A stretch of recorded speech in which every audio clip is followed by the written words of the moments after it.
Good morning and welcome inside the International Space Station Flight Control Room here in Mission Control Center in Houston, Texas. As today, 2 NASA astronauts prepare to exit the International Space Station and out into space for U.S. Spacewalk 96 to install hardware that will modify the space station's 3B power channel and prepare it for future installation of an International Space Station rollout solar array. Good morning, everyone. Joseph Zakshesky and Ken Appel with NASA Communications here to bring you this spacewalk as today. Copy. We'll perform step 7, and I'll come back to you when we're ready for you to continue. Okay, sounds good. Today is the 281st spacewalk in support of the International Space Station assembly, maintenance, and upgrades. And it is a part of a busy month of spacewalks in the month of August and the very first of Expedition 75. This will also be the 4th spacewalk of 2026. As you take a look around the room here in Mission Control Houston, you will be hearing communications quite often between the crew on the ground as well as the crew aboard the International Space Station as the teams continue preparations for today's spacewalk.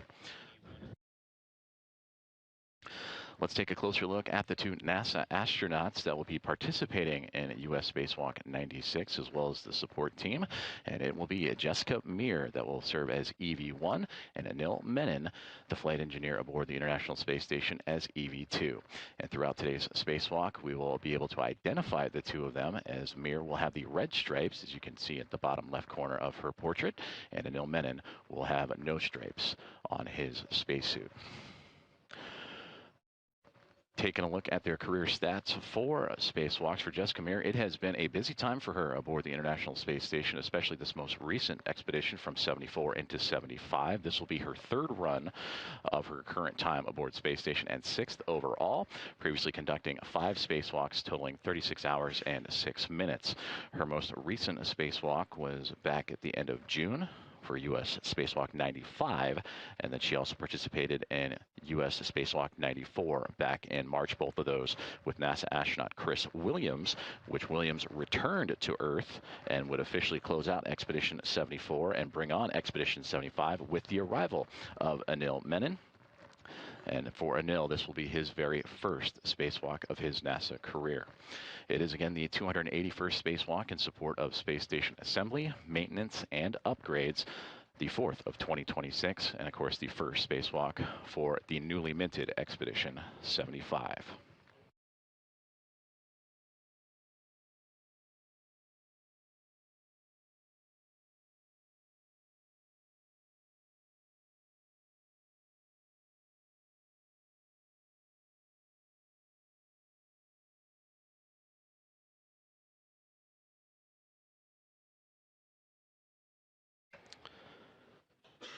As we welcome you back inside Mission Control Houston in the International Space Station Flight Control Room.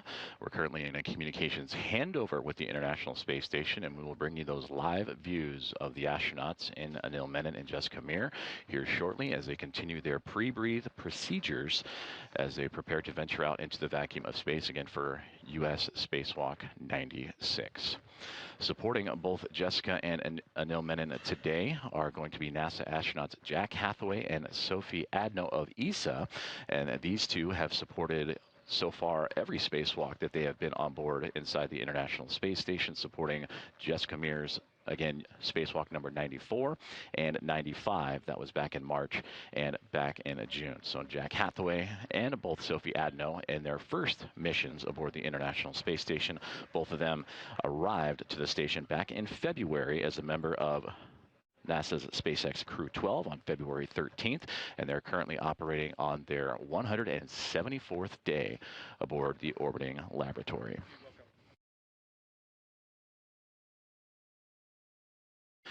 As the teams here on the ground are currently executing a handover inside of Mission Control, let's take a closer look at who is supporting today's spacewalk from the ground in Mission Control in Houston.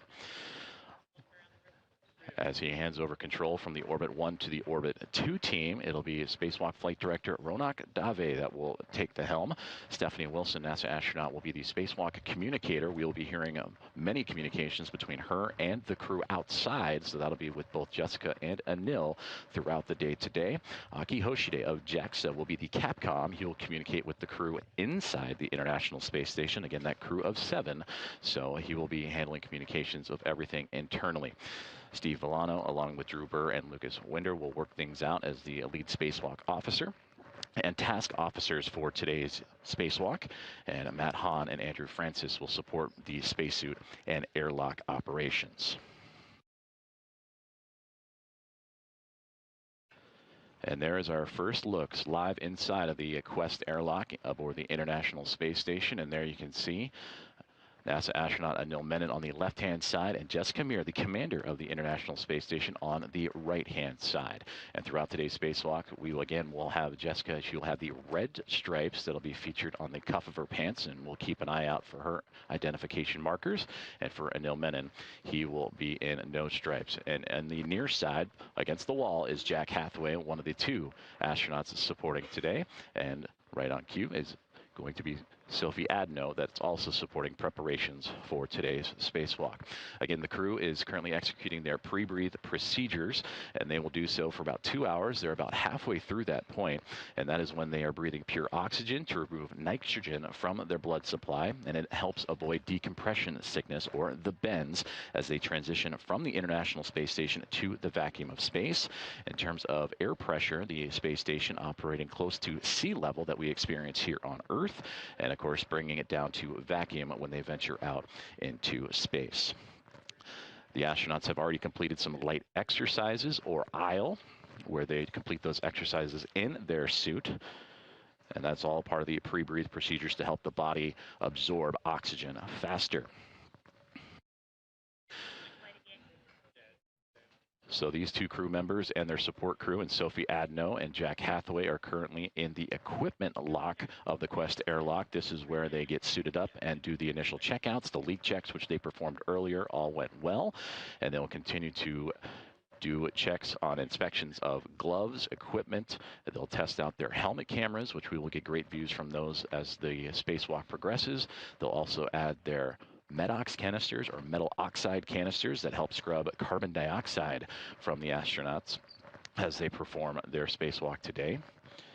And then eventually they'll move into the background, which is the crew lock, as Sophie Adno is floating that direction. And once we get a greater look, you'll see the equipment that'll be used for today's spacewalk.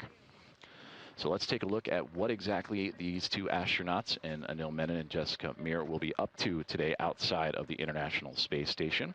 This is to install a mod kit on the 3B mast canister that'll again help the International Space Station prepare for the future installation of a International Space Station Rollout Solar Array, or IROSA. Now, these solar arrays will be delivered later this year on NASA's SpaceX's 35 commercial resupply services mission, and overall will be the 7th IROSA that will provide additional power to support critical station operations, including the safe and controlled deorbit. So these 2 will be building out that modification kit that'll be assembled on the canister itself. They will also run the cables that will be needed to power that IROSA during that future EVA, and of course set up that EVA for future success and put it in a good configuration before eventually meandering back into the Quest airlock to complete today's spacewalk. And to better help illustrate where exactly these astronauts will be traversing today, if they were to leave the Quest airlock towards the middle of your screen and make their way down what would be the left-hand side of this graphic, the 3B section is where they will be operating today. And again, adding that modification kit to that canister for the rollout solar array. Now, a similar spacewalk was conducted earlier this year. We mentioned Jessica Meir, part of U.S. Spacewalk 94 with Chris Williams back on March 18th. That was to help complete the modification and mounting hardware of the 2A channel highlighted in green. And they would also complete the work done initially by Nicole Ayers and Ann McLean back in May of 2025 when they would help build that out. So at the completion of today's spacewalk, the yellow looking to turn green, and then the 2 rollout solar arrays that will again fly up on a later cargo flight, NASA SpaceX's 35 later this year. Those will then be a part of future EVAs to roll out the IROSAs. And if you're curious what the IROSA looks like, you can move all the way to the right-hand side of that image, and there you can see 2 rollout solar arrays. It's a great example that go over top of the International Space Station's current solar arrays.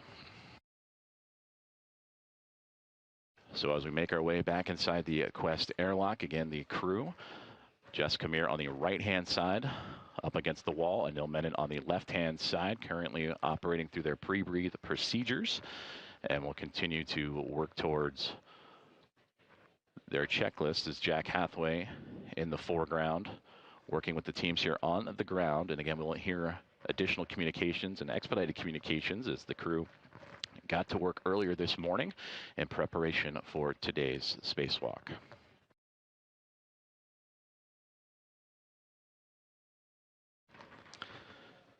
In about 5 minutes or so, the crew relayed earlier that they would begin. Airlock, just want to think. I think we're still waiting in step 7. Just want to make sure we're on the same page.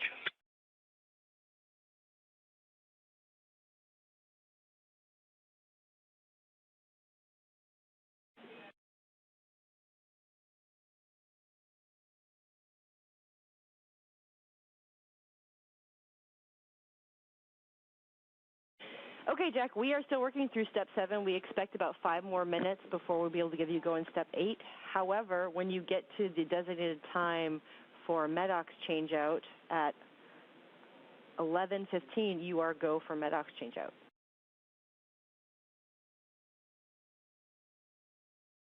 So I understand you guys are working 7, and we're going to leave the cameras on until you guys are done with that. But understand we can get started now with a couple PET steps, and then at 11:15 we're ready for the first MEDOX swap. Good read. Communication between the team here on the ground and with NASA astronaut Jack Hathaway is. First MEDOX canister for EV1 is 1033, and Silt's got it up in the camera if you want to see. Good number.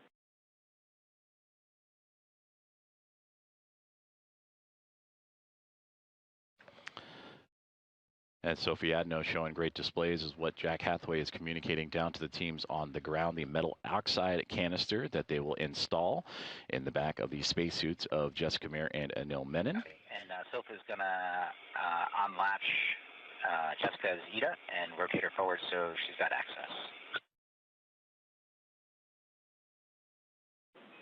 We copy.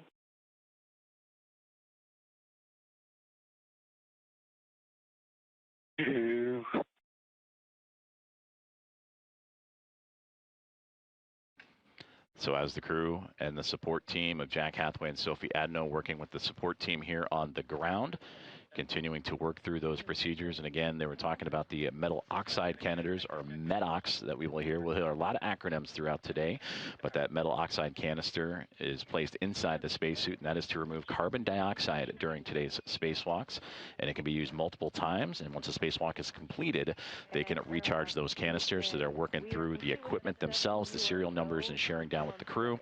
And ultimately, it will be installed in the backpack, or the PLIS, the portable life support system, mounted on the back of today's spacewalkers. And again, Jessica Meir, slowly tilted a little bit facing towards the camera, will be EV1 wearing the red stripes, and Anil Menon will be on the left-hand side, and now an above view camera of Anil facing down as the crew again continuing to work through their procedures. They also mentioned HECA cameras. Those are the cameras that are mounted on the spacesuits themselves, the high definition extravehicular mobility unit camera assembly, and that's where we're going to get great views from the astronauts as they venture out into space and perform today's spacewalk.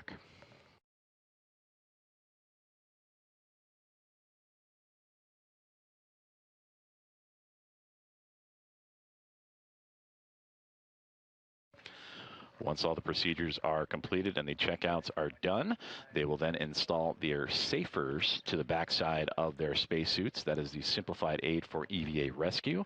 Those are nitrogen thruster-powered backpacks that are added to their portable life support systems and worn by the astronauts during a spacewalk on board the International Space Station. And they act as a self-rescue jetpack, providing 6 degrees of freedom and ultimately needed if a astronaut were to become untethered and be able to safely make their way back to the orbiting laboratory.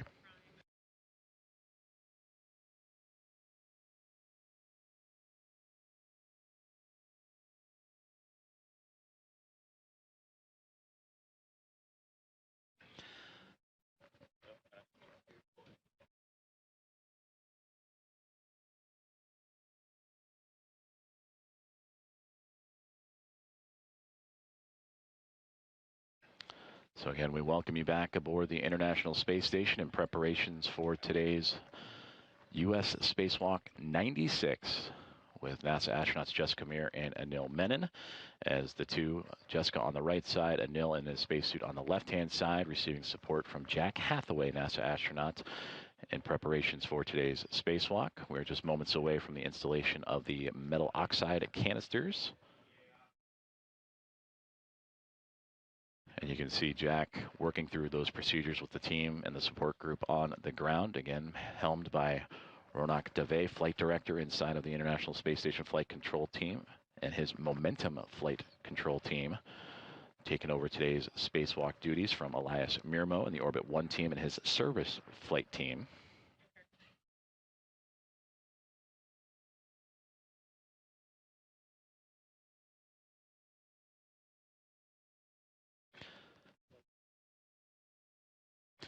In the background, again, the crew currently in the equipment lock of the Quest airlock aboard the International Space Station. But in the background, you see the equipment necessary to complete today's spacewalk. On the portion of the top left-hand side, you can see the struts that'll be required to install the 3B mod kit to the 3B mast canister of the International Space Station, and that involves 6 different struts and a mounting bracket that the two astronauts will assemble from start to finish. That bag is about 8 feet long and over 300 pounds here on Earth, and of course in space, though seemingly weightless, still carries that mass with it.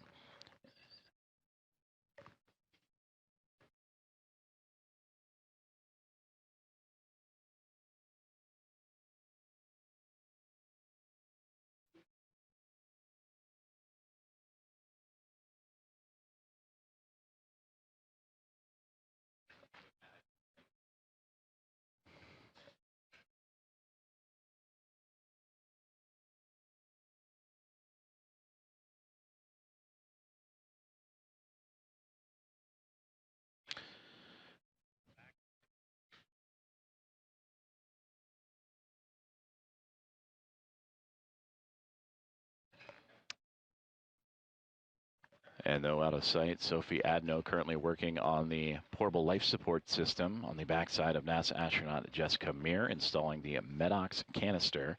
And there you can see Sophie swinging Jessica back up against the wall of the equipment lock as that canister put into place. Anil Menon on the left-hand side in his spacesuit, preparing for what will be his very first spacewalk of his career, will have his metal oxide canister installed as well. And they'll continue to go over multiple checks and safety inspections before coming off of the wall and making their way into what would be the crew. Serial number for Anil for EV2 is 1034. Good number.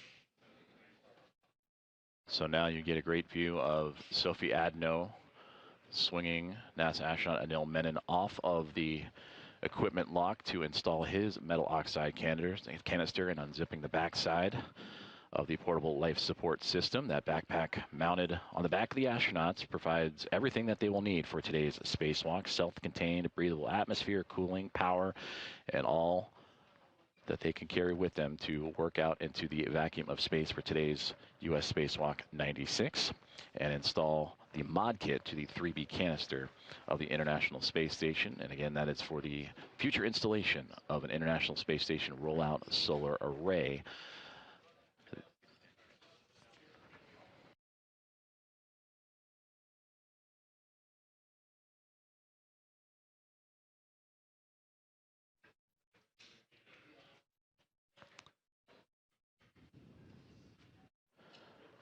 For the astronauts in the spacesuits, continuing to also work through their pre-breathe procedures.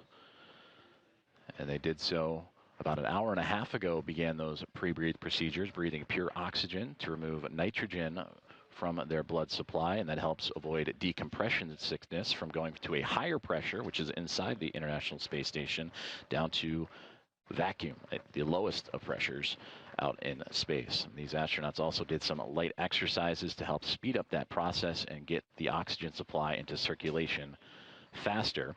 Divers experience these adjustments below the surface of the water here on Earth.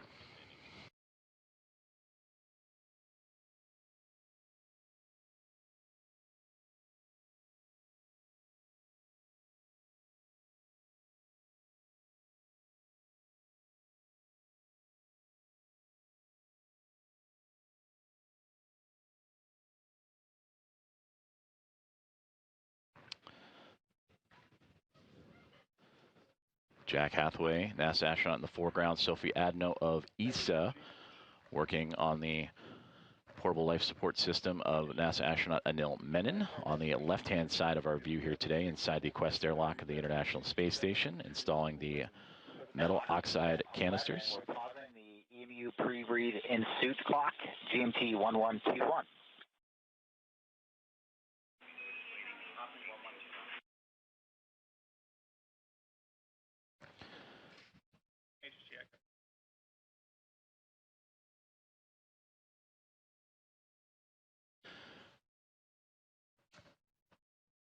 And we welcome you back inside the International Space Station Flight Control Room inside of Mission Control Center, Houston, Texas, as we are experiencing a communications handover in satellites. And we will rejoin the crew aboard the International Space Station here shortly.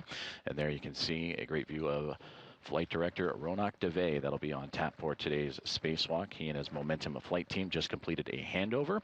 Sitting immediately to his right is Stephanie Wilson.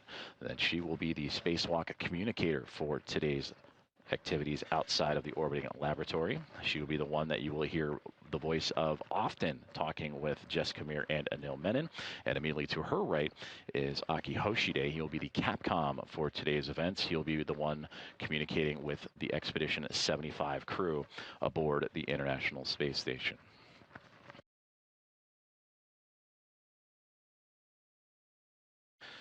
And as we resume contact, we return back inside the Quest airlock of the International Space Station as Jack Hathaway and team continuing to work through today's procedures ahead of U.S. Spacewalk 96.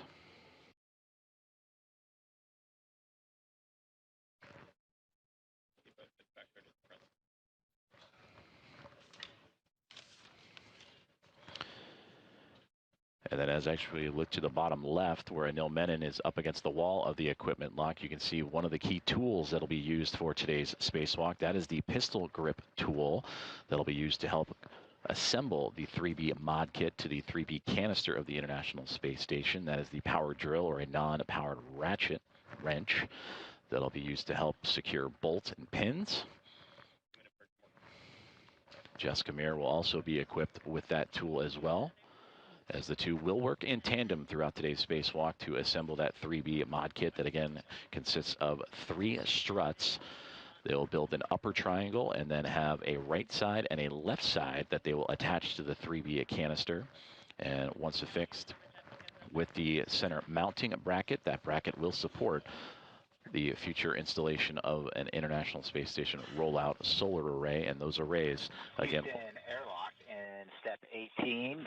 The expended MEDOX for EV2 was 0022, and the expended MEDOX for EV1 was 0020. And also, we didn't hear you verify this earlier in step 11. Our GMT for the pause was 1121.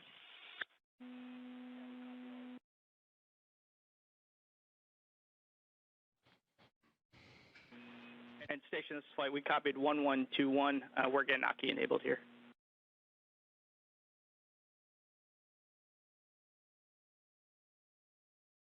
And good numbers on the MEDOX as well.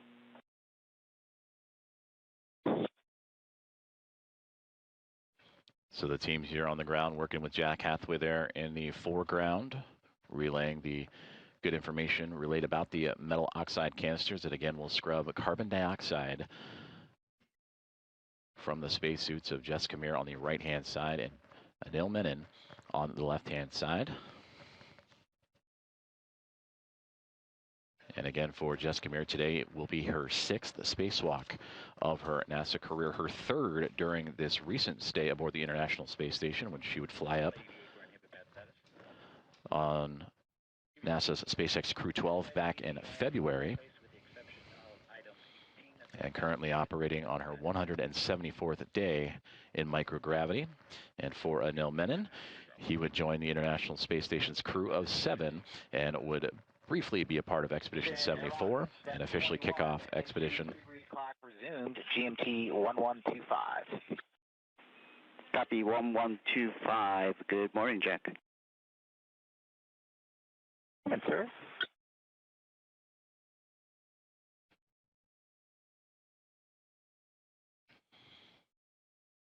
And there you heard the return calls from Aki Hoshide, again, today's Capcom, that will be communicating with the astronauts inside the International Space Station, and Stephanie Wilson, the spacewalk communicator, will join in once both Meir and Anil Menon venture out into space. They continue to work through their pre-breathe procedures ahead of today's spacewalk. And again, for Jessica Meir, her 6th EVA, 3rd during her current mission as a member of NASA SpaceX Crew 12, the current International Space Station commander.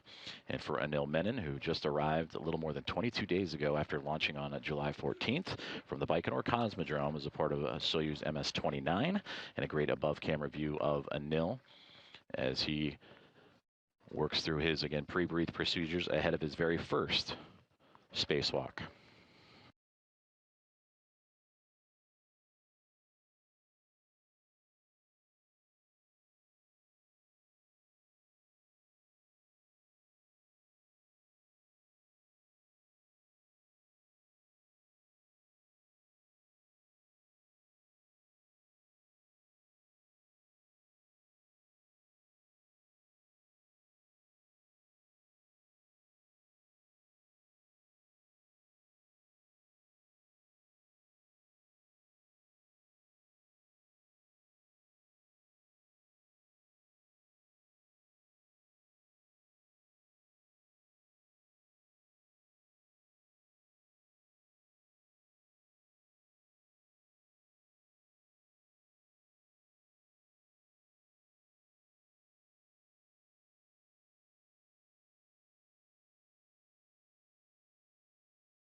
This is Mission Control Houston as we look inside of the Quest airlock of the International Space Station as NASA astronauts Jessica Meir and Anil Menon prepare to venture out into the vacuum of space for U.S. Spacewalk 96 in preparation of a 3B mod kit to the 3B mass canister. We have successful manual leak checks, and we're back into procedure 1.225, step 17. Copy that. Thanks. Jack Hathaway and Sophie Adno supporting today's spacewalkers. Jessica Meir on the right-hand side, Anil Menon on the left in the equipment lock. And there we can see in the background a great shot through into the crew lock that they will eventually venture out into, and the equipment used for today. The larger bag that is floating towards the top of that lock is where the 6 struts and the mounting bracket that will be carried to the work site for today's spacewalk, and then the crew bag and equipment in the second bag, as we now see what will be the safers that are floating into view with ESA astronaut Sophie Adno.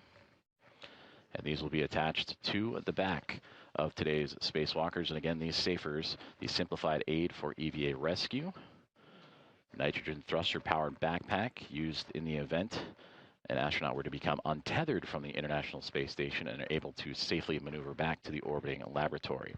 So it'll be Jessica Meir that'll receive her safer first, shortly followed by Anil Menon.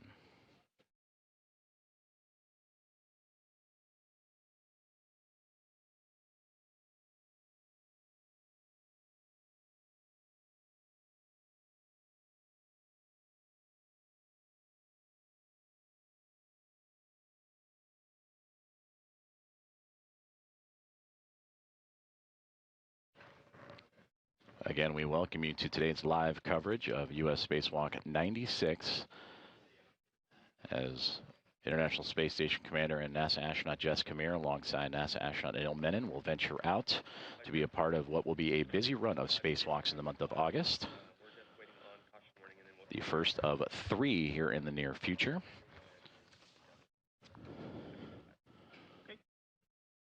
For Jessica Meir, having her safer currently installed after her MEDOX canister just moments ago was placed inside of her portable light support system to help scrub carbon dioxide.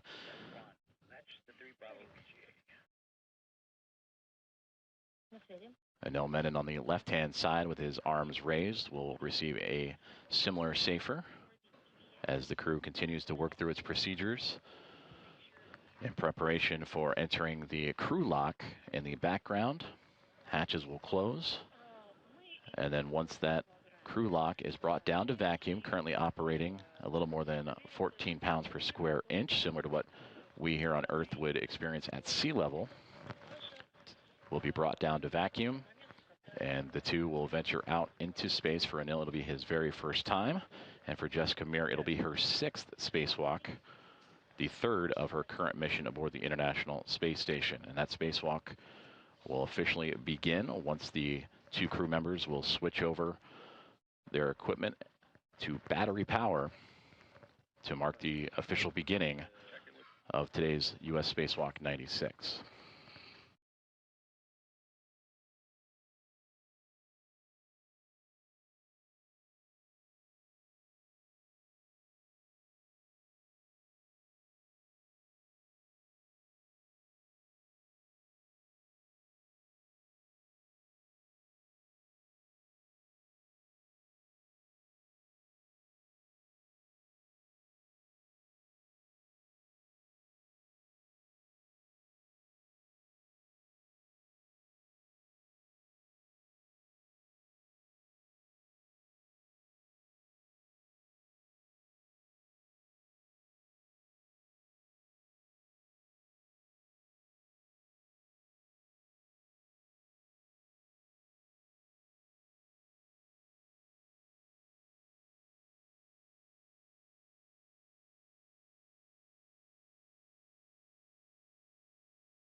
Inside of the Quest airlock of the International Space Station, NASA astronaut Jessica Meir, with now her back towards the camera, having her safer installed to her portable life support system and spacesuit.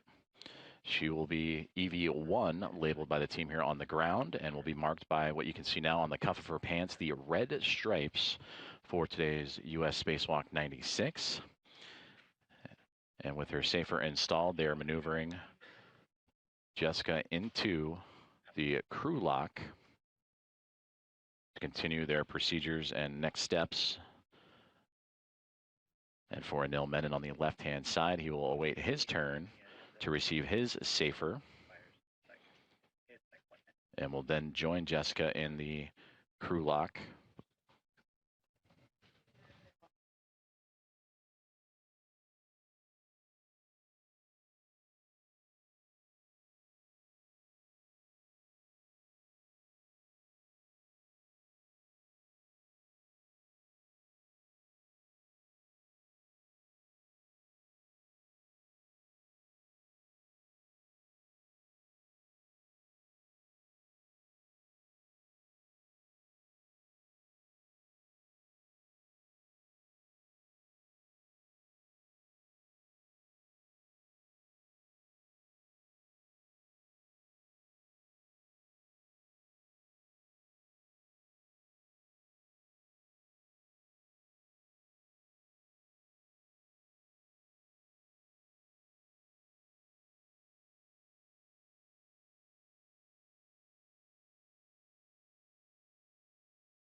Inside the Quest airlock, now NASA astronaut Anil Menon receiving his safer unit to the backside of his spacesuit ahead of today's U.S. Spacewalk 96. Jack Hathaway and Sophie Adno, NASA and ESA respectively, helping install those as Jessica Meir is now already inside of the crew lock and in position. For Meir, this will be her 6th spacewalk. And for Anil Menon, this will be the very first of his NASA career.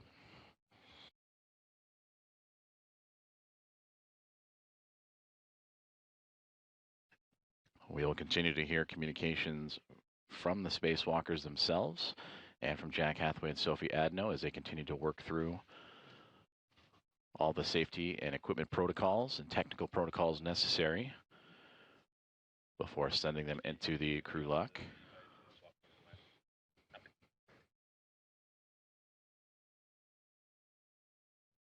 And once inside the crew lock, it will begin to depress, bringing the pressure down from what's inside the International Space Station down to the vacuum of space.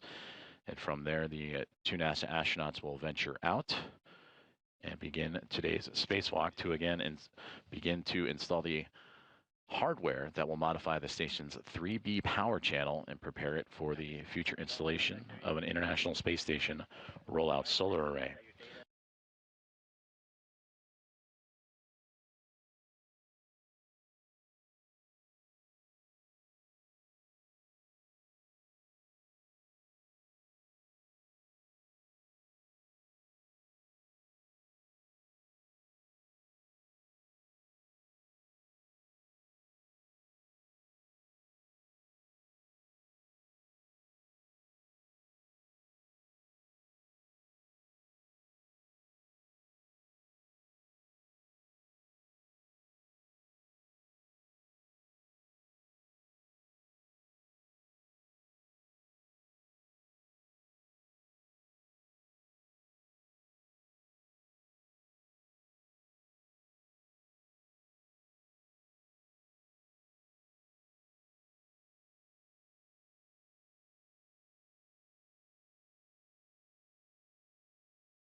ESA astronaut Sophie Adno continuing to work on what is the left-hand side of NASA astronaut Anil Menon in preparation for today's spacewalk outside of the International Space Station. Jack Hathaway floating into the foreground.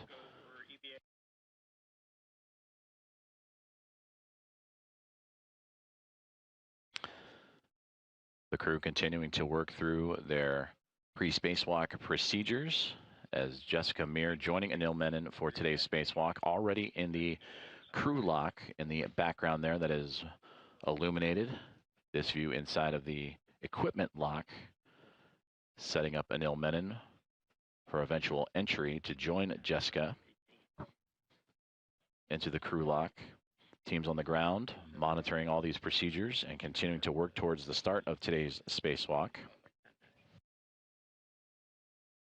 So far, everything has been on time for both the crew and team here on the ground as pre-breathe procedures have been worked through. Medox canisters to scrub carbon dioxide have been installed. The safers have now been installed with Jessica first and now Anil as they position him. Feet to head is the positioning inside of the crew lock as Jack Hathaway moving some of the equipment necessary for today's spacewalk to allow Anil Menon to float his way in and join the International Space Station commander.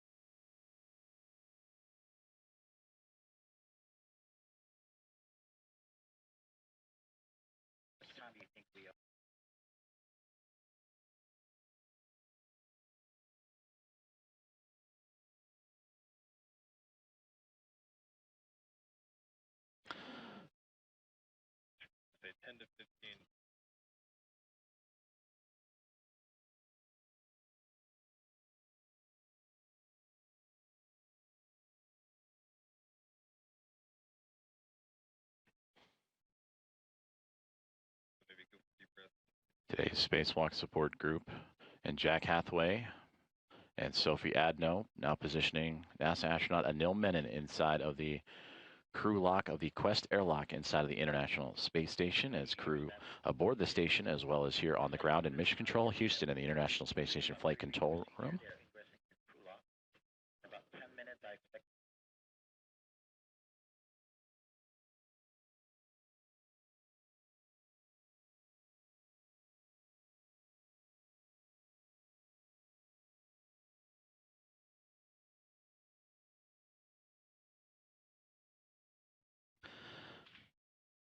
Now both astronauts have entered or egressed the crew lock of the Quest airlock with the necessary tools and equipment needed for today's spacewalk to again install hardware that'll help modify the station's 3B power channel and prepare it for the installation of the International Space Station Solar Array, or IROSA.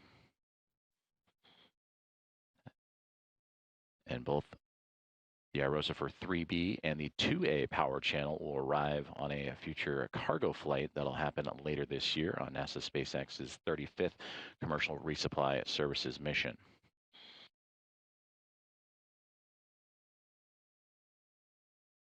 For Anil Menon, he is the astronaut in the spacesuit with his head facing towards Hathaway and Sophie Adno. Jessica Meir just off to what would be Anil's left, are right from our view.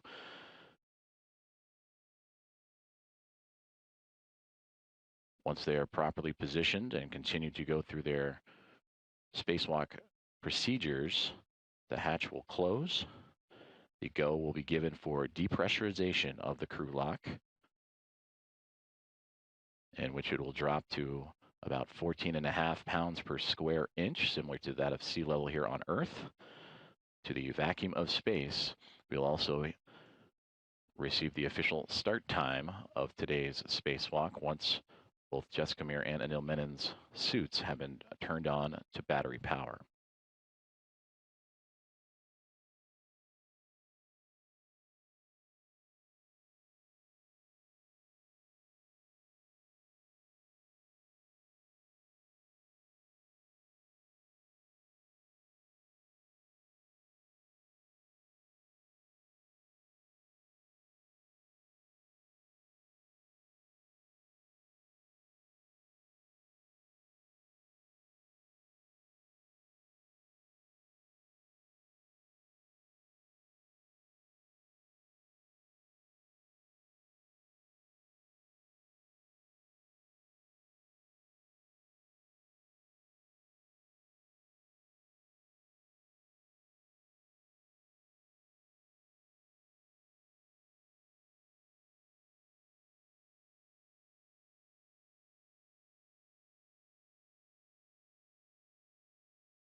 Back inside the International Space Station's Quest airlock, we welcome you for today's live coverage of U.S. Spacewalk 96 as NASA astronauts Jessica Meir and Anil Menon prepare to exit the orbiting laboratory and perform the installation of hardware that will modify the station's 3B power channel and prepare it for the installation of a future International Space Station rollout solar array that'll be completed on a future spacewalk. These two astronauts are currently inside of the crew lock portion of the Quest airlock, being assisted by Sophie Adno on the bottom right in the turquoise teal shirt, and Jack Hathaway of NASA helping support the two spacewalkers today. For both Adno and Hathaway, they have supported so far every spacewalk, U.S. spacewalk, that has been on the International Space Station since their arrival as a member of NASA SpaceX Crew 12 back in February. And that is also where Jessica Meir would arrive on station, and the current International Space Station commander. She is preparing for her 6th EVA of her career, the 3rd this mission, and over her career, 36 hours and 6 minutes out in space. And for Anil Menon, he is on his first flight to the orbiting laboratory, arriving just this past July 14th, as a member of Soyuz MS-29. So entering his 22nd day aboard the International Space Station.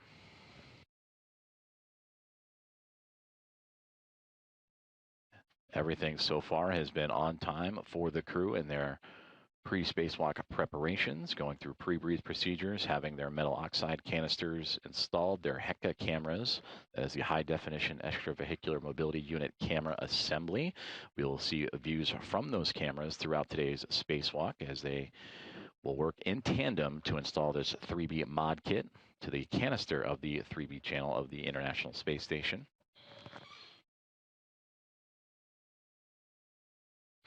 Teams here on the ground in Mission Control Houston continuing to monitor through these steps ahead of the start of today's spacewalk as they continue to communicate down and communicate with the astronauts, making sure everything and every procedure is checked off. From this point on, the hatch will close, and the teams on the ground, as well as both Jack and Sophie, will monitor.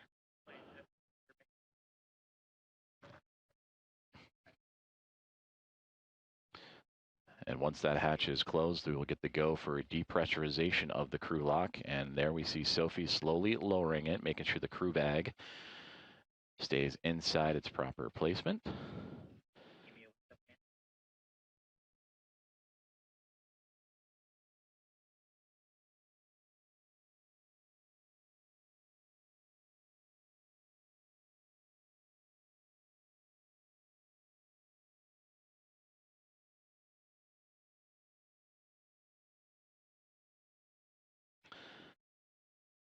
And with that, the hatch has been closed of the crew lock of the Quest airlock inside the International Space Station. We're on the other side of the hatch awaits Jessica Meir and Anil Menon of NASA, ready to venture out into space for today's spacewalk. Sophie Adno and Jack Hathaway in the foreground in the equipment lock portion, continuing to work through today's procedures.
So for Jack Hathaway and Sophie Adno, officially closing the hatch of the crew lock, and again taking extra precautions and making sure everything is sealed up properly as the two astronauts, Anil Menon and Jessica Meir, are inside the crew lock, but also with a lot of equipment for today's spacewalk. The 6 struts needed to complete the 3B mod kit and the mounting a bracket necessary for the installation of an IROSA. That is an 8-foot long bag, which here on Earth would weigh well over 300 pounds. 77, the emergency MPAP is closed. The node 1 vacuum access port is connected to the gamma cap. You guys are go for 78. And Houston copies will take care of 78 through 80, and be advised, EV crew will be hot mic after we complete step 80. All right, we copy. You guys are going through 80, and EV will be hot mic once you're done with that. We'll be standing by.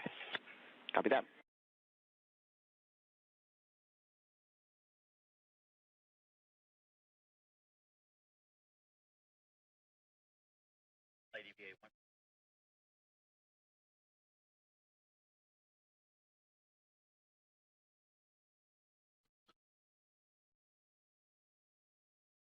So inside the International Space Station, Jack Hathaway communicating with the teams here on the ground with Flight Director Ronak Dave and his Momentum flight team for today's U.S. Spacewalk 96. continuing to work through the step-by-step procedures ahead of today's spacewalk. On the other side of that hatchway is NASA astronauts Jessica Meir and Anil Menon, our two spacewalkers for today.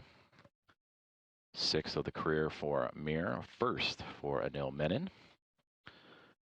And then as they continue to work through their procedures, we will hear communication from the crew as they continue to work through their checklist, but also the go for depressurization of the crew lock.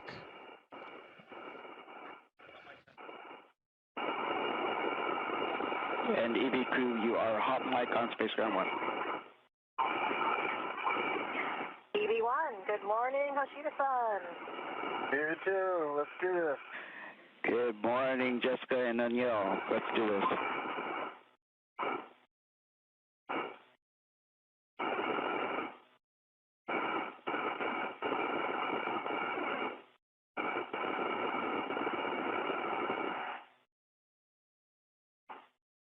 Just to make sure I'm on the same page as you, I think that means that you guys are done with 80 and you're ready for me to do 81.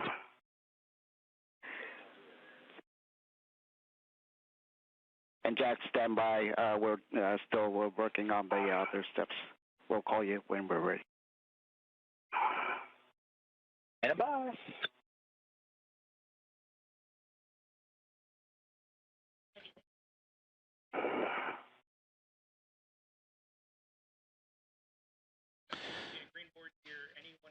And we heard the first communications down to the ground of today's coverage from Jessica Meir and Anil Menon doing the comms checks with the team here in the International Space Station Flight Control Center. Meanwhile, Jack Hathaway and Sophie Adno continuing to work through their step-by-step procedures ahead of depressurization of the crew lock of the Quest airlock. Pick up in step 81, and in step 84, you have a go to perform the crew lock depress, repress cue card depress section. Some more go to start in 81, and in 84 we have your go to start the cue card. Okay, copy.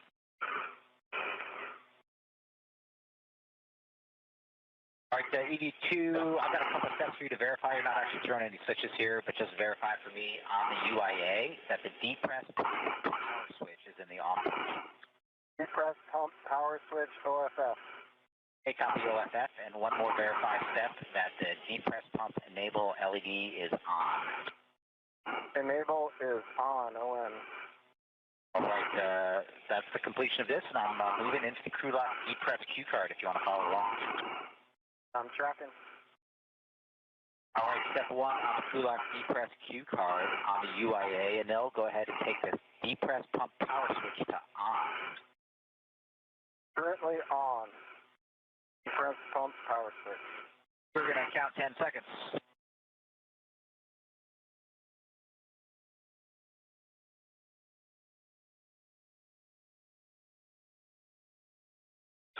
All right, that's a good 10 seconds. Step 2, you're going to take the depress pump manual isolation valve to open. You can expect to get an alert tone.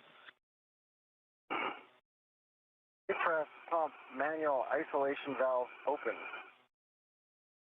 All right, continue to monitor your suit P gauge. Stays below 5.5, and if it hits 5.5 or greater, go ahead and let us know. Stop the depress and let us know if the gauge gets above 5.5. V1. 82.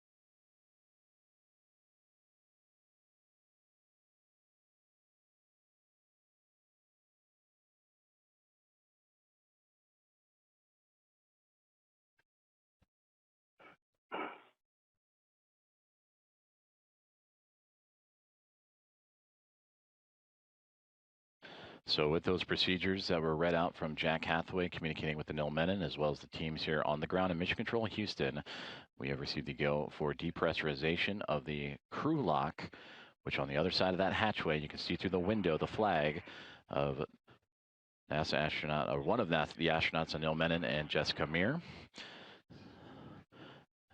The crew lock started closer to sea level, about 14.5 pounds per square inch. It is currently falling,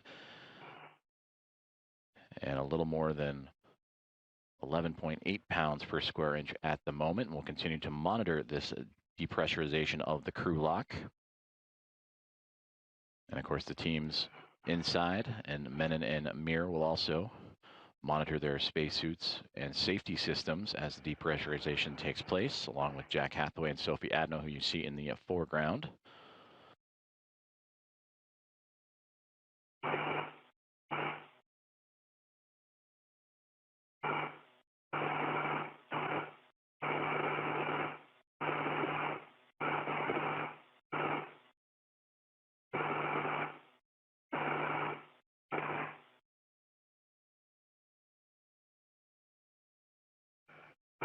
And again, depressurization of the crew lock is underway just shortly before the start of today's U.S. Spacewalk 96, now approaching 10 pounds per square inch.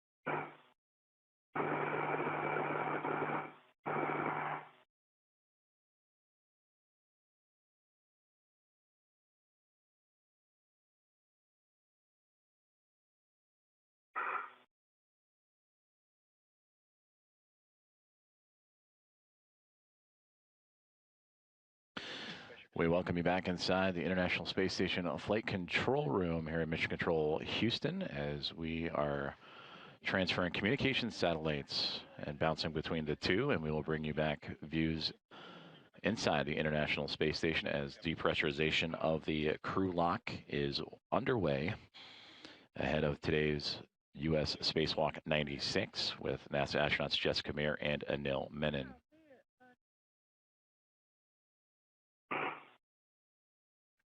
Flight Director Ronak Dave and his Momentum flight team you see before you, monitoring today's spacewalk. Flight Director Chris Dobbins joining in to his left. He will be the flight director for a future spacewalk, part of a busy month of August for the International Space Team and Spacewalk team. Stephanie Wilson, who just departed the screen, and she will be the spacewalk communicator, working with Jessica Meir and Anil Menon through today's procedures. And JAXA astronaut Aki Hoshide on the top part of your screen. He will be the Capcom, or capsule communicator, and relaying communications to the Expedition 75 crew that remains inside of the International Space Station. And as we return aboard the International Space Station itself, the depressurization of the crew lock continuing and now approaching 8.5 pounds per square inch as Jack Hathaway and Sophie Adno continue to monitor that depressurization.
Now approaching 7.5 pounds per square inch inside of the crew lock, where Jessica Meir and Anil Menon preparing for today's spacewalk and the installation of hardware to the 3B mod kit and mass canister aboard the International Space Station in preparations for the rollout of a International Space Station rollout solar array to help augment the power of the orbiting laboratory. Jack Hathaway and Sophie Adno supporting today's spacewalkers. Also monitoring from the orbiting laboratory. And as we sit this morning at this hour, the International Space Station currently flying over the South Pacific, about to make its way to the northwest portion of South America.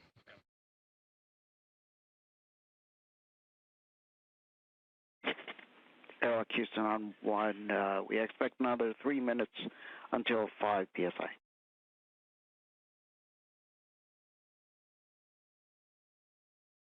We copy 3 minutes. We're seeing about them pass through about 6.5 now, and EV1 and EV2, you can expect an alert tone at 6, and we'll check in with you again at 5 PSI. EV1, 2.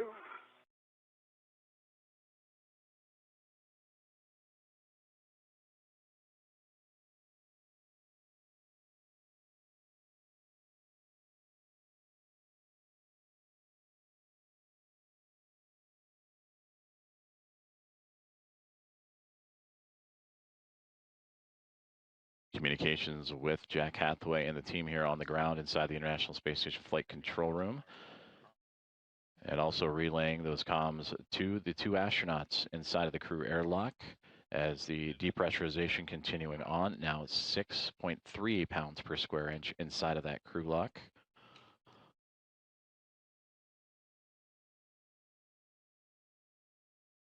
And again, all of these procedures on the checklist ahead of today's U.S. Spacewalk 96. And once the checkouts for both these suits and the safety procedures for both Menon and Meir are complete, the hatch will open outside of the Quest airlock to welcome them out into the vacuum of space, and we'll await the call for the suits to be transferred to battery power, and that will again mark the official start time of today's spacewalk.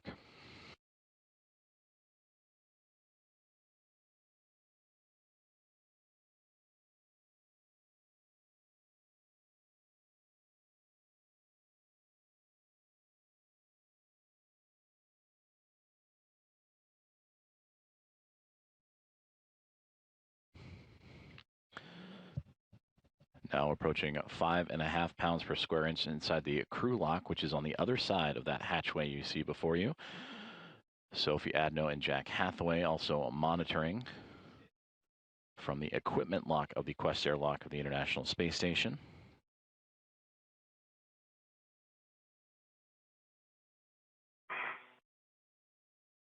EV2, you guys are about 5.5 PSI now. When we get to 5, we're going to have you do a step, so we'll just, we're almost there. Copy. And there you hear the commands that once we reach 5 PSI inside of the crew lock, there will be additional commands and checkouts performed before continuing on with the depressurization to bring that crew lock down to vacuum and allow Jessica Meir and Anil Menon to exit the International Space Station.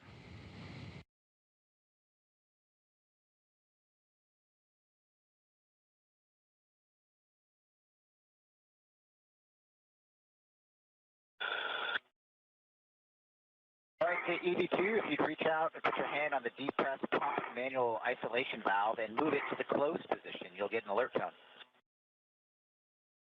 Depress man ISO valve is closed. We're just going to watch for a second, watch the pressure stabilize.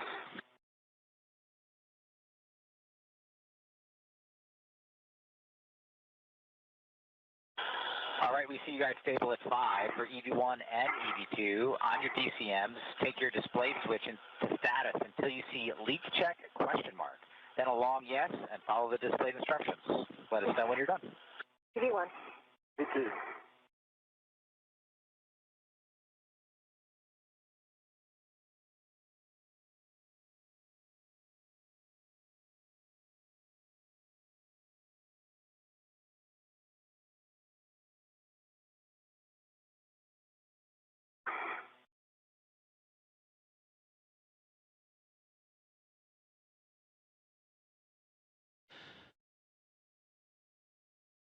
Right now, the crew lock continuing to hold stable at close to 5 psi, pounds per square inch, as Jack Hathaway and Sophie Adno working with NASA astronauts Jessica Meir and Anil Menon through today's checkouts ahead of U.S. Spacewalk 96, and of course monitoring from the ground as well and communicating some of these checkouts are today's U.S. Spacewalk 96 team. And there you see in the navy blue suit right in the middle of your screen is Ronak Dave, the flight director for today's spacewalk, and his Momentum flight team overseeing everything. EV2 leak check complete, going to EVA. Copy, 2 good leak checks, and then step 6, let us know when you guys are in EVA.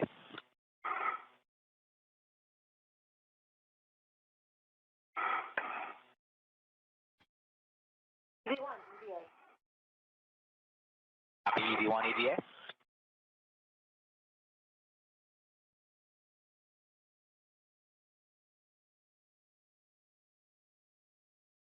EV2, EVA.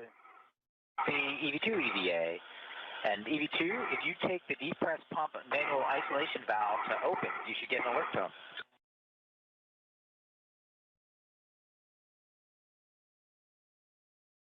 The depress pump manual isolation valve is open. Copy that. Sophie's going to take the emergency MPEV out here to open.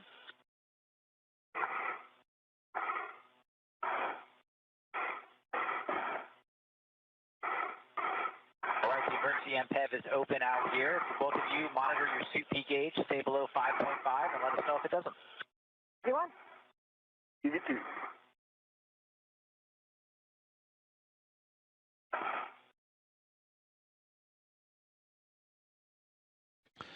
Two good leak checks reported by NASA astronauts Jessica Meir and Anil Menon as they are inside the crew lock of the Quest airlock with support from Jack Hathaway and Sophie Adno, as we have now resumed the depressurization of the crew lock ahead of today's spacewalk, U.S. Spacewalk 96, as we approach now 4 pounds per square inch, bringing down that crew lock from about 14.5 all the way down to vacuum. And from here, we'll continue to monitor on the ground with the flight control team, the Momentum Flight, and Flight Director Ronak Dave. And stand by as we get ready to begin the official start of today's EVA. And again, that'll occur when the suits are moved over to battery power for both Menon and Meir. But at the current moment, the pressure continuing to drop inside of the crew lock, now approaching 3.5 pounds per square inch.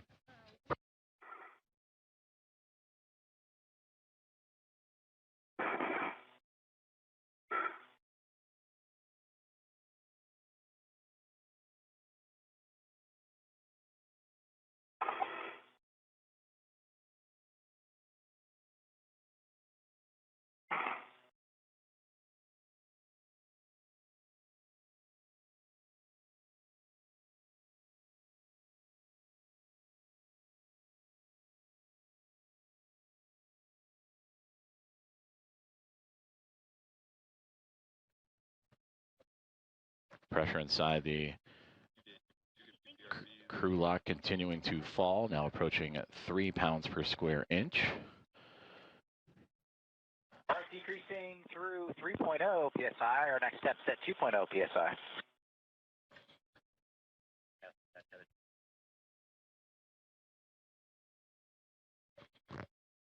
Again, the crew continuing to work with the teams on the ground and the 2 astronauts for today's spacewalk, and Jessica Meir and Anil Menon through their spacewalk procedures. And we heard that the next round of procedures will come as we near closer to 2 pounds per square inch, currently at 2.75.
Again, we welcome you to the live coverage of today's U.S. Spacewalk 96 as depressurization of the crew lock inside of the Quest airlock well underway, now approaching close to 2.10 pounds per square inch, monitored on your screens by Jack Hathaway and Sophie Adno. 2.0 psi. If you'd reach out, put your hand on the depress pump manual isolation valve and move it to the closed position. Depress pump man ISO valve is closed. All right, we're looking at the pressure for a second or two.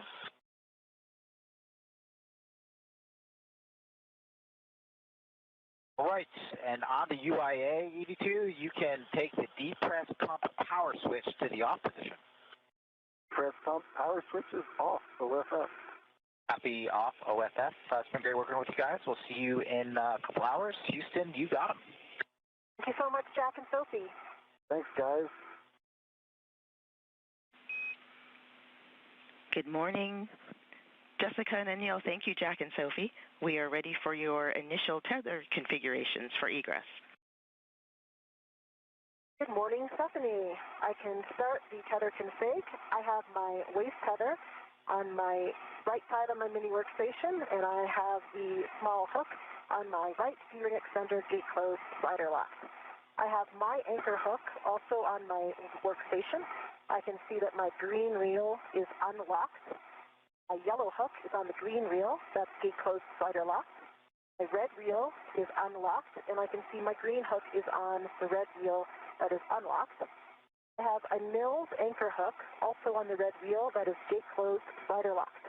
I can see his green reel is unlocked. And I can see his yellow hook on his green reel, gate closed slider locked. And I can see his red reel.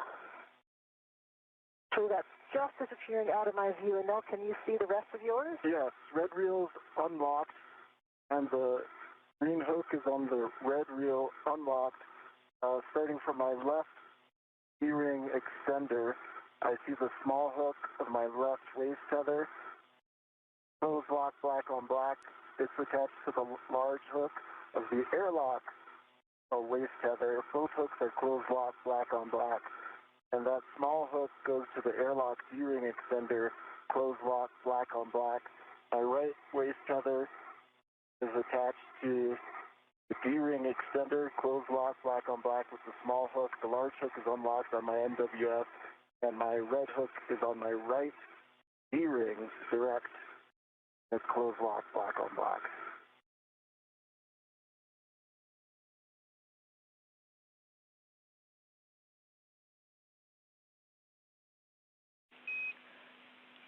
And we copy all. We need EV1's red hook. My red hook is gate closed slider lock on my right D-ring extender. Two good tether configs for EV1 and EV2. Thank you. When crew lock DPDT is about 0, EV crew expect an alert tone. EV1. EV2.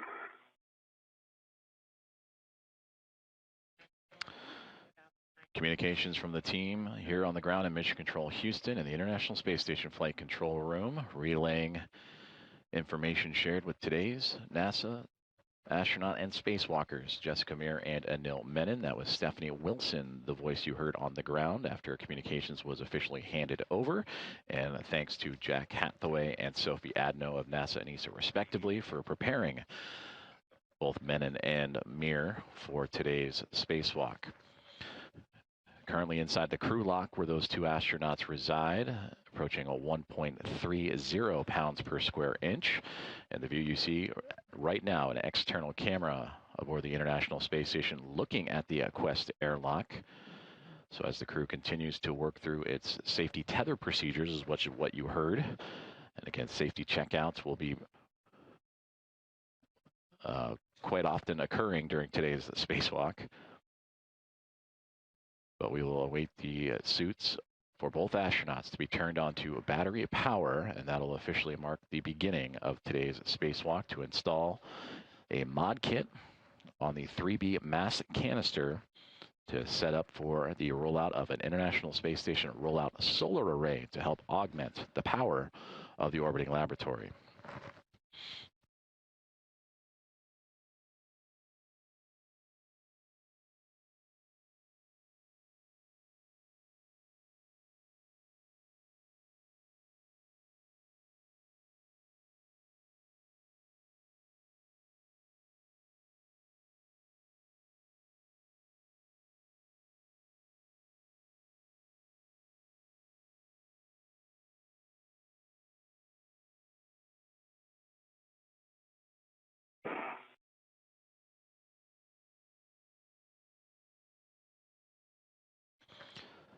Depressurization of the crew lock continuing to occur as we now are approaching 1 pound per square inch inside of that crew lock of the Quest airlock, which you see the external views of outside of the International Space Station.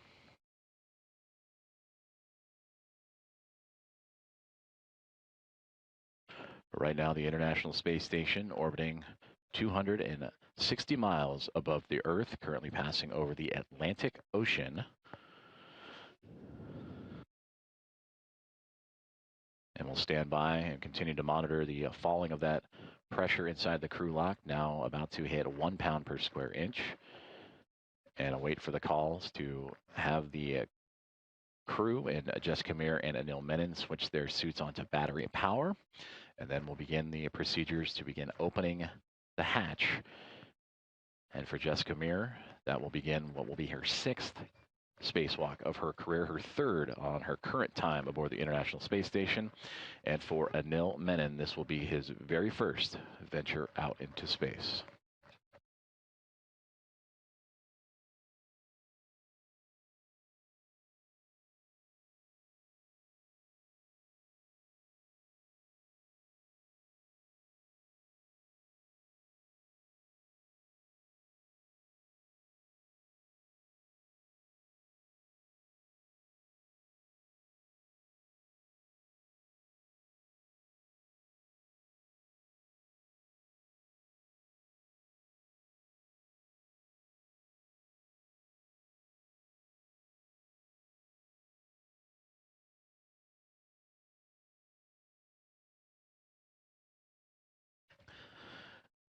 We welcome you to today's live coverage of U.S. Spacewalk 96 outside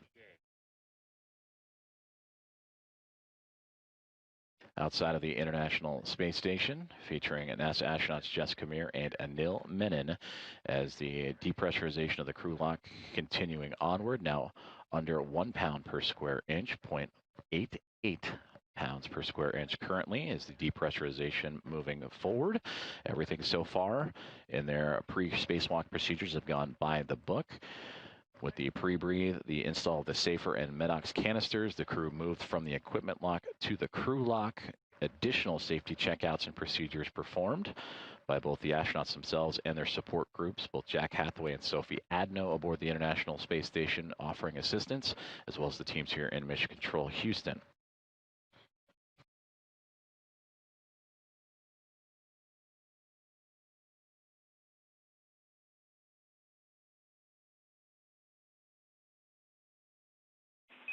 Airlock Houston, we are tracking about 4.5 minutes to 0.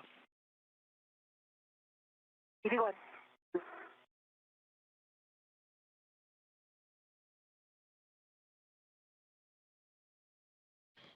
And with that communication, the relay from Stephanie Wilson up to the crew is that they are now tracking about 4.5 minutes until that crew lock will reach 0, the vacuum of space. And we continue to monitor and follow along with the process. But again, next steps from here will be the crew moving their suits, their spacewalk suits, to battery power to begin the formal beginning of today's spacewalk. And then the go will be given to open up the hatch thermal covers and the hatch itself before beginning their egress to begin today's spacewalk.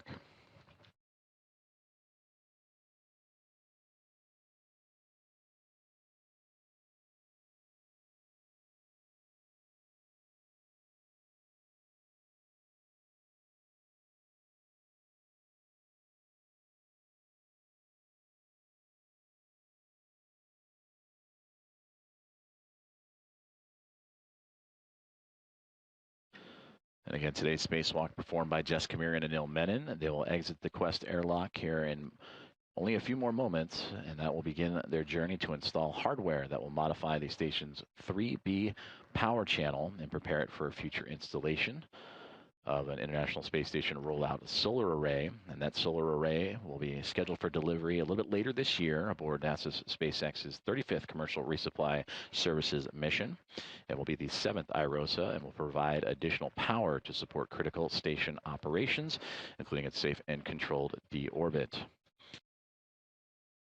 Now, 2 minutes relayed to the pounds per square inch to reach 0. The vacuum of space currently sitting at 0.68.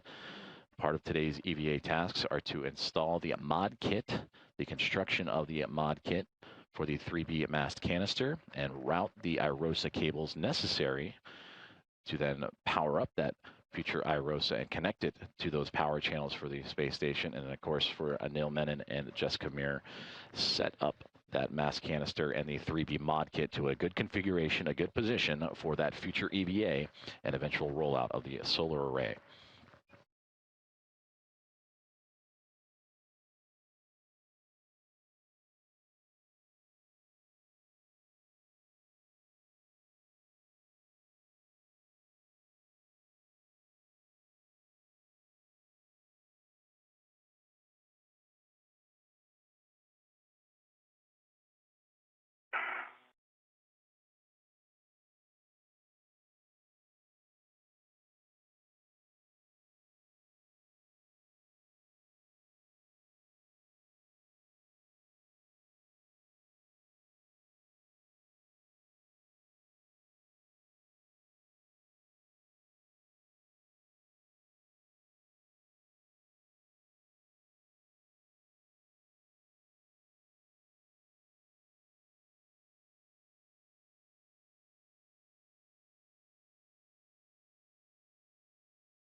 Continuing to monitor along the depressurization of the crew lock of the Quest airlock, which inside the view you see here of the Quest airlock is NASA astronauts Jessica Meir and Anil Menon approaching 0.60 pounds per square inch as it is being brought down to vacuum. All initial checks and safety checkouts have gone by the book, and we'll await the commands from the team here on the ground in support of today's U.S. Spacewalk 96 for instruction to move their spacesuits to battery power, which will bring the official start of today's spacewalk, and then the commands to begin opening the hatch thermal cover and begin egress or exiting procedures to move into the vacuum of space. And for Jessica Meir, again, this will be her 6th spacewalk of her career, the 3rd of her current mission as a member of NASA SpaceX's Crew 12 and the current International Space Station commander. And she will add to what has already become an impressive total of time out in space, 36 hours and 6 minutes as it stands this moment. And for Anil Menon, who just arrived to the orbiting laboratory only a few weeks ago after launching on July 14th as a member of the Soyuz MS-29 crew. This is his first space flight, and this will be his first adventure outside into the vacuum of space. And for today's 3B mod kit installation, we mentioned that this would be a part of a package deal that will be brought up to IROSAs and pairs on the NASA SpaceX 35th Commercial Resupply Services mission. The 7th IROSA set will be a part of the 2A mod kit channel that was completed in portions back in March of 2026 and beginning in May of 2025. And then for this 3B power channel mod kit, it would be the 8th rollout solar array to make its way out of the International Space Station.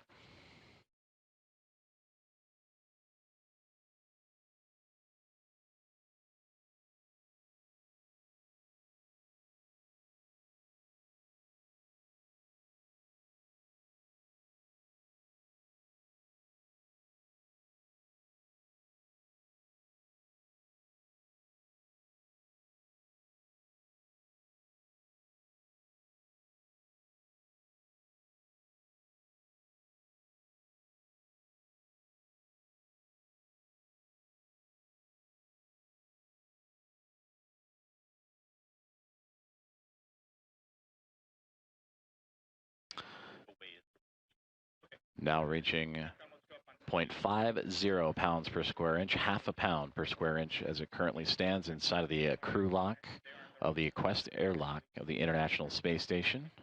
As we continue to methodically bring that down to zero, to the vacuum of space, before NASA astronauts Jess Camir and Anil Menon will begin today's 96th U.S. spacewalk and install the IROSA mod kit on the 3B mass canister.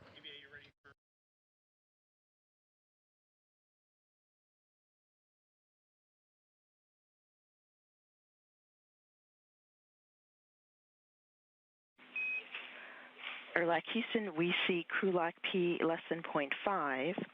We are ready for you to verify EV hatch gauge. Can work.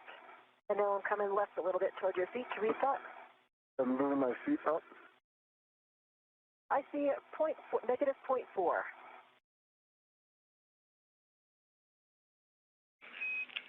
That is a good number. You have a go to open the EV hatch and stow it. Can work.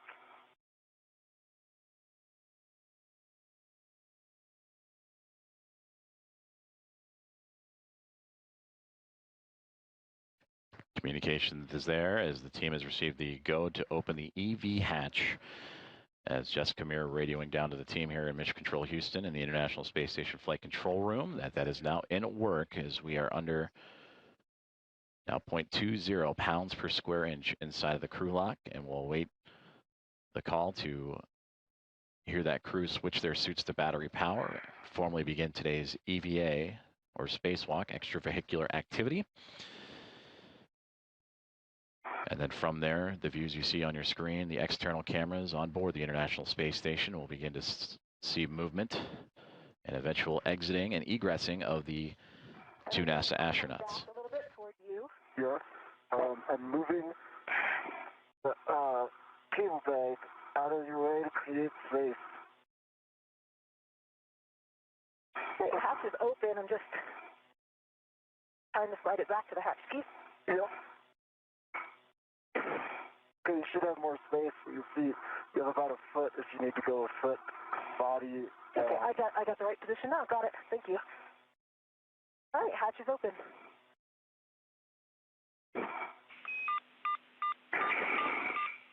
Copy, hatch open. For Jack and Sophie, take emergency MPEV to closed.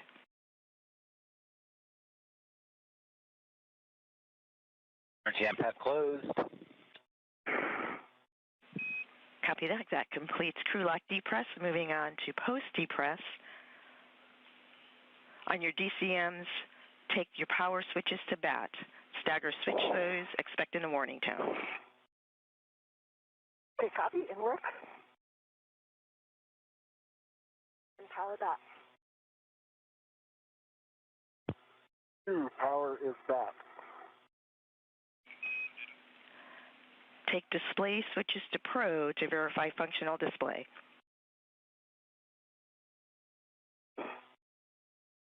V1 functional. EV2 functional.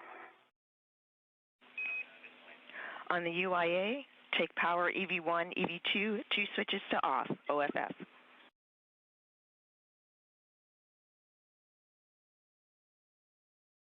EV1 power off. EV2 power off. Copy, Expected check. water off message. Copy expected water off message. Check power EV1, EV2 LEDs, 4 of them off, OFF. 4 off, OFF. EV1 has the expected CP high. Also copy expected suit P high. On your DCMs, disconnect the SCU from the DCM and install the DCM cover.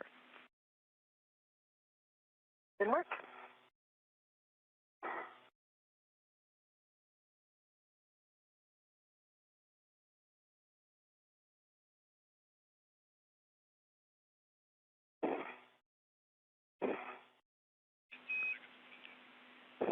Ten seconds, 20-second handover.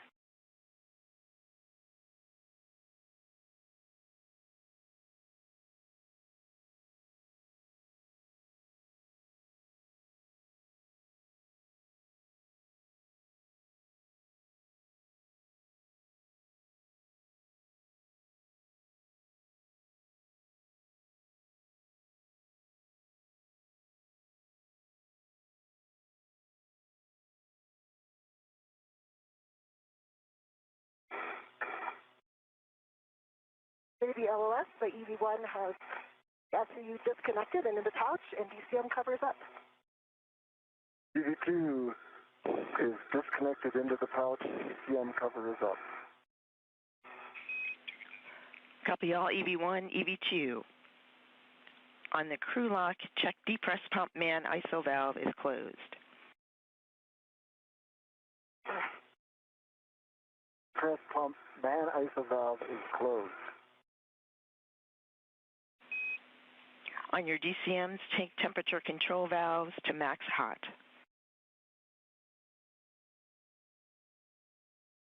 Good work.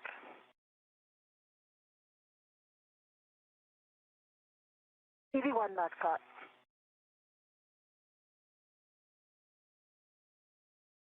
EV2 max hot. Take water switch to on.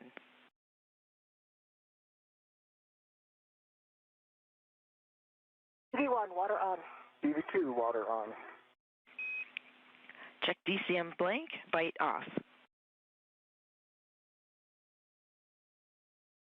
DCM blank, bite off. DCM blank, bite off. Take your temperature control valves as you desire and report the settings to us.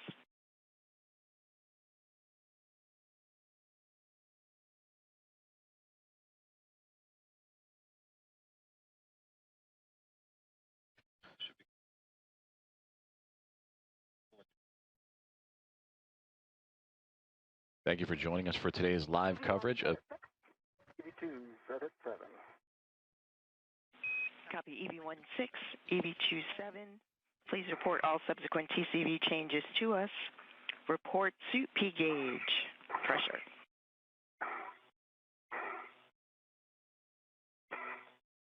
EV1 4.2 on the suit P gauge. EV2 is 4.2 gauge. Copy 4.2 for both EV1 and EV2 on the suit P gauge.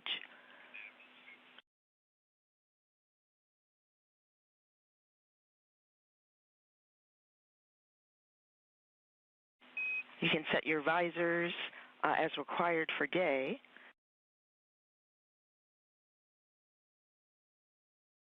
EV1. EV2.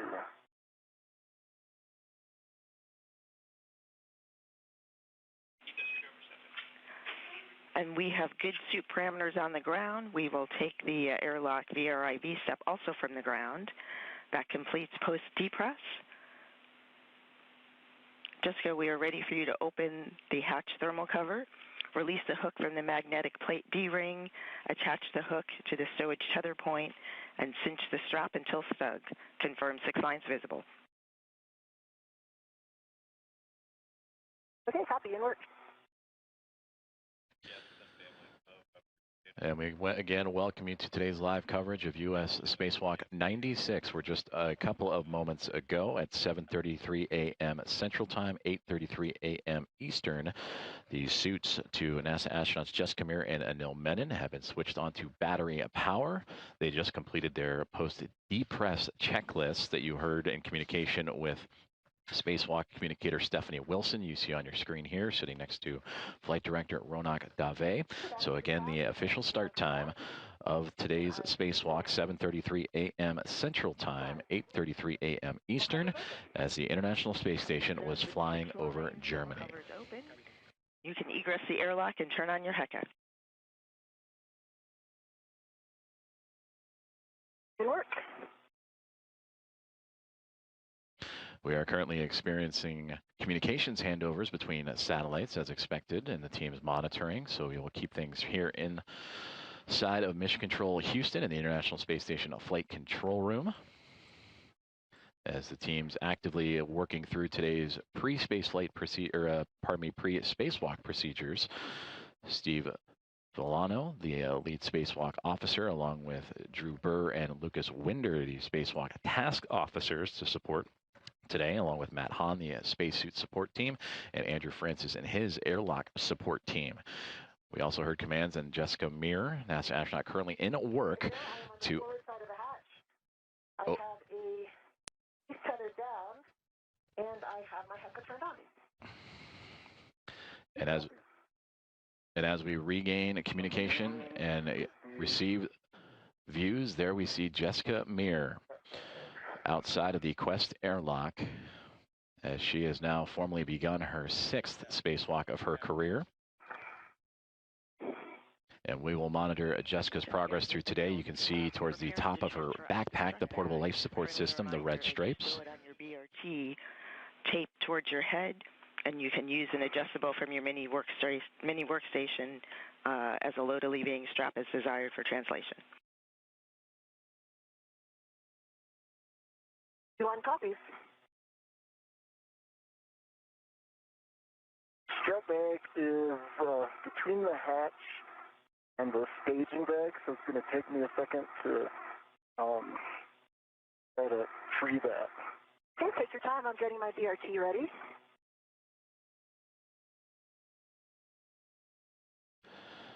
So Jessica Meir now outside of the Quest airlock. NASA astronaut Anil Menon still inside. For Jessica, she mentioned the BRT. That is the body restraint tether that creates and provides greater body positioning and stability. And that is when working in close proximity to the International Space Station and being able to retain the use of both of her hands. And she will need that because Anil Menon is going to hand her the strut bag for today's spacewalk. That consists of 6 struts and a mounting base for the future use of an International Space Station rollout solar array. And that bag, quite large, 8 feet in long, and weighing here on Earth what would be 330 pounds. And that mass will be handed over to Jessica Meir to then have connected to her suit. And then once that is handed over, Anil Menon will make his way out of the hatchway and get his first views and begin officially his first spacewalk.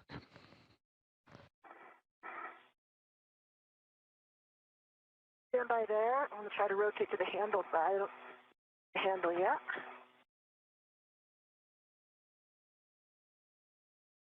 If you could keep turning it that direction.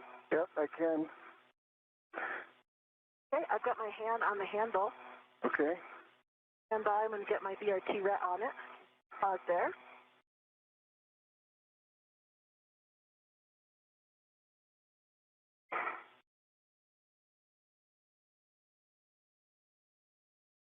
Okay, I have my BRT ret on it.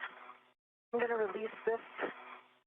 Have the ret side actually. I do have I can easily release the ret if you'd like me to. You can go ahead. I have it retted. That is released. I copy. I'm going to pull it out a little bit more. Okay, hold it there.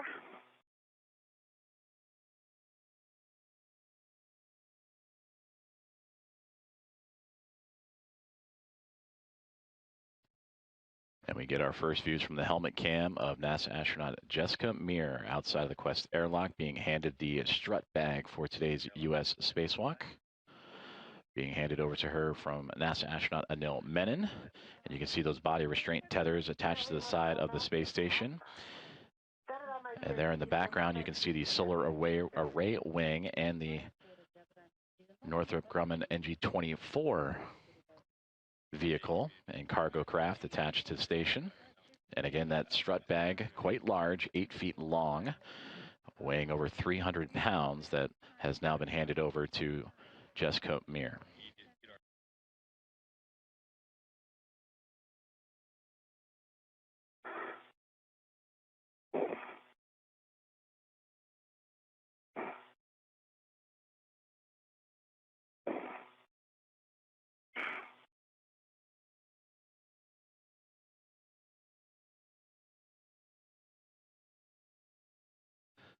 So Jessica Meir continuing to maneuver her body and the strut bag for today's spacewalk. And you can see on the handle of that strut bag for 3B, that is the task for today's spacewalk, to install the IROSA mod kit on the 3B mass canister for her and NASA astronaut Anil Menon.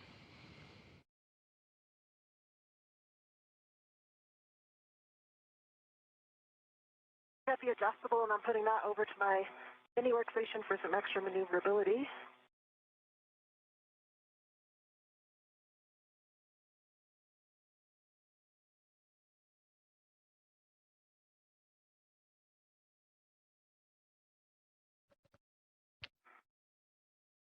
And this view, again, from the helmet cams, the HECA cams from NASA astronaut Jessica Meir. Bag transfer to EV1 is next.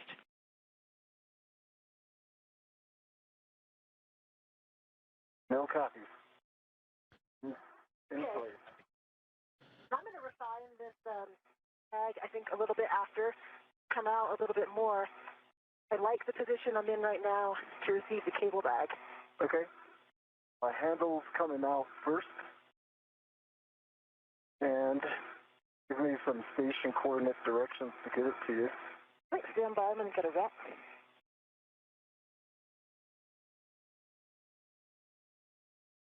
Todd, stay right there. I'm going to get my red on it. All right, no problem. Can you come down a little bit more? Yeah, I'm going to try to get a red. I wanted to get a red on the other side. On the other side, I can help you with that. Hold on. Is that easier?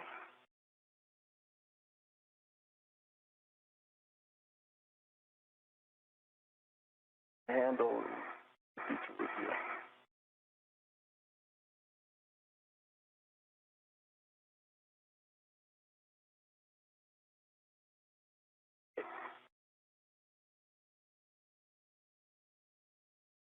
Okay, I've got a ret on it. You can release that ret.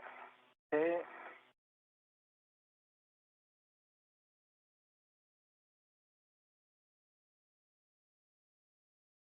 Thread is off, and I'm putting it on the UIA.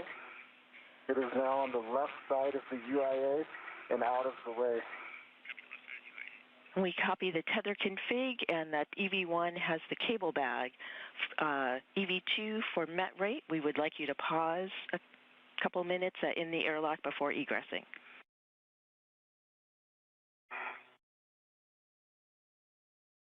Copies, pause. So, no, just to plan out this egress, I am immediately on the forward side. I have the strap bag on my left and the cable bag on my right. The cable bag is out of your way, I think, but it's just kind of underneath the hatch. You can see it. I can see it. But if you come out and then go straight aft, we should be in a good position. I'll do that. I think a driver for the net rate might be I had to really get that net bag from behind the hatch. Copy. We understand. That's why it's notated as EV3 in the procedures. It's a big bag. Yeah, and I think on that egress, that was what was preventing me from closing the hatch all the way. I couldn't see above it. Sorry, from opening all the way. Then we got past it.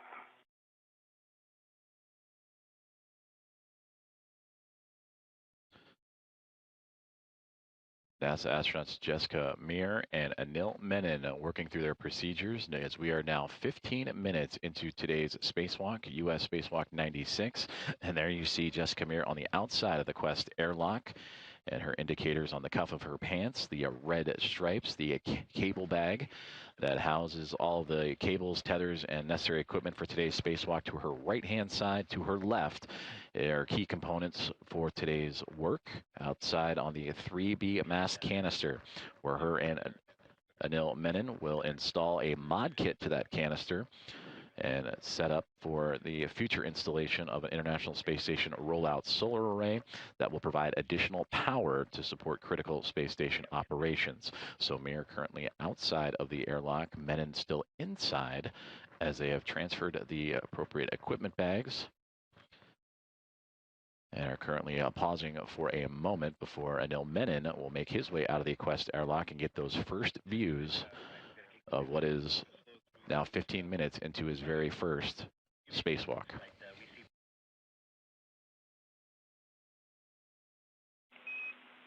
EV2, nice work on the pause. We show good met rates continue. You have a go to egress the airlock. Please go to egress.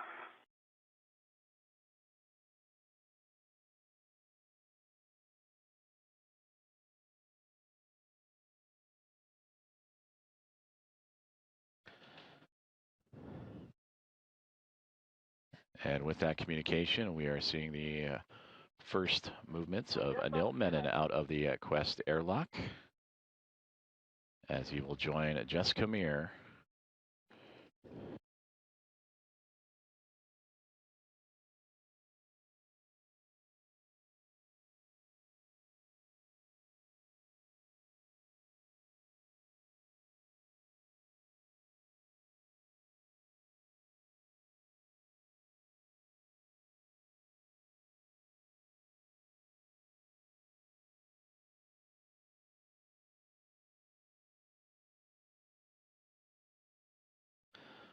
So now both Menon and Meir have exited the Quest airlock. Meir with the red stripes on her cuff of her pants closest to this camera view. Anil Menon just on the other side to her right as they will continue to maneuver into position.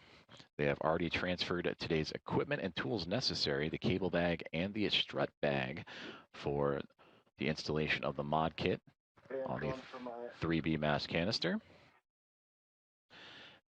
And then soon they will step into buddy checks, and that is when they will look over each other's spacesuits and check in on each other, make sure everything is okay before proceeding on with today's spacewalk. And if you have the handle handy. Here we go.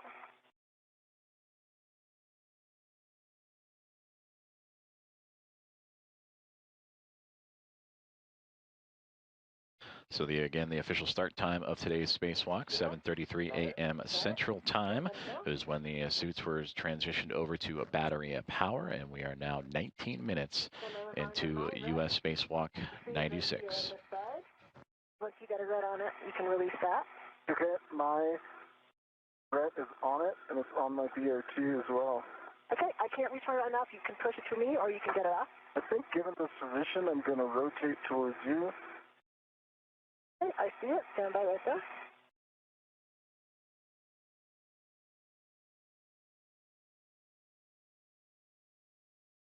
I've got my red off. Thank you for the help.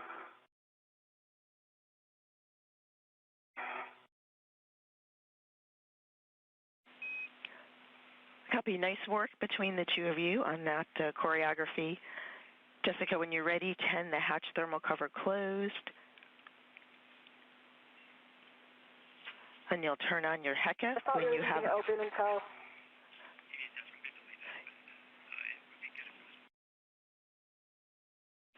Okay.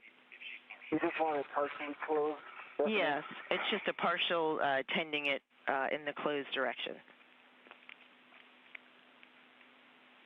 Okay, copy, inward.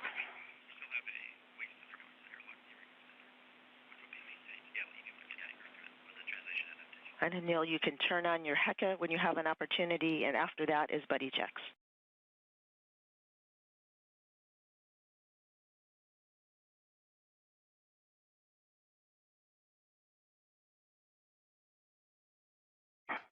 Mills HECA is on. Copy.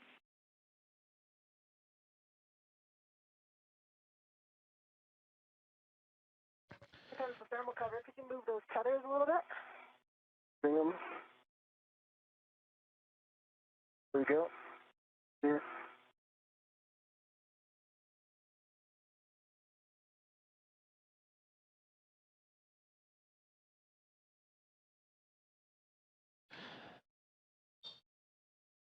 The tandem of NASA astronauts Jessica Meir and Anil Menon have now successfully exited the Quest airlock and are closing the thermal hatch cover. Jessica Meir would depart first. Anil Menon would hand her the cable bag and strut bag for today's US EVA and spacewalk. Okay, let me move the cable bag out of my way.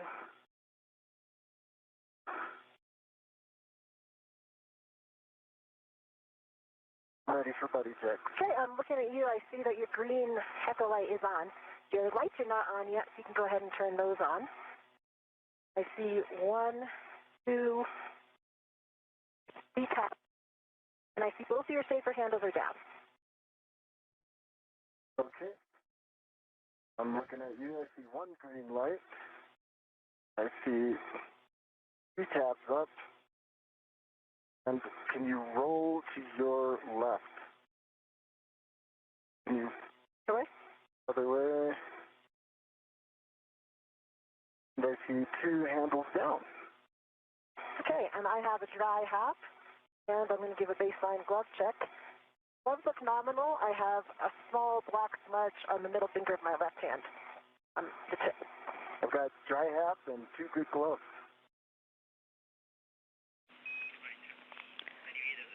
Copy. Good buddy checks, good hap, and good gloves. And for EV1, we copy nominal with the small black smudge on the finger.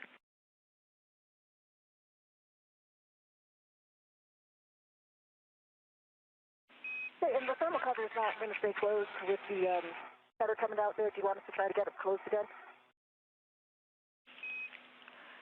Jessica, we're happy with the config. Yeah, we just wanted it tended closed, but we're happy with the config. We are ready for you to start translation. I have 2 cautions for you both and 1 caution for EV1. Avoid inadvertent contact with deployed test cable, zenith and nadir cedar rails to prevent kinks, folds, or real issues. Avoid contact with radiator and flex hoses. And for EV1, keep translation rates below 0.7 feet per second with the strut bag on your BRT. EV1 copies. EV2 copies. Hey, Neil? You doing? Great. All right. Yeah, I can do all the adaptations while you translate. Sounds like a plan.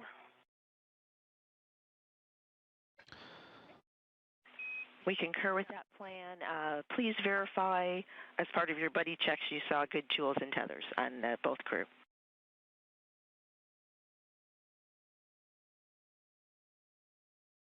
Confirmed.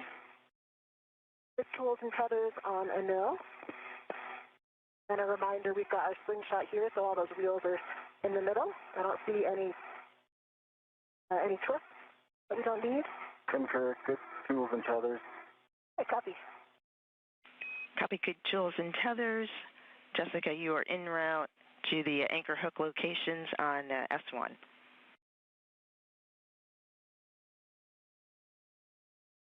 V1.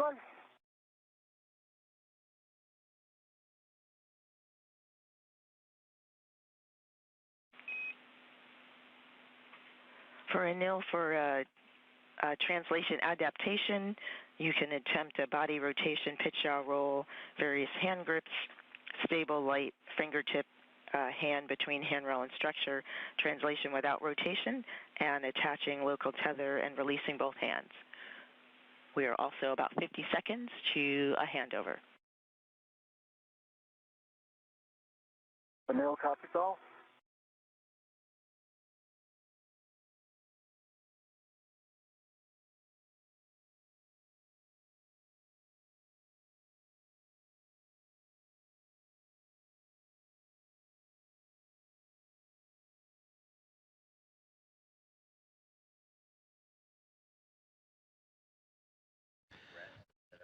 Side-by-side views of NASA astronaut Jessica Meir and Anil Menon as they have just recently completed their buddy checks after exiting or egressing the Quest airlock, successfully handling over the tools.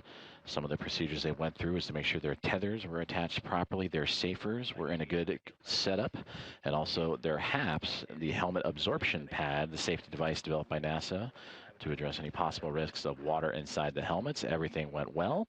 As we now welcome you back inside the International Space Station flight control room, where the teams on the ground continuing to monitor the progress of today's spacewalk, as we are now 26 minutes, 20 seconds, and counting into today's 96th U.S. spacewalk.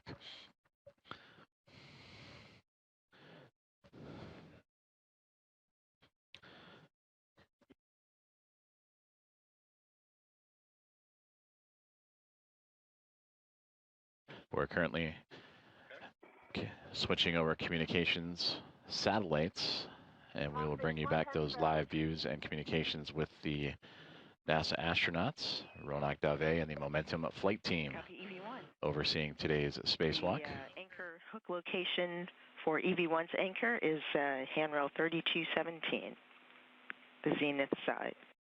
3217. And for EV2, for your translation adaptation period.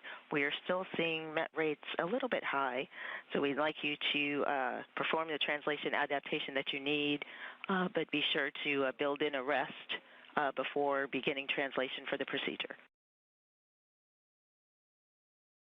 Copies. Thanks for the feedback. Will do.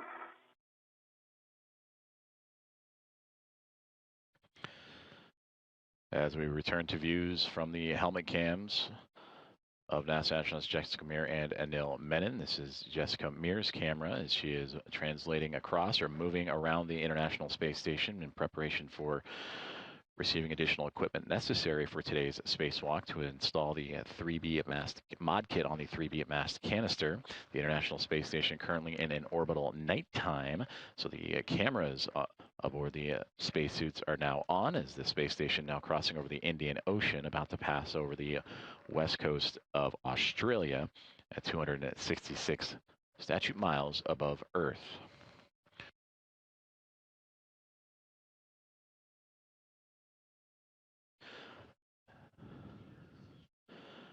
And that is a view of Anil Menon that is still close to the Quest airlock, continuing his translation adaptation as necessary. As for Jessica Meir, continuing to make her way across the space station in preparation for today's install.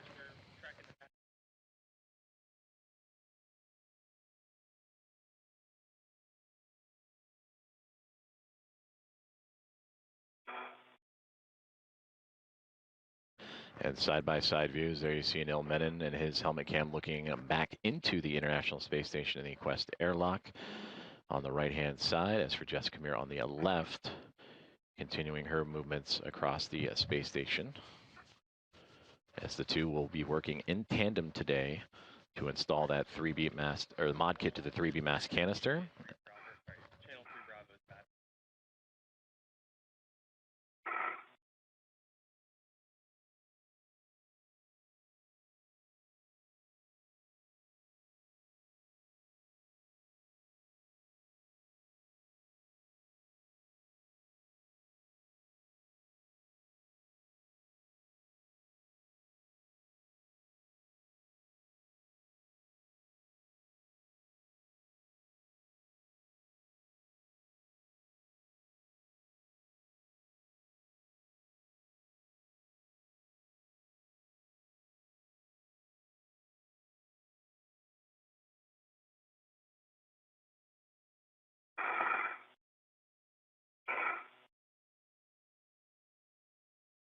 All right, I am at the starboard seat of cart, going very slowly with the strap bag, and I'm going to come find our handrails.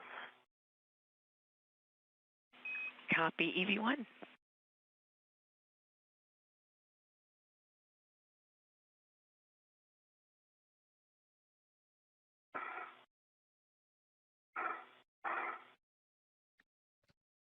And again, side by side. 17, I'm going to put my anchor on 3217. Houston concurs.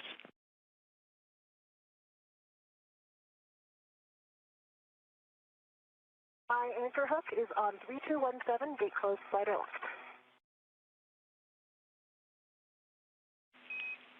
We copy, Jessica. Good load path for EV1.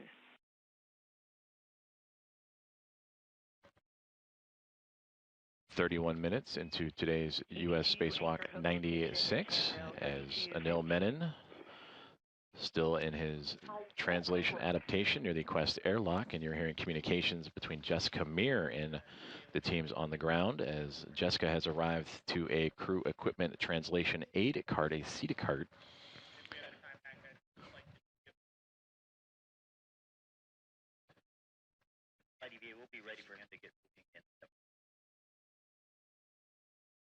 And those carts that Jessica has arrived at is offering a method to help translate or help move large pieces of equipment. And for Jessica Meir today in her spacewalk, currently tethered to her spacesuit is an 8-foot strut bag with a mass of 300 pounds, over 300 pounds.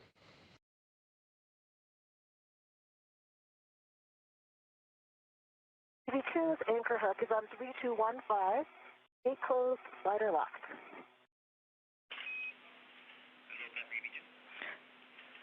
Copy all, Jessica. Good load path for EV2. You can give EV2 a go to release the waist tether. All right, EV2, I see a good load path here. You have a go to release. Copy, go.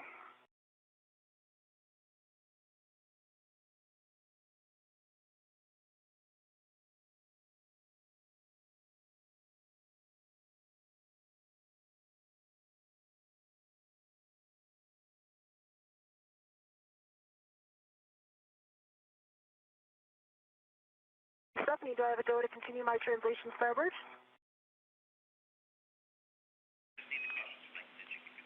Yes, and while you're translating, I have 2 cautions and a warning to read. Do not translate on Sarge DLA. Do not load DLA cable under MLI. Avoid contact with ECU and SSU on unlatched BGA mass canisters. The one warning, avoid inadvertent contact with grapple fixture targets and target pins to prevent suit damage. V1 copies.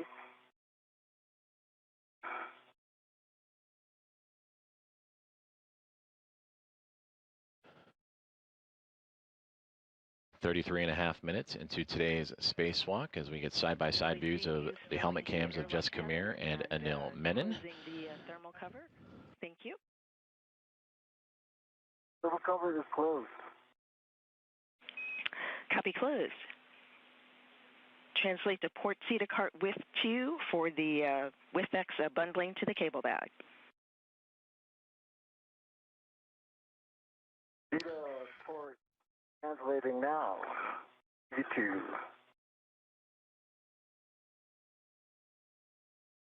So for Jessica Meir on the left-hand side of your screen, at a CETA cart that will help offer her extra support in maneuvering large pieces of equipment, much like the 8-foot-long, 330-pound strut bag that is attached to her space suit.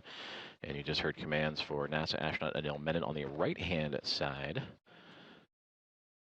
to begin translation to another crew equipment cart to pick up a WIFX, a worksite interface extender. And this will allow the crew member to reach work sites that are not easily accessible with the articulating portable foot restraint. We'll hear a lot of those acronyms here soon as well. The APFR, and this WIFX with the APFR adds additional length and maneuverability that will be necessary to help out with today's spacewalk activities. And again, these crew members will be installing an IROSA mod kit on the 3B mass canister of the International Space Station. They will build an upper triangle portion, attach the right and left struts to connect that upper triangle, which also contains the mounting bracket for today's EVA and future IROSA, or International Space Station rollout solar relay install. They'll route the cables and then set up that stage for the future EVA that will see the installation of that rollout solar array.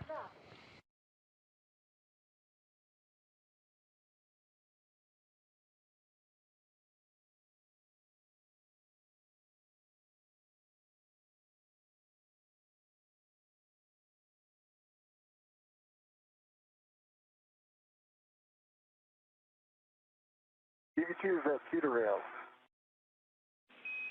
Copy EV2. And for EV1 for translation at S4, follow the keel side non-radiator edge. There is an optional fair lead on the non-radiator side of the grapple fixture per your preference. You are en route to your green hook location on X6, on S6, handrail 2042. Copy all.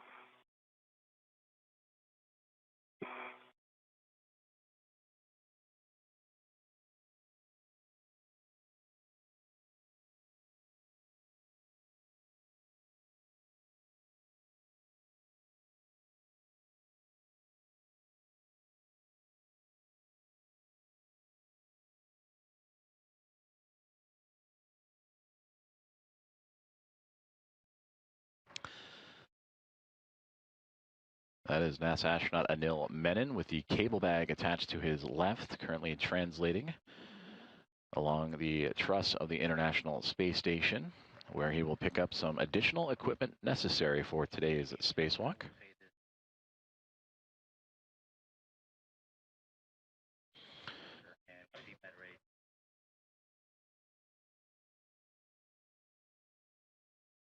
EV2 is at the CETA cart. Copy EV2 at the CETA cart.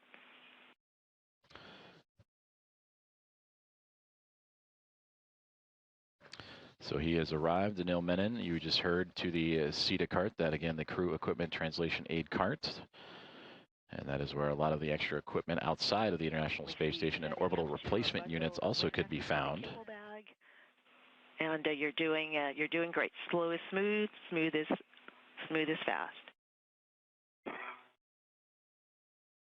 It is on this CETA cart that Anil Menon will pick up a WIFEX, a work site interface extender that'll help add extra length and maneuverability with the articulating portable foot restraint that the astronauts use to lock their feet into place as they will work on the 3B mast canister and the 3B mod kit for today's spacewalk. And you can see the ties that are angling off that cable bag. That is where he will bundle that WIFEX extender.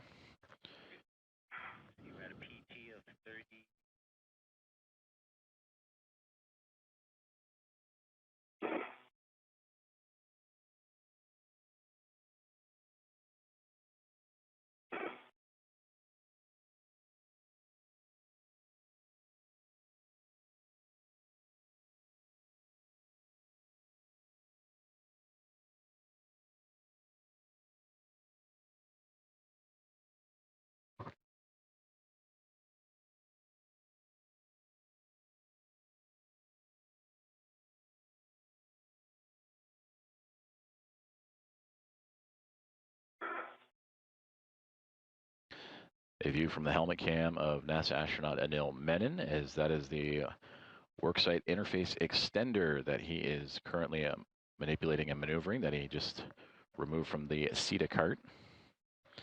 And he will now bundle to the cable bag that he has in tow. And we copy, per your discretion.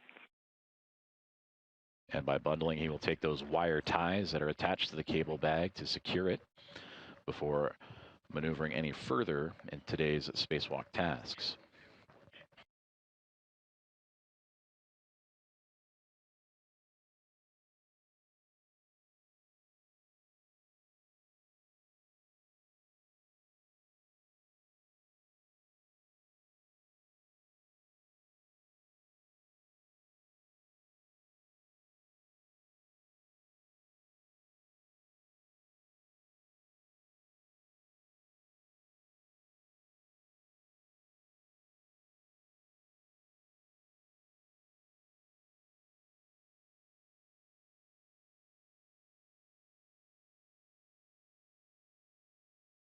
Is secured.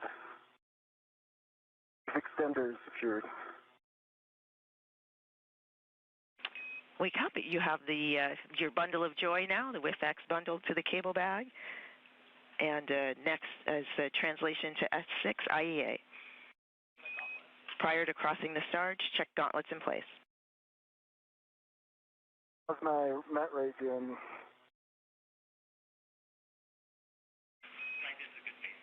And this is a good pace here. You're doing a nice job.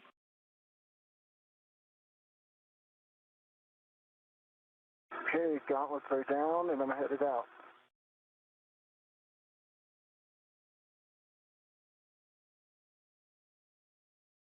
I'm at 2042, Stephanie. I'm working on my green hook. Copy that. Inboard stanchion. Just over 41 minutes into today's U.S. Spacewalk 96, as NASA astronaut Anil Menon has successfully bundled the worksite interface extender to the cable bag. And now we'll translate across or move across the International Space Station to the IEA, the Integrated Equipment Assembly.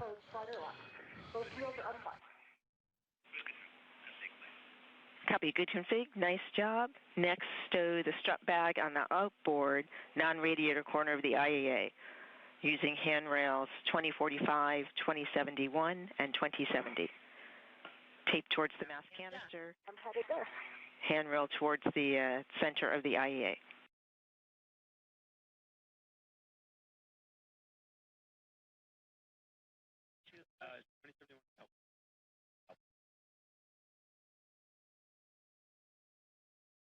I will be very happy to do this strut bag.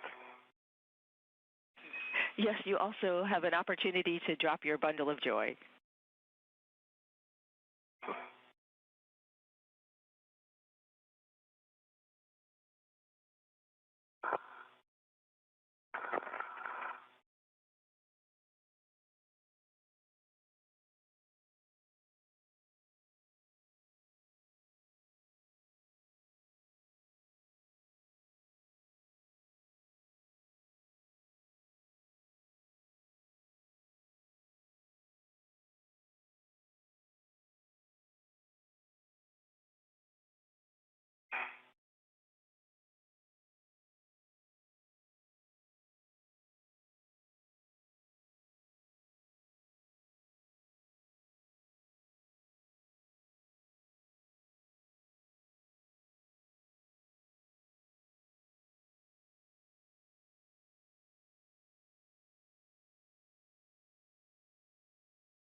All right, EV2 has passed the MT, and it's 1,000 times easier than in the pool. Ultra. Copy all.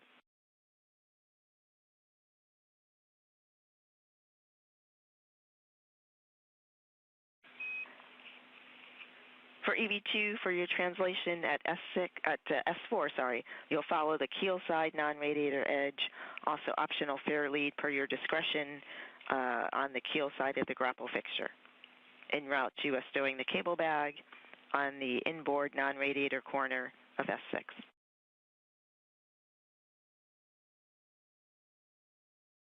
Copy, non-radiator side. Optional fair lead, EV2 copy.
"45 minutes into today's U.S. Spacewalk 96 as NASA astronauts Jess Kamir and Anil Menon continue preparations for the construction of the 3B mod kit, the mass canister of the International Space Station. After exiting the Quest airlock and doing quick buddy checks, they would begin their movements across the station to pick up additional equipment necessary, including the WIFX, the worksite interface extender, also a quick stop off at the crew equipment translation aid cart or CETA cart, and that helps them move large equipment across the International Space Station as needed. And part of that equipment does include an 8-foot-long, 330-pound bag, strut bag, that is a part of today's spacewalk activities. And now the two making their way to an IEA that you may have heard in communications with the team on the ground here at Mission Control, the Integrated Equipment Assembly. And that's the assembly of several power system orbital replacement units, or ORUs, that transform and control power from the solar array wing to the power channel. So direct access to some of the tasks required for that future rollout of an International Space Station rollout solar array. We copy. That hook on 2071 is a large, small, adjustable large hook. Large, small adjustables on 2071.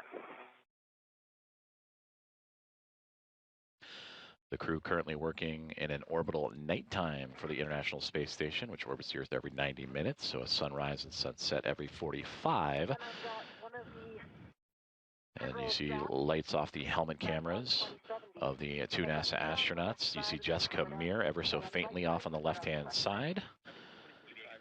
And you can identify her by the red stripes on the cuff of her pant leg of her spacesuit today. And for Anil Menon, in the foreground, you see his helmet lights really shining and reflecting off of the International Space Station, as those two will be working in tandem to build today's modification kit to the 3B mass canister.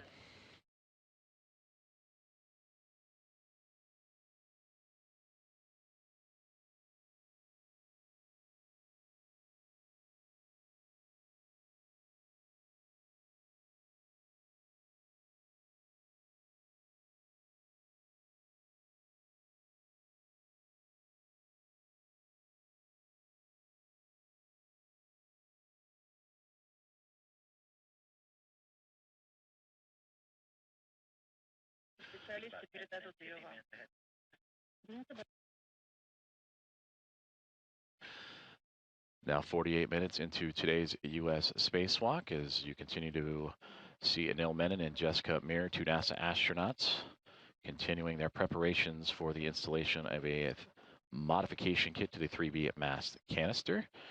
And with that, I am thrilled to welcome in colleague and friend of NASA Communications, Ken Appel, for additional commentary.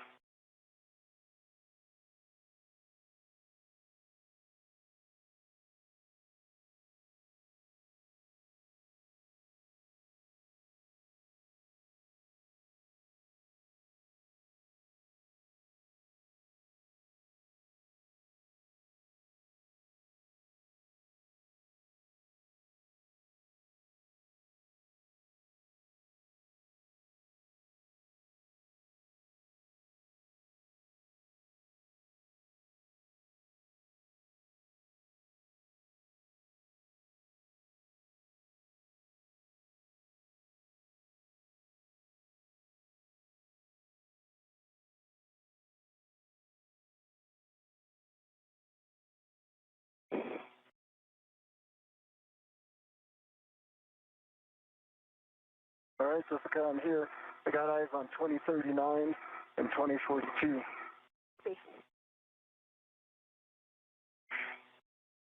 Those are good handrails for EV2 for the cable bag.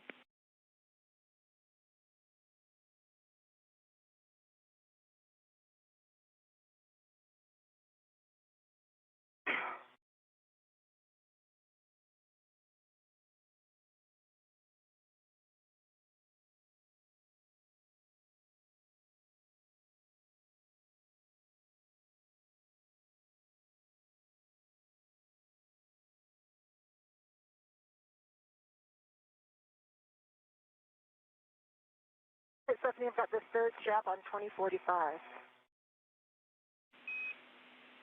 Copy, third strap 2045. Nice work stowing the strut bag. At your convenience or when you're ready, we'll take a glove, hat, and gauntlet check. We also would like to check that your HECA green light is on. Click this way, I can check. I see my green light. Light is on, and I have a dry hat, and still no change to gloves.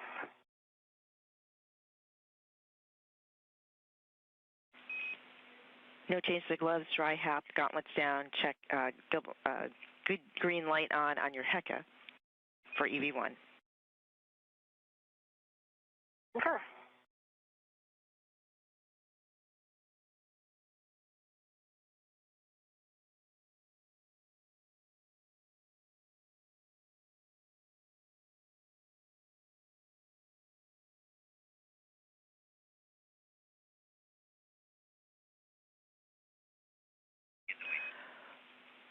For EV1, we would like a power cycle on your HECA. Anil, as you work to stow the cable bag with the handrail towards the center of the IAA, we'd like you to take a few-minute pause.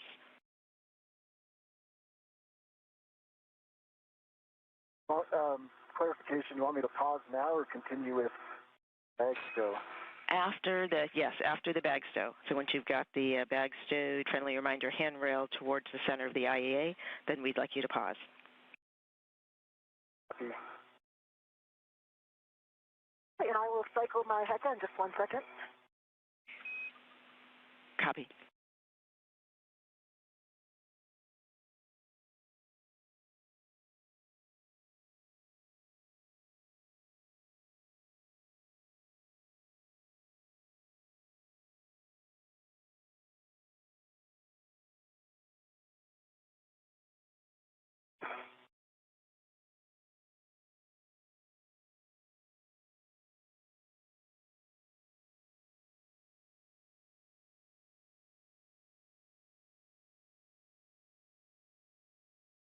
HECA is off, and I need to wait a certain number of seconds to just right back on.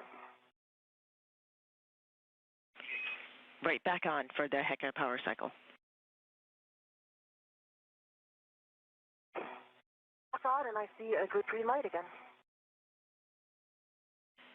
Copy. Thank you.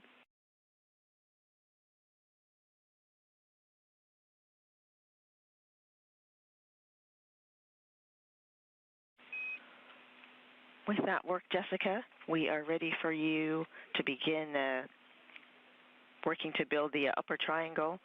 Open the strap bag, securing the straps as needed. Retrieve the mounting bracket from the strap bag, keeping that tethered to the bag, and you may lock out the ret if required. Copy.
My cable bag is fully stowed. 3 locations tied down for stability. Taking a pause. We copy. Nice work. Also saw the WIFX on your BRT. We still would like you to pause for met rates. Thank you.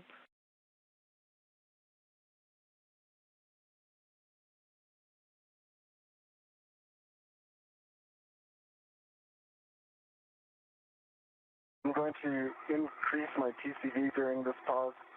We'll report. Copy.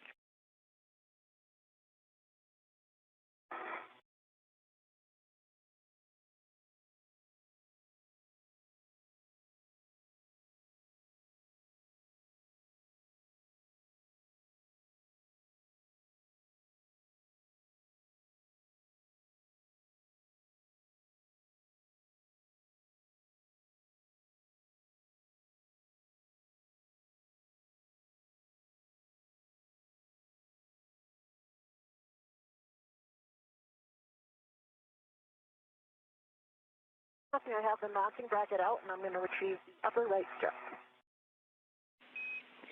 Copy. Upper right struts under straps 3 and 4. Work. TCV set to 8 for EV2. Copy. TCV 8 for EV2. Thank you.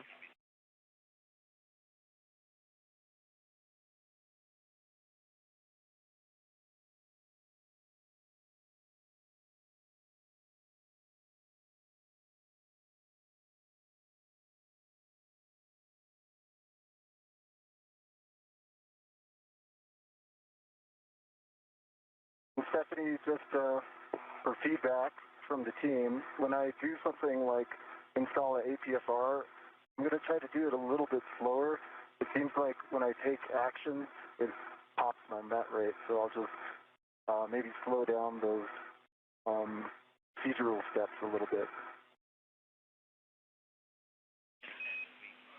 And we copy, we think it'll stabilize as you ingress the APFR and work throughout the EVA. We're just trying to be conservative with the pacing.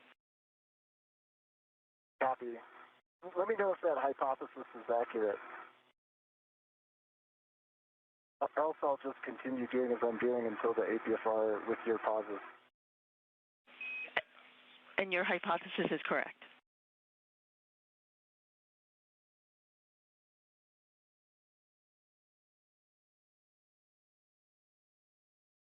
If your pause is close enough by here, you could help me stabilize this mounting bracket. Up to the team on what they want to do there.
Stephanie, I don't know if you caught that. Do you want me to help Jessica stabilize the mounting bracket while paused?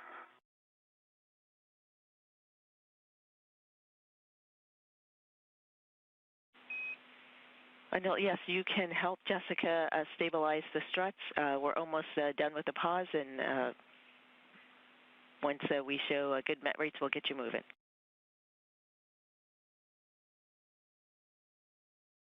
Who wants to help, Jessica? Let's see when we're ready to pause, and we'll make a call then. Okay. Popping my visor.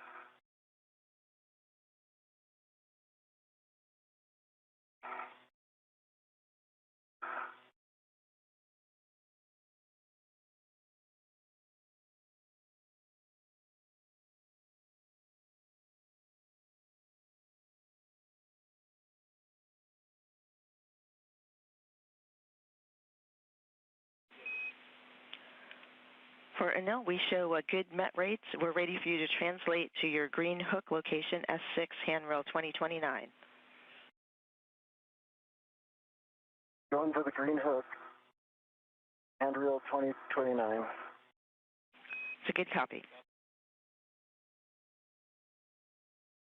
Hey, Stephanie, I've got the lip underneath the guide here, lining up the black lines.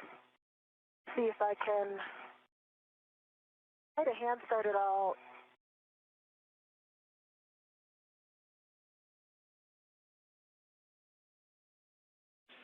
Jessica, we copy.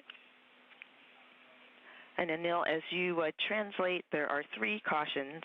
Do not translate on the S6 PVR base handrail. Avoid inadvertent contact with PVR pit pin near PFCS.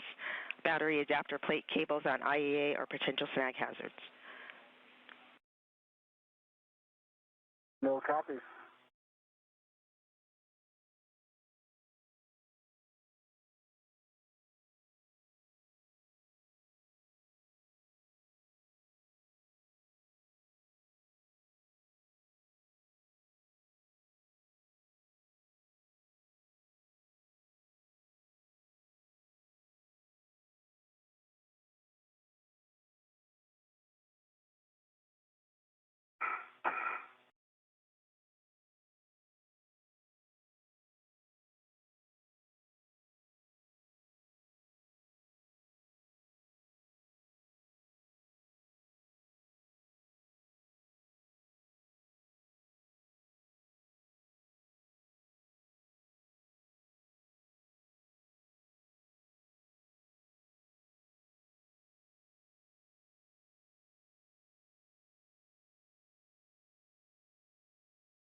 I'm just pausing for tether cleanup. We copy.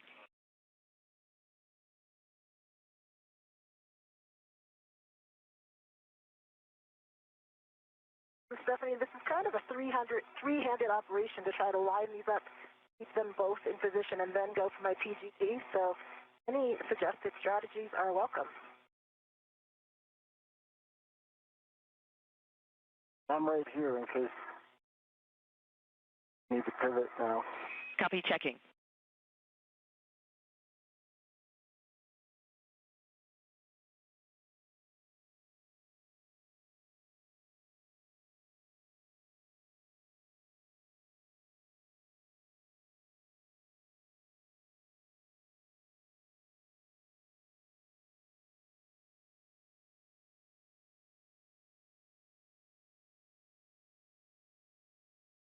The other thing is, Jessica, once I get the APFR install, I'll eventually be able to help them too.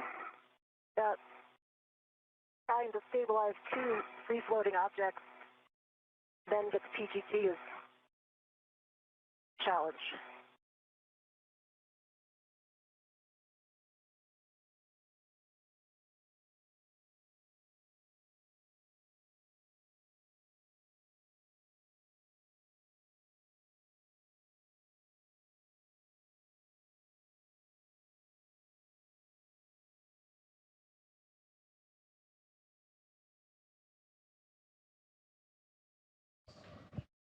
This is Mission Control Houston, and if you're just joining us, we're covering U.S. Spacewalk 96 that began at 7:33 a.m. Central, 8:33 a.m. Eastern this morning. We are currently just over an hour into today's spacewalk, and all procedures have gone by the book. Actually, a bit ahead of schedule this morning, about 10 minutes or so. 2029 reel unlocked. Also double check on the outboard. Today's spacewalk prepares the 3B power channel for the future installation of new rollout solar arrays. Once installed, the arrays will provide additional power to support critical station operations. That handrail is not. NASA astronauts Jessica Meir and Anil Menon, who you see on your screen, are currently assembling the upper triangle, which is the first portion of today's construction. This assembly consists of the IROSA mounting bracket and two struts that'll connect to the 3B canister. This 37.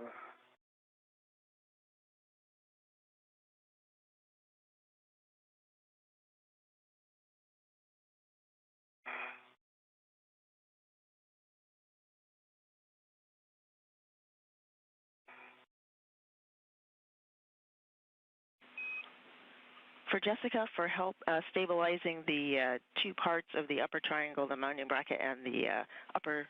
Live view on your screen of NASA astronaut Anil Menon. Try to clamp the mounting bracket with the upper strut, hold it together and pinch it in that way. You also might be able to use tethers from the either adjustables or tethers in the bag to hold the mounting bracket in place as you're working to align the upper strut with it. I've got it aligned now, so I think I'm in a pretty good spot to get my PGT. Well, I can take PGT settings. PGT settings, Bravo 3, clockwise 2.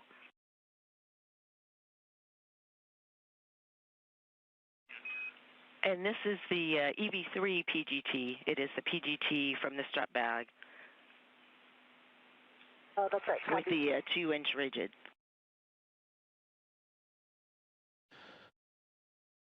So as you just heard, that we are over an hour into today's U.S. Spacewalk 96, an hour and 7 minutes to be exact, as NASA astronauts Anil Menon and Jessica Meir have maneuvered into position to today's work site, the mass canister, to start construction of the 3B mod kit on that same mass canister.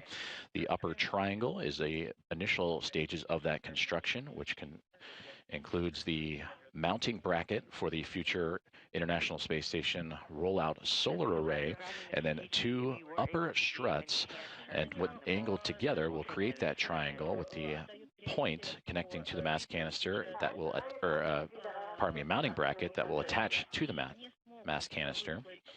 and then they will move into constructing the right and left struts to further secure this modification kit to the International Space Station. And with this view, you see the teams working in tandem together, and you had a great view there. And then now in the hands of Jessica Meir, who in this view looks like she is upside down, but we can identify her due to the red stripes on her pants and backpack of her spacesuit, the portable life support system. She has the pistol grip tool, or PGT, the powered drill that will help assemble today's struts to the mounting bracket and attach it to the mass canister. 3 clockwise 2. Bravo 3 clockwise 2. Drive M13 and M14, 4 turns.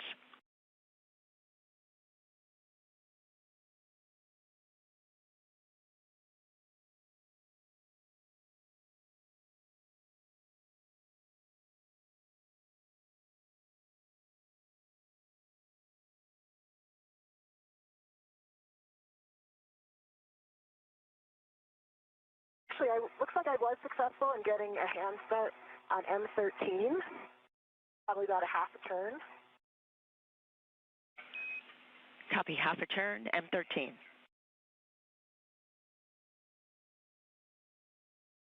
See, I'm at whiff 37.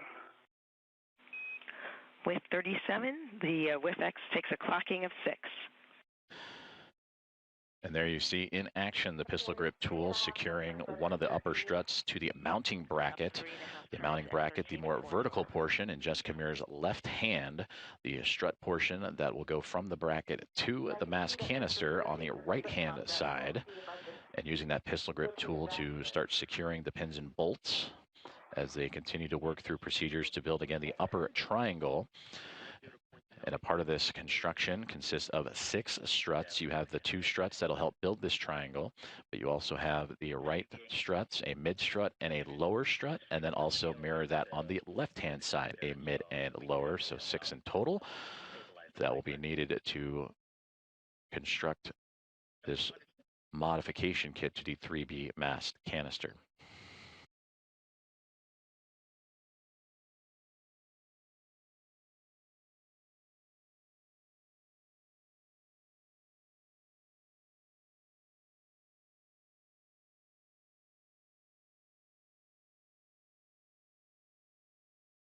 And I've got a hand start,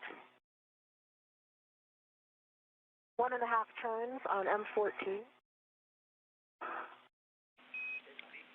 And then the struts are right behind you. Need me to move? Or is that? No, it's just a caution for you. Okay. Copy, 1.5 turns, M14.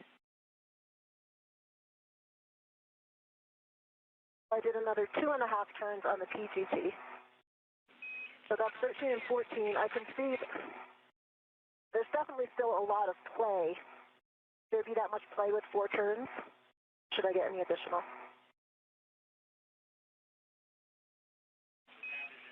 This is as expected. We copy a 4 turns total on M14. And verify the tab is in the groove. Tab is in the groove, then I can no longer see the first black line. We copy, that's a good config. Next, retrieve left upper strut from the bag. Copy left upper, and that'll be center pad first. And I'm going to change my settings first because I think this one is Bravo 1, correct? That's correct. Bravo 1, clockwise 2 on the strut bag PGT, 20 seconds to a handover. 2 minutes to a handover. Stephanie, the whiff extender is 6, off, 5, full twist test, black on black. Copy 6, Golf 5. Black and color, black on black. Good pull twist test.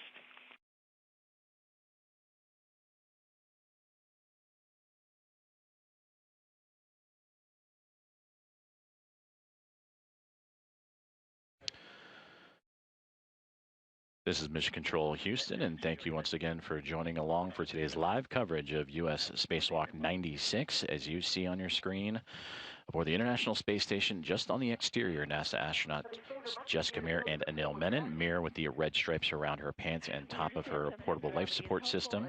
And for Anil Menon, just off to her right-hand side. We're ready for you to translate to with 31 to retrieve the APFR. So fair lead on handrail 2066. And you're moving zenith on the outboard side of the trunnion pin. This outboard side is T, and I'm headed to with 31, the opposite side. Copy, share lead 2066. Good readback.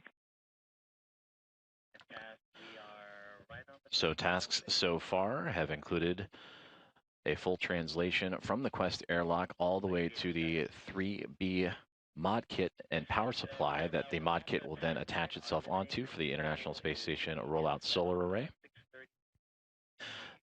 Jessica Meir, with some additional assistance from Anil Menon, have started the construction of the upper triangle, which you see Meir holding on to right there. But as we have transitioned communications between satellites, we welcome you back inside of the International Space Station Flight Control Room here in Mission Control Center, Houston, Texas, as the Momentum Flight Team, manned by Ronak Dave, Flight Director, with Stephanie Wilson as the spacewalk communicator. That is her voice that is relaying instructions to Anil Menon and Jessica Meir. There you see her sitting just to the right-hand side of Ronak Dave.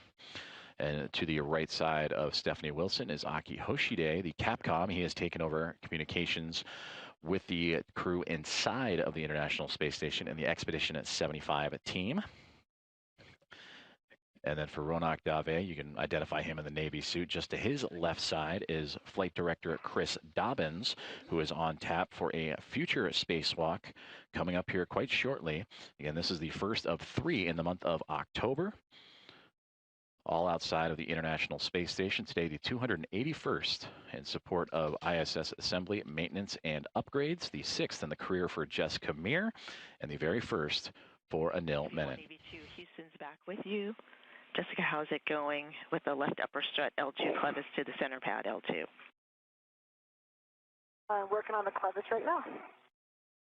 Excellent, thank you.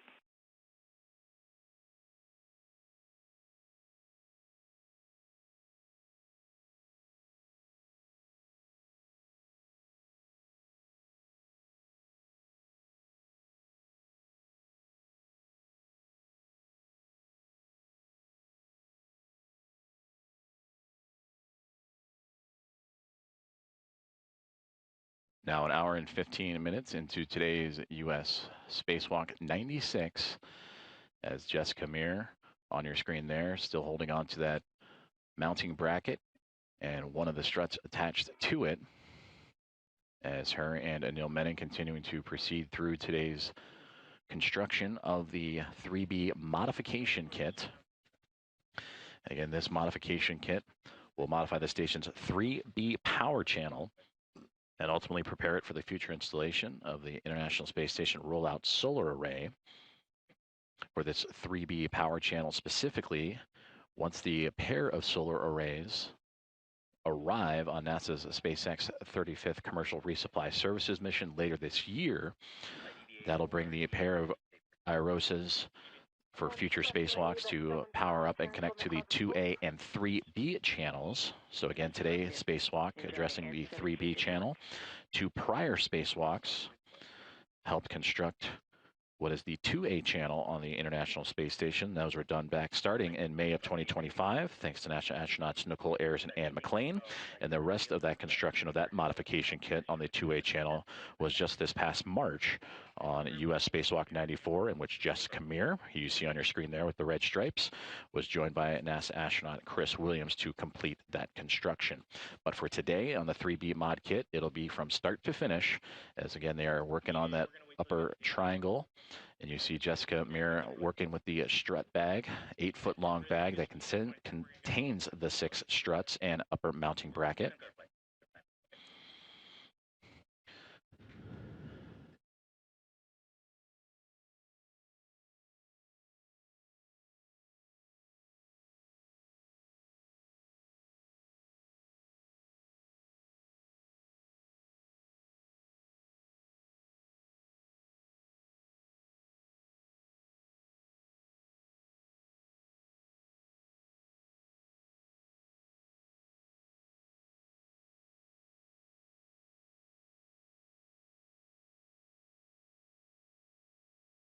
APFR is secure.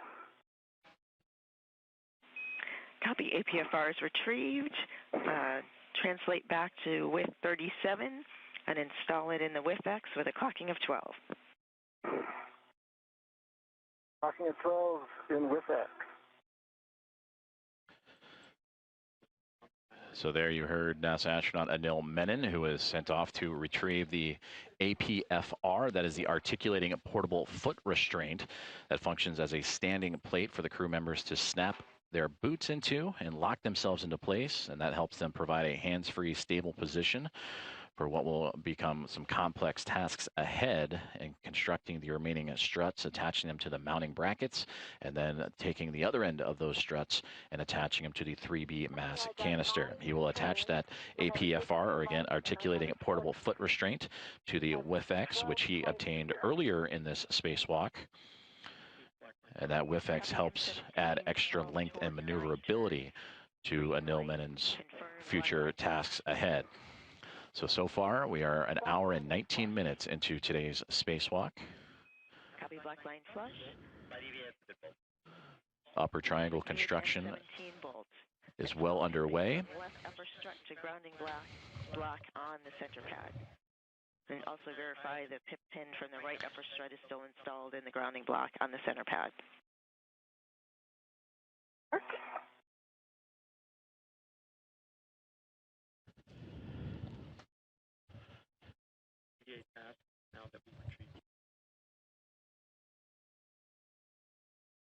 I can confirm that the right side is installed, and I'll work on the left. Copy.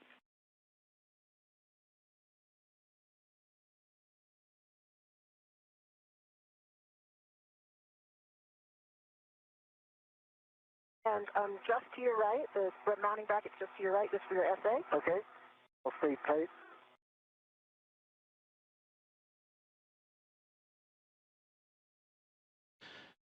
And there you can see that upper triangle is starting to take shape, that mounting bracket, the base of the triangle, if you will, just off to the right-hand side, angling outward into the hands of Jessica Meir, as the right and left upper struts being assembled. And then soon they will add the center pad, which is the top point of that triangle, the one that is in Meir's hands at the moment. That is what will attach to the 3B mass canister. MLI and center pad covering L2 clevis.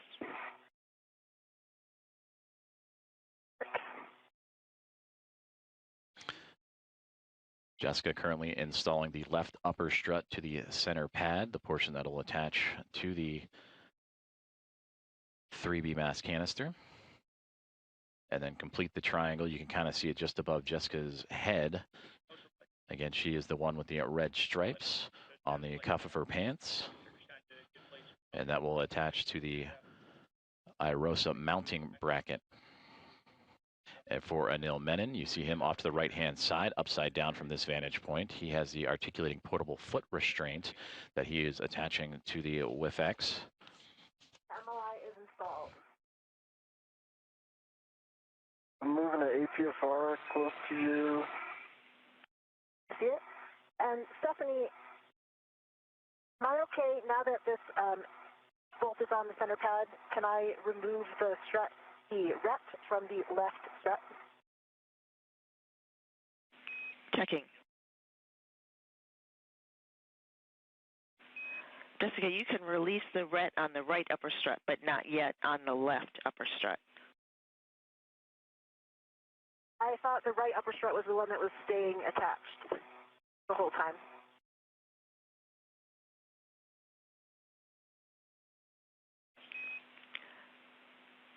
Jessica, the ret on the mounting bracket will stay attached the entire time.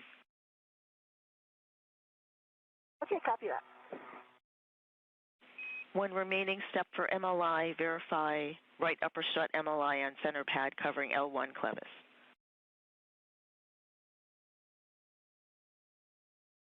It is. It's covering the L1 clevis on the right upper strut. Copy. Next is to install the left upper strut LA to mounting L8 to mounting bracket left side. Work. And APFR is attached, clocking 12, locking color black on black, good pull and twist on it.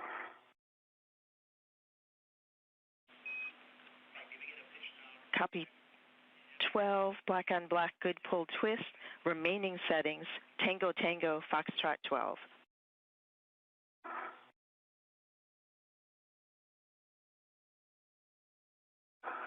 And Stephanie, I'm back to Bravo 3 for these folks. Bravo 3, clockwise 2 on the strut bag PGT, drive M15, exactly 4 turns.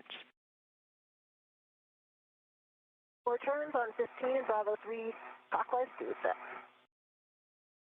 Good settings.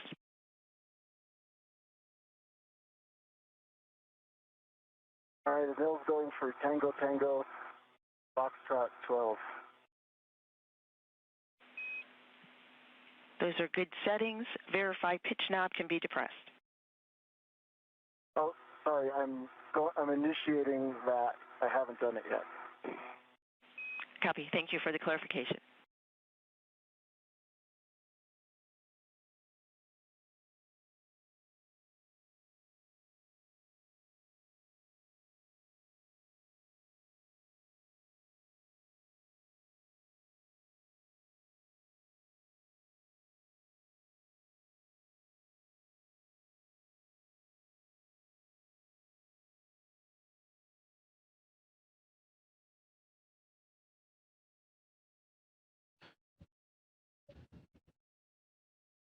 One hour and 25 minutes into today's U.S. Spacewalk 96, featuring NASA astronaut Jessica Meir operating to the right side of your screen, and Anil Menon floating towards the upper portion as they continue construction on the upper triangle.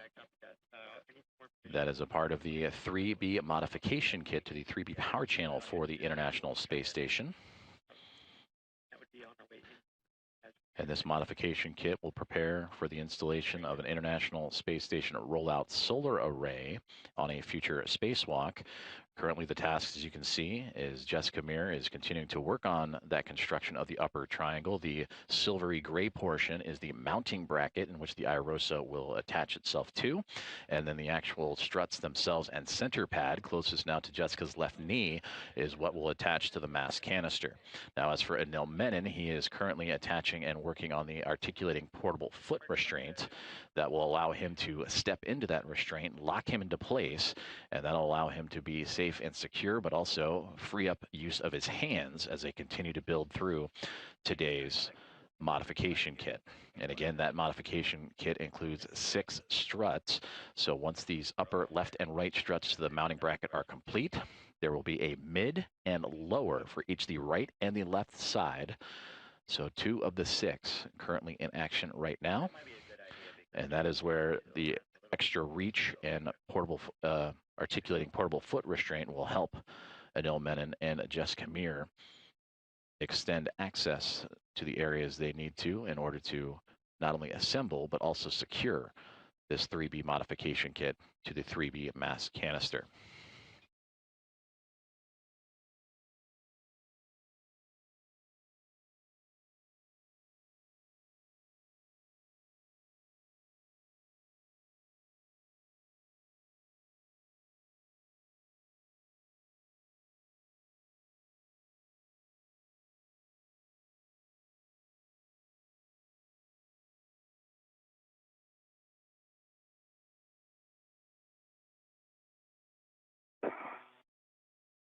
And I know I'm right behind you. Yeah, I'll be out of your way in a second.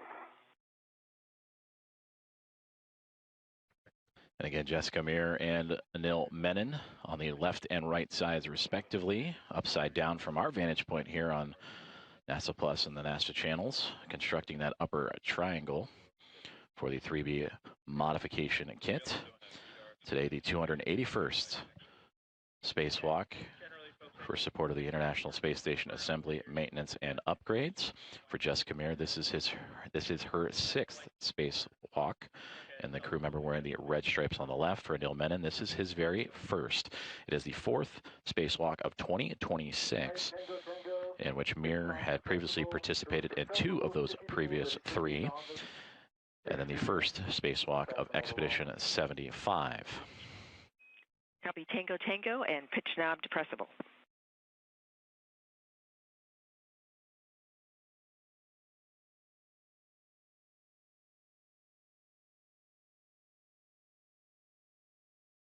Got some hand start turns on M15. Got 1.5 turns. Copy 1.5 turns on M15.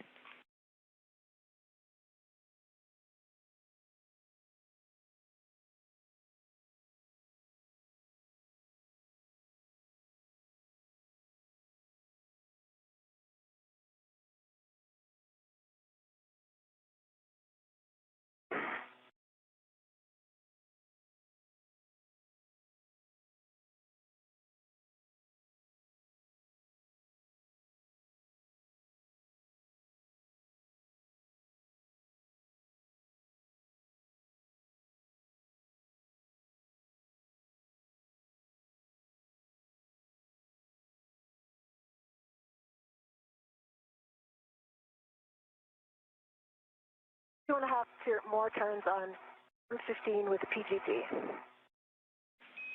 Copy 2.5 more turns with 4 turns total on M15. Now drive M16 to torque, expecting about 20 to 23 turns. Can work.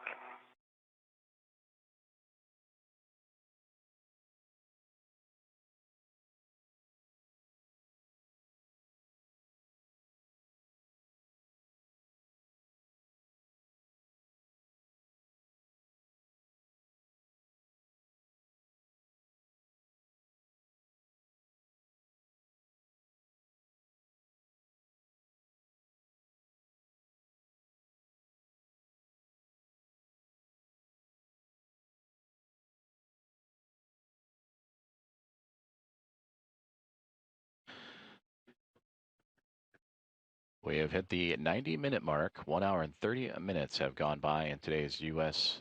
Spacewalk 96 as NASA astronauts Jessica Meir and Anil Menon continue working on the 3B modification kit for the 3B mass canister. For Jessica Meir in the top left, she is working on the upper triangle. As for Anil Menon with the white stripes on his right-hand side, his pant leg, he is working on the articulating portable foot restraint. So far, after beginning their spacewalk at 7:33 a.m. Central Time, 8:33 a.m. Eastern Time, the crew has not only departed the Quest airlock of the International Space Station, but also maneuvered its way down the truss system to the 3B power channel, picking up some extra equipment along the way, including that articulating portable foot restraint and the WFX worksite interface extender to help with today's construction. And as you can see, Jessica Meir continuing to diligently work on the upper triangle. That is the mounting bracket and 2 of the 6 struts required for today's tasks. Also a part of today's tasks, not only the construction and attachment of this modification kit for the future installation of an IROSA, or International Space Station Rollout Solar Array, but also routing the cables necessary for that connection of the IROSA to help augment the power of the orbiting laboratory.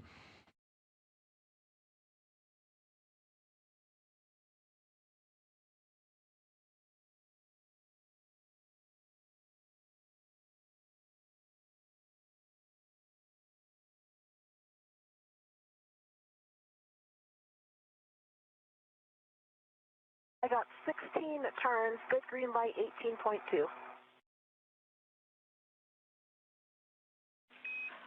On M15, 18.2 torque, 6 turns, green light, 16 turns. 16 turns, sorry, check black line flush. Confirm, black line is flush. Right. Stephanie, I'm all set on the APFR.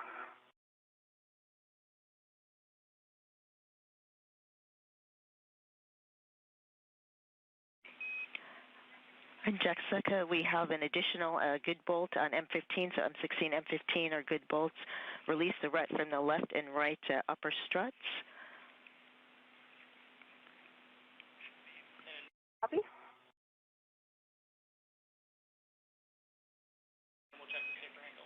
And for EV2, we'll take a glove, hap, and gauntlet check from you. Gauntlet's down, gloves look good, and hap is dry.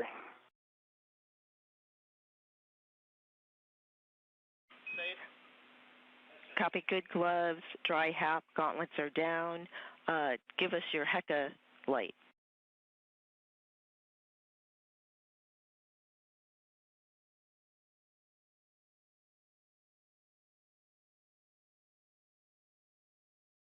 I see, green light. Copy, green light, verify, left safer handle down.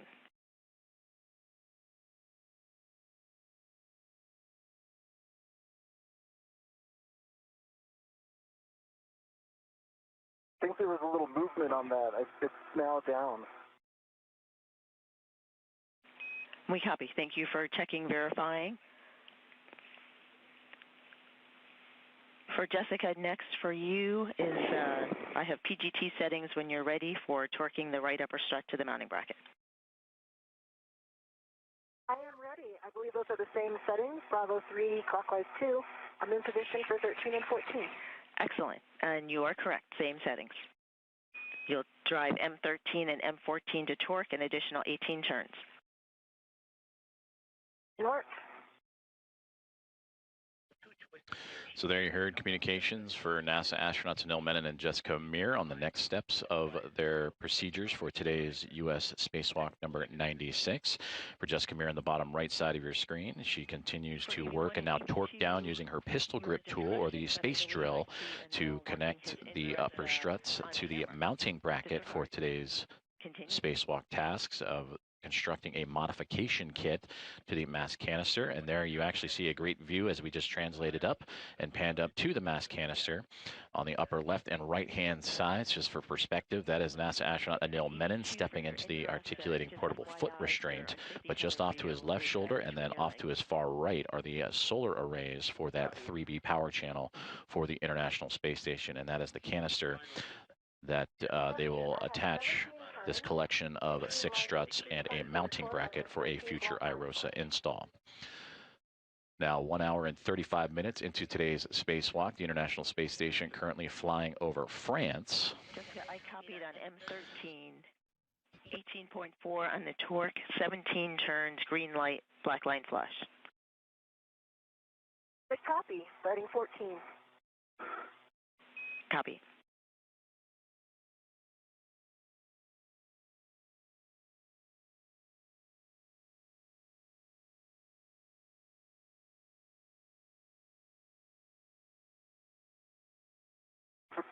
When you get a chance, let me know.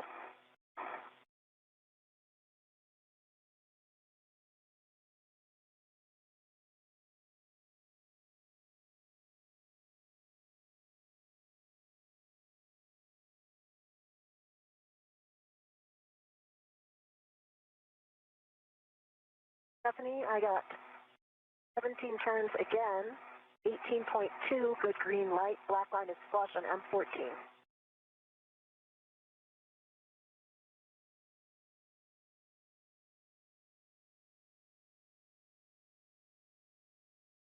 On M14, copy 18 torque, I believe 17 turns. So as NASA astronaut Anil Menon locks himself into the articulating portable foot restraint and prepares for the next steps of the construction of this 3B mod kit. Let's take a closer look at where exactly the astronauts are operating it today. They're on the starboard side of the International Space Station, down the backbone of the truss system, the S6 portion of the truss system, and where you see the 3B highlighted in yellow, they are all the way at the tail end of the orbiting laboratory, and at the base of that 3B construction along the truss structure is where the 2 astronauts are currently operating to assemble the collection of 6 struts and the mounting bracket for a future rollout of an International Space Station rollout solar array. Now, what do those look like, you may wonder? If you look at the far right-hand side of this graphic, there is an example of what that IROSA, or International Space Station Rollout Solar Array, would look like once fully unfurled.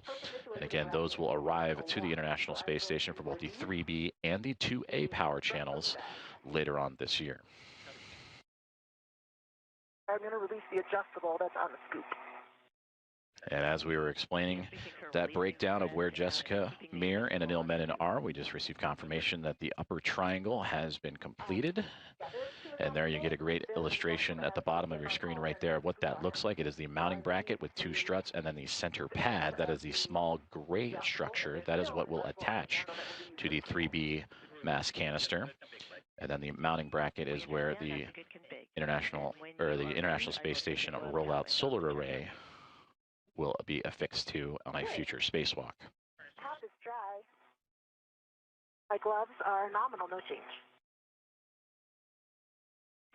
Copy dry hap, no change on the gloves and your gauntlets. My gauntlets are down. Copy gauntlets down. Nice work, both of you. We are now in the upper triangle handoff portion. I have 3 cautions, which I'm going to read to you within the 2 minutes that I have till handover. No sudden movements on the ECU, 4-bar linkage, BGA, mass canister, or mod kit. Maintain less than 0.45 feet per second on BGA. Limit loads to 40 pounds. Avoid cyclic loading. Do not impart forces into the mod kit struts before they are fully installed. V1 copies all, and I am changing my TCV. I am now at a setting of 4. Copy TCV4, EV1. And copy EV2, copies the cautions. When you're ready, EV1 present non-tethered left side of upper triangle to hand off to EV2. Okay, stand by now. I'm going to come get into position for that. Can you do a quick boot check to make sure my heels are in? Sure thing.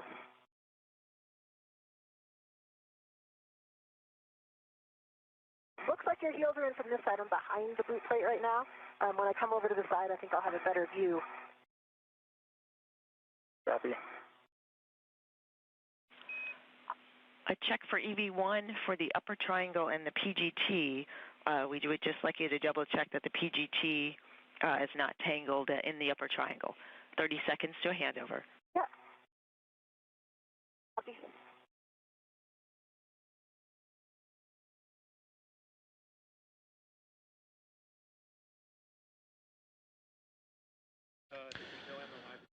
You heard the communications as we prepare for the handoff of that upper triangle from Jessica Meir to Anil Menon and begin preparations of installing that to the 3B mass canister. You have also heard from both Anil Menon and Jessica Meir some safety checks as they check over their gloves, their gauntlets, their HAPS, which is the helmet absorption pad, the safety device developed by NASA to help address the possible risk of water inside the helmets as they sweat through today's EVA opportunities and task list. And everyone so far so good working through. Again, the upper triangle build has been completed as we are now an hour and 41 minutes into today's spacewalk.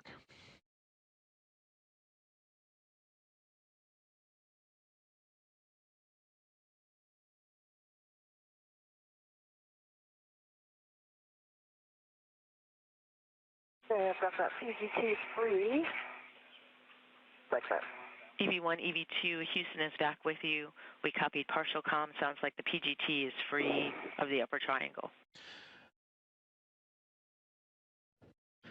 We welcome you back inside the International Space Station Flight Control Room here at Mission Control Center in Houston, Texas, as Flight Director Ronak Dave in the Navy suit overseeing today's spacewalk operations. To his right-hand side is NASA astronaut Stephanie Wilson, who has been the one that you have heard communicating with Jessica Meir and Anil Menon today. Aki Hoshide, immediately to her right, is operating and talking to the crew that are not participating in today's spacewalk.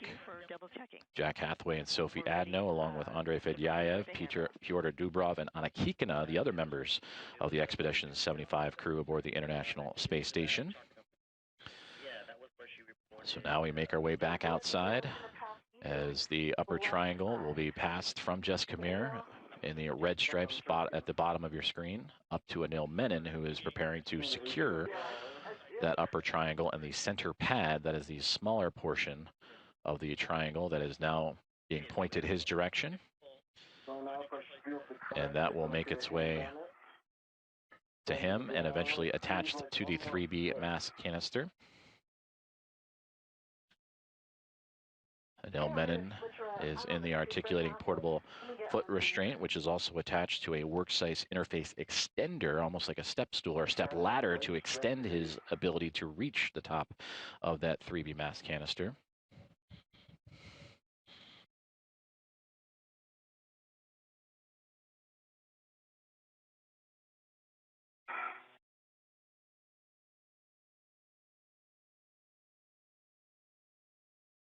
Here it comes.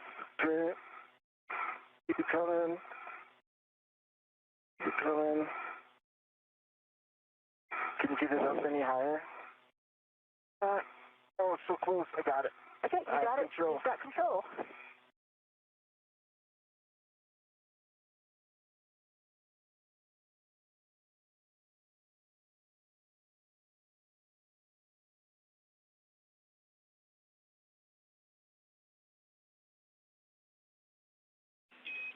And he'll install center pad on mass canister with the arrow pointing towards the array.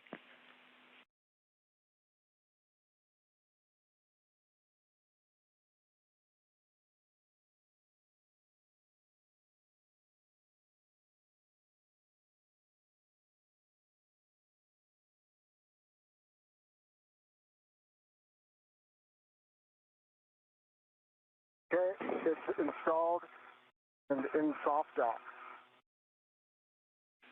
Copy installed and in soft dock.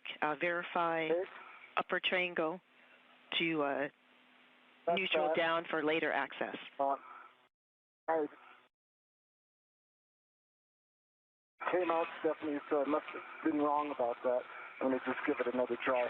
Copy that. As you're working with it, engage left side, then press in on the right side to engage the soft dock detents. Okay.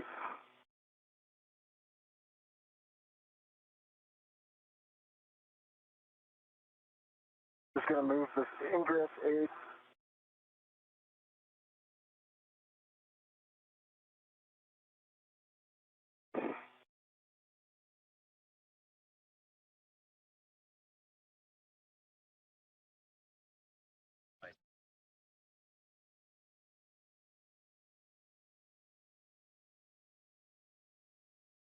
Stephanie, I have stowed the RET for the for the PGT and the torque wrench onto the WIFX. So we're in a position where I think I'll be able to reach them.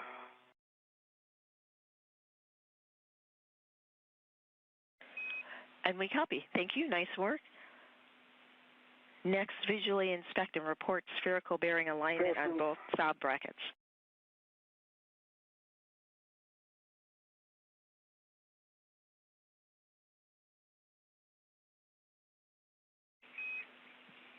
Go ahead, Anil. We are in soft dock. Copy soft dock. Nicely done. I see you retrieving your PGT settings alpha 2 clockwise 2.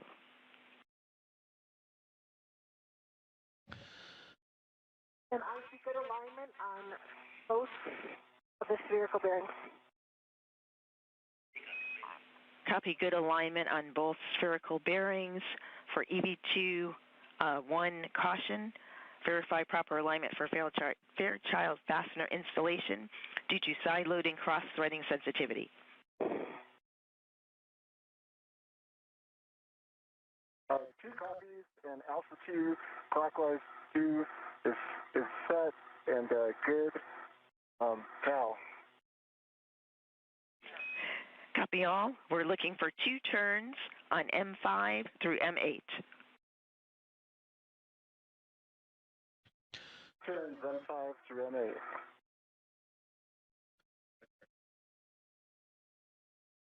Communications between NASA astronauts Anil Menon and Jessica Meir to the teams on the ground, and Spacewalk communicator Stephanie Wilson. And all good news to report so far, as Anil Menon has received the upper triangle. He is now at the bottom portion of your screen and will begin the formal attachment of that upper triangle to the 3B mass canister.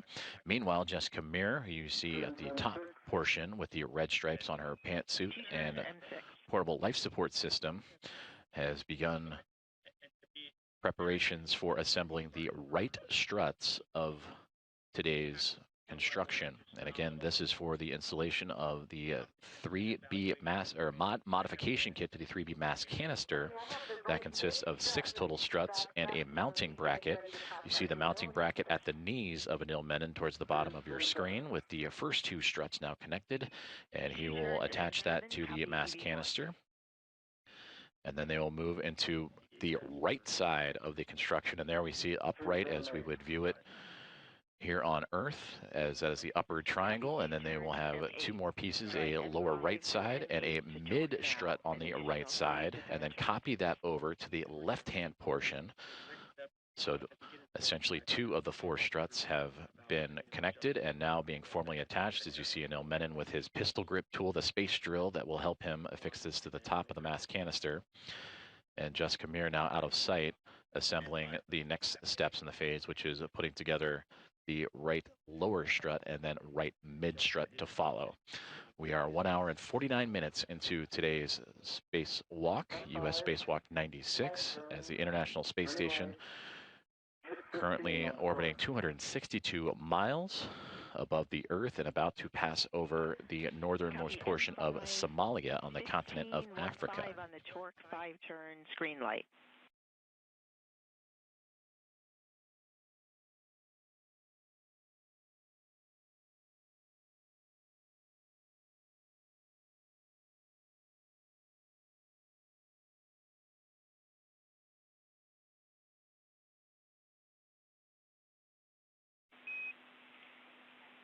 Anil, verify your PGT settings, Alpha 2, clockwise 2. Alpha 2, clockwise 2. Let me just read you this. M6 was 5 turns, green light, and it was 3.7 on the torque. The last one was 3.8. I accidentally read you the turn count showing up on the PGT, which is probably why it seemed high. Now we're tracking. So I got M5, 3.8 torque, 5 turns green light, M6, 3.7 torque, 5 turns green light. Stay firm. I'm going to M7. We concur.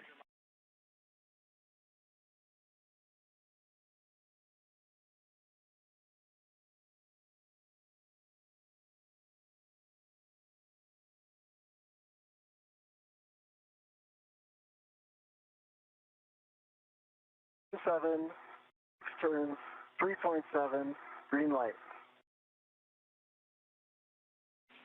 Copy on M7, 3.7 torque, green light, and the turn count was clipped.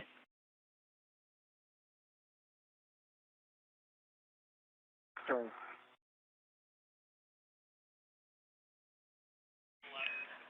I believe 6 turns.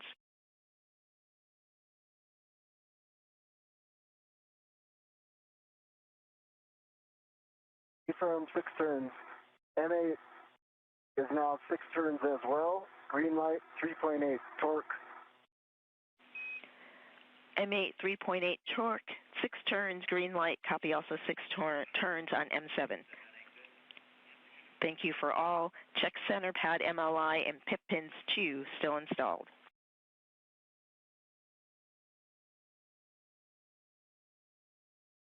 Okay. Also M5 through M8, all good bolts.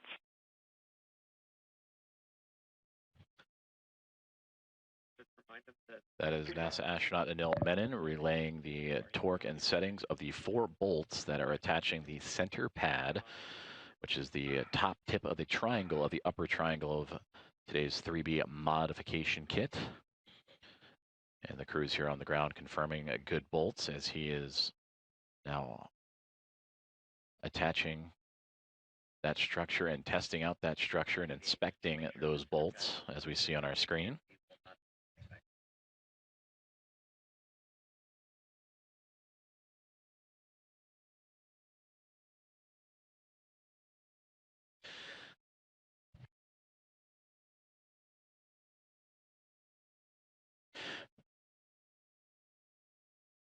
Meanwhile, NASA astronaut Jessica Meir, just off screen, preparing for the right struts to be assembled to the 3B mass canister. And there you now see her appearing to the upper portions where she has the strut bag that she brought from the Quest airlock all the way down to the very end of the starboard side of the International Space Station where the 2 astronauts are working today.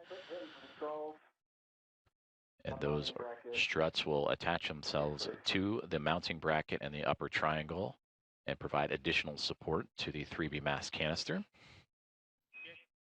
And we copy. That is a good config. And with each task, you hear communications from the ground for regular updates on the status of their gloves, the status of their HAPs or helmet absorption pads, all part of the ongoing safety checks as each step continues to make its way down the timeline for both astronauts. Now 1 hour and 54 minutes into today's spacewalk. Copy, EV1.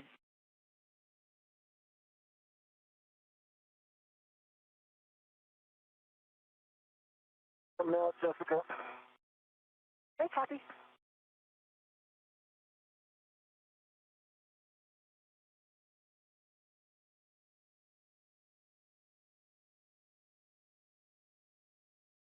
I'm going to go ahead and adjust the APFR with X.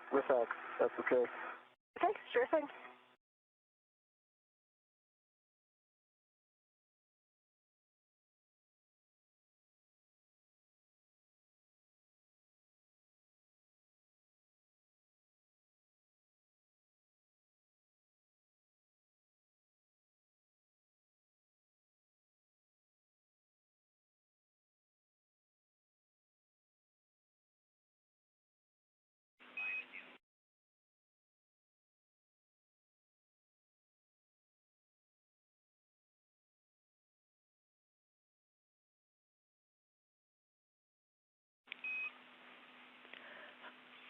Anil, we see you working And to... Stephanie, can you confirm with X? Yes, with X extension is 1. Full settings are 6 Golf 1. Golf 1. And after the extension, verify ingress 8 is clear of the upper triangle. And your met weights, you've been doing a nice job with everything. Just continue your slow and steady and smooth pace. You're doing a good job. Thanks for the feedback.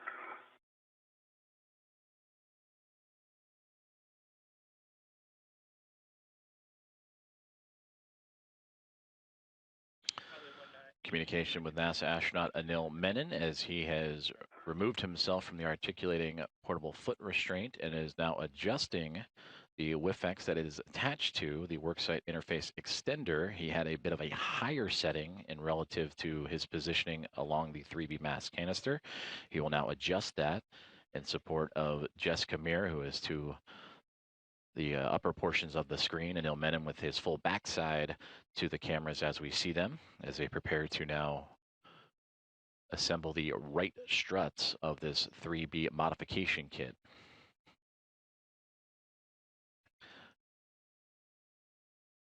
Closing in on 2 hours for today's spacewalk, 1 hour and 57 minutes at the moment. The 6th spacewalk for Jessica Meir's career, the first for Anil Menon. For Anil Menon arriving just 22 days ago We're launching just 22 days ago aboard Soyuz MS-29 back on July 14th from the Baikonur Cosmodrome.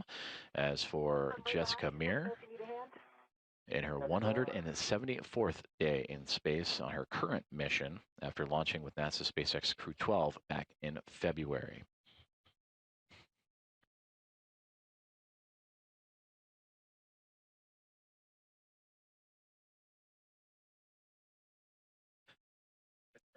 And you can see just past the portable life support system, or the backpack, the spacesuit backpack of Anil Menon, right in the center of your screen, the next strut assembly that Jessica Meir is preparing. And again, we're going to be working on the right side next.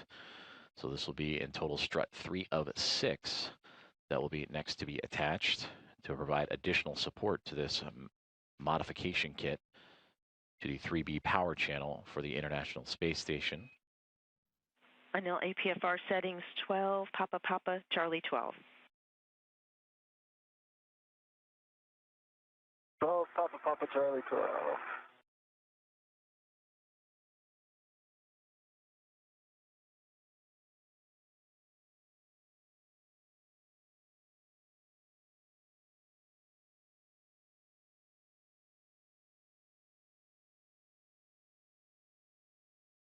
We still have the ret going to the mounting bracket as well.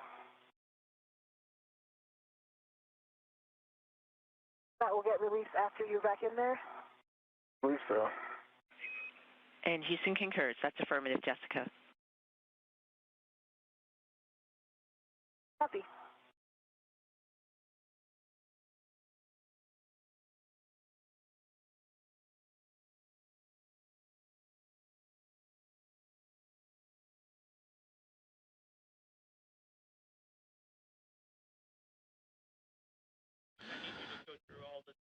As we see on the screen, it is becoming a little bit darker outside of the International Space Station as they are making their way into an orbital nighttime pass.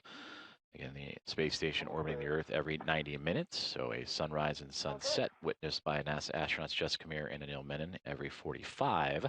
So they have their helmet cameras, or helmet lights on, in addition to their helmet cameras, of course, as they continue work on adjusting the WIFX and portable foot restraints ahead of the next task of today's spacewalk, which will be assembling the right struts of the 3B modification kit.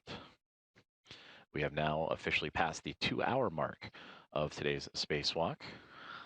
After getting underway at 7:33 a.m. Central Time, 8:33 a.m. Eastern Time.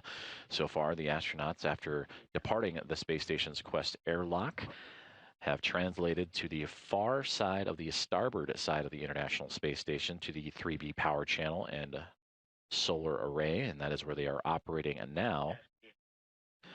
They have completed construction of the upper triangle, which is, you somewhat see portions of it, namely the mounting bracket towards the bottom of your screen, with some of the reflection of the lights from the camera, or from the helmets of the two astronauts. So that upper triangle consisting of the IROSA, or International Space Station Rollout Solar Array mounting bracket, which it will attach to once delivered on a future cargo flight later this year, and then installed on a future spacewalk itself. That mounting bracket with 2 struts attached and attached to the mass canister. 6 struts in total and 1 mounting bracket, so 2 of the 6 have formally been completed. And again, working on the right side, a right lower strut and right mid strut will be next, and then the 2 astronauts will move to the other end and work on the left lower and left mid of today's build out.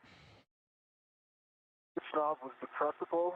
This is the main change that I made, and the whiff extender was set at 1, and the pin is at the pull test. Copy. With extender 1, 12 Papa Papa Charlie 12, pitch knob can be depressed. From Houston, we recommend you ingress the APFR and then perform your socket swap on your PGT to the 2-inch rigid. That's a great idea. That's what I was thinking too. Love it when great minds think alike.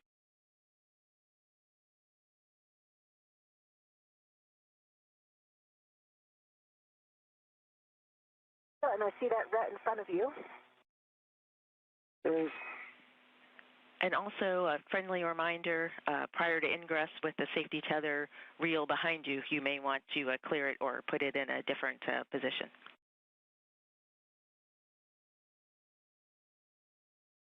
Thanks, Jessica.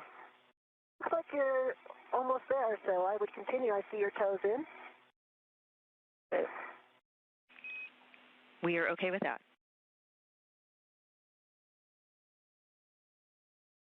Please come more forward.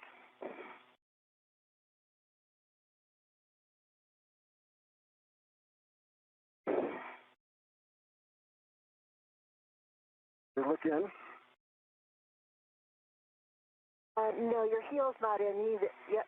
There you go. Keep going a little bit more. Exaggerate that a little bit more in. A little bit more. Now, yeah, I think that your foot is a little bit too far back. So when you're rotating, you're ending up on top of the heel guide.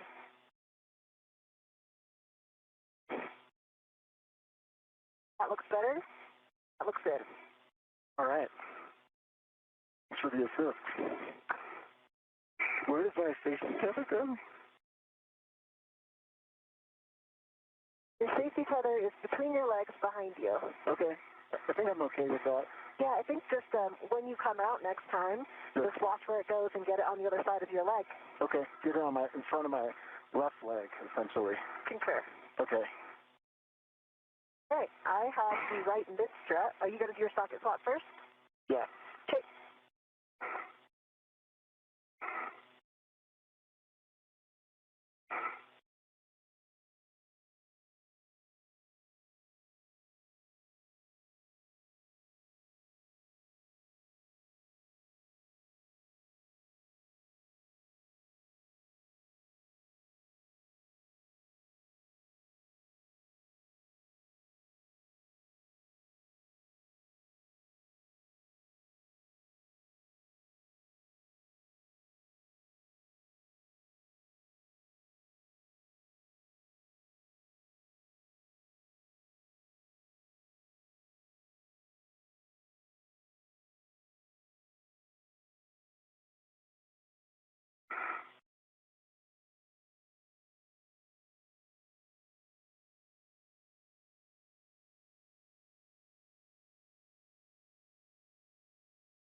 Big sense off. Good pull test.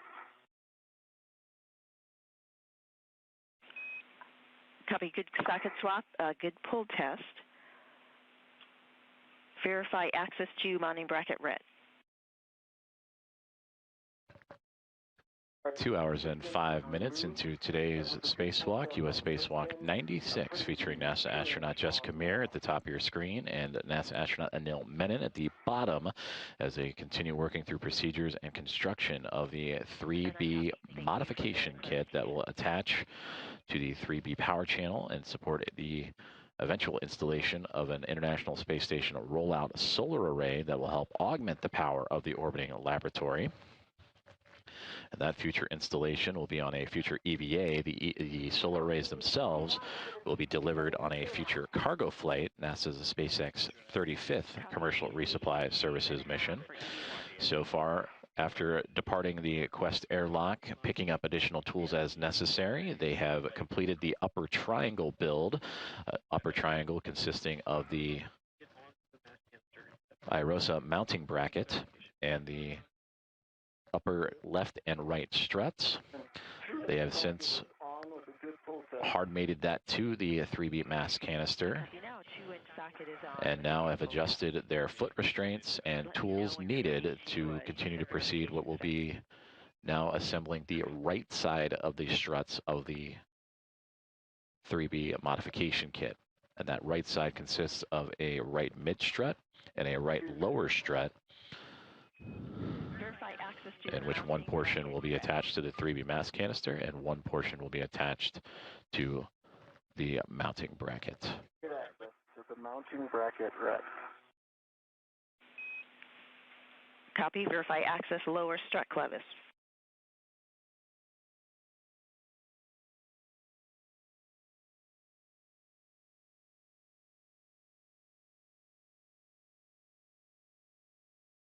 Good access, lower strut clevis. Verify access mid-strut clevis.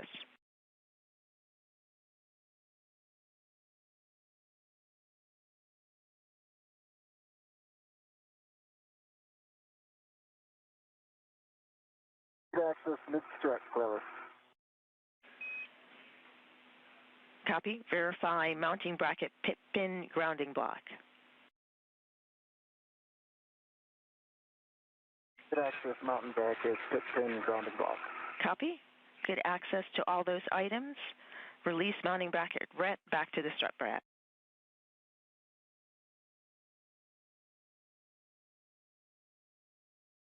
All right, Jessica.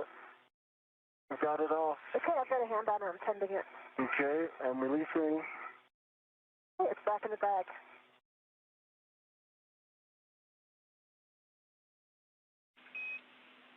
Copy. Mounting bracket ret is released back to the strut bag. We are 30 seconds to a handover for EV2. During that time, we'll take a HECA power cycle. EV2 is cycling HECA. So as you hear the communications there, they are anticipating a handover, which is a handover in communications satellites. So we will temporarily lose views, but in the process of that handover, asking the astronauts Jessica Meir and Anil Menon to power cycle or essentially turn off and turn back on their HECA cameras, the high definition extravehicular mobility unit camera assembly. So we welcome you back inside the International Space Station, a flight control room here in Mission Control in Houston, Texas, at NASA's Johnson Space Center, as that handover in communications satellites is ongoing. We should resume communications with the station here just momentarily as Flight Director Ronak Dave and his Momentum flight team overseeing today's EVA. He is in the middle of your screen in the Navy suit. Immediately to his left is Chris Dobbins, Flight Director, that'll be overseeing a future spacewalk. This is the first, today's spacewalk is the first of 3 scheduled for this month. The next will be on Thursday, August 13th, US Spacewalk 97, which will replace a communications antenna on the International Space Station called the Space to Ground antenna, among other tasks. And then also US Spacewalk 98 on Thursday, August 25th.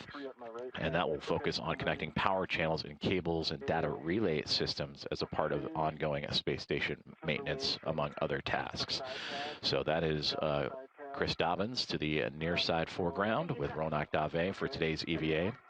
Stephanie Wilson, the spacewalk communicator, immediately to his right, communicating tasks to the team outside of the space station and Meir and Menon. And immediately to her right is Aki Hoshide. He is the Capcom. He is communicating to the other 5 members of Expedition 75 that are inside the space station right now, and they consist of NASA astronaut Jack Hathaway, ESA astronaut Sophie Adno. Those 2 helped support preparations for today's EVA. Andrei Fedyayev, along with Pyotr Dubrov and Anna Kikina, all 3 of Roscosmos, also inside the space station today, going through their daily activities.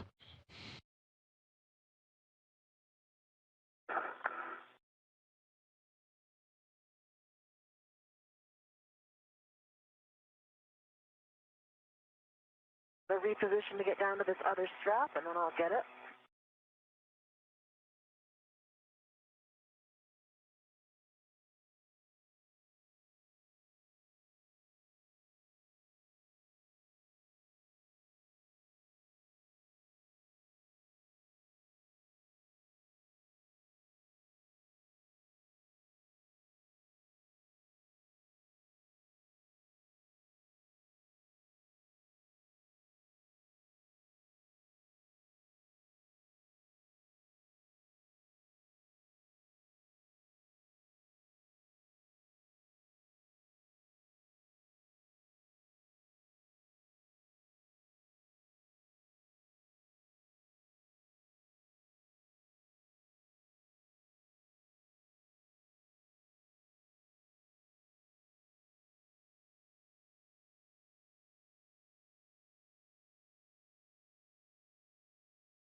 I've got the right lower strut.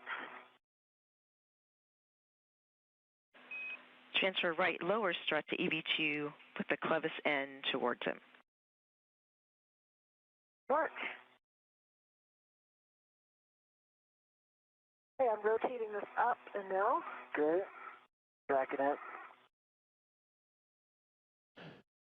View from the helmet cam of NASA astronaut Jessica Meir inside the strut bag. At the start of the EVA, that bag had 6 struts and a mounting bracket, but she has now pulled out the right lower strut. That is what is in her right hand, and the LR for lower strut. She is handing that over to Anil Menon as they begin construction of the right-hand side of the 3B power channel modification kit for today's U.S. Spacewalk 96. And there you can see the two of them working in tandem. Jessica Meir more towards the middle of your screen as the International Space Station currently in an orbital nighttime. So the two working with their helmet lights on.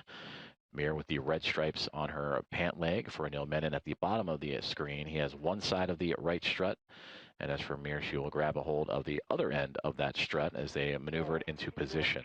And again, this is the right lower strut that will help secure this modification kit to the 3B mass canister of the International Space Station.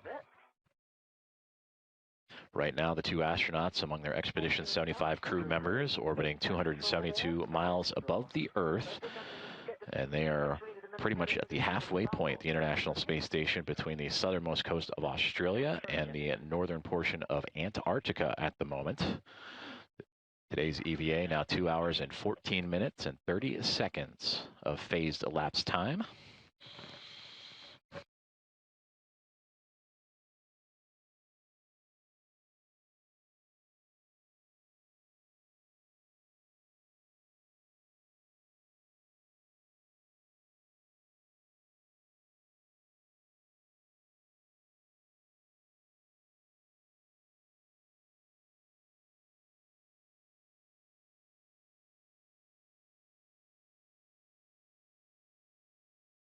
I know this is much closer than it looks in Doug. Agree. It got a good look at the translation area on the left that you need to use, and I think it's going to work just fine. There's a lot of structural handholds the opposite side of you, on the radiator side.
Send this PGT over to me first.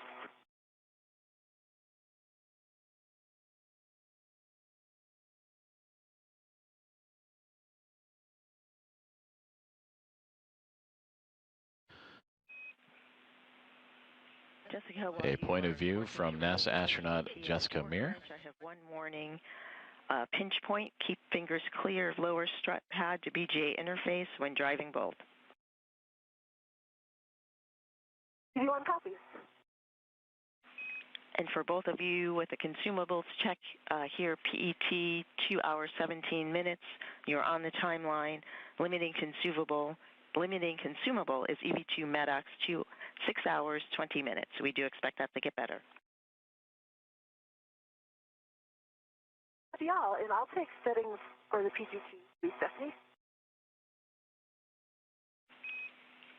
PGT settings, alpha 1, clockwise 1 on the strut bag PGT.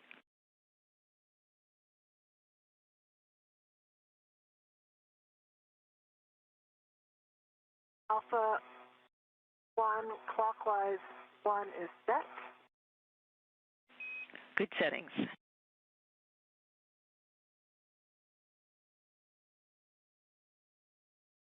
And now, Align lower strut M19 to the spherical Saab bearing. Looking to drive M19 exactly 4 turns. copy.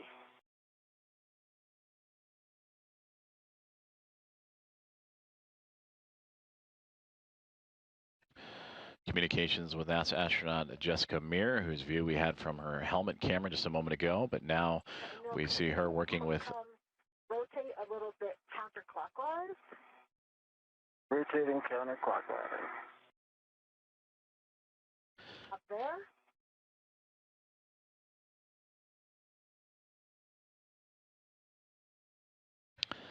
So again, Jessica Meir at the bottom right portion of your screen with her helmet light on, securing one side of the right lower strut as they continue to work through their procedures, building out the modification kit for the 3B power channel and a 3B mass canister they are attaching it to for today's spacewalk with spacewalker and NASA astronaut Anil Menon. Bravo 1 clockwise 2. Bravo 1 clockwise 2.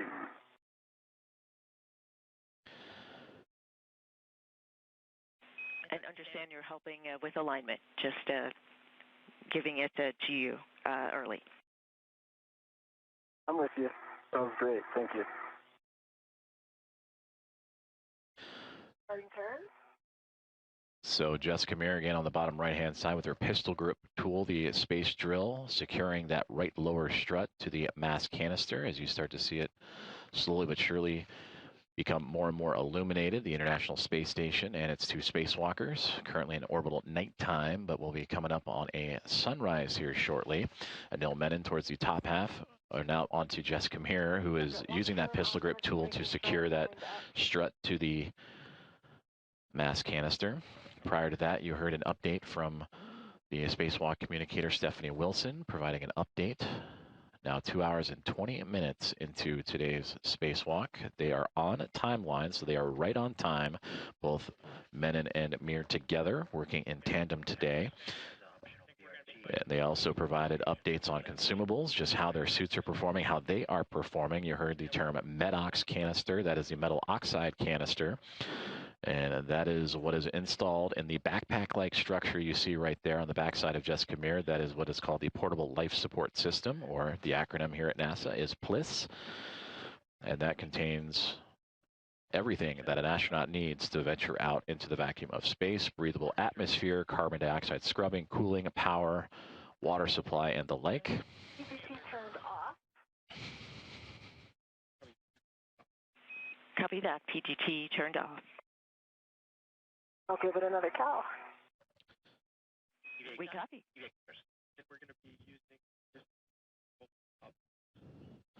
So right now, as we just heard on the communications channel, Jessica Meir again adjusting her PGT or pistol grip tool, the settings, the torque settings needed to secure this right lower strut to the 3B mass canister.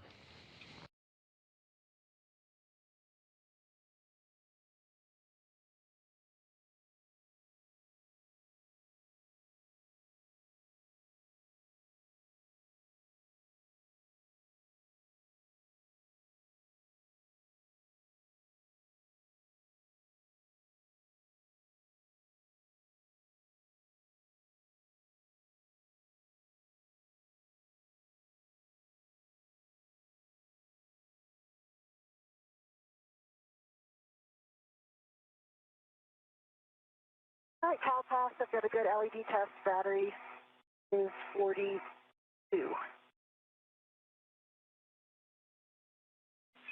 Copy, Jessica. It's a good number. That was Alpha 1, clockwise 1.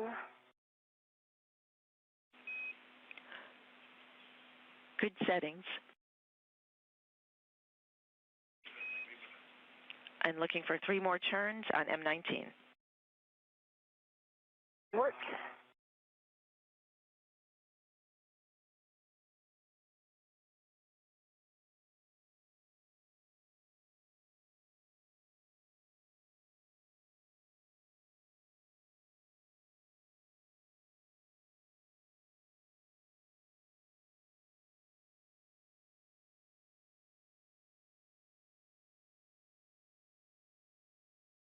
PGT turned off again as soon as I put it on the socket. I'm not sure what happened there. And we copy PGT turned off. Definitely did not hit the button, so interesting. I think this is similar to what happened on the last EVA. So I'll get back into Cal again.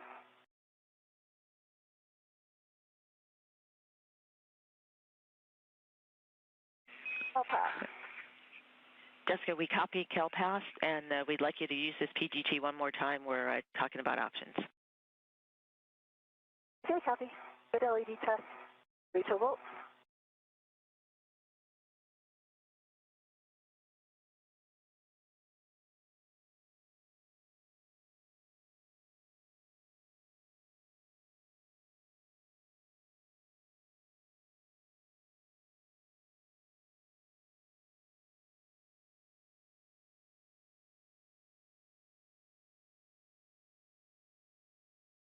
It is not driving. It appears to be off again. And I'm seeing, when you hit the button, I see 2 red lights, 2 green lights. It says LED test. Is it still on the, okay, then maybe it didn't get all the way switched. Am I? Okay, I got, didn't get all the way over.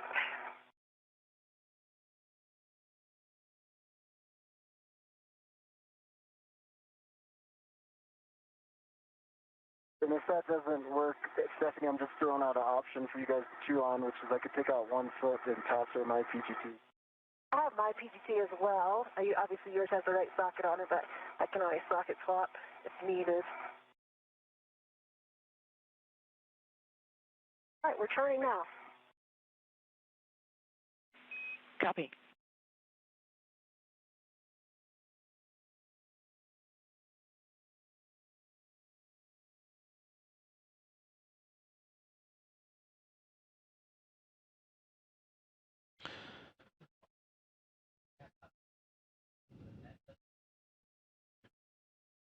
NASA astronaut Jessica Meir, front and center on your screen with her pistol grip tool, currently troubleshooting some settings and ability to use that tool to help secure the right lower strut with the teams here on the ground.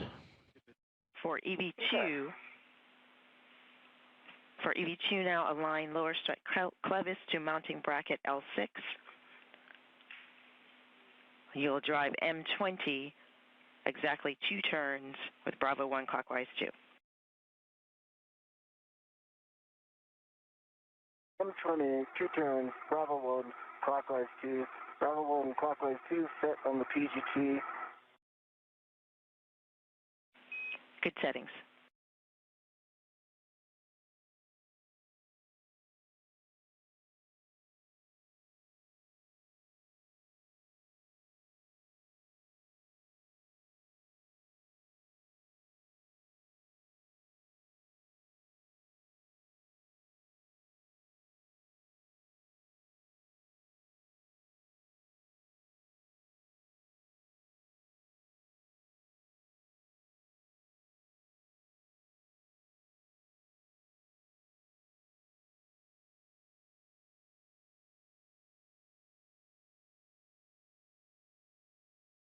Two turns. That first line has gone in. Copy the line report. 2 turns on M20 for EV1 for the strut bag PGT. You can continue to use this PGT or the options that Anil discussed. His PGT has the appropriate socket, or you could do a socket swap on your PGT. We think the time would be equivalent. Okay, copy. The PGT seems to be working right now, so we'll try it again. And we concur. For M19, PGT settings, Bravo 7, clockwise 2. You'll drive it an additional 9 turns. You might like the optional BRT position on handrail 2070 or 2071. Yeah, I'm not sure if I'll be able to reach with the BRT because of the BRT being on the left side. It'll be easier on the other side, but I will assess that. Bravo 7, clockwise 2. Clockwise 2. Good settings, Bravo 7, clockwise 2, and understand.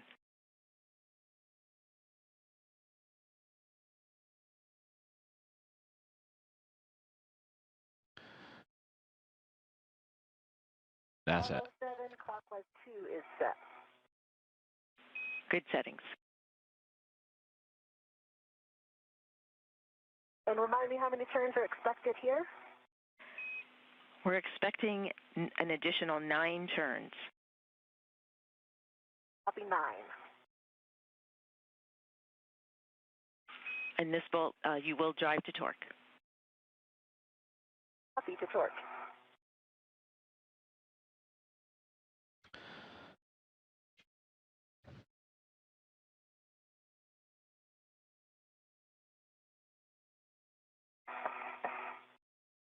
Okay, that was turns.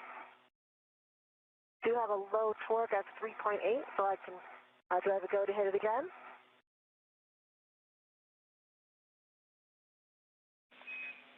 Jessica, say again the turn count. 6 turns, and I had a low torque. Copy 6 turns, low torque, checking.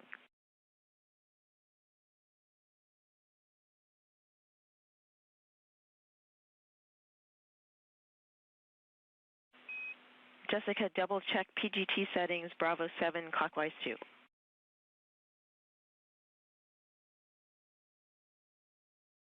Bravo clockwise 2 is set. Copy, we'd like you to drive the bolt again.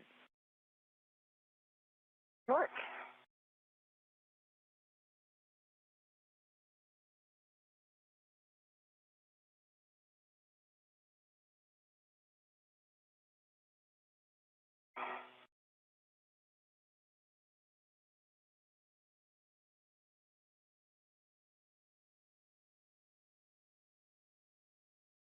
I did get a good green light that time. I have a 23.2 torque. It only turns maybe an eighth to a quarter of a turn. I do have a fault red light on the PGT, but a good green torque light.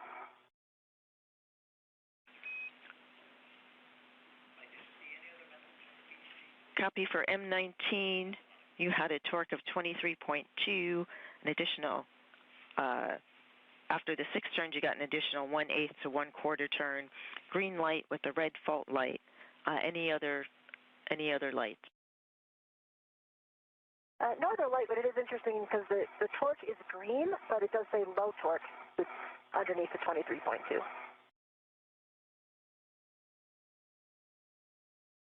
Copy, checking.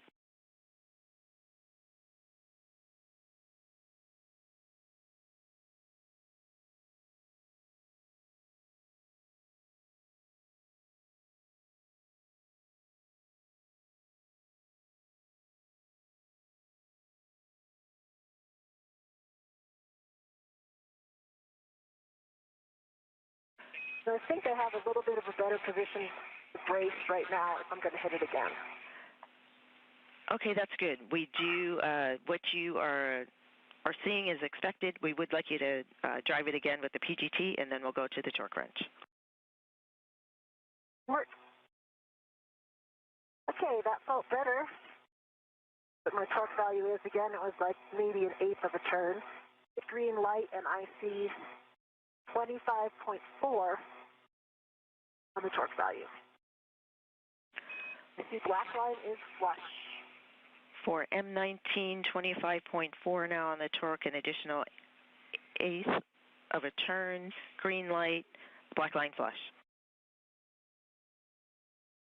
Got a good view of the bearings right now, too. I can see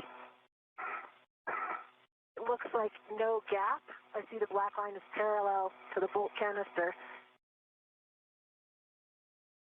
And it's got a good wiggle test, so it looks like a good bolt. Copy, a good report for the solid bolts for the torque wrench. Manually drive M19 to final torque. We're looking for 2 breakovers.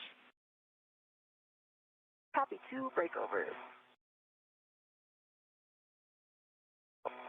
Oh.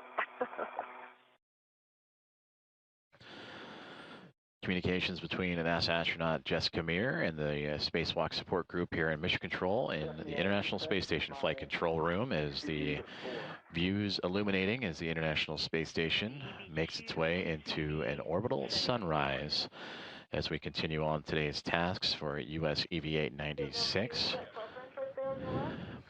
And there you see Jessica Meir more in the middle of the screen with the red stripes on her spacesuit. Anil Menon joining her on this spacewalk today. In the bottom left-hand side, he is currently standing in the articulating portable foot restraints. Together, they are looking to attach the right lower strut 3 of 6, to be a part of this 3B modification kit that is being attached to the 3B power channel and mast canister around the International Space Station on the far end of the starboard side.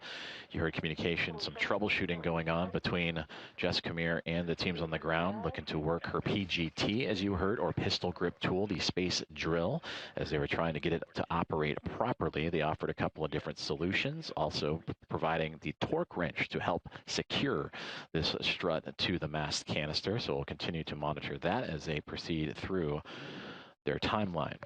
We are 2 hours and 34 minutes into today's spacewalk.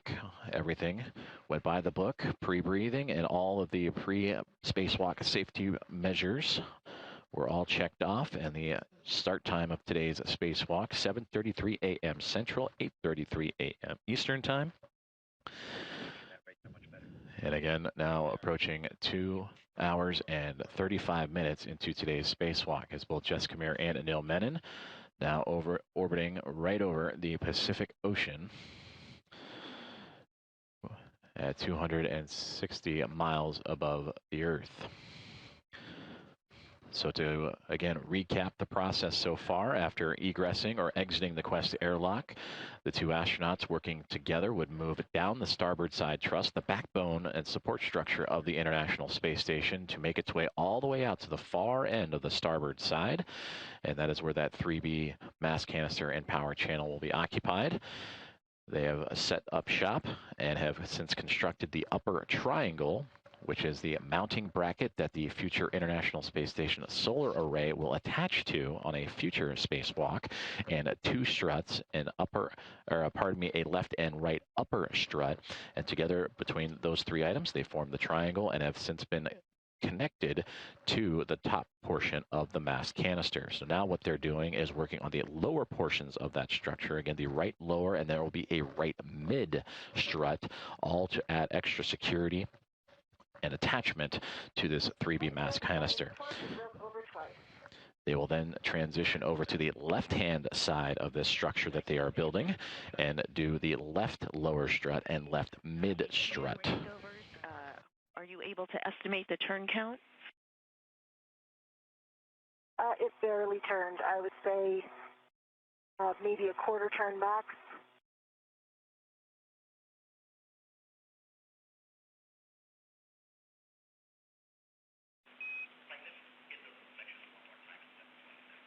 And we copy a quarter turn and 2 breakovers with the torque wrench on M19. With that additional driving of the PGT and the breakovers with the torque wrench, we'd like you to reperform the ASAB bolt checks. Verify black line parallel. Okay, yes, go ahead. I see black line is parallel. I can see the strut boss, the bearing boss, and the spherical bearing with no gap in between them, and I'm giving it a good wiggle test. It does not wiggle.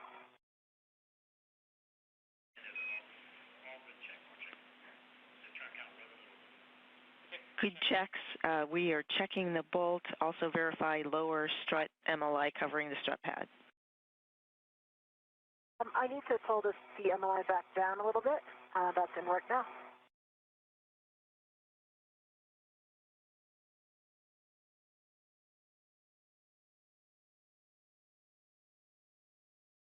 And Stephanie, the MLI is in place. Copy, MLI is in place. We can verify a good, we can confirm a good 19 volt, M19 bolt.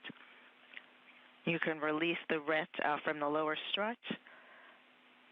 For EV2, PGT settings are the same on your PGT Bravo 1 clockwise 2 to drive M20 to torque, an additional 5 to 7 turns. M20 to torque, Bravo 1, clockwise 2 is still set. Good settings, go to drive. The ret's been released. Copy, ret released.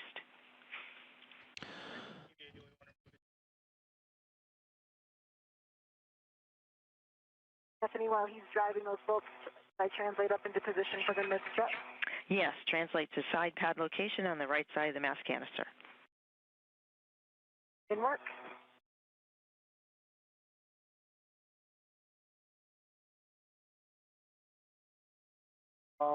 Five turns,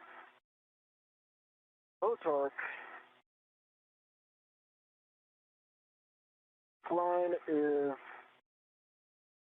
half a millimeter off of being flush.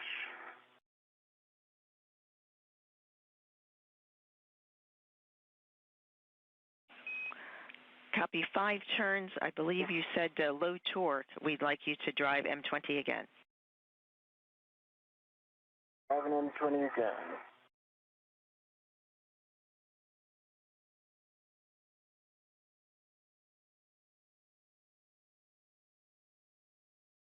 All right, one additional turn. Green light, 11.9 torque, black line flush. Copy, M20, 11.9 torque, 6 turns total, green light, black line flush, good bolt M20. Stow PGT, install lower strut grounding pit pin into the grounding block on the mounting bracket, and then install the MLI over the lower strut clevis. EV2 is moving to pit pin and MLI. Stephanie, I'm in position for the mid-strut. I've got my DRT down the long handrail.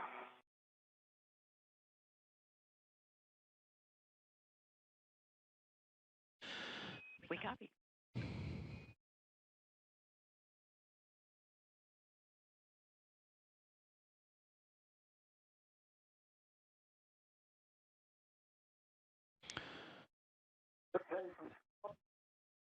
Wrapping up the MLI, and I'll be ready.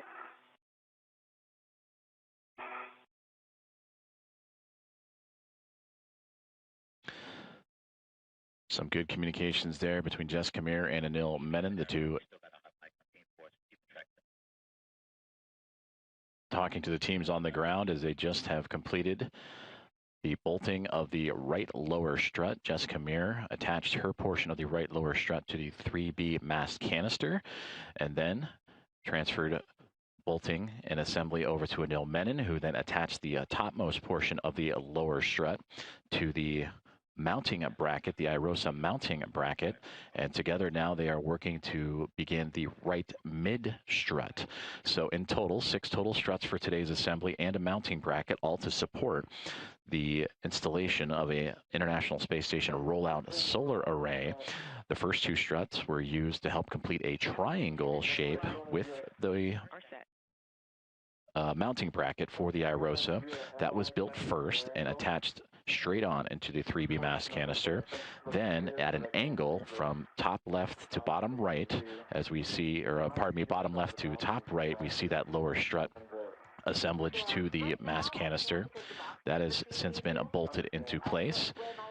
And then there is a support strut, a right mid strut that will go across from the mounting bracket directly across to the mast canister, and that will complete the right hand side. So that is what Anil Menon and Jessica Meir are operating and beginning working on now. And then they will take those procedures, lower strut, right strut, and make their way to the left hand side for lower strut and mid strut, pardon me. Now 2 hours and 42 minutes into today's U.S. Spacewalk number 96, the 6th of the career for Jessica Meir, the 1st of his career for Anil Menon. So far, everything on timeline, the crew working diligently through their tasks after building out the mounting bracket with 2 struts to form a triangle, and which affectionately named the upper triangle. Lower strut has, on the right side, has been bolted on, and now working on the right mid strut of the structure today. extending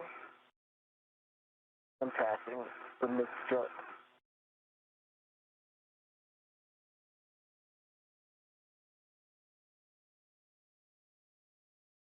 I've got a hand on it. Okay, I'm going to keep control too.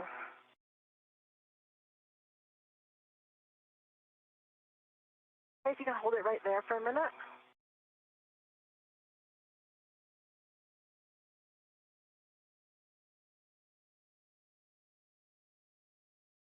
And can you pitch? So right now I need you to bring your end up a little bit. My end is going up, which is pitch movement.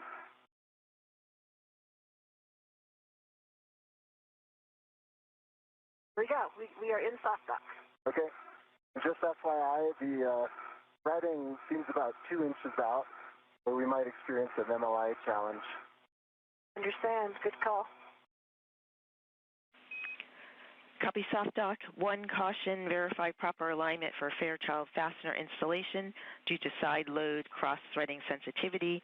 PGT settings for EV1 PGT, Alpha 2, clockwise 2, driving M9 through M12, exactly 2 turns.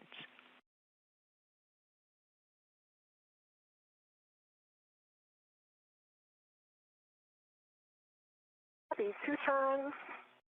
That was Bravo 1, clockwise 2. Is that correct? It is Alpha 2, clockwise 2. Okay, sorry about that. Alpha 2, clockwise 2. PGT is off, so I'll get it on.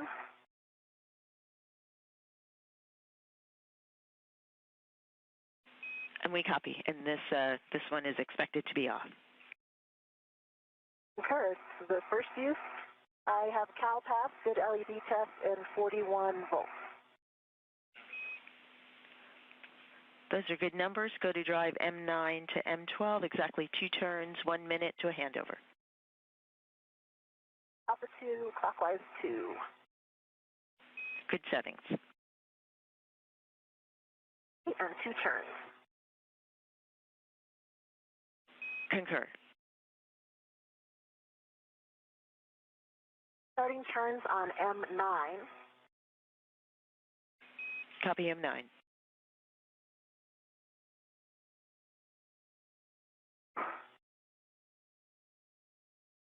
Position a little bit here.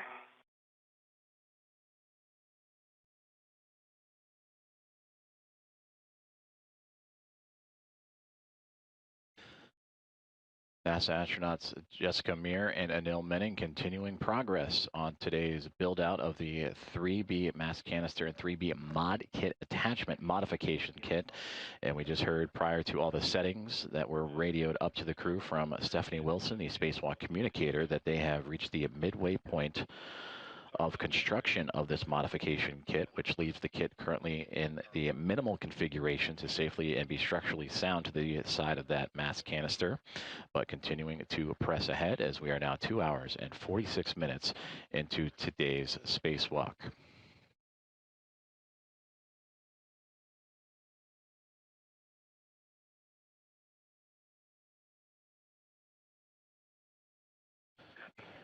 We are currently in a communications handover, and we welcome you back inside the International Space Station Flight Control Room at NASA's Johnson Space Center in Houston, Texas, where the team's on the ground continuing to follow along and work step by step in procedure with NASA astronauts Jessica Meir and Anil Menon. Got 2 turns on M9 and 2 turns on M12. I'm about to start M10. Copy 2 on M9, 2 on M12, M10 in work. Thank you.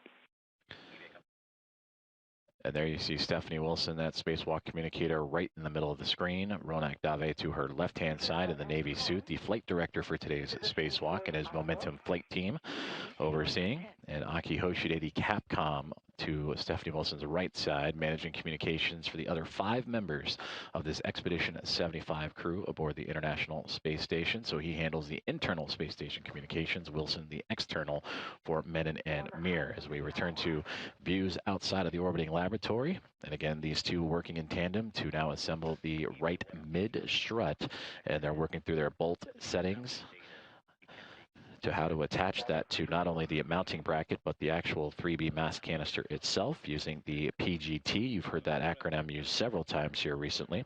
The pistol grip tool or space drill they are using to attach all of these struts to the mass canister.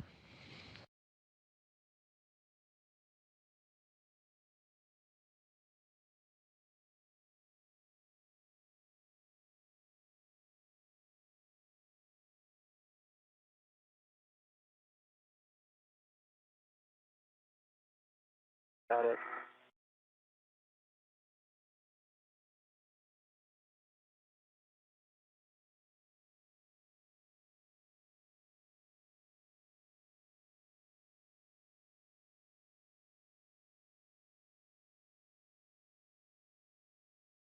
So I can get lined up a little better. Yeah, I can see a little bit of a side load. That's probably the tricky part. That's it. It's a 6-inch.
Two turns on M11. Copy, 2 turns on M11. Nicely done. Now drive M9 to M12 to torque, expecting an additional 3 to 7 turns. North.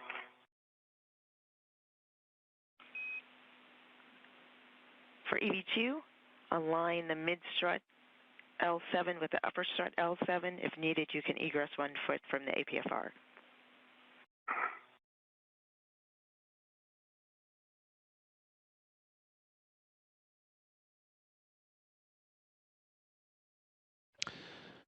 Just over 2 hours and 50 minutes into today's spacewalk.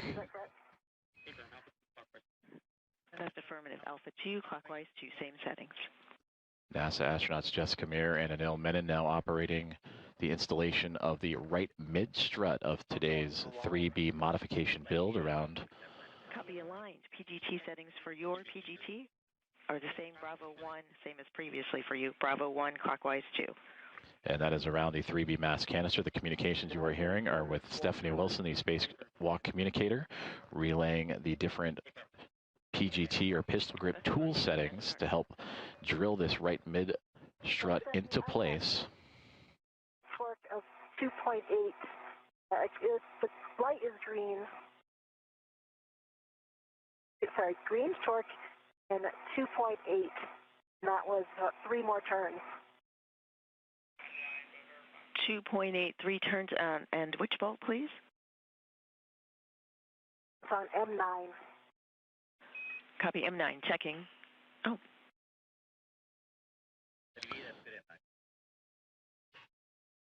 And that's a good M9. We're ready for the remainder of M10 through M12. Work.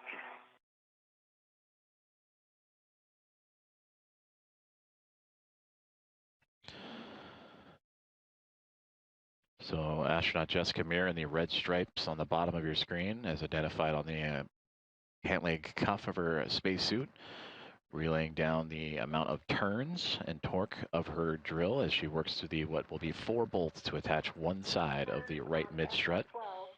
The green light 3.6 torque. As she and Anil Menon continue to work through this right mid-strut assembly, I will turn over commentary for today's live coverage of U.S. Spacewalk 96 to my colleague with NASA Communications, Kenneth Hell.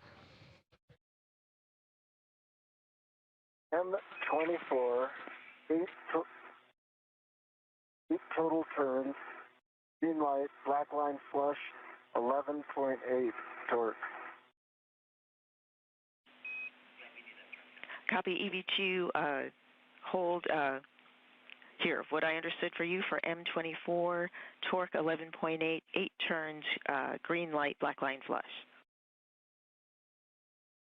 Affirmative, and that included, the 8 included the hand start. Understand, 8 total with the hand start. You can stow your PGT and work to install the mid-strut grounding pin into the mounting bracket. Grounding block, words for Jessica, understand for M10, 3.6, green light. Your turn count, somehow the short words are getting clipped, so just FYI, we did not copy the turn count. Negative, that was not M10, that was M12. It was 6 turns. Correct. Copy M12, 6 turns, 3.6 on the torque, green light. Thank you for the correction.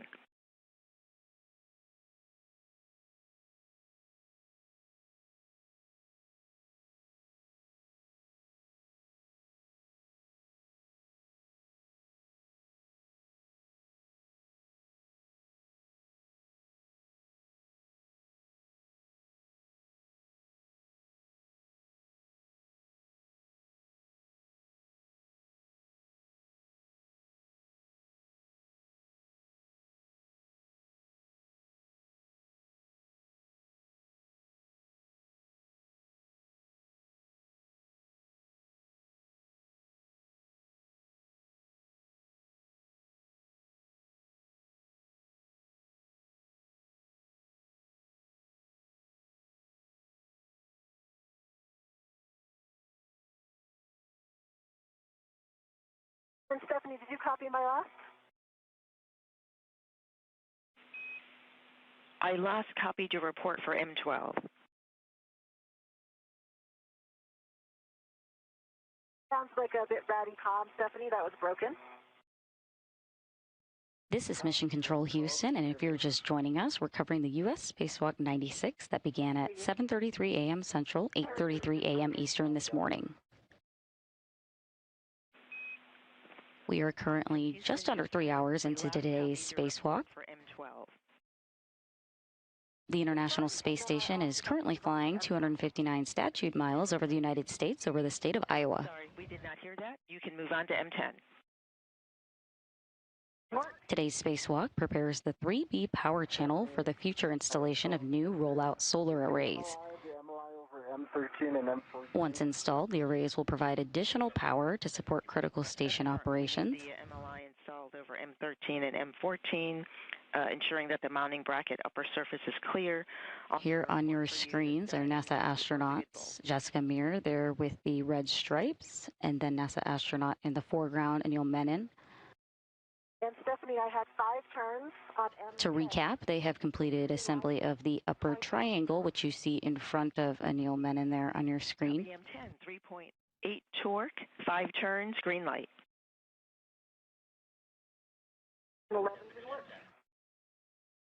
They've also completed install of the right lower strut, and they are currently installing the right mid strut. Understand M11 in work, your go. Just a bit ago, spacewalk communicator and NASA astronaut Stephanie Wilson communicated to the spacewalkers that they reached the midpoint of the construction of this mod kit.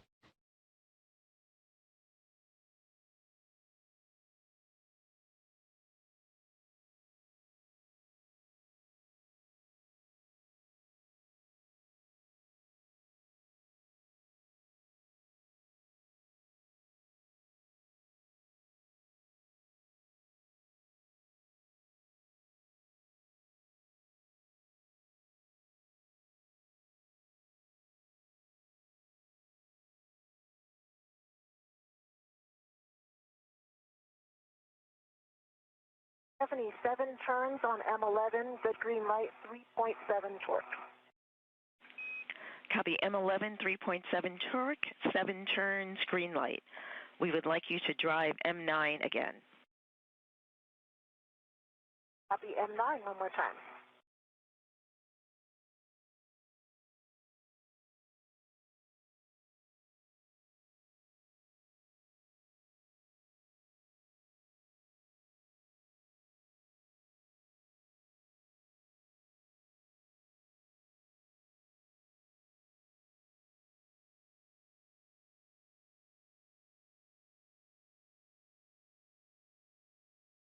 And Stephanie, that torqued out right away. I got 3.6 torque and like barely any turn.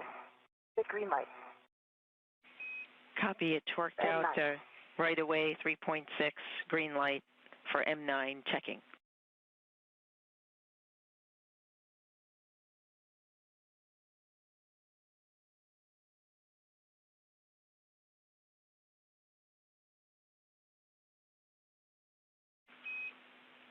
Meanwhile, while we're waiting for either verification or additional steps, both EV1 and EV2 turn your HECAs off. Back here in the International Space Station Flight Control Room here at NASA's Johnson Space Center in Houston, Texas. This Momentum flight team is led by Flight Director there in the Navy suit, Ronat Dave. To his right is NASA astronaut Stephanie Wilson, who is supporting today's spacewalk as the spacewalk communicator, speaking to both NASA astronauts directly, Jessica Meir and Anil Menon.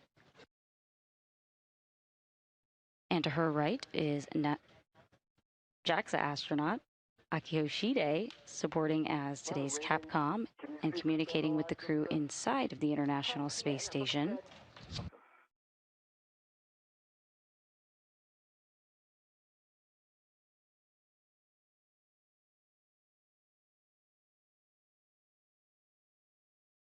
Currently aboard the International Space Station is NASA astronaut Jack Hathaway and ESA astronaut Sophie Adeno, who supported this morning getting Jessica and Anil out the door. On that bolt, including the 2 turns. Also aboard is Roscosmos cosmonauts Andrei Fedyayev, Pyotr Dubrov, and Anna Kikina. I cannot remember how many I called. It would be whatever I called down. Final torque was 3.6 and it barely turned. So I'm not sure. Whatever I said back then, that was the first one I did. Yeah, I copied 2 initially and then 2 the first time.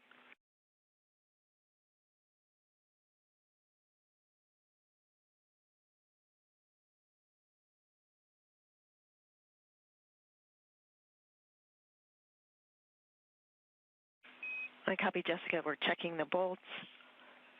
For EV2 at a good time, I can take a glove, hap, and gauntlet check from you.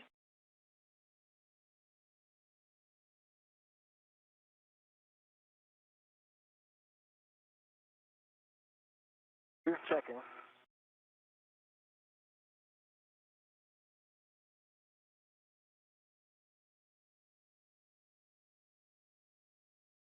EV2 above nominal, just a little black scuffing. Outlets are down and hap's dry.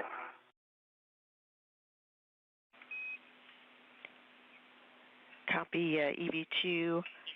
Gloves are nominal with a little bit of black scuffing. Hap dry, gauntlets down. Stay firm.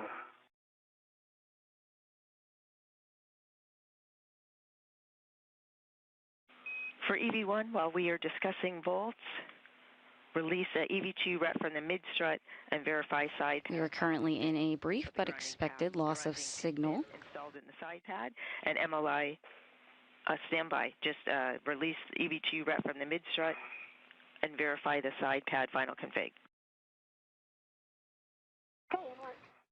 NASA astronauts Jessica Meir and Anil Menon continue installing the right mid-strut.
Anil, ready for your rat? I am ready for my rat. Here it comes. Back to views of the International Space Station. To recap, NASA astronauts Jessica Meir and Anil Menon. Jessica Meir there with the red stripe and Anil Menon there in the foreground. They've completed assembly of the upper triangle, installed that upper triangle. And I got words. We are now ready also for you to verify MLI covering side pad clevis. Okay, that's in work.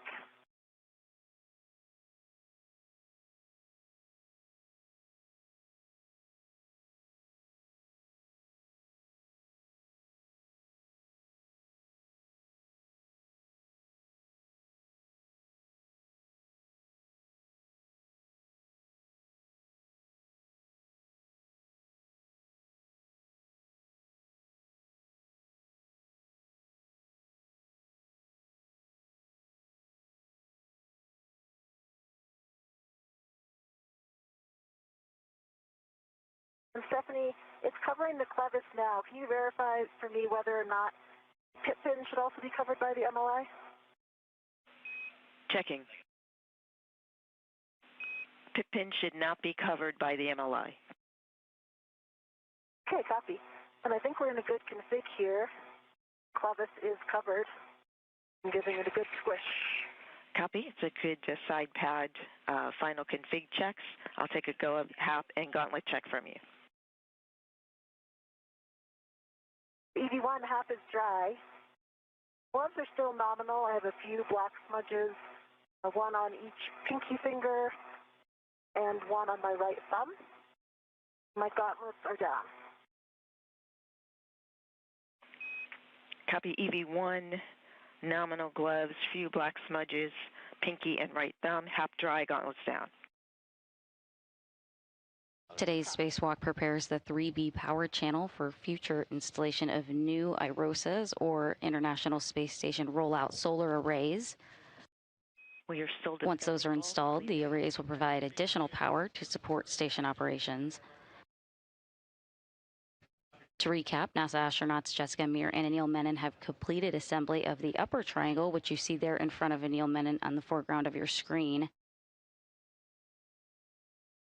They've also completed installation of the right lower strut and are currently finishing install of the right mid strut.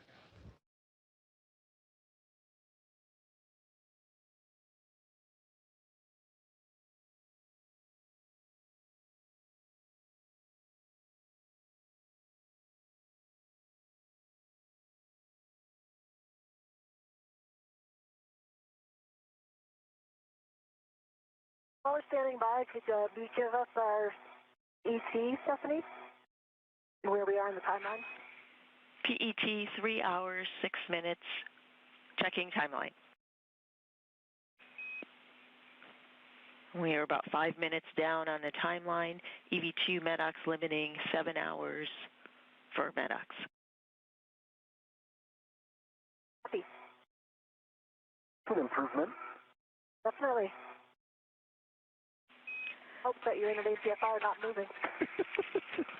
Yes, concur with all. And after discussion with the bolts, we are calling M9 through M12 good, at least at this time. So we are ready for you to continue to install the left lower strut. Jessica, translate to the strut bag, and Anil, prepare to receive the left mid strut. Give it 2 copies. EV1.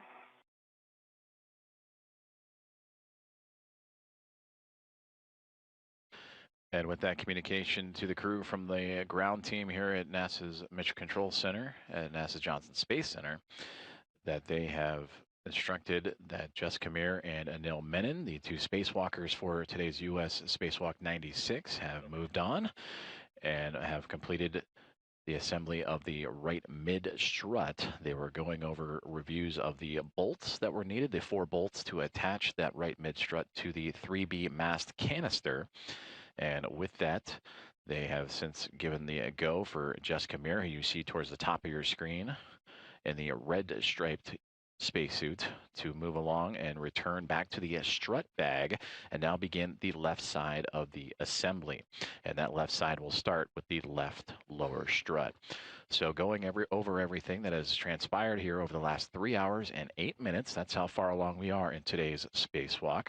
The crew has completed the upper triangle build, which consists of the IROSA mounting bracket. That is what the future IROSA installation will attach to help provide additional power to the International Space Station through the 3B channel, which is the channel on the far side of the starboard side of the International Space Station. So with that mounting bracket attached to 2 struts, forming a triangle of the 3 sides, and that would attach to the top portion of the mast canister. Then they would assemble the right side portion, which consists of the right lower strut and right mid strut. That lower strut completed a little while ago, and you just saw and heard the communication with Jessica Meir and Anil Menon to begin procedures to now move over to the left-hand side and begin pretty much what they just completed on the right, mirror to the left left lower strut and then the left mid strut. Also still to look ahead for today's spacewalk is to also assemble the collars, cables, and MLI. You've heard the term MLI a few different times today, and that is multi-layer insulation that provides protection to areas around the International Space Station that are exposed to space. In reviewing our config, we realized during the last year.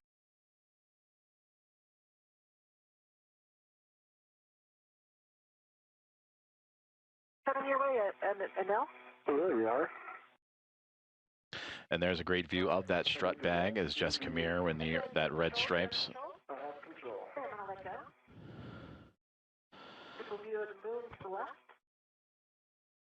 I am reading to the side here. It's the side pad, right? Sure, side pad side. Okay, side pad side is redded. That's affirmative. I'm going to take off the bag rat. Yes. I can't see it. Can't Emma? see it, but it's, and then just let it go. There it is, you got it. I got it.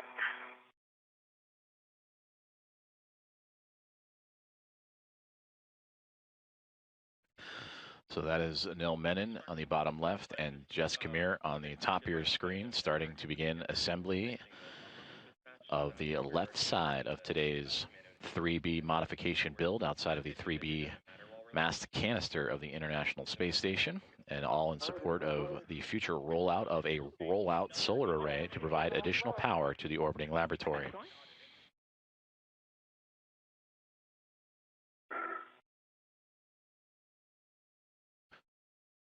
The strut bag that you saw images of, 8 feet in length, weighing over 300 pounds on Earth. Though they do not feel that weight in space, they do carry the mass of that bag as they manipulate it around their work site. So now they will begin the assembly of what will be the left lower strut. After completing the right-hand side, verifying that all the bolts to attach the struts to the mounting bracket are safe and secure against the mast canister. And they will just mirror that assembly, but now on the left-hand side, the left lower strut and left mid-strut upcoming. Hey now, here it comes. All right. Hands are out. He's coming up. Almost there. That coming. I almost have it. There we go. I have control. Okay, you have control. I'm letting go. I have control. And right to the handrail stanchion nearest the clevis. And I think we're going to get on this side of this. Stephanie, can you repeat? Yes, just a friendly reminder, right to the handrail stanchion nearest the clevis. Okay.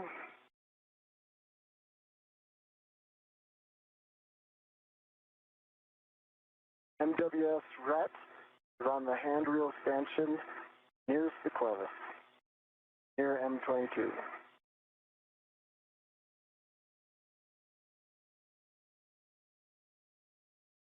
This one's not just staying right to the bag.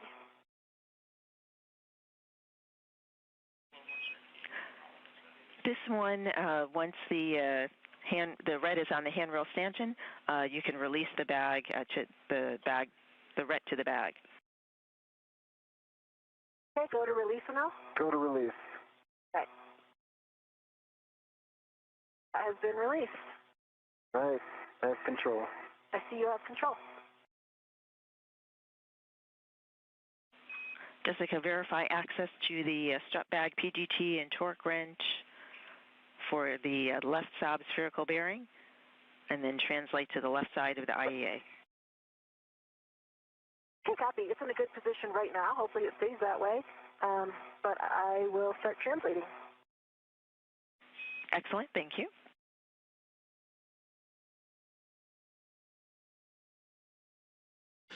Zeroing in on 3 hours and 15 minutes into today's U.S. Spacewalk 96, featuring NASA astronauts Jessica Meir and Anil Menon, the sixth of Jessica's career. And for Anil Menon, who just arrived to the station after launching 22 days ago, it is his first of his NASA career. Today's spacewalk is to build out a modification kit to the 3B mast canister and augment the 3B power channel for the International Space Station. And this modification kit, this structure that they are building, is to support an International Space Station rollout solar array that'll be installed on a future EVA. Those solar arrays will arrive to station both to support the 3B channel that we've been talking about today, and also the 2A channel that EVA would complete a similar structure over the last couple of EVAs for these astronauts and for the International Space Station. The most recent back on March 18th, U.S. Spacewalk number 94, that Jessica Meir was a part of alongside with NASA astronaut Chris Williams.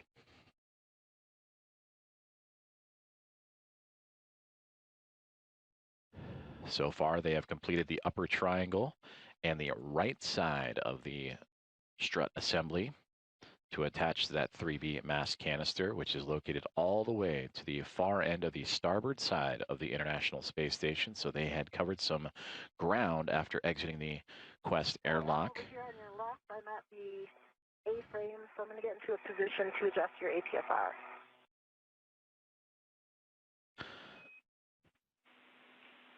Copy. Friendly reminder for the roll changes from Charlie to Hotel. Copy, Charlie to Hotel.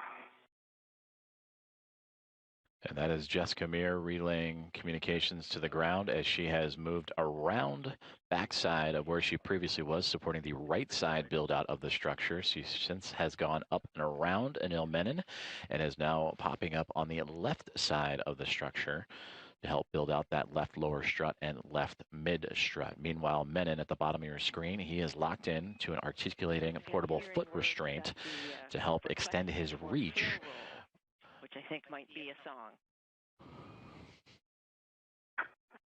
Copy, a slow roll for now. Hey, and now. See my theme song. I've got a.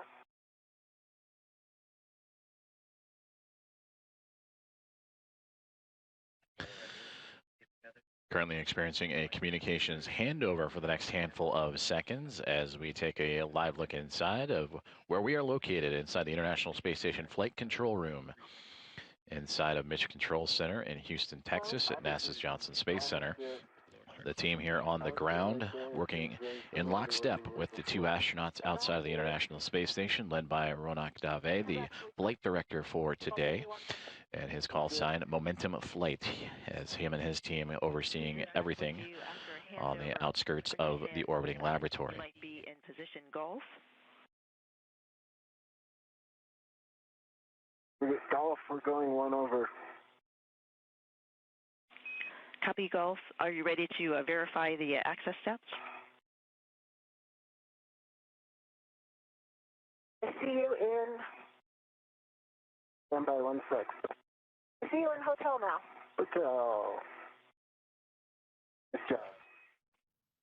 And that is Stephanie Wilson in the middle of your screen that is relaying these communications up to Anil Menon and Jessica Meir. Aki Hoshide to the right of Stephanie Wilson, handling all other communications to the remaining 5 members of Expedition 75 inside of the International Space Station. As we have now regained communications as the handover complete between satellites, and a view there of that is Anil Menon on the bottom right-hand side. As I look a little closer there, if you were to flip it upside down, the upper triangle has now become the, quote, lower triangle in this view, with the long lower struts now extending from the base all the way to the basically top of that 3B mass canister. So it now, since we are viewing it from essentially upside down from the original construction, what's now left is right, or right is left. For Jessica Meir, again, moving into position after completing that right-hand side build out of the lower strut and mid strut, and preparing to receive one end of the left lower strut from Anil Menon, who is currently holding it, while Jessica gets positioned properly.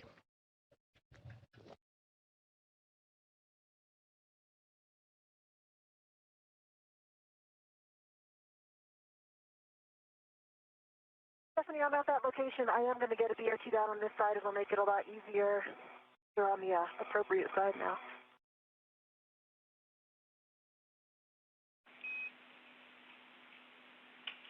Copy BRT. How are you doing that? Do you want me to get that PGT?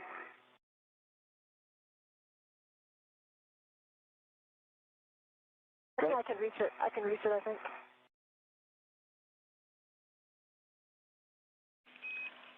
BRT handrail. I can get that to you. Okay. Go ahead, Stephanie. Just suggested handrail for the BRT 2082. And when you're ready, the PGT settings for the strut bag PGT Alpha 1 clockwise 1. Copy, and I actually used 2081, and I'm getting the PGT. Copy 2081.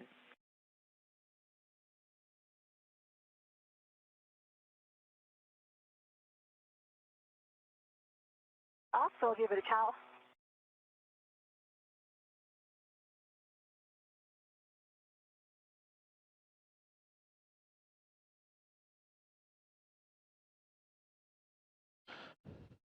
Cal, good LED test battery 40. I'll actually take settings before we line up this strut. Copy your report on the numbers, PGT settings, Alpha 1, clockwise 1. Alpha 1, clockwise 1. Good readback.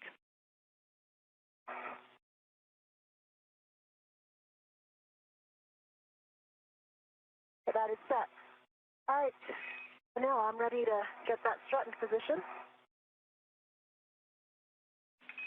Line lower left strut M21 to the Saab spherical bearing, and on Anil side, check pin lanyard is free of the clevis.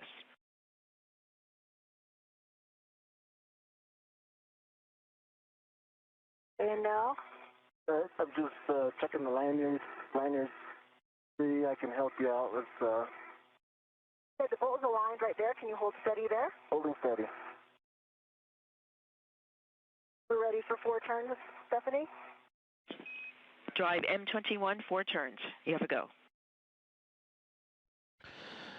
And with that, Jessica Meir now on the left-hand side of your screen with the PGT, the pistol grip tool, the space drill, turning the bottom portion of the left lower strut to attach to the 3B mast canister as Anil Menon, more towards the now middle of your screen and right side. He is essentially holding in place the top portion of that left lower strut and holding it in place. You hear the word clevis, that groove in which the 2 pieces fit into the left lower strut, moving into the mounting bracket, the IROSA mounting bracket. Lower strut L L5 to mounting bracket L5.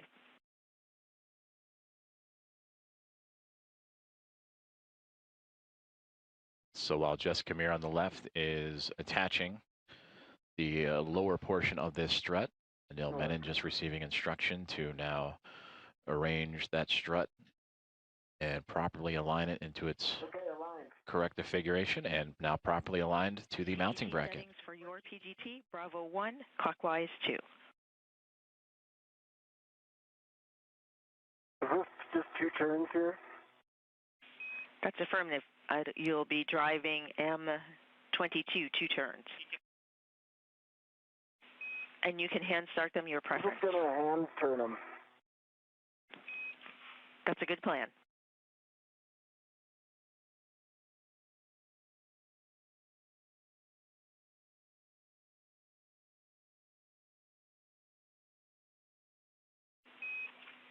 For EV1, while EV2 is hand driving M22, get ahead PGT settings for you, Bravo 7, clockwise 2 on the strut bag PGT. Bravo 7, clockwise 2. Right. Good read. 2 turns, Stephanie. Copy 2 turns M22. That means we are ready for EV1 to drive M21, 9 turns, driving to torque. Copy, inward. So the initial secured bolt turning for Jessica Meir and Anil Menon taking place. Now they're providing additional torque and security to, again, the bottom left and top left portions of the lower strut in today's build out of the 3B mast canister. Okay, Stephanie, that was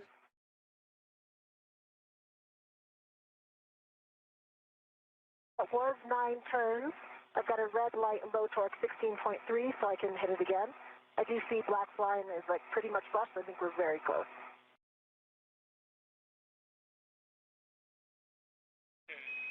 We copy. Thanks for the report. We'd like you to drive M21 again.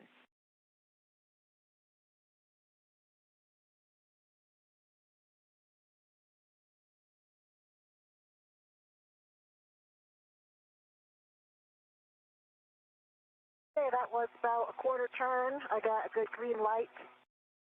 21.8, it does say it's a good green light, so I'm assuming it needs one more hit. Okay. Negative will go to the torque wrench, but M21, 21.8 torque, quarter turn additional to the 9 that you got previously, green light. Go for the torque wrench. Looking for 2 breakovers with a turn count.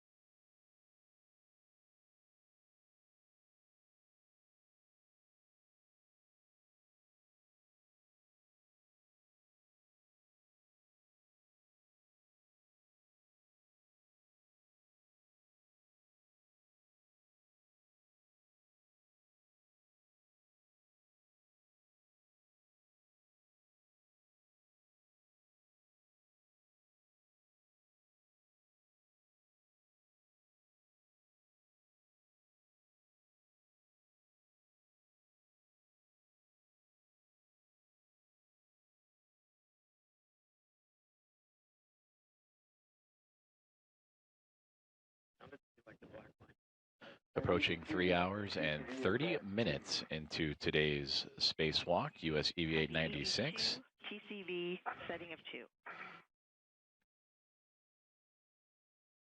Right now, NASA astronaut Jessica Meir with the teamwork of Anil Menon of NASA joining her on this spacewalk, currently assembling the left lower strut of today's build-out. A modification kit to the 3B power channel to help augment the 3B power channel and support the hardware of a rolling out solar array, an International Space Station rollout solar array, or IROSA. And there you can see that Jessica Meir is near the bottom of that mast canister and using the torque wrench to secure the lower portion of that strut. Anil Menon up at the top, of this image is holding that topmost portion and will continue to secure his side once Jessica Meir has completed her end. But you can see the structure that has been built out quite well actually in this image. There you see the quote upper triangle just to the right side of Anil Menon, again more towards the middle right of your screen, and that is the main portion of the build, the first portion of the build. Everything else is support structures to help attach the mass canister. That is the IROSA mounting bracket, supported by two upper struts that have attached to the upper portion of the mass canister. Then you can see towards the bottom middle of your screen, that is the right mid strut to provide additional structural support going from the mounting bracket to the side of the canister, and then of course the right lower strut going from the top right corner all the way down to the bottom left there. So they are just repeating these procedures on the other side, the left-hand side, doing the left lower strut first. Once that is secure, they will move over to the left mid strut. Confirm the MLI is in place. Copy, thank you. For EV2, PGT settings are the same, Bravo 1 clockwise 2 to drive M22 to torque, an additional 5 to 7 turns. 5 to 7 turns, then M22, same PGT settings, they're set.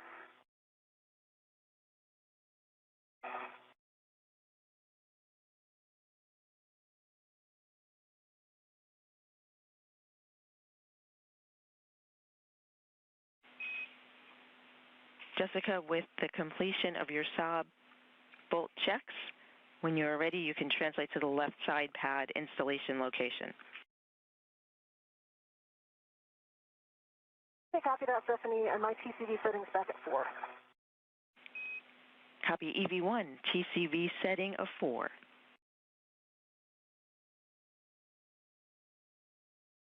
And on M22, 7 turns, green light, 11.8 torque, backline flush.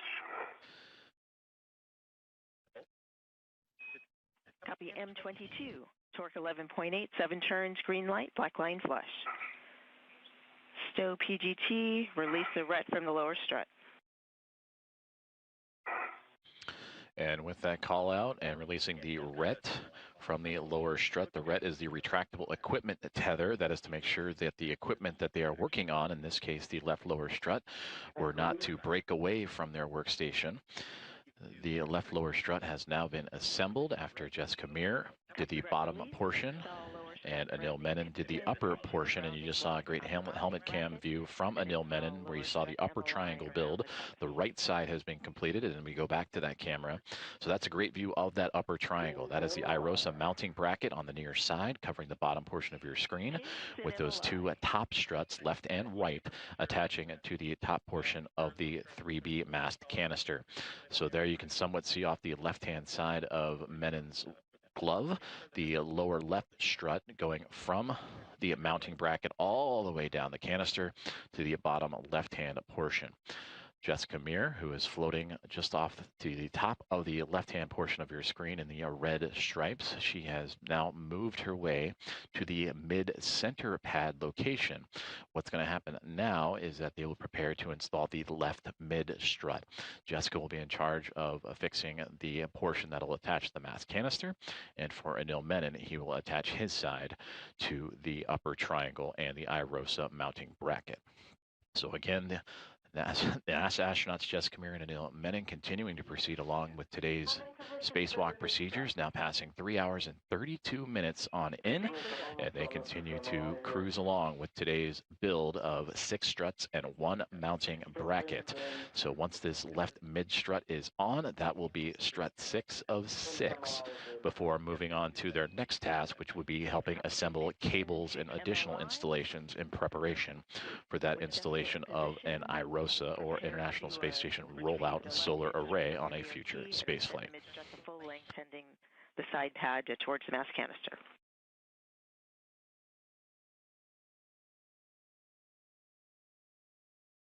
Hey, doing that now.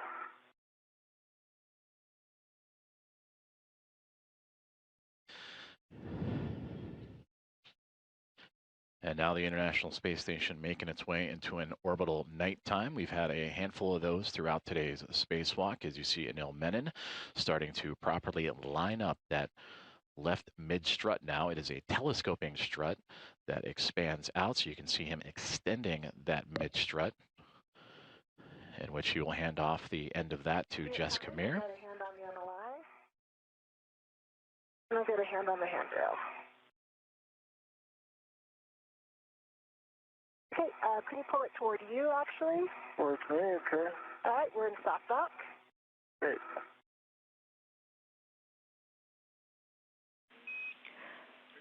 Copy soft dock. PGT settings. Jessica, with your PGT, Alpha 2, clockwise 2. So from this view, Anil Menon, those are his hands. He is holding in place one side of the left mid strut as it is extended out, and Jessica Meir has the other end. The constructions of her pistol grip tool to help Alpha 2, clockwise 2 is set. Connect that other end of this left mid strut to the side of the 3B mast canister. Roger, 2 turns.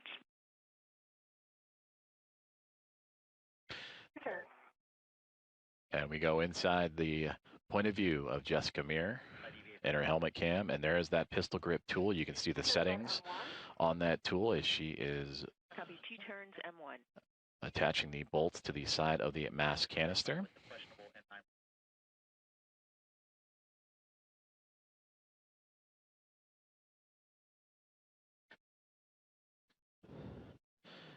And there you can see those settings in action, the clockwise settings, the torque settings, all radioed to Jessica Meir as she continues to work across the 4 bolts required to secure this section of the mid left strut to that 3B mast canister.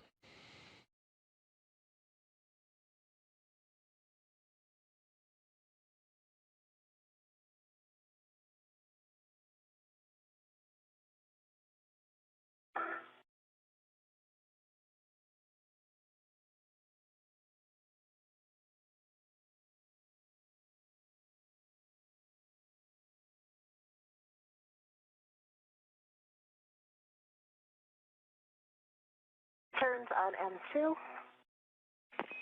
M2, 2 turns.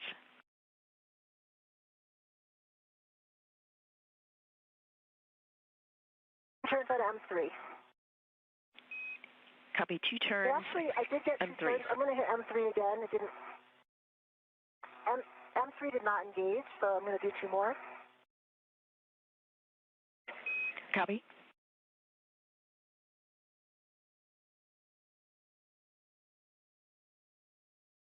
Now we're engaged, 2 turns.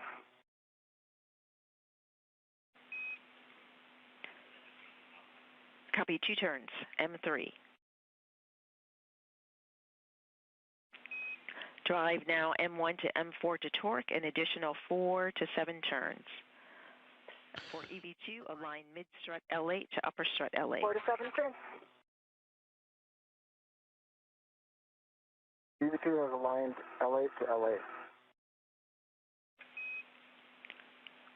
PGT settings for your PGT, Bravo 1 clockwise 2 to drive M28 to torque, expecting 7 to 8 turns.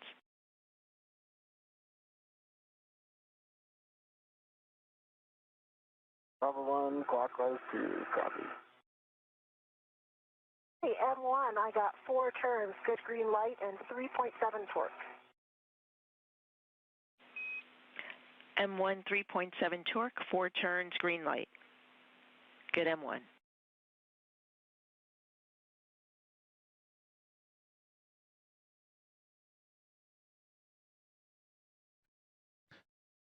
NASA astronaut Jessica Meir from her helmet camera continuing to secure the 4 bolts to attach one side of the left mid strut. M4 was also 4 turns, good green light, 3.8 torque. M4 3.8 torque, 4 turns, green light. Good M4 bolt.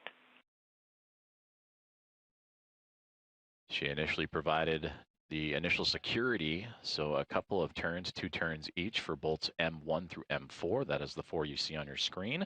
And now she is going back around to create additional security and threading of those bolts into the side of the 3B mass canister. M2 3.8 torque, 4 turns, green light. 28, 2 turns.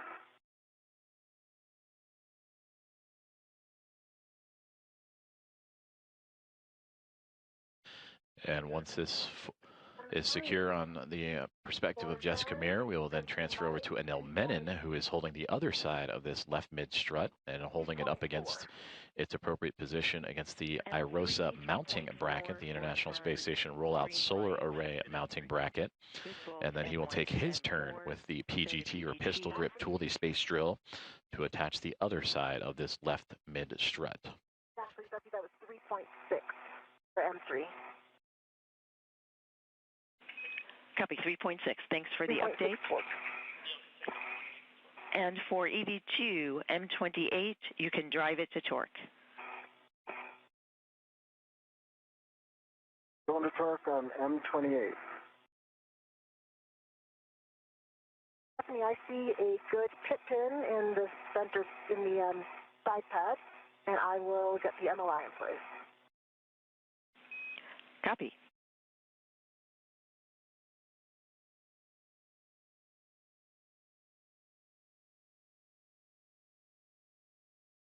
Seven additional turns on M28, so a total of 9 turns on M28. Black line flush, green light 11.4 or 11.9 on the torque. M28, 11.9 torque, 9 turns total, green light, black line flush. Affirm. With that, Anil, you can still your PGT. When you both are ready, the EV2 rec can be released from the mid-strut handrail. And Anil, you also have installed a mid-strut. Anil, you ready for it? Ready for it.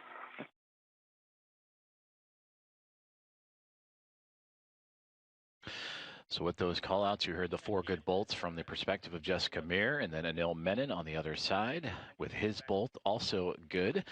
That means that the left mid strut is now attached and constructed as a part of today's spacewalk tasks. 3 hours and 41 minutes into today's task. Now the crew will move into safety checks. They'll go back over their glove inspections, their HAP checks, their helmet absorption pads to absorb any possible risk of water inside the helmets. They'll do gauntlet checks as they have been diligently working through today's spacewalk timeline using that pistol grip tool to secure multiple bolts across 6 different struts and a mounting bracket, all a part of today's modification kit for the 3B mass canister, and attached to that canister, all in support of the future rollout of a solar array, a rollout solar array to help augment the power and provide additional power to the International Space Station.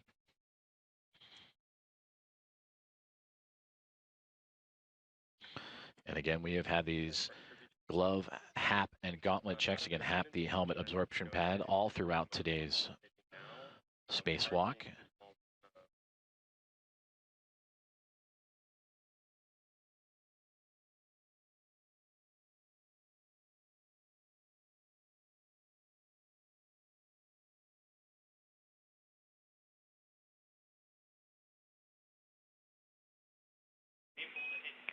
When convenient, I'll take a glove, HAP, and gauntlet check from EV1 and EV2. V1, dry HAP. I see the same nominal gloves, a little bit more of the black smudging now on my right index finger as well, and some really small ones actually really on all fingertips.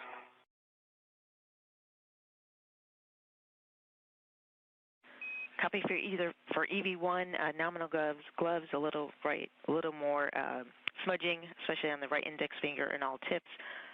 Dry HAP, check your gauntlets. And sorry about that, gauntlets are down.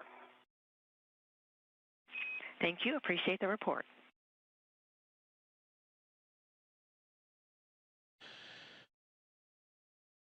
As they move through those safety procedures, temporary loss of communication and loss of signal with the International Space Station, which we will regain here shortly. It is anticipated with the handover of communication satellites.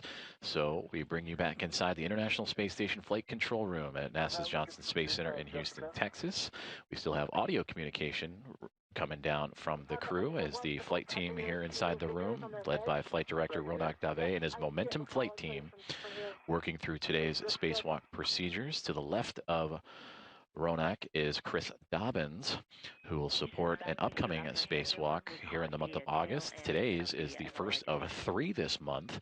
The next one, U.S. Spacewalk 97 on Thursday, August 13th, and then U.S. Spacewalk 98 scheduled for August 25th. So it is a busy month for astronauts inside the orbiting laboratory to journey out into the vacuum of space.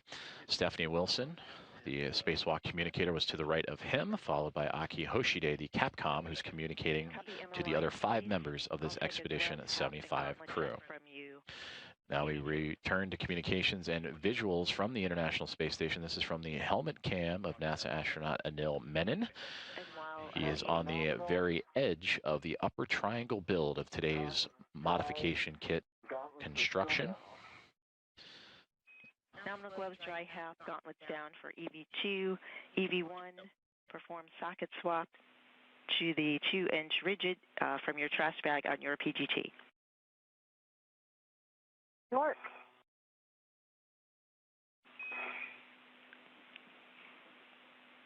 Anil, for the MLI, was that also for the MLI over M15 and M16?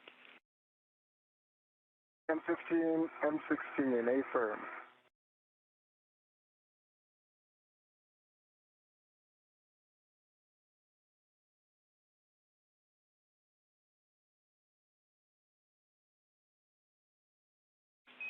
And we like the action that you're taking now. Thank you.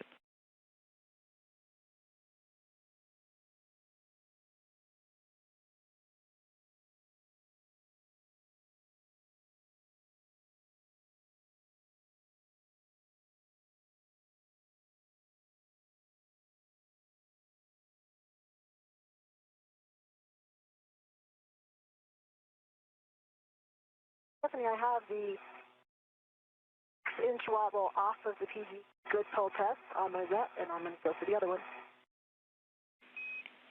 Copy EV1. EV2, we like the MLI, double check mounting bracket upper surface clear, and we're ready for you to egress the APFR.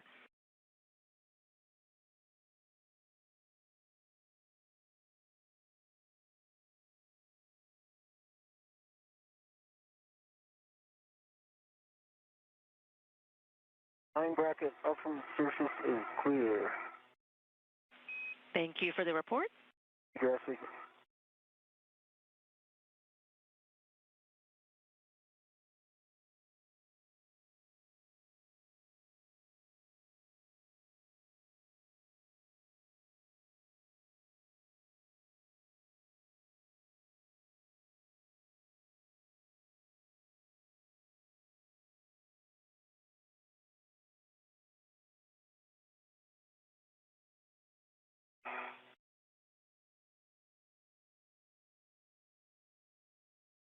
The 6-inch wobble is in my trash bag. Copy, Jessica.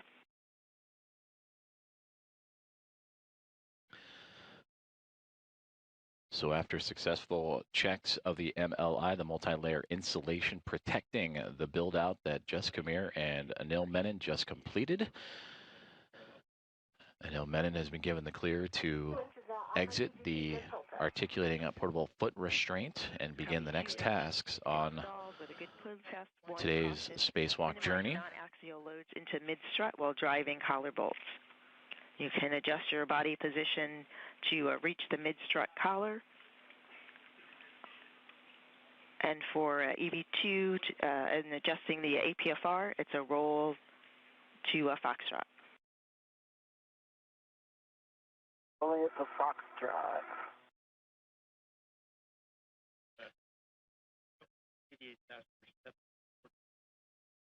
So now the two NASA astronauts will dive into individual tasks. You see Anil Menon on the right-hand side. He is manipulating the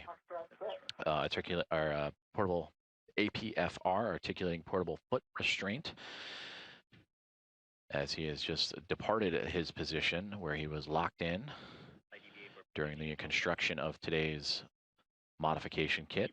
And now for Jessica Meir on the left-hand side, she will address and take a look at the left mid-strut collar, as well as the right mid-strut collar eventually. And that will help cover up additional pieces of hardware that were recently built out by the two astronauts. Goes with you to the cable bag in the middle layer.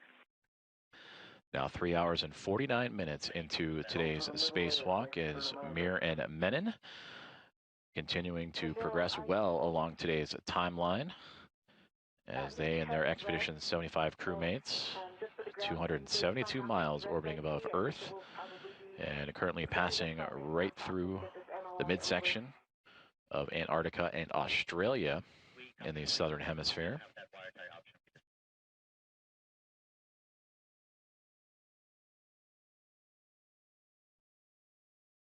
After egressing and beginning today's spacewalk officially at 7:33 a.m. Central Time, 8:33 a.m. Eastern, Anil Menon and Jessica Meir would make their way all the way down the starboard side of the International Space Station's truss structure, the backbone and support system of the orbiting laboratory, to the 3B channel and mast canister, where they would take a collection of 6 struts as well as the IROSA mounting bracket, and have since constructed all 6 of those pieces and the mounting bracket, and are now, for Jessica Meir, working on the left mid-strut collar. And for Anil Menon, with the body position, it's a good position to reach the mid. Cleaning up the articulating portable foot restraint, and will now begin one of the next major tasks of today's spacewalk, which is preparing the IROSA cables that need to attach for that future rollout solar array. Was that Bravo 7 clockwise 2? Yes, that's affirmed. Bravo 7, clockwise 2. Okay, and I've got my BRT down. I will retrieve my PGT. And I believe we said the tab side first this time, which would be top one, M30. That's affirmative. All good. Your PGT, tab side first, M30 to torque.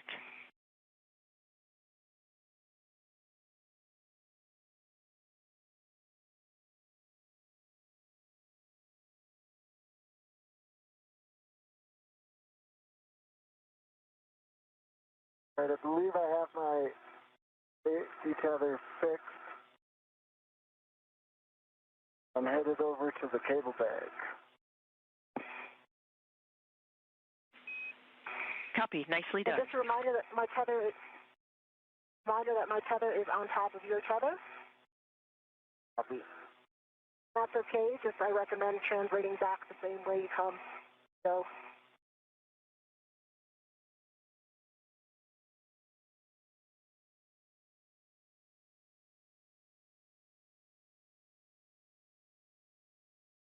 Bravo 7 clockwise 2 is set. Good settings. Drive M30 tab side to torque, about 4 to 5 turns. 4 to 5 turns.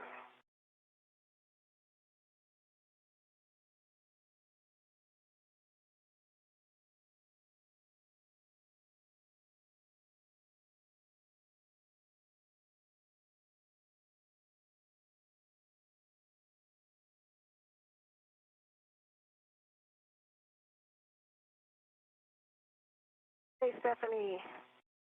I was actually 6 turns. I got a green light and 25.3.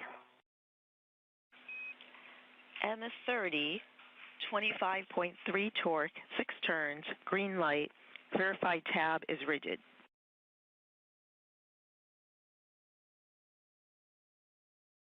But the tab is not rigid. Copy checking.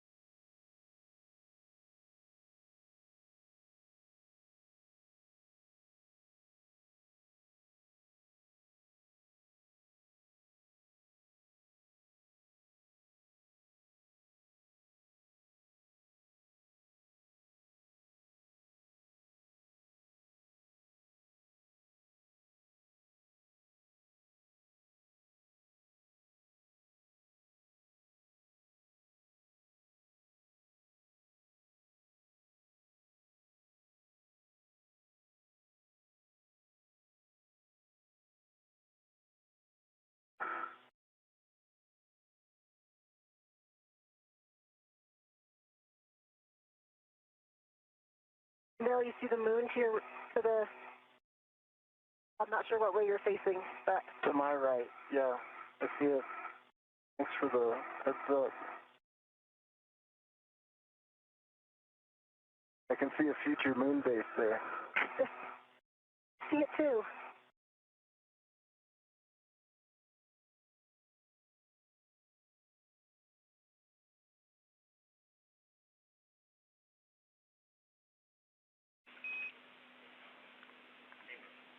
For Jessica, we'd like you to inspect the clamshell interface for FOD or interference. Okay, copy.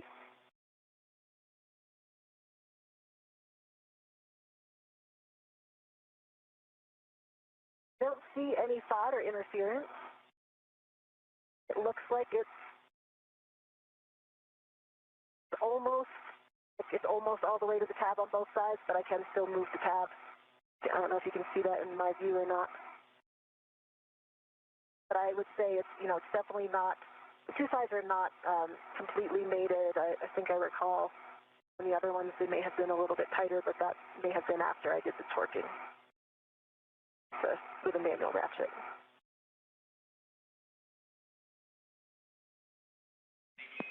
Copy, checking.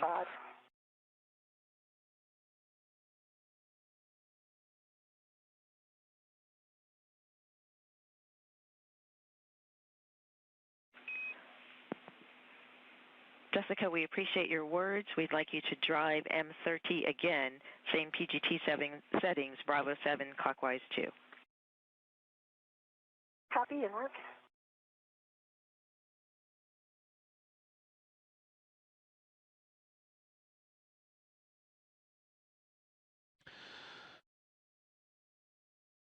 Closing in on 4 hours into today's spacewalk, U.S. Spacewalk 96, as NASA astronauts Jessica Meir and Anil Menon continue to work through their tasks after installing hardware that will modify the International Space Station's 3B power channel, all in preparation for the future installation of a International Space Station rollout solar array.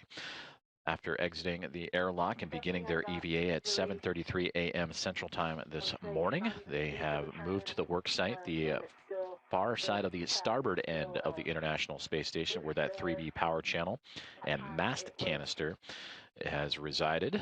And from there, they took a collection of 6 struts, 3 on each side of left and right, an upper, a mid, and a lower, and have since constructed that hardware to support the International Space Station rollout solar array. And for now, Jessica Meir, you see she is currently affixing collars to the struts, as Anil Menon has since gone to retrieve now the cabling that will be required to connect those IROSAs to the International Space Station. Check a good body position and drive M30 again. I believe I was really well braced. I mean, I felt very secure, and I had 2 hands on the PCT, so I will repeat that. Copy all.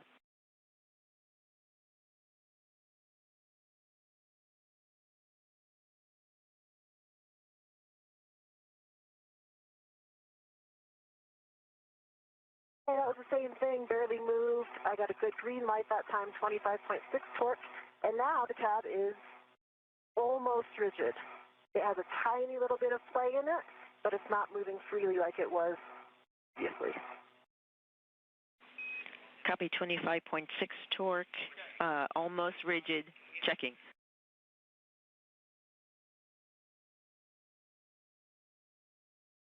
If you have a heck of view right now, I can move it for you and show you, but I'm not sure if you have a view. Thanks for the report and your work on M30. We are ready to move to M29, drive M29 to torque, 4 to 5 turns. Torque.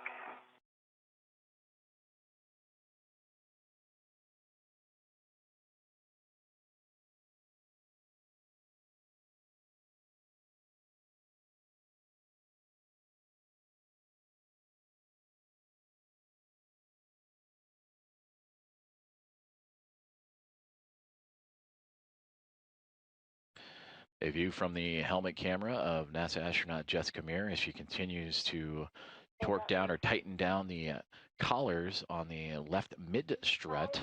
I did get a low torque that time. It's actually reading only 5.2. Red light. So I can try hitting that again, try to brace a little bit better. Yes, we'd like you to drive M29 to torque. Anil, nice work with the cables. And a nice update there for Anil Menon as we continue to monitor Jessica Meir's tightening of that left mid-strut collar. She will then move over to do the right mid-strut collar, part of the assembly that they did earlier on in today's spacewalk. And you heard the update on Anil Menon. He has since gone off and grabbed the cabling required to set up the portion of today's spacewalk that'll help the future spacewalkers connect the International Space Station rollout solar array to the space station's power systems and provide additional power to support critical station operations. The tab side to final torque. Okay, copy, and just wanted to give you one note before I do that. Maybe it's expected at this phase, but I do remember, like last time we did this, there was an uneven gap.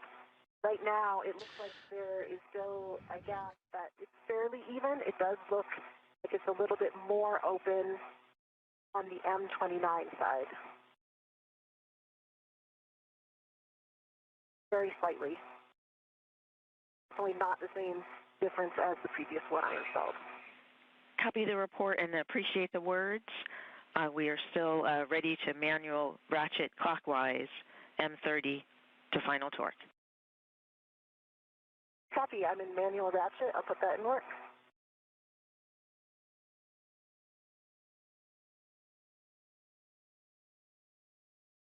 I have a confirmation question when able. We are ready. Okay, I have the cables and I'm ready to them for my MWS.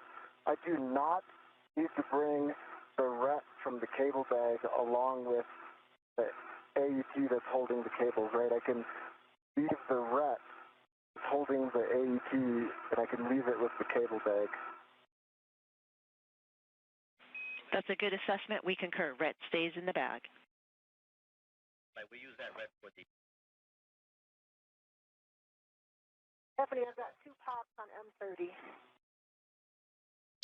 And with this communication, we have officially surpassed the 4-hour mark of today's spacewalk, now going in on 4 hours and 2 minutes.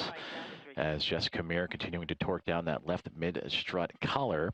And now we see the right-hand side, the view from Anil Menon's helmet cam, as he has gone off to retrieve cabling that will be used and routed by these 2 astronauts to help support the connection of the International Space Station rollout solar array during a future spacewalk. I'm headed your way, Jessica. All right, copy. So to recap, these 2 have built out the entire structure and are now securing it. Jessica Meir has 1 more mid-strut collar to go. That'll be the right mid-strut collar. And then the 2 of them will get together again to start routing that cabling. A collection of 6 struts to attach a mounting bracket to the 3B mast canister have been completed. 3 on the right side, 3 on the left by Meir and Menon. And then for the IROSAs themselves, they will fly up to the International Space Station on a future cargo flight later this year, NASA's SpaceX's 35th Commercial Resupply Services mission. And it'll be a pair of IROSAs that'll help support not only just this 3B mod kit, but also the 2A power channel as well. For M30, we'd like manual ratchet again clockwise, looking for 2 pops.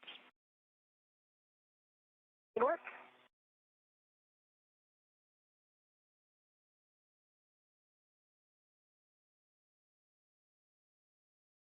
Pop. Didn't turn any further, it pops right away. Copy, no pops, no turns, but pops. First.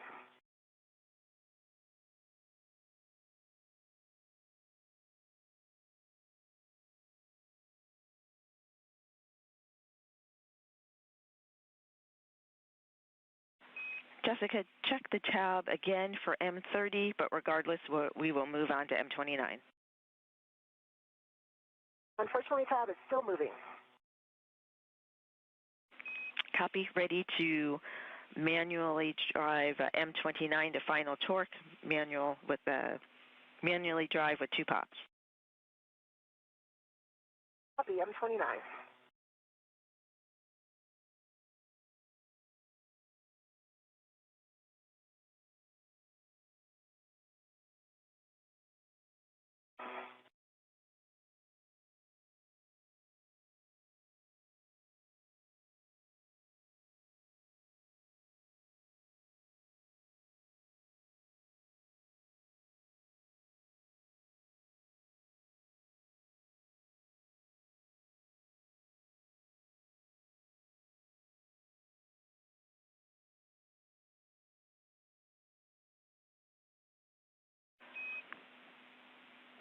I know for the cables, the IROSA cables, there is an adjustable on the scoop, and the adjustable on the cables can go to the adjustable on the scoop.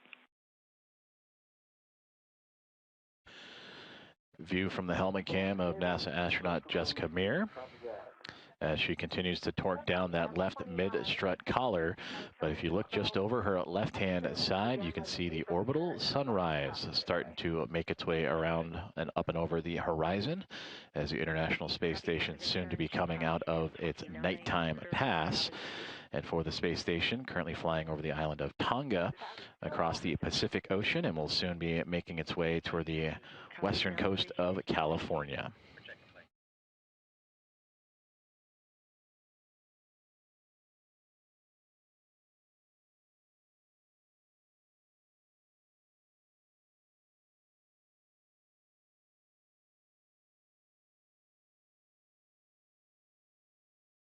Cables on the adjustable. Copy. Nice work.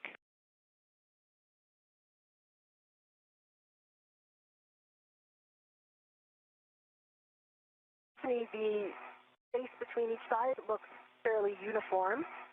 And I'm looking in, I've got a good view to see like the threads of the M29, so basically in that, I would say, less than a centimeter space. And I can see some yellow substance. I believe that's just the locking glue, but I can see that on one side of the thread.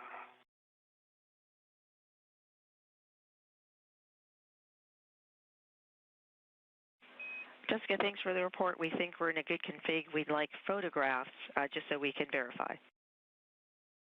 Jessica, I'm taking photos right now. Okay, I can get some close-up ones. Not sure with this one's how in focus they'll be, but I see a cable over my head as well. Sorry. We appreciate photos from both EV1 and EV2. Copy.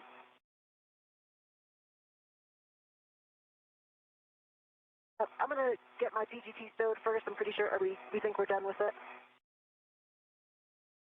Are we intending to drive this again? Checking.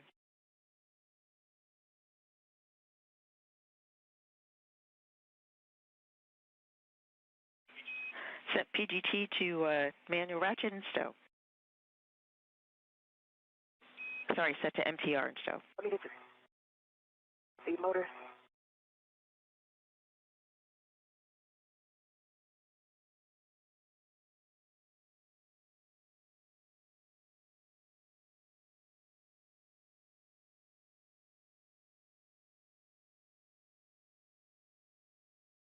Okay, I took a bunch of photos from this angle.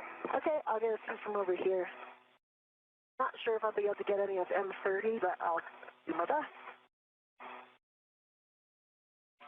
Appreciate the effort. Yeah, we're looking for photos from different angles.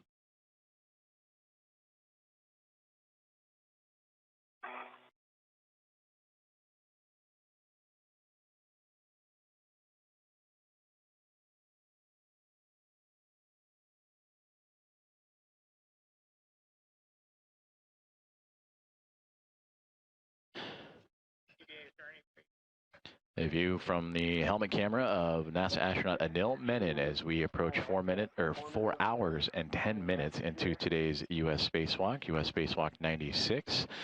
As Anil just moments ago taking some photos of the construction of the strut package that is now a part and put together for today's 3B modification kit. And that is all in support of helping provide additional power to support critical station operations with the eventual rollout on this modification kit of a rollout solar array. We see it. Checking. So now, as Anil Menon looks at the mounting bracket, that's the view we see. The mounting bracket and upper triangle. You see the right upper strut and the left upper strut, aptly labeled as we see on our screen.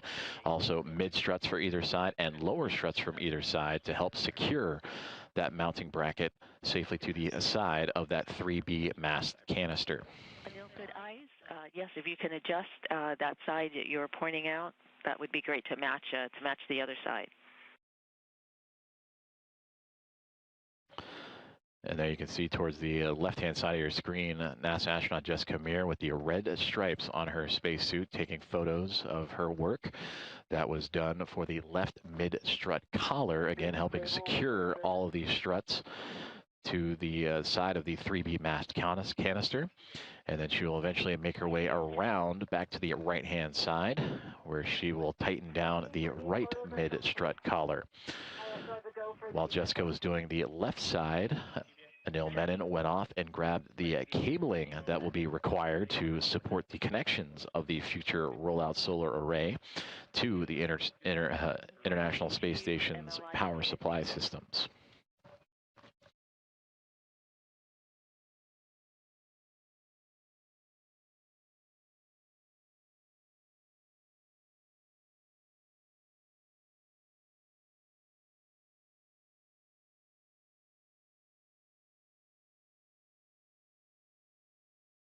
Also, Stephanie, another thing to check, I noticed that the pins for the IROSA, one of them's in the engaged, two of them are like fully deployed. I can set them to engaged if needed. Anil, thank you for the report. We will take that forward to the IROSA team. Jessica, thank you for the photos. We're ready for you to install the collar pit pin in the final location. Copy, collar pit pin in work.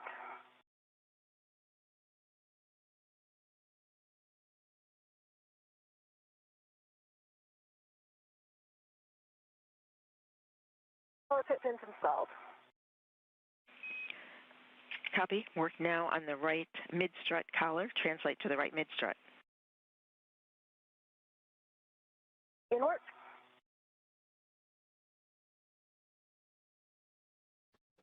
This is Mission Control Houston, and we are currently 4 hours and 12 minutes into today's spacewalk.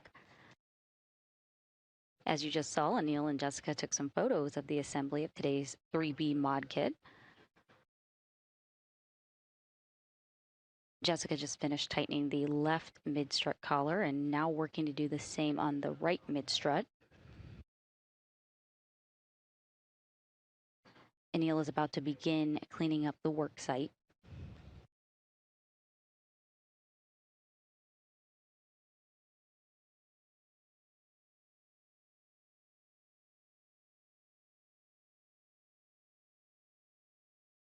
Dual view here of the helmet cameras. On your left is camera on Jessica Meir's helmet, and to the right is Anil's camera.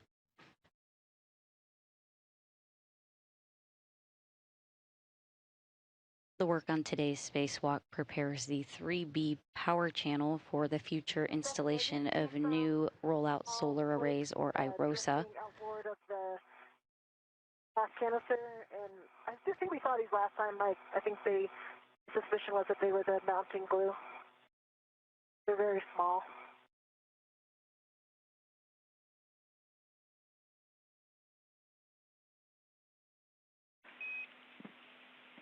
Jessica, thanks for the report. We copy. The IROSA, or International Space Station Rollout Solar Array, that Jessica Meir and Anil Menon are preparing for will arrive to the International Space Station later this year aboard NASA's SpaceX 25th Commercial Resupply Services mission.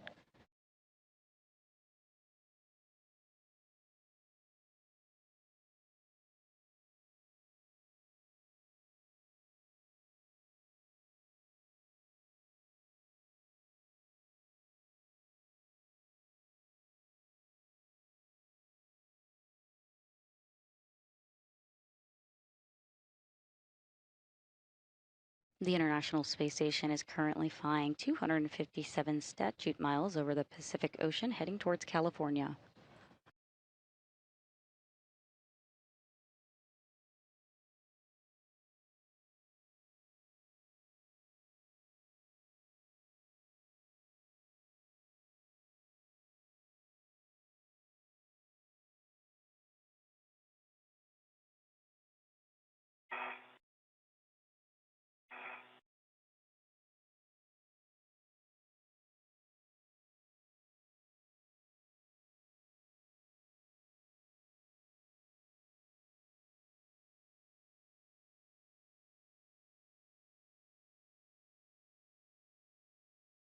Hey, now where are you, just for my tether awareness?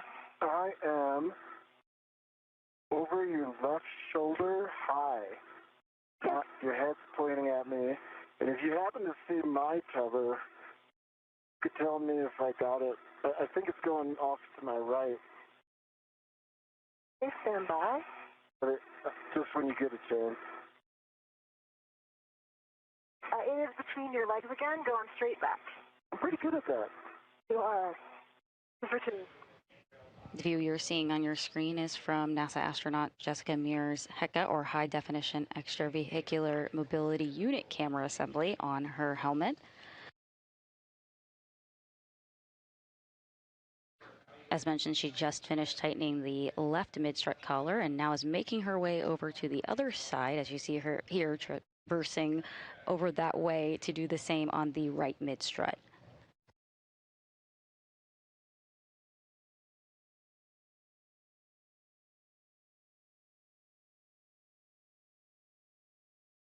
And I see your tether. I'm crossing back over it.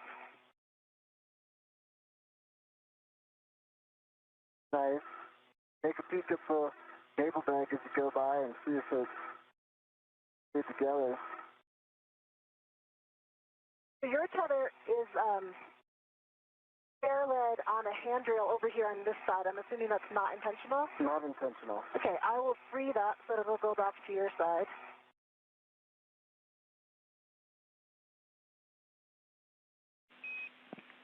Question for Anil. We are evaluating how you might be able to get ahead. The IROSA mod kit is not yet ready for loads, and we'd like to evaluate how you feel you could reach the upper handrails on the lower strut.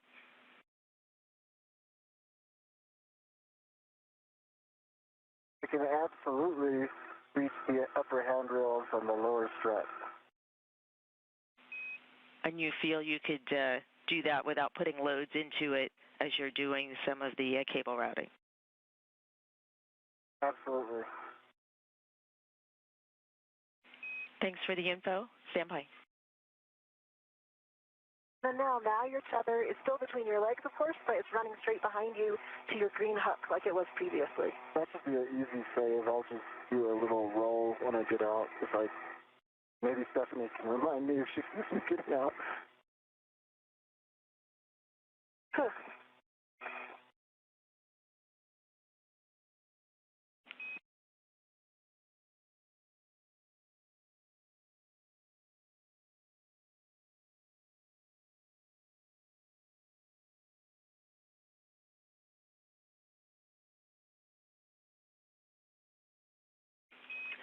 Anil, with your report, we are ready for you to start the left side cable routing.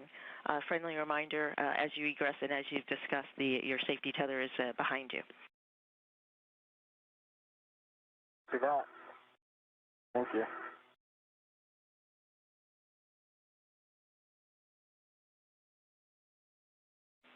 And my mistake, we believe you can do this while you are in the APFR. Yes. I'm just taking one foot out.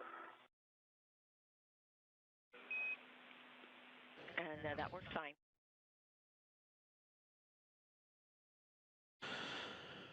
And just to be super sure, the red stripes go to the right, so I'm grabbing the left one. I'm taking off the first wire tie, and that one is going to go to the upper handrail on the left lower strut.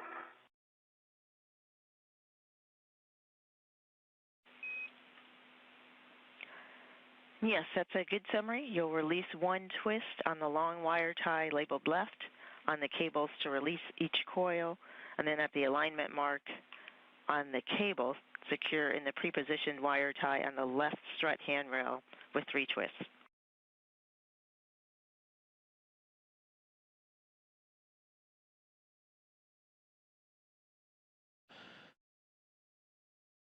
A view from the helmet cam of NASA astronaut Anil Menon as we have now reached 4 minutes and 20 seconds, or 4 hours and 20 minutes into today's US 96 spacewalk. And he is receiving instruction on the cabling that will be used to help connect the International Space Station to a futurely installed International Space Station rollout solar array. Meanwhile, you see Jessica Meir on the far right-hand side of your screen, marked by those red stripes around the pant collars, around the knee. She has moved from the left side of the 3B mass canister around to the right-hand side, and there she will further secure the right mid-strut collar to provide further stability to the structure that has been constructed by these 2 astronauts today. All of this a part of the 3B modification kit to the 3B mass canister located to the starboard side of the International Space Station.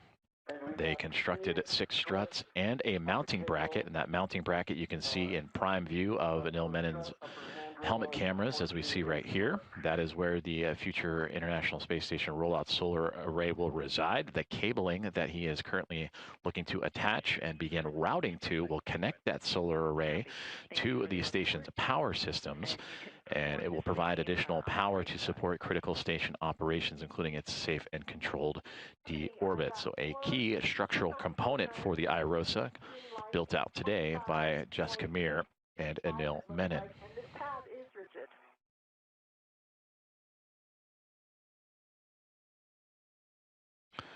Copy M26, 25.5 torque, 4 turns, green light, rigid tab. Drive M25 to torque, expecting 4 to 5 turns.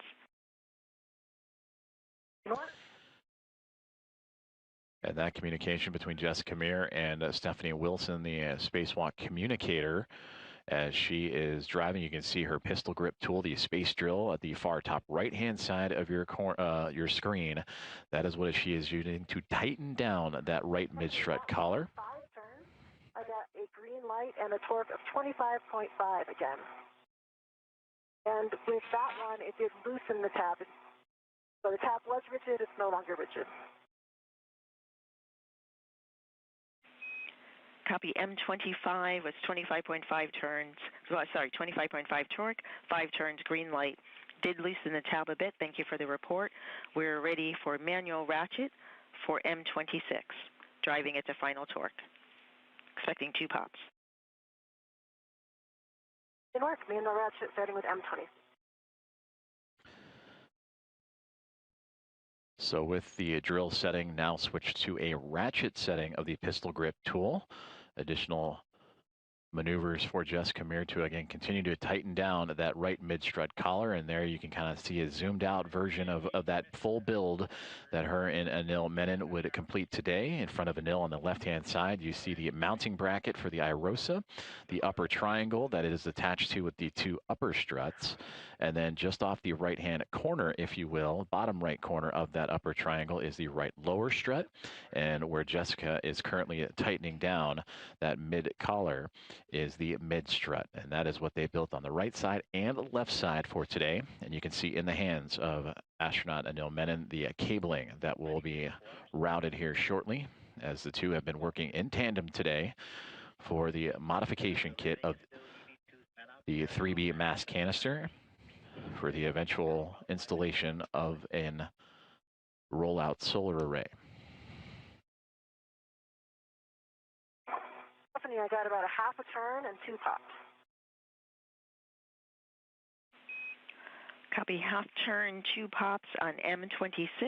Verify tab is rigid. And from the helmet camera view of Jessica Meir with that pistol grip tool, you see the expansiveness of the solar array for the International Space Station up against the horizon of the Earth as, again, she continues to work on that right mid-strut collar, and it's tightening down of the 3B mast canister. At the black mark. That's what I thought. Okay, just double checking. Just remember, you got to do the MLI first, too, so if you do the mid one, we're going to have to do that MLI. Copy that.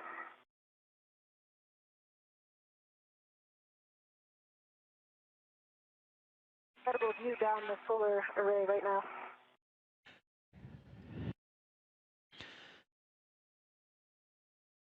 And NASA astronaut Jessica Meir relaying exactly what we were just looking at as well. The look down the space station's solar arrays facing Earth as she continues to tighten down that right mid-strut collar. Okay, and Stephanie, I'm on M20. I just did M25. Do you want me to go back to M26 and do the manual ratchet again? Or do it again on M25?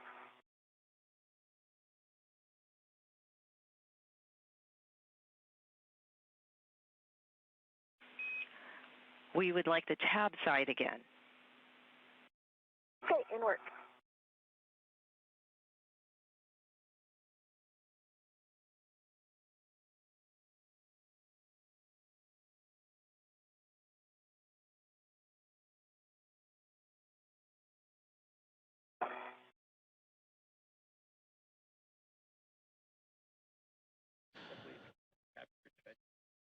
Four hours and 26 minutes into today's spacewalk as NASA astronaut Jessica Meir continuing to tighten down that right mid-strut collar. And then you heard communication about MLI. That is the multi-layer insulation, that protective covering that will protect the hardware that the two NASA astronauts have just put together.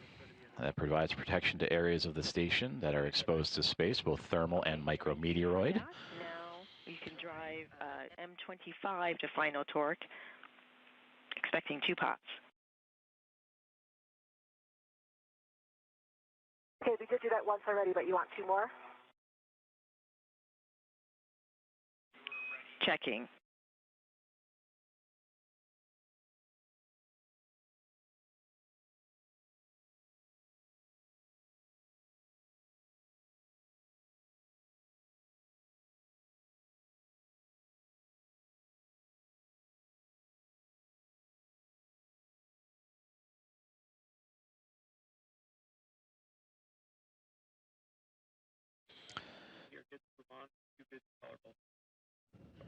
We got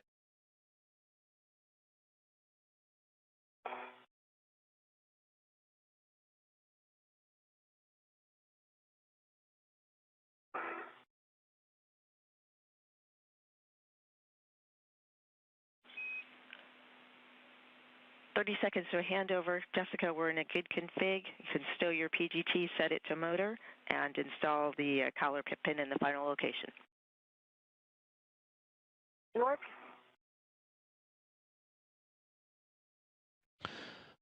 And with that communication, that right mid-collar, right strut mid-collar has been successfully tightened down.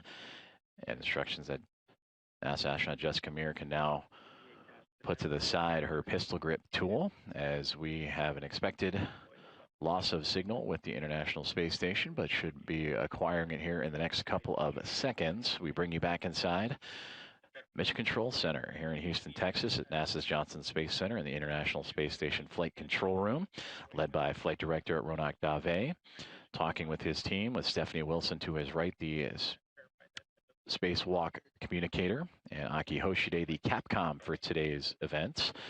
For Stephanie Wilson, that's the voice you have been hearing talking directly to NASA astronauts Jessica Meir and Anil Menon. And for Aki Hoshide, he has been talking to the other remaining 5 members of the Expedition 75 crew. So to recap, that Meir and Menon have constructed all 6 struts and the mounting bracket on the 3B mass canister as part of the modification kit for the International Space Station, and will now begin routing IROSA cabling to help start the beginning of a setup for that initial or that future installation of an International Space Station rollout solar array. 1, 2. Pin is installed on the mid-collar. Copy, pip pin installed. We have you now working on the right and left side MLI on the mid-strut. Okay, so EV2 is go to start on the left side MLI.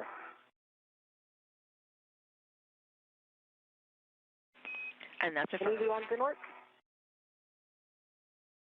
And there you can see as we've regained communication and video from the outside of the International Space Station, that Jessica Meir on the left with the red stripes on the back of her portable life support system is working that multi-layer insulation. It was pulled back so she had access to that collar that she had been tightening up. Now she is since going to unfurl it and cover back up that hardware to again protect it from thermal and micrometeoroids. And then she will eventually make her way back over to the left-hand side and unfurl those MLIs or multi-layer insulation coverings to protect that portion of today's construction. We have just crossed over the 4-hour and 30-minute mark of U.S. Spacewalk 96, and everything going to plan. In fact, they just made an update that they are a little ahead of schedule now as we continue to check off today's procedure and task list. Anil Menon just off to the right-hand side. You see his feet. He is holding on to the IROSA cabling as Jessica Meir continues to use the multi-layer insulation to wrap up that right mid-strut. And then again, we'll move back over to the left-hand side. She's been covering some ground from right to left and back again, and cover up that left mid-strut as well. That's affirmative, yes, and fold it over around the collar. And while I have you PET 4 hours, 30 minutes, 5 minutes ahead on the timeline, limiting consumable EV2 MEDOX 7 hours, 19 minutes. Copy. All right, Jessica, I'm done translating. Okay, I'm still in place. I'm wrapping this, getting some first wraps on this MLI.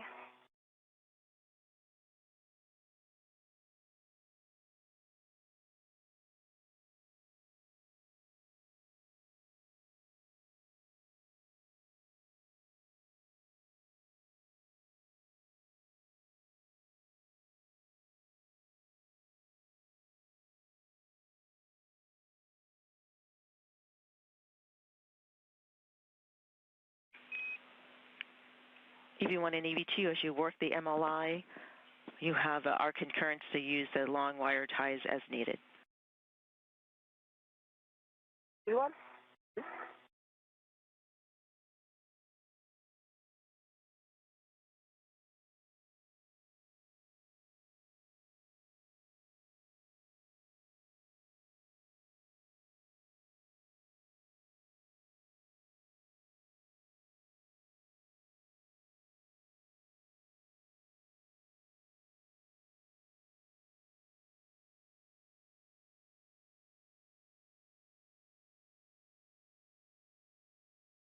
Definitely just shy of the bolt, but I think I'm going to be able to get it over.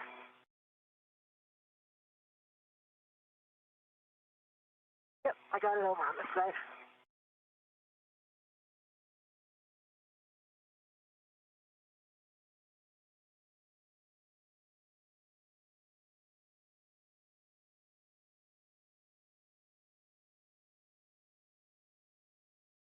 Translating.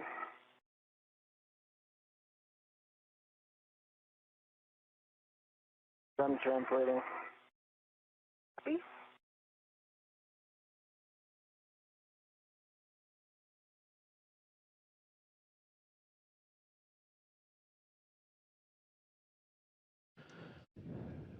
Point of view from NASA astronaut Jessica Meir's helmet camera as she continues to wrap up that mid-strut with MLI, or multi-layer insulation, to protect it from the thermal extremes of space as well as any micrometeoroid. And again, she will be working from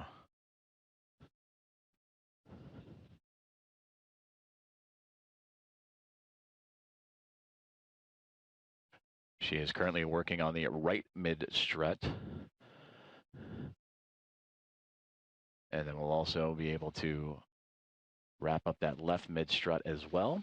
And then both her and NASA astronaut Anil Menon will move into the International Space Station rollout solar array cable routing. And that is what we have seen images of Anil Menon holding in his hands, that cable bundle. So as soon as Jessica completes this task, that'll be up next for today's spacewalk, as we are now 4 hours and 35 minutes into U.S. Spacewalk 96.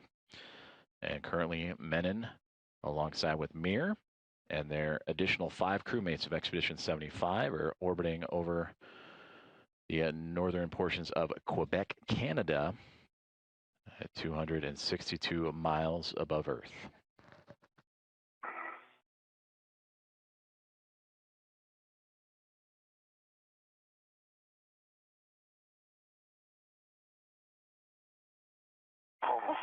Hallelujah.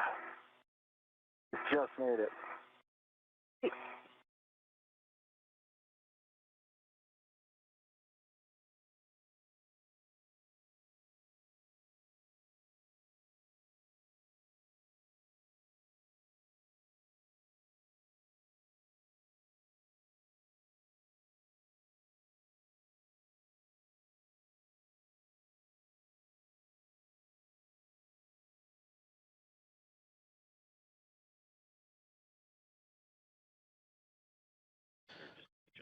And again, another great view from the helmet cam of NASA astronaut Jessica Meir. And she mentioned it earlier, just moments ago, about having a great view looking down the solar arrays towards Earth, as her and NASA astronaut Anil Menon continuing to work the multi-layer insulation wrap around the mid-struts.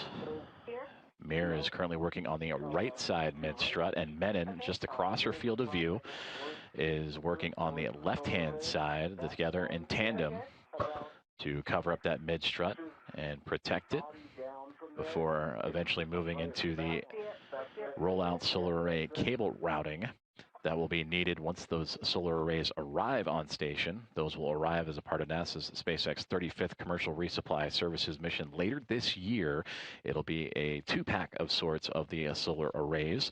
That'll be the 7th and 8th collection. The 7th one will be a part of the 2A power channel, and that EVA most recently was completed back on March 18th, 2026. That was U.S. Spacewalk 94 EVA, extravehicular activity. That was done by Jessica Meir and Chris Williams, completing the work of Nicole Ayers and Ann McLean, who started that modification build for that 2A channel back in May of 2025. But today, these two going the distance from start to finish of the full build out of the structure, 6 total struts and the mounting bracket. They are covering up the collars and insulation for extra security, and we'll prepare again for those IROSA cable routings here momentarily. How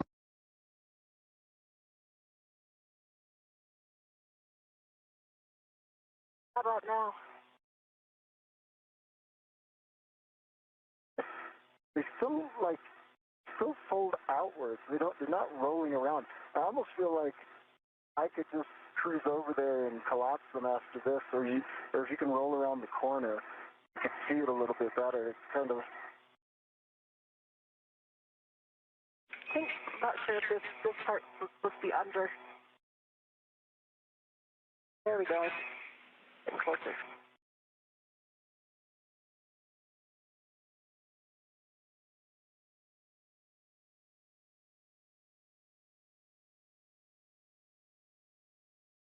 Okay, are you stationary right now? I'm going to release my DRT so I can move around a little and try to see those. I am stationary.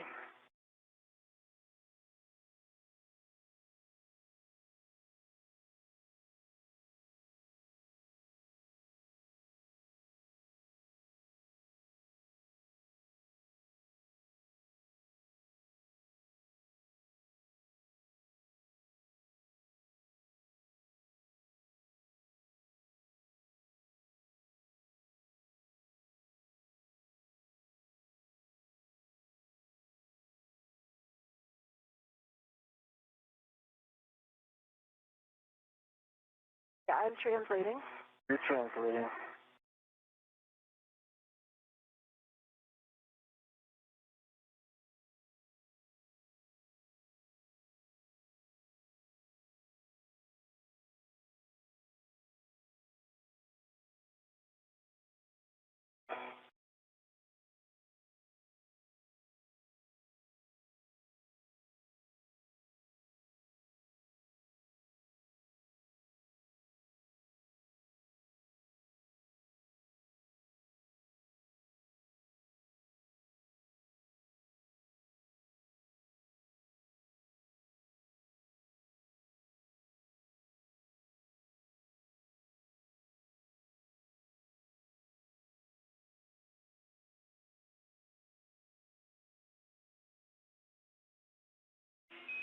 For EV1 and EV2, we are turning your HECAs off from the ground to manage temperatures.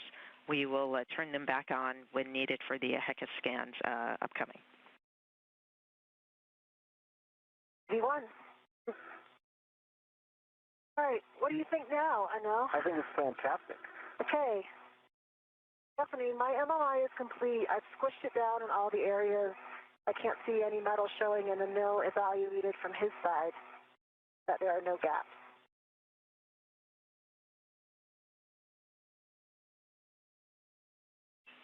And we copy. Right side MLI complete. Nice work. We'll have Anil to continue the left side, and then we'll do the HECA scans. And I'm going to translate. Is that okay? Go ahead. I'll remain still. Okay. Communications with Stephanie Wilson, spacewalk communicator, up to the crew of NASA astronauts Jessica Meir and Anil Menon during today's spacewalk, that they have turned off their helmet cameras to monitor temperatures. Meanwhile, Jessica replied down that she has completed her MLI multi-layer insulation security around the right mid strut of today's 3B modification kit against the 3B canister that is going to support the structure that will ultimately hold the 3B IROSA on the mounting bracket.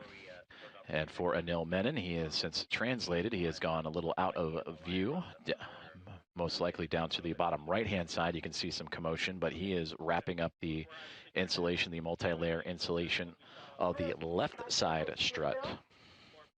Give me one rotation, and then it's all you. Okay. It'll take 5 seconds. All right, no worries. I just see one more strap to tighten on the further end away from me. I'll do that. I can also do that later. Okay, go for it. Okay. And Jessica, you might be working on this, but before we lost the HECA view, we saw some blousing on the MLI around the collar bolts. So if you're able to, we'd like you to squish that down. Exactly what I'm working on right now. Excellent. Approaching 4 hours and 45 minutes into today's U.S. Spacewalk 96, as NASA astronauts Jessica Meir and Anil Menon continue to wrap up the multi-layer insulation of the right and left mid-struts. Meir has recently completed the right-hand side, and Menon is also operating and securing the left-hand side.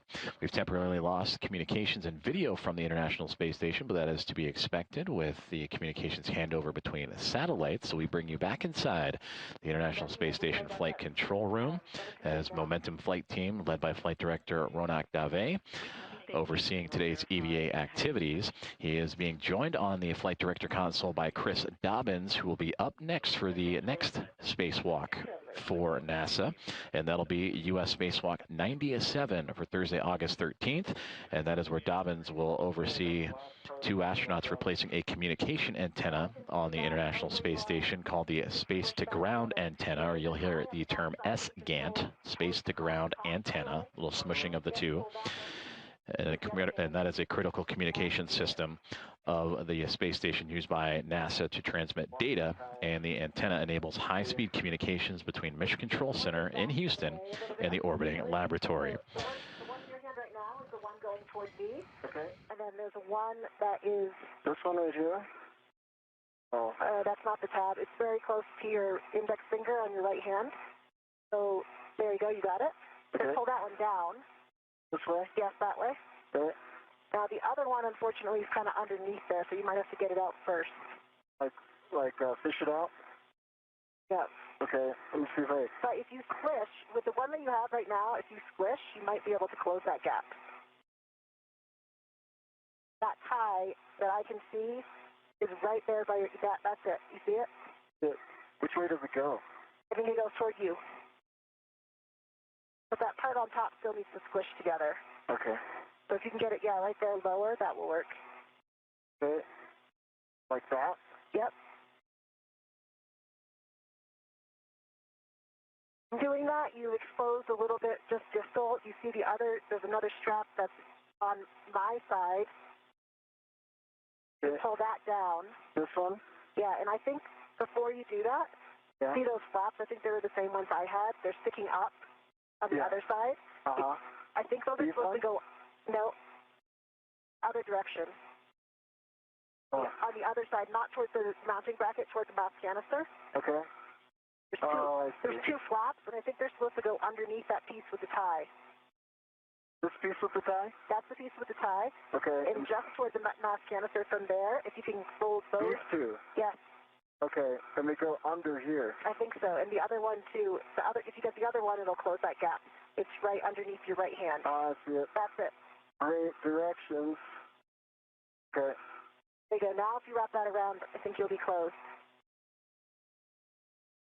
Okay, that's a good squish there. Now, if you can get that tie that's going across the top toward you. This one? Yep. Pull that toward you. The other direction. Across the top toward your mini workstation. Okay, like that? Yep.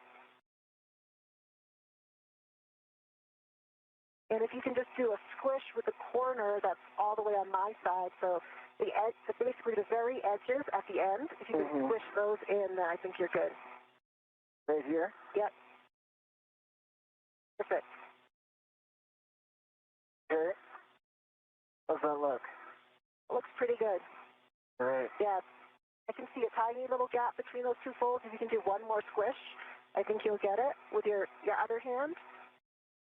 Okay, moving the other hand in place. Bring your other hand on the top part there and squish it down. Like that? Yeah.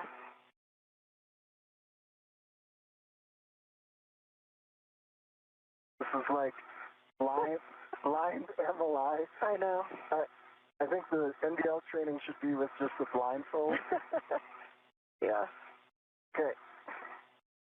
How's that looking? It looks pretty good, but you're spinning around, so watch your back. Okay. So spin back towards the mouse canister with your legs, because your stress is right next to that, the part that sticks out of all those connectors. I'm going to rotate this way. Is that okay? This way? Feet towards inboard. A-frame. Like this. A-frame. Okay.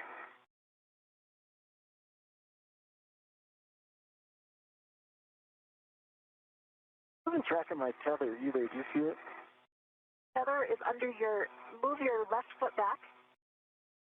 And now it's between your legs. You lift your right foot up and put it behind. There you go. You got it. Okay. All right. I think we're good. I think we're good too. Stephanie, I think we're ready for the HECA scan. And actually, nice work, both of you, on the MLI. From here, we would like each of you to work to route the cables on each of your sides, and then we'll come back and get the full HECA scans. Copy. So it looks like you did this first one, Anil? Yeah. There's a chance that the next tie, you might have to take out 2 ties. I study it super hard, but it almost looked like the next tie you need is buried. I see that. Shouldn't be. I think it's just the way the wire tie is right now. Yeah, Yeah. We're good. Okay, good.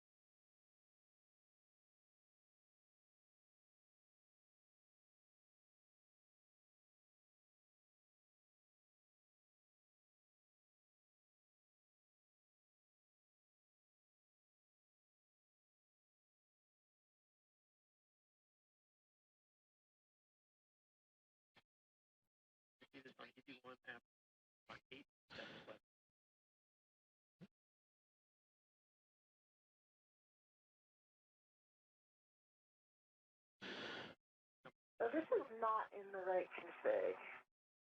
Let's see. Dual camera views from NASA astronauts Jessica Meir and Anil Menon. Meir on the left-hand side, just outside of the right, mid, and lower strut, working alongside in tandem with Menon on the right-hand side of your screen, and he is working on the left side of the 3B modification kit that has since been constructed by the two NASA astronauts. They have the cabling that they are currently routing through, and this cabling will support the connection of a future IROSA, or International Space Station Rollout Solar Array, that will help provide additional power to support critical station operations. We are 4 hours and 50 minutes into today's spacewalk, US EVA 96, the sixth of the career of Jessica Meir. And again, her view on the left-hand side, and the first spacewalk for NASA astronaut Anil Menon. And you can see his point of view on the right.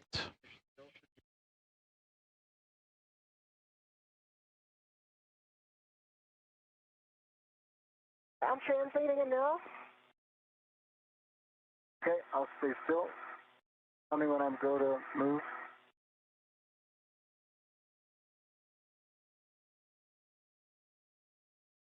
Yeah, I'm going to be in position here working on this wire tie, so you can translate as needed. Okay, I'm translating.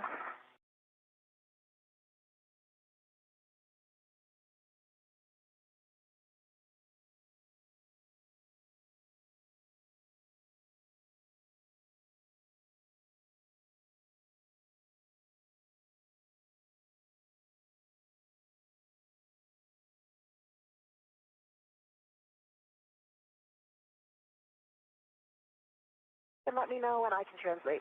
Almost there.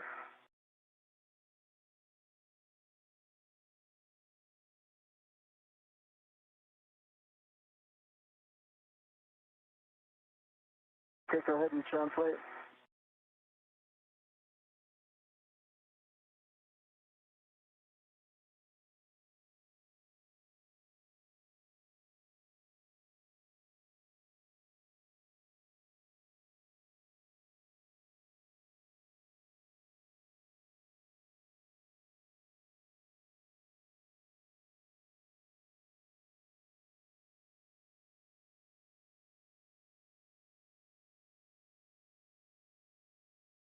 To confirm, because I don't remember the other cables looking exactly like this last time.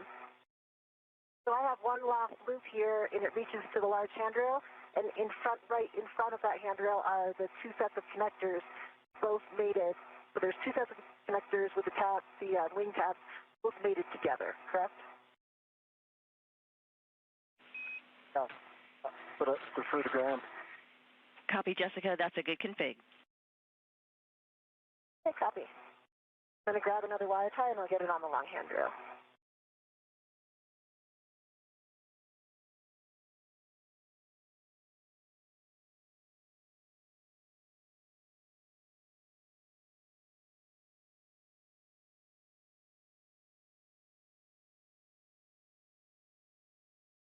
And I think this one will work with a short wire tie. I'm going to use a short one if that's okay, Stephanie.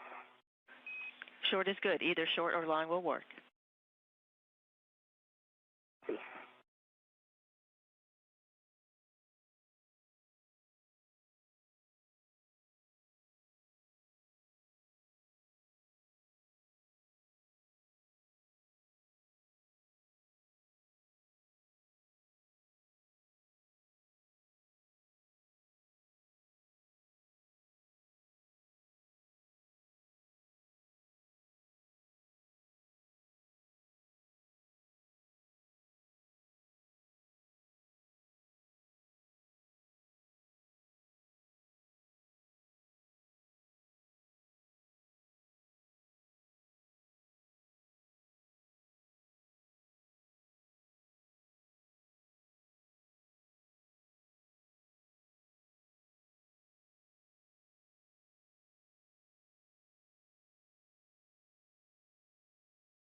approaching 4 hours and 55 minutes into today's spacewalk, as NASA astronauts Jessica Meir and Anil Menon continuing to route IROSA cabling in and around the 3B canister, around mass canister that will support the power connections for a future installation of an IROSA, or International Space Station Rollout Solar Array. Jessica Meir can be seen on the left-hand side with those red stripes around her knee as EV1 and current commander of the International Space Station, currently operating in her 6th spacewalk of her NASA career. As for Anil Menon on the right-hand side, it is his very first spacewalk after just arriving on not all that long ago, a little more than 20 days ago, after launching back on July 14th from the Baikonur Cosmodrome as a part of his Soyuz MS-29 team. As for Jessica Meir, she would arrive to station after launching on February 13th as a part of NASA's SpaceX's Crew 12 mission. And as mentioned, the current International Space Station commander, this is her 3rd spacewalk of her current mission, and again, 6th of her overall career. Okay, that wire tie is in place on the long handrail. Copy right side. Cable installed on the long handrail.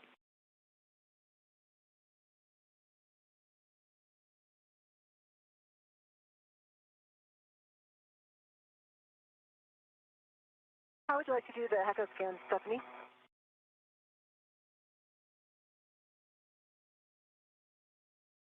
Checking.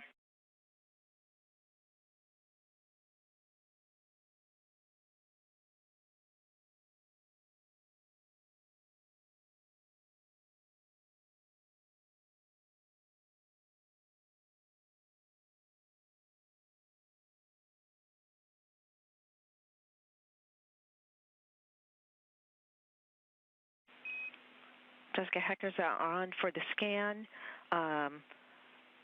As much as possible, verify for the right and the left MLI that everything is closed, snug to the struts, no visible metal through the MLI, and that the mounting bracket upper surface is clear. Okay, I'm starting on the mass canister side.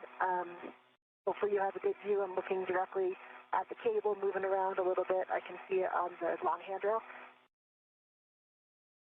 I see good MLI on the side pad.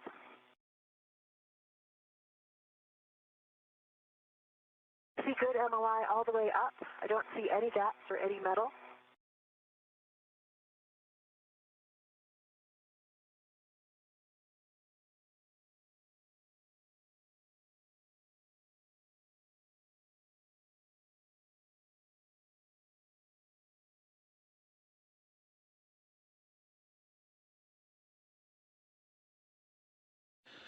That's NASA astronaut Jessica Meir providing an update on her current status of the IROSA cable routing, as well as the multi-layer insulation that is currently securing around the right mid-strut of today's build-out of the 3B mass canister modification kit. I see that the mounting bracket is clear.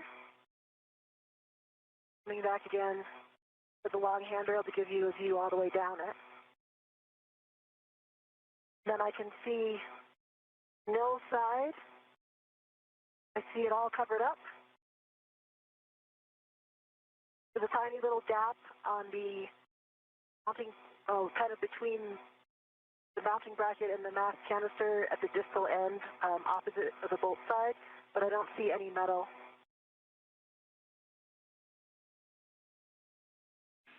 Copy all. Checking.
We have now hit the 5-hour mark of today's spacewalk, U.S. Spacewalk 96, with NASA astronauts Jessica Meir and Anil Menon. That is Meir on your left from our vantage point, upside down, with Menon also to her right, Jessica, thanks for the scan as the two continue to work through the IROSA cable routing on the 3B mast canister.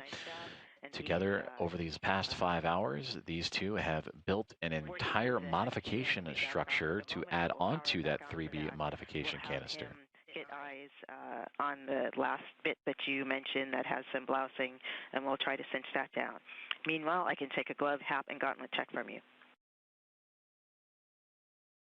Like a good plan. My hat is dry. The glove. Still nominal. Gauntlets are down. Nominal gloves, dry hat, gauntlets down. 1 minute to a handover.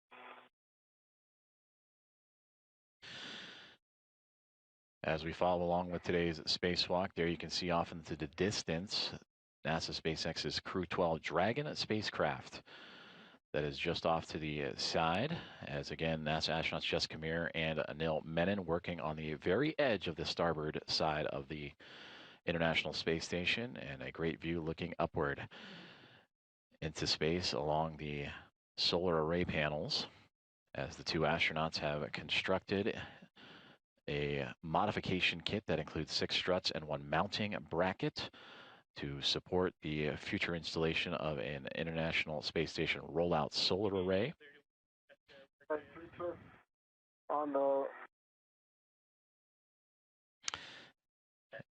And we welcome you back inside the Space Station flight control room here in Mission Control Houston, as we are experiencing a handover in communication satellites, and we'll bring you back those views from the International Space Station and the cameras on the exterior or the orbiting lab, as well as the helmet cams from each astronaut. Flight Director Ronak Dave overseeing today's Momentum flight team, alongside with Stephanie Wilson to his right, the spacewalk communicator. And Aki Hoshide, today's Capcom, communicating with the other 5 members of the Expedition 75 crew, including NASA astronaut Jack Hathaway, ESA astronaut Sophie Adno, and Roscosmos cosmonauts Andrei Fedyaev, Pyotr Dubrov, and Anna Kikina. With 3 twists. Confirmed.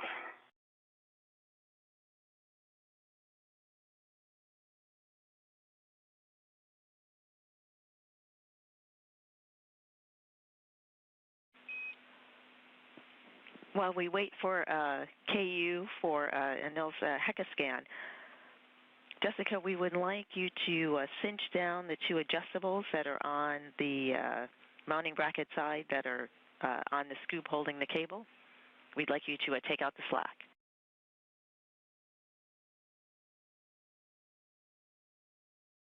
Okay, copy.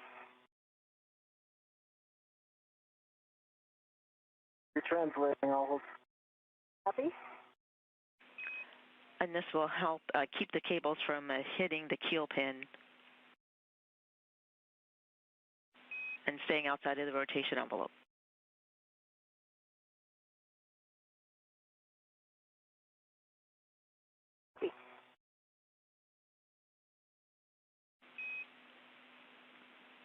Anil, we're ready for your HECA scan. Similar report as Jessica.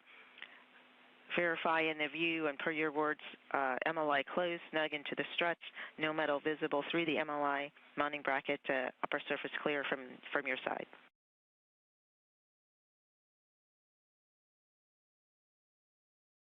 Stay firm on all.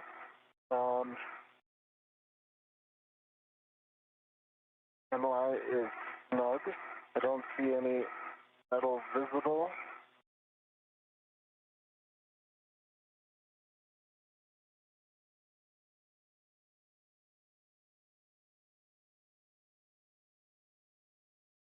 Would you like me to translate down and the HECA across?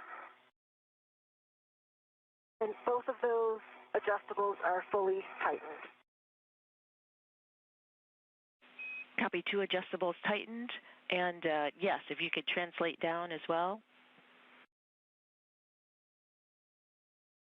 I'll stop moving.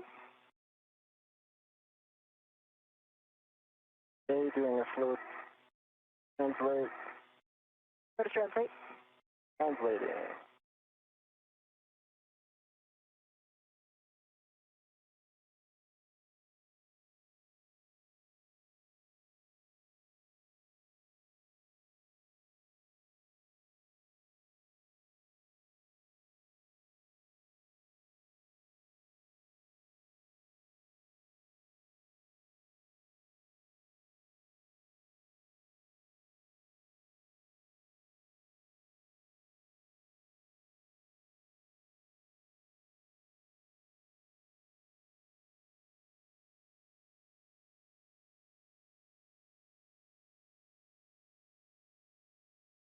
No, that gap is closed now that I saw.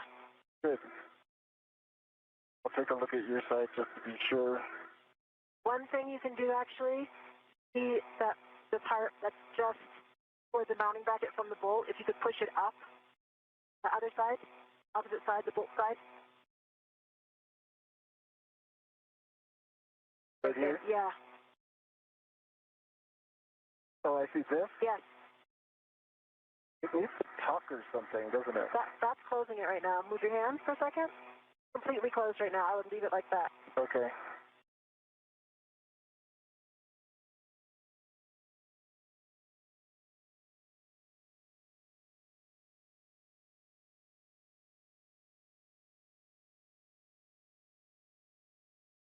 Okay.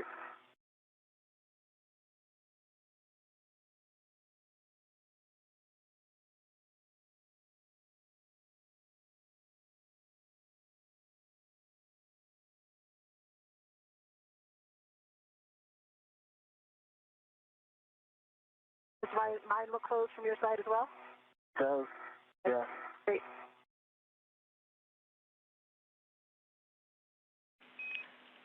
Houston copies the report and the scans for the HECA for the MLI on both sides.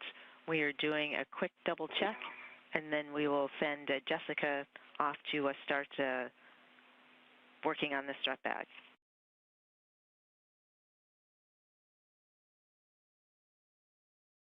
You want? I'm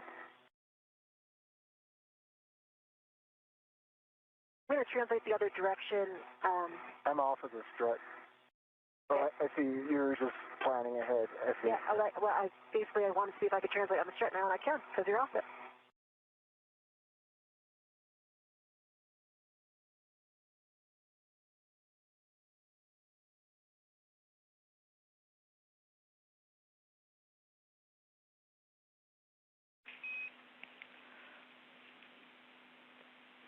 We are happy with the config. As a final step, we'll have EV2 double check the MLI near the center pad, and we'll have EV1 start towards bag cleanup.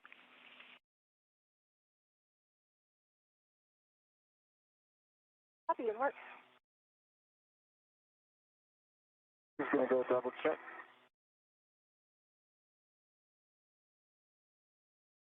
Looks like when I translated over it, I could have unbunched some of it.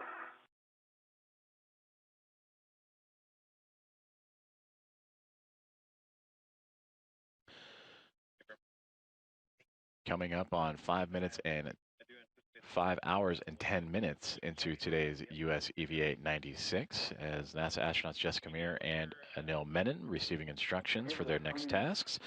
As Anil Menon, labeled EV2, will continue to inspect some of the MLI, the multi-layer insulation surrounding the struts, and namely the center pad of the 3B modification kit that has been installed by the 2 astronauts here today. And then for EV1, which is Jessica Meir, she has been assigned to begin the strut bag and cable bag cleanup, as the 2 have had quite the eventful day today, taking a modification kit that consisted of 6 struts and a center mounting bracket building together an upper triangle and then attaching that triangle to the 3B mass canister, and then helping with additional security to a mid strut and lower strut, both on the right and left sides. They would also secure a collar on either side of the mid strut, left and right.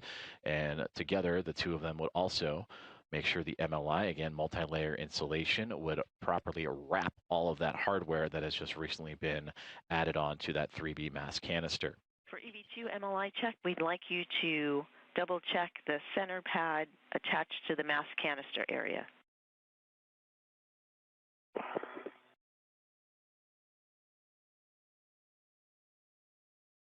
And as Anil Menon is checking that MLI on that center pad, as we see from his helmet camera, we also see the cabling that both he and Jessica Meir would route through this modification kit in preparation for the arrival and eventual installation of an International Space Station rollout solar array that'll provide additional power to support critical space station operations.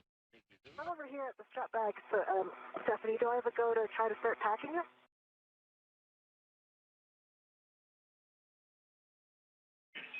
Checking.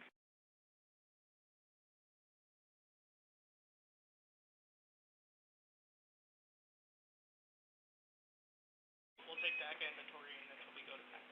And yes, Jessica will take the HECA scan as the inventory, and then you can begin folding. Okay, in work.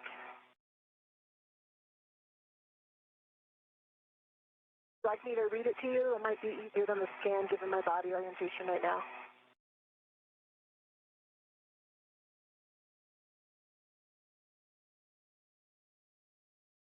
Checking.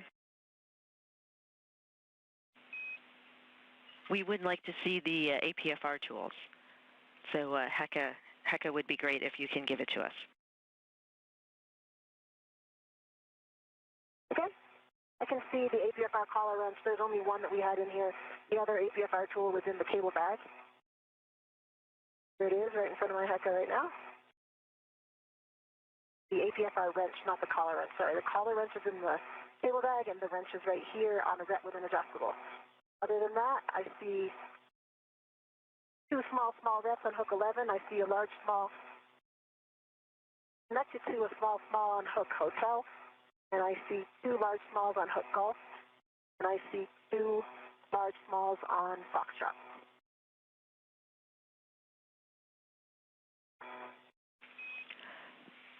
Jessica, thank you for the report. That is a good inventory. You can start closing up the bag. Work. And are you able to see from the HECA there, the mass canister?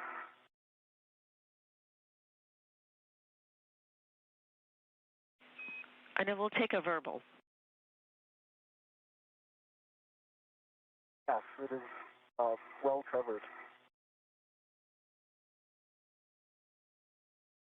I can take some photos too.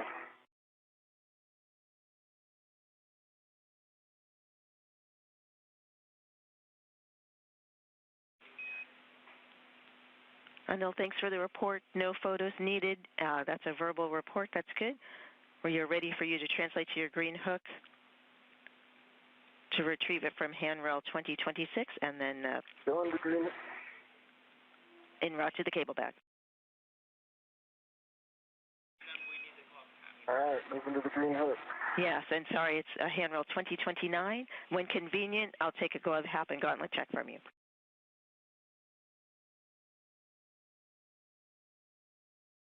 Checking.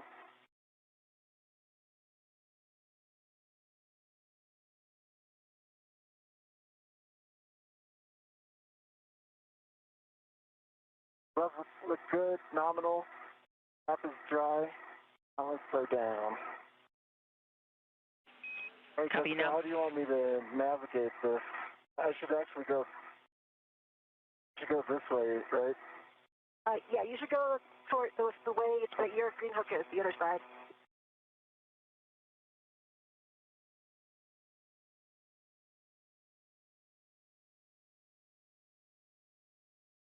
unless you're coming to this side to help, but I think I'm going to be able to do it per the plan.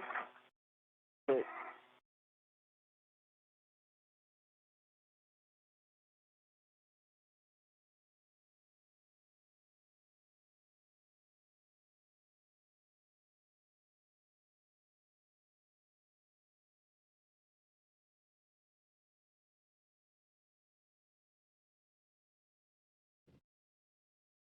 5 hours and 16 minutes into today's spacewalk, U.S. Spacewalk 96 with NASA astronauts Jessica Meir and Anil Menon. And you just heard communications between those two and the ground here at Mission Control Houston. And NASA's Johnson Space Center is the two working together to start the cleanup process, if you will, of their work site as they have built out a modification kit to the 3B mass canister. A collection of 6 struts, a lower, mid, and upper strut for both the left and right sides, all to support what is going to be an IROSA mounting bracket that will hold an International Space Station rollout solar array. And now that solar array will be installed on a future EVA and will be flown up to the International Space Station along with another pair of solar arrays. Another set of solar arrays for the 2A power channel. So today completes the modification kit necessities for the International Space Station. And the only ones needing that modification with a solar array will be the 2A power channel, which was completed back on March 18th by Jessica Meir alongside NASA astronaut Chris Williams. And then with Meir, you see on your screen right there with the red stripes around her spacesuit, she and now Anil Menon working together to work out this modification kit. It looks nominal. It is just going to your right side. It's in front of you. Great.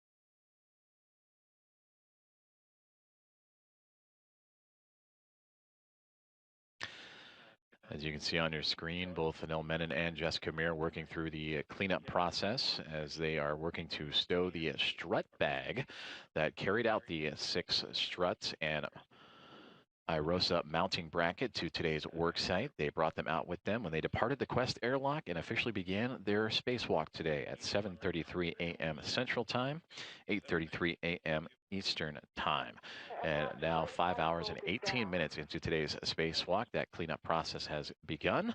That strut bag, which carried struts 8 feet long and a full mass of 330 pounds out to the work site, is going to feel a little bit later as they clean up, as those 6 struts and mounting brackets have been installed. The multi-layer insulation wrapping up the hardware to protect it from the harsh conditions of space, and then securing all bolts and tethers as necessary in the process.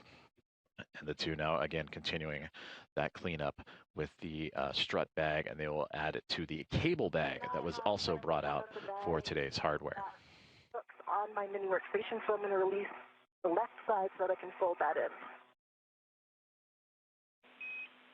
Houston copies.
Green hook's up.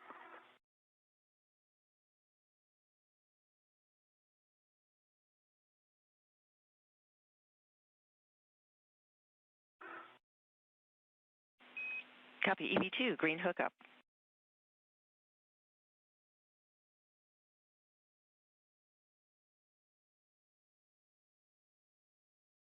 The bag is somewhat folded, definitely not as beautiful as it was inside, but I'm going to translate over toward the cable bag and see if we can stuff it in like this. Okay, and I can assist. Yeah, I think given the timing, that would be perfect. If ground agrees.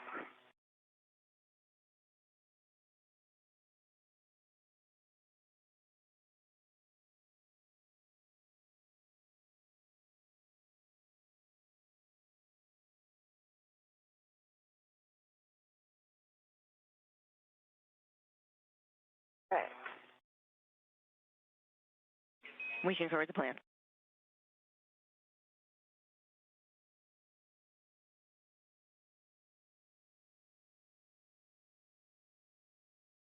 Okay, got this side down. Just be real directive, and I'll try to, keep the bag where you need it. Okay, I think actually, can you pass me the ret? Here's a ret. There's a ret right here. It looks like I can take this one. Okay. And before placing the strap bag into the cable bag, we'd like to verify in the cable bag PGT, torque wrench, wire tie caddy. I can verify PGT, torque wrench. I got eyes on the wire tie caddy. Excellent, thank you. Proceed. All right, and now here's what I think we should do. I have the cable, the strap bag is now ready to the cable bag. Okay. So I think if you can reach over with your left hand and stand by 1 second, I'm going to get the hook off me. Okay. Reach over with your left hand, grab it, that edge, right down here.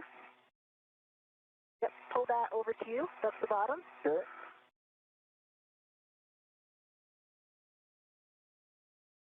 Okay, stand by.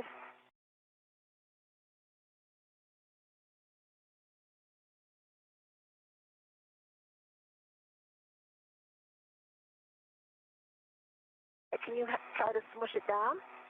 Okay. I have a hand on this side.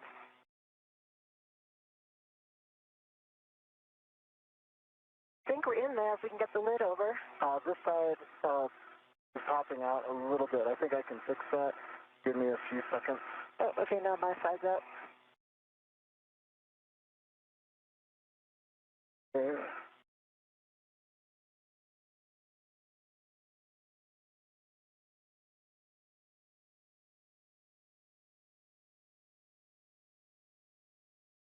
Hey, can you see, I'll hold this edge. Can you see this stuff up here? Can you tuck that down? Now, try. I got this side. Can we get the lid over? Keep a handle on it. Hand on it. I'm going to double pinch the tree area, and I'm going for the lid.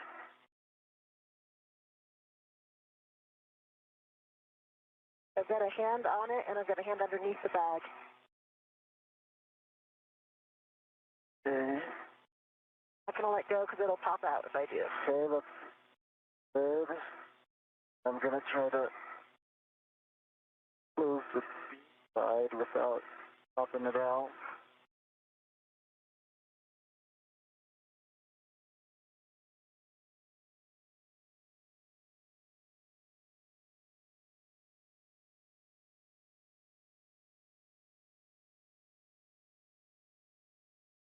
The airlock 5 hours and 25 minutes now into today's spacewalk as NASA astronauts Jessica Meir and Anil Menon placing the strut bag inside of the cable bag as a part of today's cleanup activities after constructing a modification kit to the 3B canister, mass canister on the far starboard side of the International Space Station today, and that canister, or that modification kit supporting the IROSA mounting bracket. Very close. You can just keep this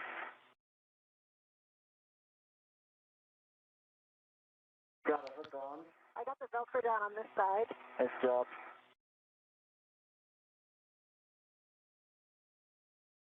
Okay. We'll try to fix this side. Can you get the front Velcro first? That might help. Wait, hold on, stand by. The hooks have popped out on your side of the two hooks. Which two hooks? Right here. I say we just lock them on to the outside. Okay, that's fine. The reps, yep.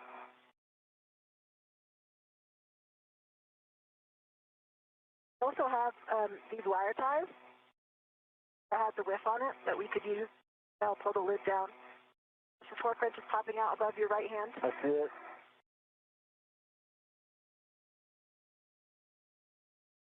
Okay. Let's get these hooks down.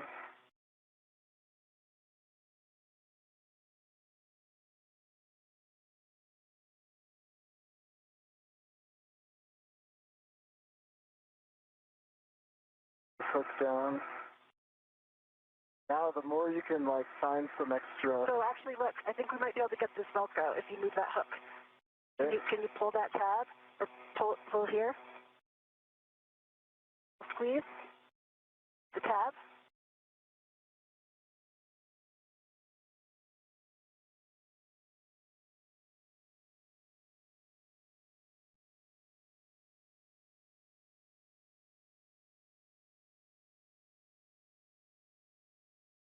That's the limit. I need an assist of somehow.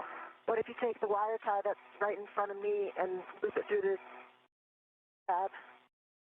Okay, I'll do that. Great idea.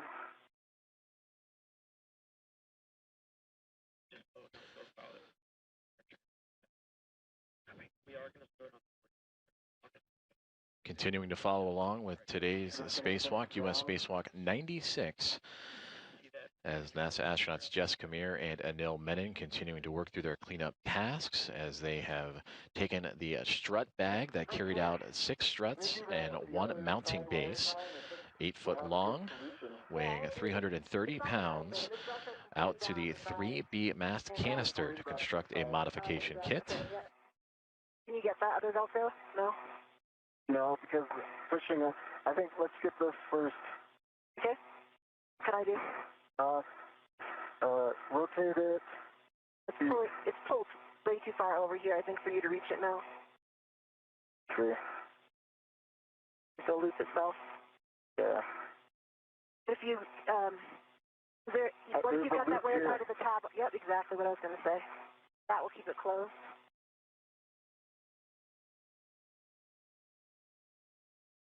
Remember, we have the strap that goes over the top. Wait, can you just keep it stable for 1 sec? Okay. Then I can finish this and then... Got it. EV1 and EV2, nice work working with this bag. We realized it's a lot of work. We'd like EV2 to pause for CO2 data. Okay, pause. I'm pausing. Jessica, you can finish that, I think. Yeah, I think it's done. Can't reach it right now with your head there, but... I mean, it's 1 twist. Yep.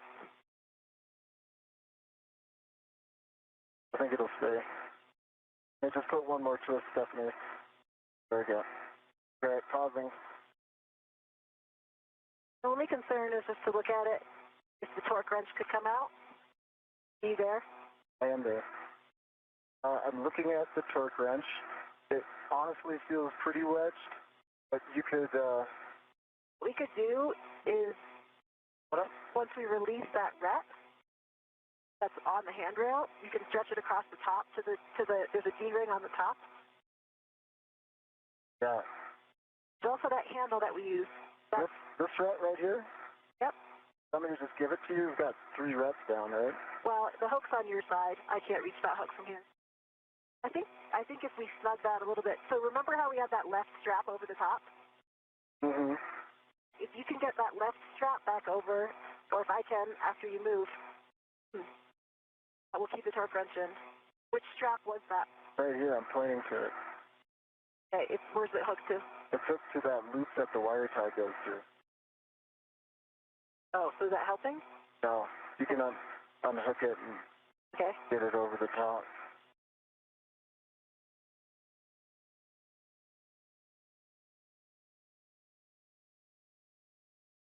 Okay, so the top would be toward you, right there where your left hand is.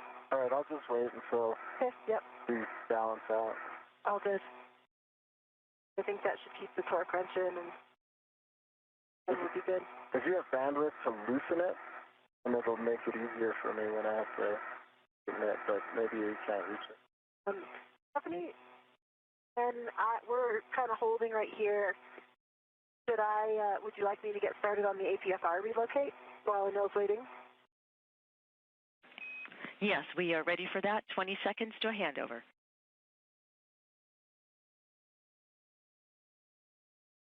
The APFR is going to wish 29. Concur clocking of 6. Communications with NASA astronaut Jessica Meir with the teams on the ground in Mission Control Houston in the International Space Station Flight Control Room, as we are now experiencing a communications handover between satellites, and we'll return to communications and visuals from the International Space Station here momentarily. We are now 5 hours and 32 minutes into today's spacewalk, US EV-896, which has been successful up until this point, in which both Jessica Meir and Anil Menon have completed the construction of the hardware of a modification kit that has been attached to the 3B mast canister on the far outskirts of the starboard side of the International Space Station, and that mast canister supporting an IROSA mounting bracket that will later hold on to an IROSA itself, an International Space Station rollout solar array, and that will hold that and be unfurled at a later EVA. They have since covered up all the cabling and routed a lot of cabling, the MLI, the multi-layer insulation, protecting all of the new hardware that they have just installed, and now working through their cleanup procedures. They just took the strut bag, which was at the time of the start of the EVA, 8 foot long, and has since been broken down and condensed, so much so that it can be folded into the cable bag. They did a quick inventory of the tools inside of that cable bag and are now making their way to the next steps of their cleanup process, which Jessica Meir just mentioned that she will be a part of the APFR relocation. Well, that is the articulating portable foot restraint that has been used throughout today's spacewalk. And there you see a great view of it as we reestablish communication with the International Space Station, and that functions as a standing plate that the crew members can snap their boots into to lock themselves into place and provide a hands-free stable position for complex tasks like today, being able to use that foot plate to leverage body position in the construction of that modification kit.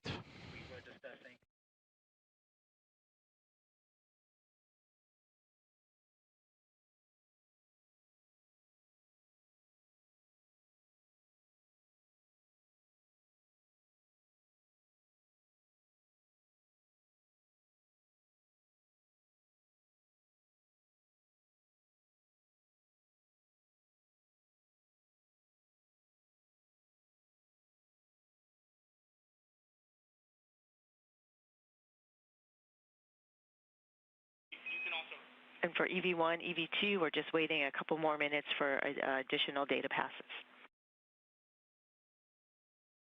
2 copy. 1. I'm at the APFR, and I'm going to got that on it. Stephanie, I'm going to work on releasing it.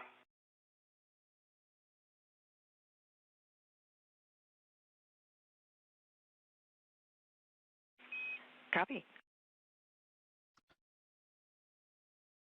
So with the relocation of the APFR, Jessica Meir, whose cameras we are seeing live from now, she just disconnected that APFR from the WithX, and again used in today's spacewalk to help extend the worksite space and reach of NASA astronaut Anil Menon, as they were constructing the 6 struts and mounting bracket, for the future IROSA rollout solar array, that is, on the 3B power channel. then we could consider doing maybe a protection. So right now, after the APFR, again, articulating portable foot restraint relocation, the WIFX worksite interface extender next up on Jessica Meir's task list. Stephanie, I think this is in hockey, what they call the penalty box.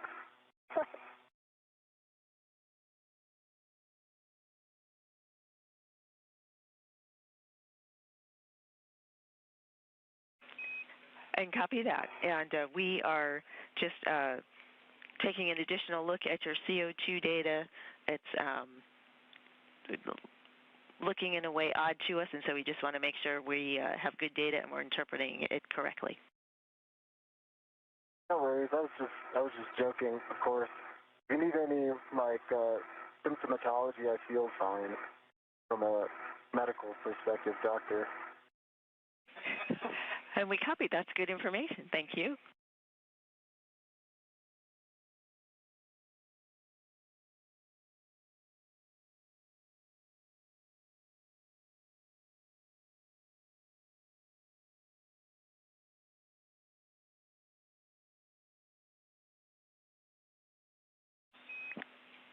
APFR and WIF 29, clocking of 6. Rest of the settings, Fox, Fox, Fox 12. Hey, copy. The APFR is in WIF 29, a clocking of 6. I've got a good pull twist test, black on black. Copy, black on black, good pull twist.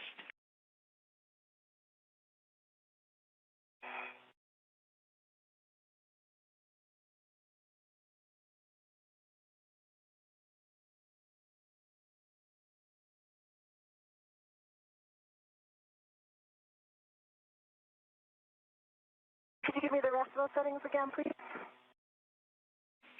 Yes, absolutely. It's triple foxtrot, Fox, Fox, Fox 12. Okay.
Break.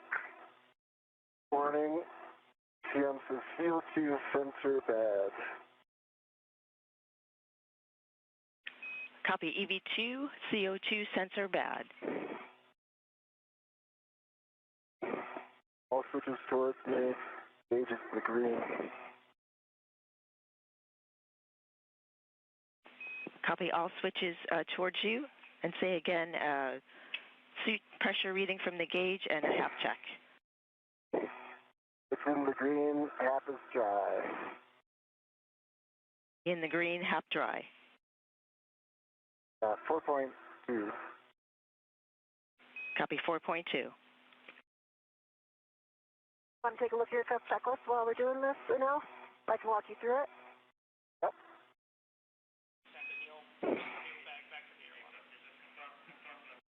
Will the IB walk you through it, actually, like we planned? Yes, and we are checking the steps, and with that, periodically monitor physical condition with the CO2 sensor failed. Got it. Page 26. And I'll monitor physical conditions, understand it's just a sensor issue. Good readback and good page 26. Stephanie, I have the APFR in 12 Fox 12, so it is all set. Good full twist test, black on black. Would you like me to get the WIFX to expedite getting in, or pause here? Got no water or symptoms. Copy.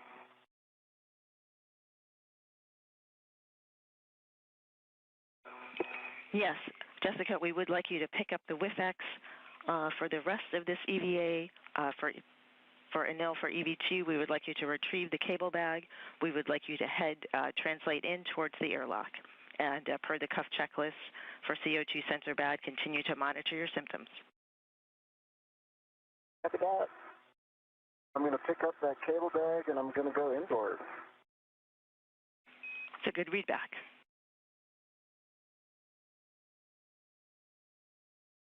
Double check the ingress date.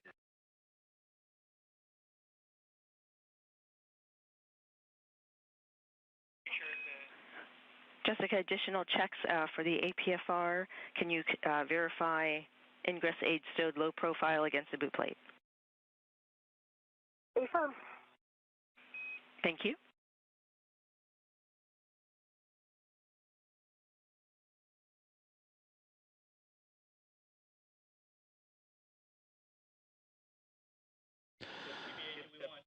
EV2 to wait.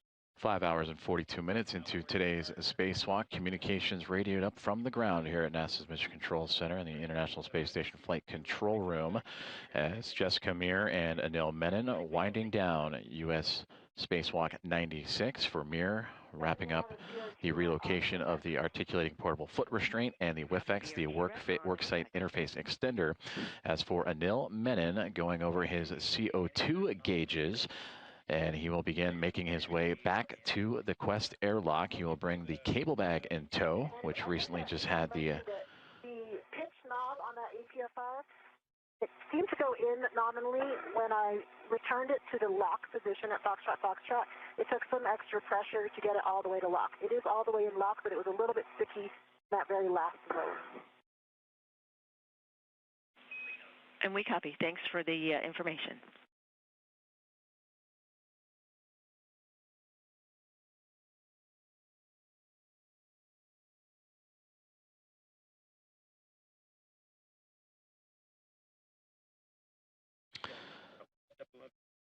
And again, that communication from NASA astronaut Jessica Meir as she continues to wrap up and clean up today's spacewalk activities, as her and NASA astronaut Anil Menon have completed the build out of a modification kit to the 3B mast canister on the far starboard side of the International Space Station that will support the rollout of an IROSA, an International Space Station rollout solar array. Jessica, while you're placing the WIFX on your BRT, we have an inspection that we would like you to perform as you are translating inboard. With the bundle of joys that both of you guys had going in, it's possible that the strap bag could have contacted the 1A BGA on the way to the work site. We would like you to inspect the 1A mod kit on your way back inboard. Okay, copy.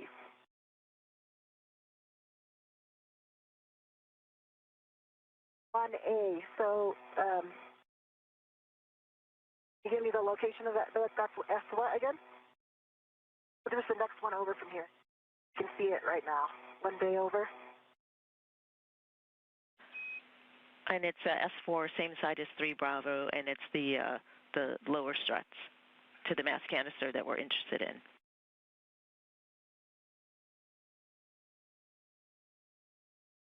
Okay, copy. And some additional instruction given to astronaut Jessica Meir to take a quick look at the 1A mast canister. And she will translate or transition back towards the Quest airlock and actually move past that 1A mast canister to allow for additional inspection. Meanwhile, her partner in this EVA today, astronaut Anil Menon, is wrapping up his day, bringing the cable bag, which has the strut bag inside, with him, and is making his return towards the Quest airlock. We have just crossed over 5 hours and 45 minutes in today's spacewalk. I'm feeling great. Another day in paradise. Awesome. That's good to hear. Thank you.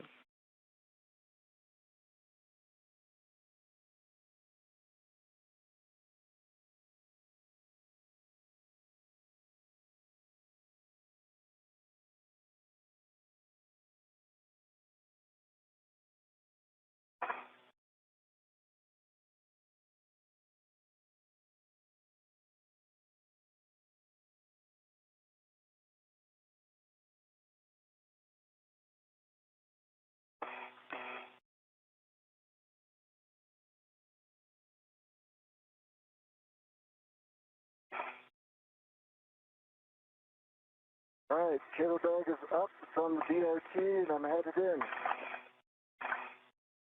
And standby one. Copy all? And now I just want to make sure I can get this whiff back up. DRT slipped a bit down, so a little bit out of my reach. But if I turn, I might be able to get it. But I'll make sure I can before leave. Yeah, good call. You want me to start coming outboard? I think I got it. Standby one.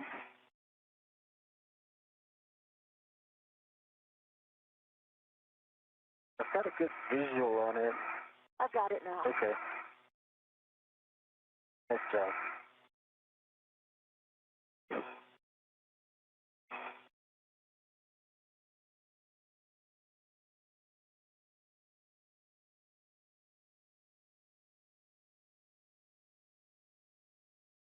Your waist tether. I see it, yeah. Yep. You can pick it up. Oh, there you go.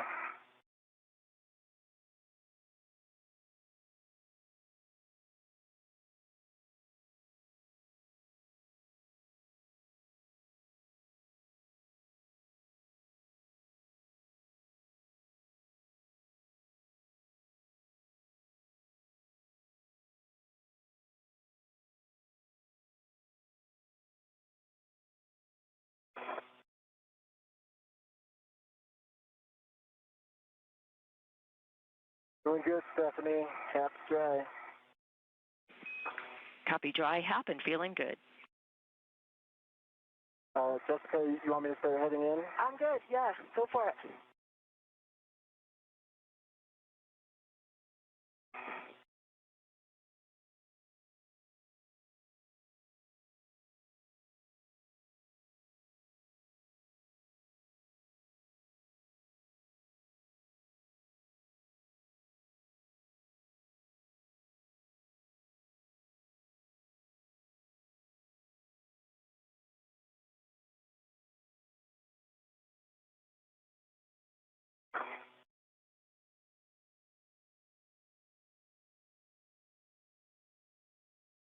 Right behind you.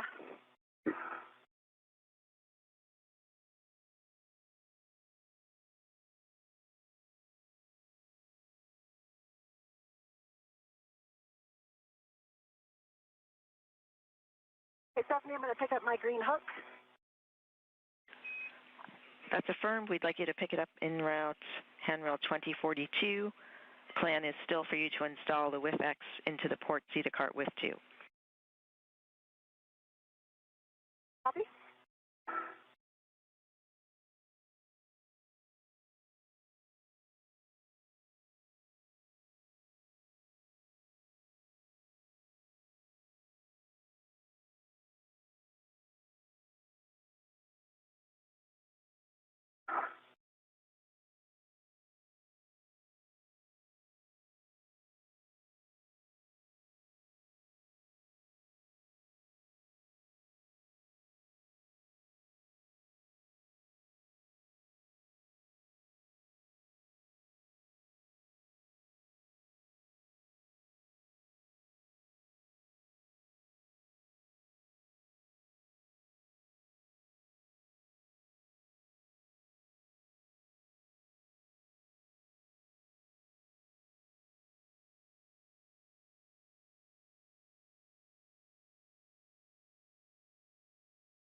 And Stephanie, I've got my green hook back on my red reel.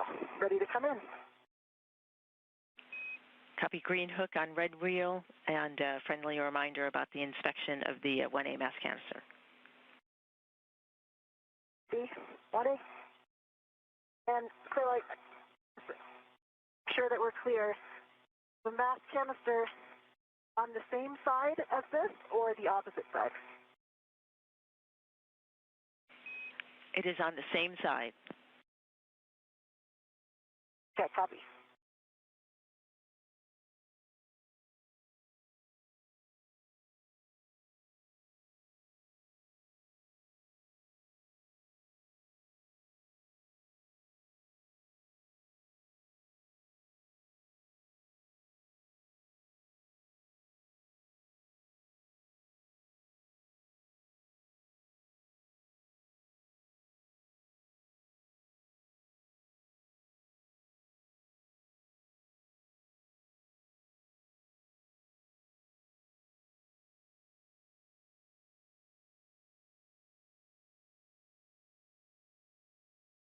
Doing good, Stephanie. Dry out. Copy dry, feeling good.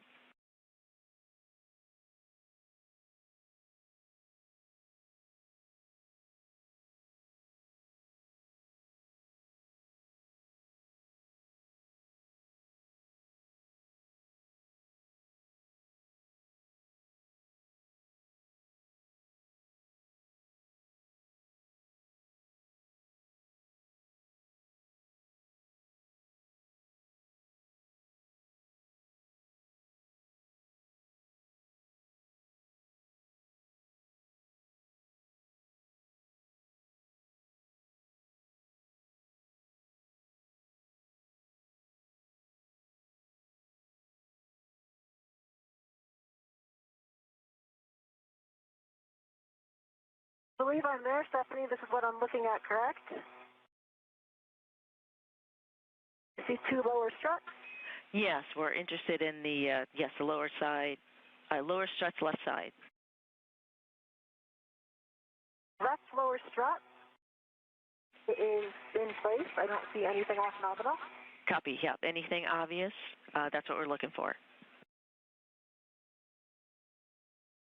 No, it looks exactly the same as the right side. I see the cables, see the wire ties. Nothing off nominal.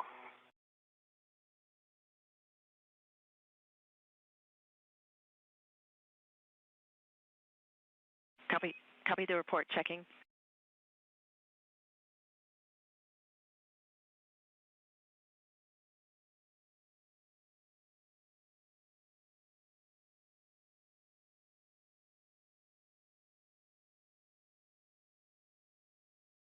I'm right underneath it now so I can get an even closer look.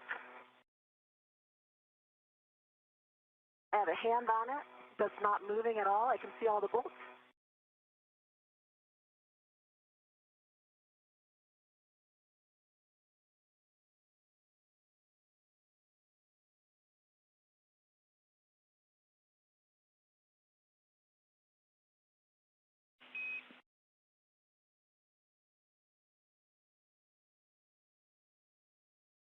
Pause here right now until you give me a go. Yes, and we just got the final words. You are go. Thank you for the report and for the verbal. We see you en route to the port CETA cart with 2 for the WIFX install. Copy.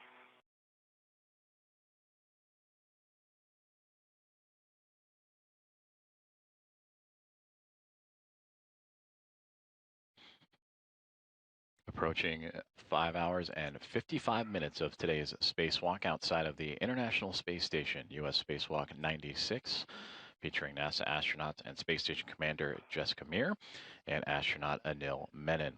You see Menon in the upper center portion of your screen as he is making his way from the work site, the 3B mast canister, which is on the far starboard side of the International Space Station. So those two had quite the journey to get out to the work site today, going all the way to that, again, far end of the starboard portion of the truss structure.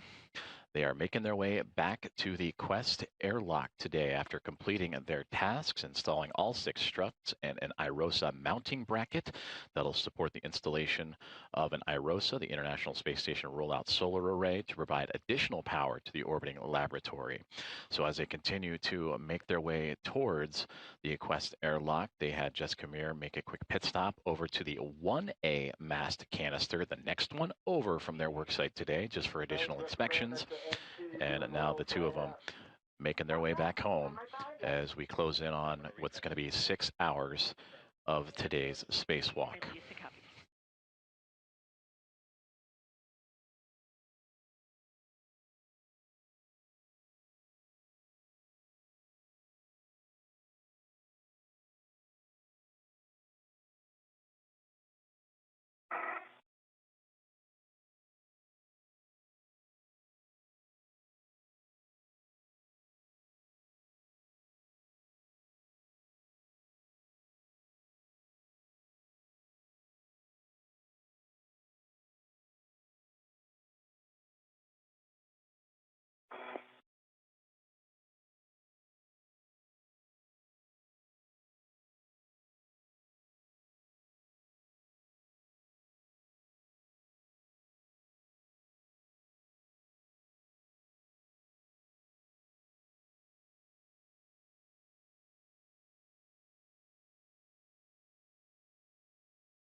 And big picture, Stephanie, are we going to be going straight back to the airlock with the cable bag? And that's affirmed. We'd like Anil to head back with the cable bag. We'll have you stow the WIFX on the port CETA cart. We are forgoing the APFR work at ESP2 for today. And after you stow the WIFX, we'll have you perform the slingshot cleanup.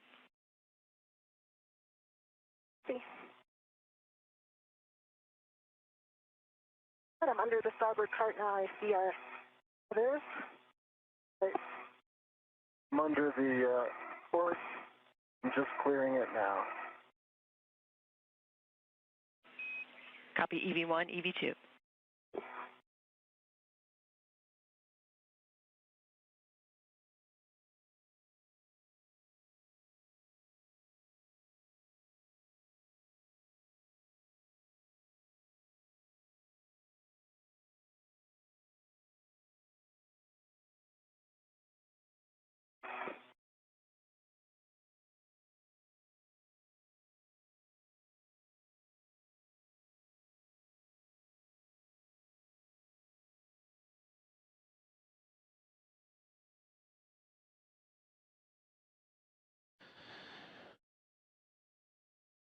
Closing in on a 6-hour EVA, extravehicular activity today. Spacewalk, U.S. Spacewalk 96 for NASA astronauts Jessica Meir and Anil Menon as we follow along their journey from the 3B mast canister that is on the far end of the starboard side of the truss, the International Space Station, the backbone support structure.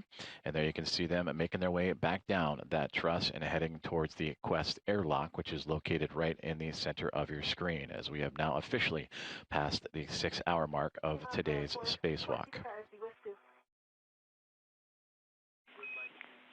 Copy WIF 2. WIFX installs with a clocking of 12. Remaining settings, Gulf 1. Gulf 1.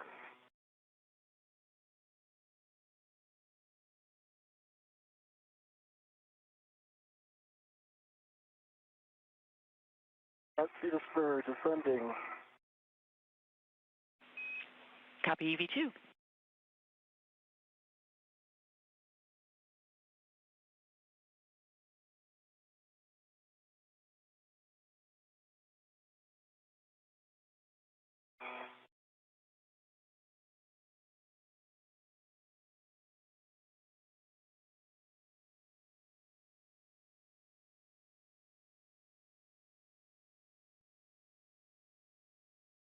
And as mentioned in the center of your view, the Quest airlock, where you can see off in the distance NASA astronaut Anil Menon making his way towards that hatch to head back inside.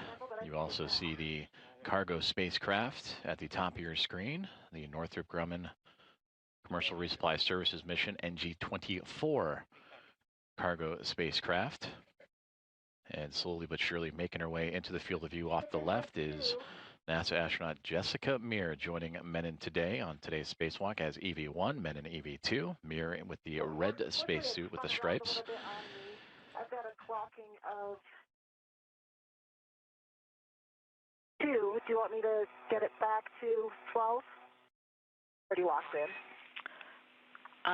Clocking of 2 is good. Okay, and then what were the other settings?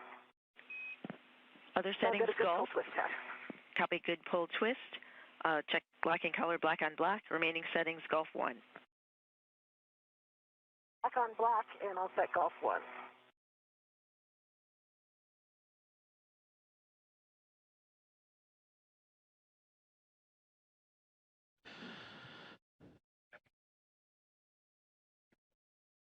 No, that's a circular handrail, half dry. Feeling good. Copy half dry, feeling good at the circular handrail. Do you want copies? Want me to open the thermal cover and start getting the bag in? That's affirm. You have a go to open the hatch thermal cover.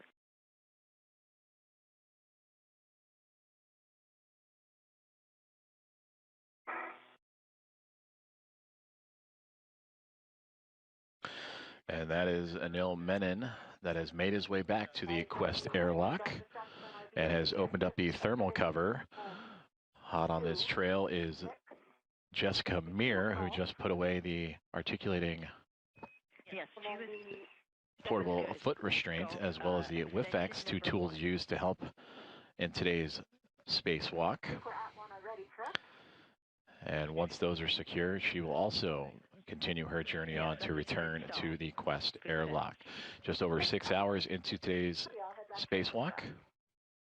And Jessica and Stephanie, I'm at the hatch. I've got the airlock waist there. On my right D-ring extender, closed lock, black on black. The small hook is on the airlock D-ring extender, closed lock, black on black. So we have a good load path now. Copy that. Houston concurs. And just to confirm, Stephanie, are you okay if I put the cable bag in there now? Yes. We are okay with that. That's a good plan.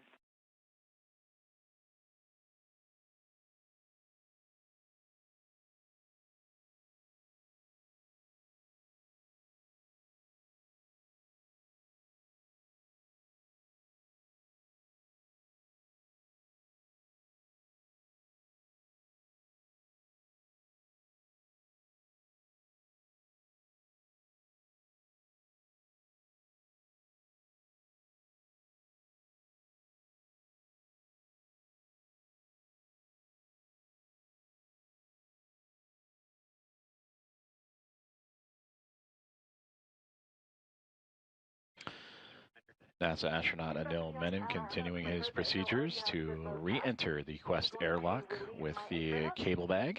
Then I will release his. EV2's anchor hook first. Oh, copy up. So you'll release the EV2 anchor hook first. Yes.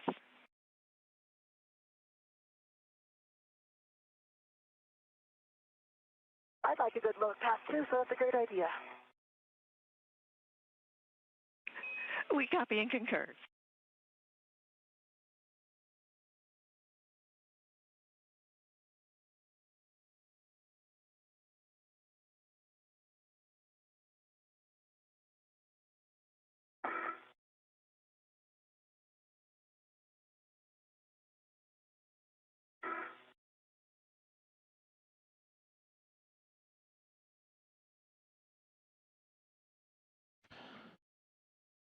Anil Menon, NASA astronaut, continuing to work to re-enter the International Space Station and the Quest airlock.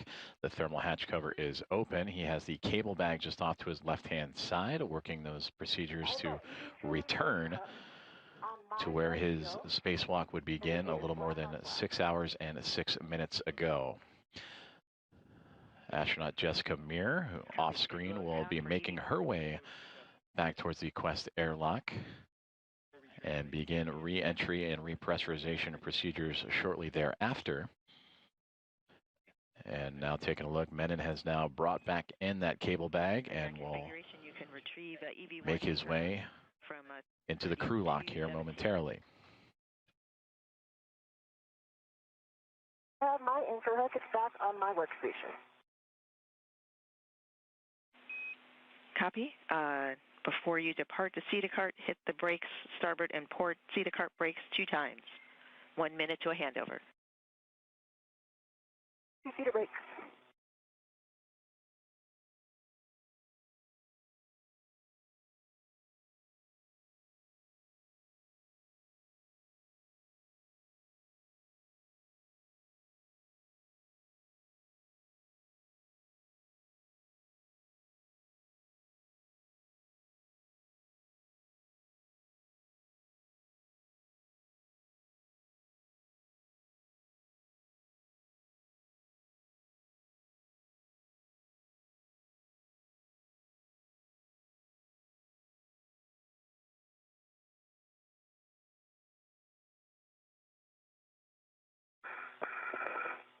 Pumps on the starboard CETA cart. Copy. 2 pumps, starboard CETA cart. Currently experiencing a handover in communication satellites and loss of views outside of the International Space Station. Double check, HECA green light off. So we bring you back inside the International Space Station Flight Control Room as Flight Director Ronak Dave and the Momentum Flight Team overseeing these final few moments of today's spacewalk as we have eclipsed 6 hours and 8 minutes of U.S. Spacewalk 98. Stephanie Wilson, NASA astronaut, has been guiding astronauts Jessica Meir and Anil Menon, who have been outside of the International Space Station during that time, performing key tasks to construct a modification kit. We may have missed the last 30 seconds or so of transmissions. Just gave you 2 pumps on the starboard, and I'm at the port now, so I'll give that in just a moment. Copy. Thanks for the report.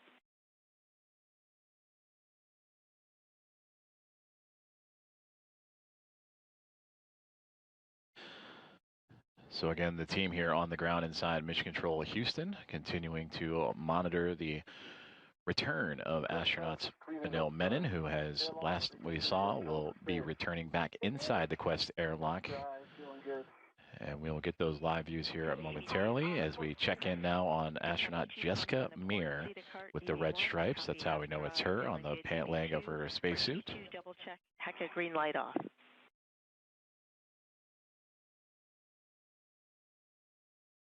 Green light off. Copy. Green light off. And EV1, we see you en route to the airlock. Sure.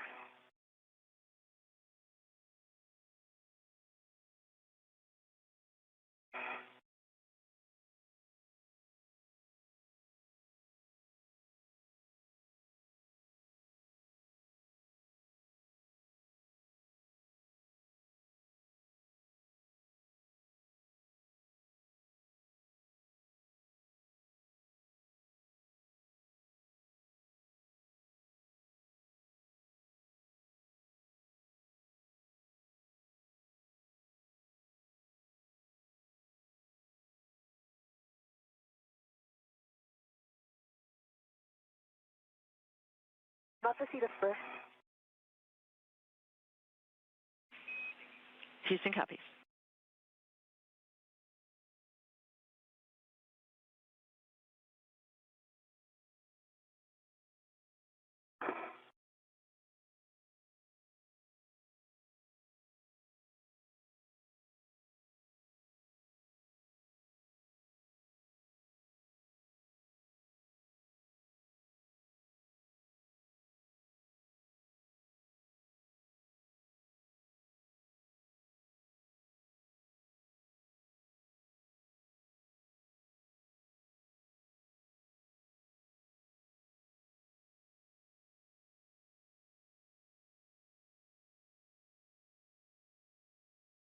Views outside of the International Space Station as we cross 6 hours and 11 minutes in support of the 281st spacewalk of International Space Station assembly, maintenance, and upgrades. NASA astronaut Anil Menon has made his way back towards the Quest airlock. Hi, Anil, I'm here. Great. The airlock is clear. There's no SDUs in the way. The cable bag is in the location we briefed. It should be out of the way. Now, keep it a little more towards me even. I see your feet right in the middle of the hatch, so I'm going to come in. I'm going to get my end effector on the cover. For EV1, turn HECA off before ingress.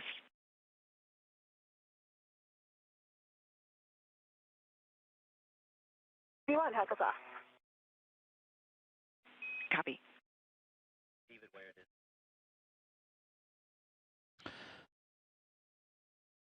NASA astronaut EV1 and International Space Station Commander Jessica Meir has arrived to the Quest airlock. There you can see her feet just above the thermal cover of the airlock's hatchway. Thermal cover.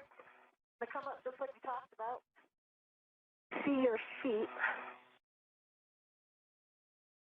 Let you know if I need you to move them.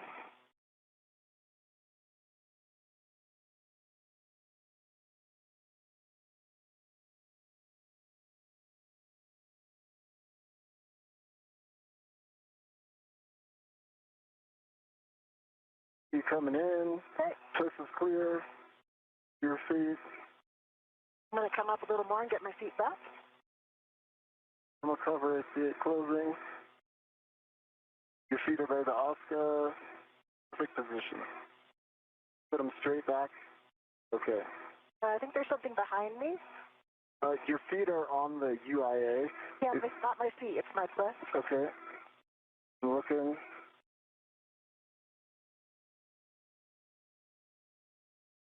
Clear.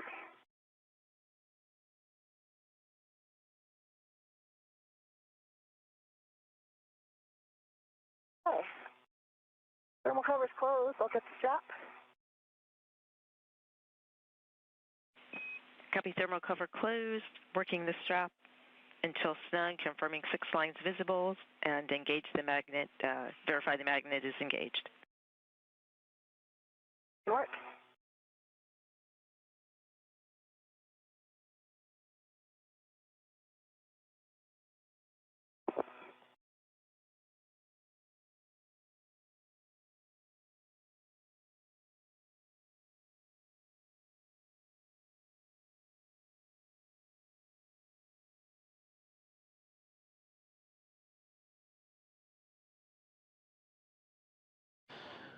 And as we see just outside of the Quest airlock, that thermal cover being pulled back behind NASA astronaut Jessica Meir, now joining Anil Menon inside of the crew lock. Stephanie, I see 6 lines, and the magnet is engaged. Copy, 6 lines, magnet is engaged. For both EV1 and EV2, remove the SCU from the pouch.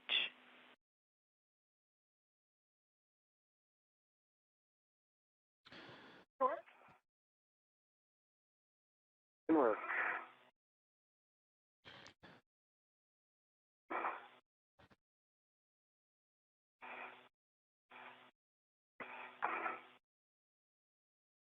SCU removed.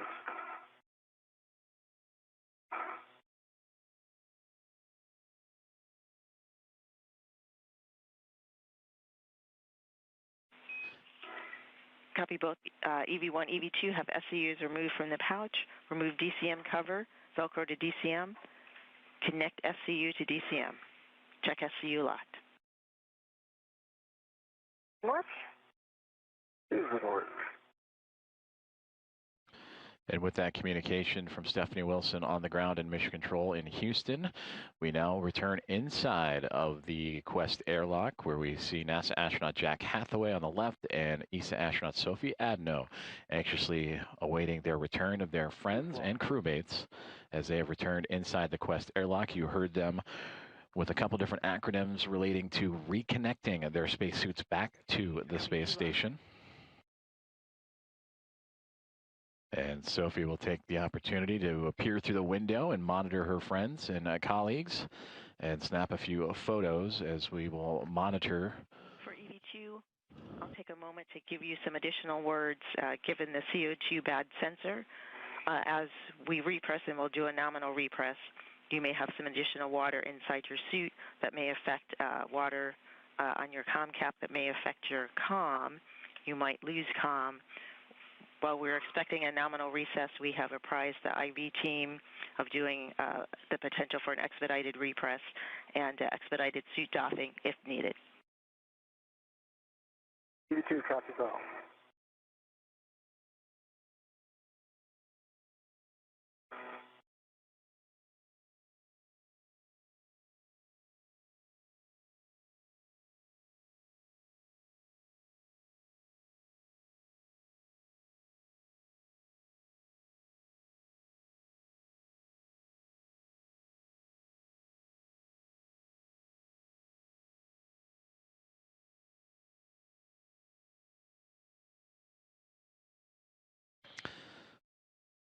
We return inside the Quest airlock and the equipment lock as NASA astronaut Jack Hathaway and Sophie Adno.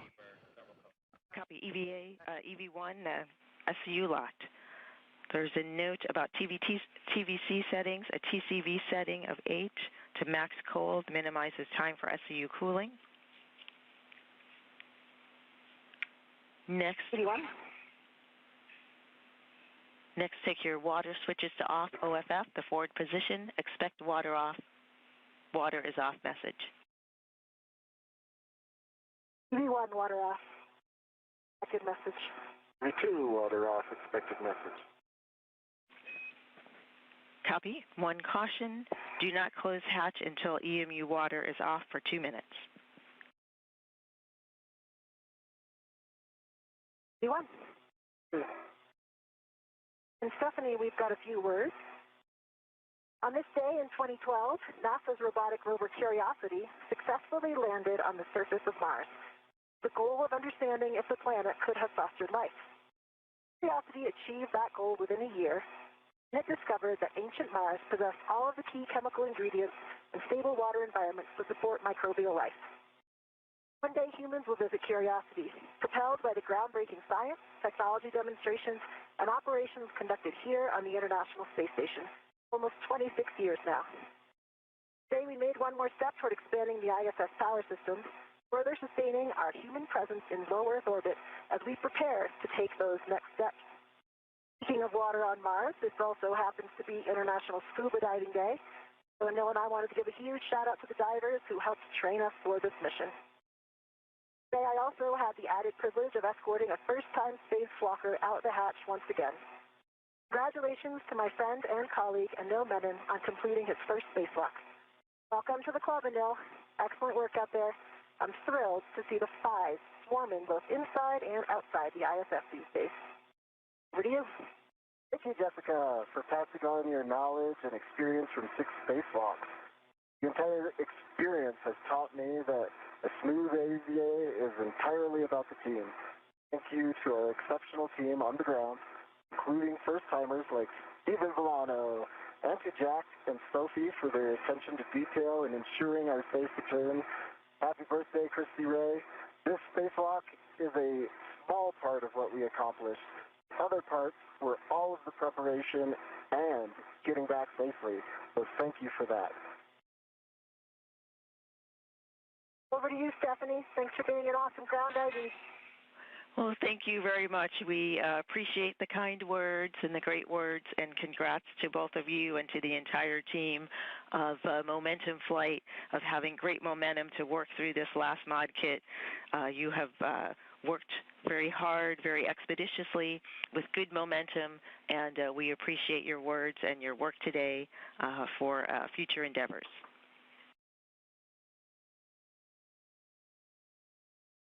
Thanks, Stephanie, and all down there. Thank you. And the 2-minute water time has expired. We would like a double check that the thermal hatch is closed, the thermal cover is closed, prior to verifying the outer hatch clear of hardware and closing the hatch. Thermal cover is closed. I see the 6 lines. It did pop off on and off the magnet a few times when I was closing it, but it's on there now. I'm not sure if it'll stay there when I close the hatch. It seems to pop off pretty easily, but I do see 6 lines on the strap. I see that the hatch is clear. We copy. Thanks for the additional report. That's a good config. We're ready for you to verify handle position per the hatch decal and close and lock the hatch. Work.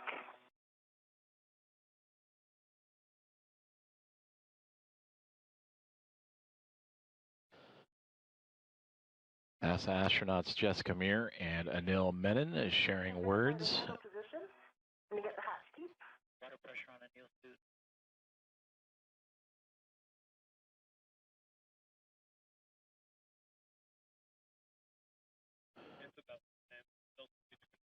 Both Meir and Menon continuing to work through their re-entry procedures back inside the International Space Station after both now inside the crew lock of the Quest airlock. And we are seeing what is on the other side of that hatchway, and you can actually see the NASA logo through that window just for a brief moment, as Sophie Adeno of the European Space Agency and Jack Hathaway of NASA anxiously await for their safe return of their friends. Today's spacewalk clock continuing to motor on along, now 6 hours and 23 minutes. I'm taking a look. I'm behind you, please. Looks like something on the left side.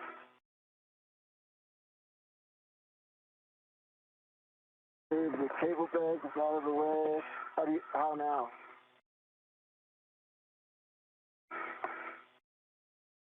That's better. It's just coming down. Good job.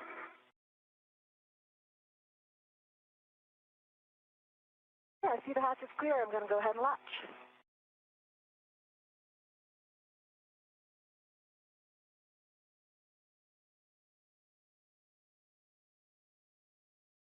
Hatch is fully to latch, and I'm going to lock it.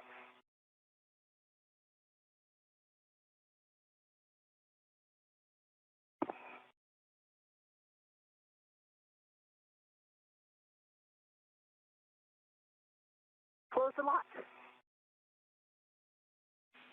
Copy hatch closed and latched. We are in pre-repress. On your DCMs, check SCU connected to DCM. SCU is connected, EV1. EV2 is connected. Check water switch off for 2 minutes. Confirmed. Check EV hatch closed and locked. Confirmed.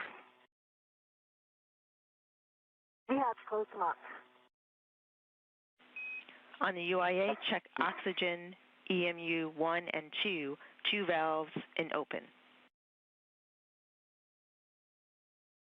Oxygen EMU1, EMU2, open, both.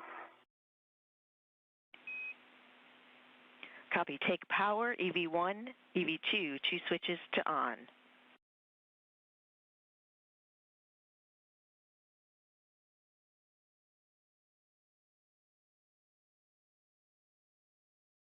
Both switches on, I see 2 lights.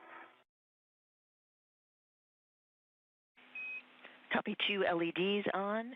Check power, EV1, EV2 volts between 18 and 19. EV1, 18.8, EV2, 18.6.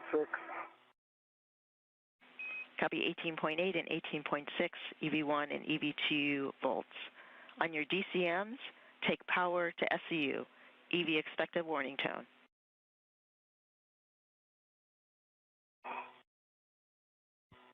On SCU. EV2, SBU. Copy all. That completes a pre-repress. Thanks again for your great work today. You both are rock stars. I'm handing you over to Jack and Sophie. Thank you, Stephanie. Thank you, Stephanie. Stephanie, we think you're the rock star, and we got him for the rest of the way. Thanks for years and all the team who worked down there. You guys are the best. Thank you. Hey, now before we get started, we think we saw your helmet purge valve unlocked, and we think you want to lock that before we get into the press. Locked. It's locked. Great. Thanks for double checking that for us. So for EV1 and EV2, take your O2 actuators to press.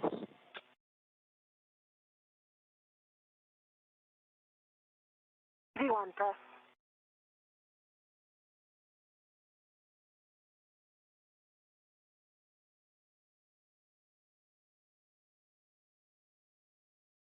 EV2, press. All right, nice work, guys. EV1, check the EV hatch MPET is closed. MPET is closed. All right, we are going to take the IV hatch equalization valve to start repressing you. That should get an alert tone.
And with repressurization of the crew lock now underway, that'll officially mark the end of today's spacewalk.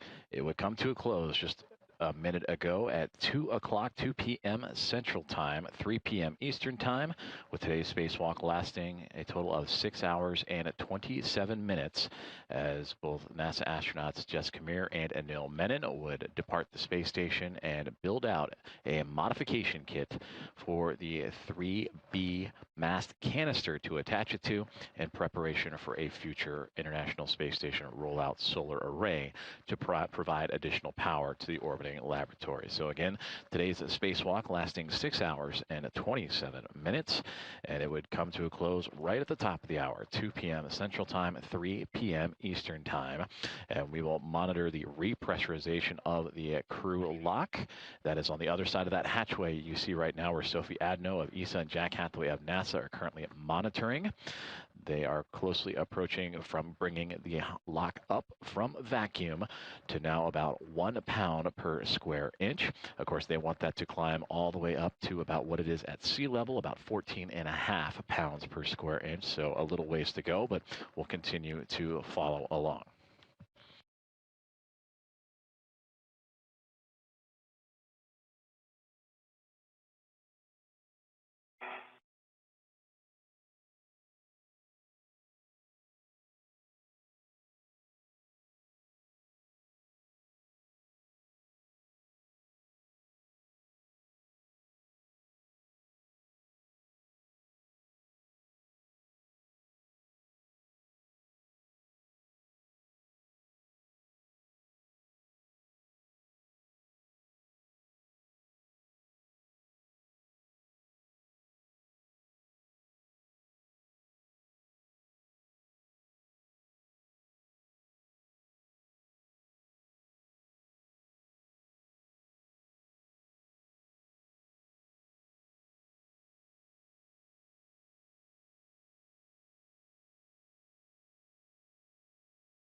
Inside the Quest airlock of the International Space Station, NASA astronaut Jack Hathaway and ESA astronaut Sophie Adno continuing to monitor the climbing pressure inside of the crew lock of the Quest airlock.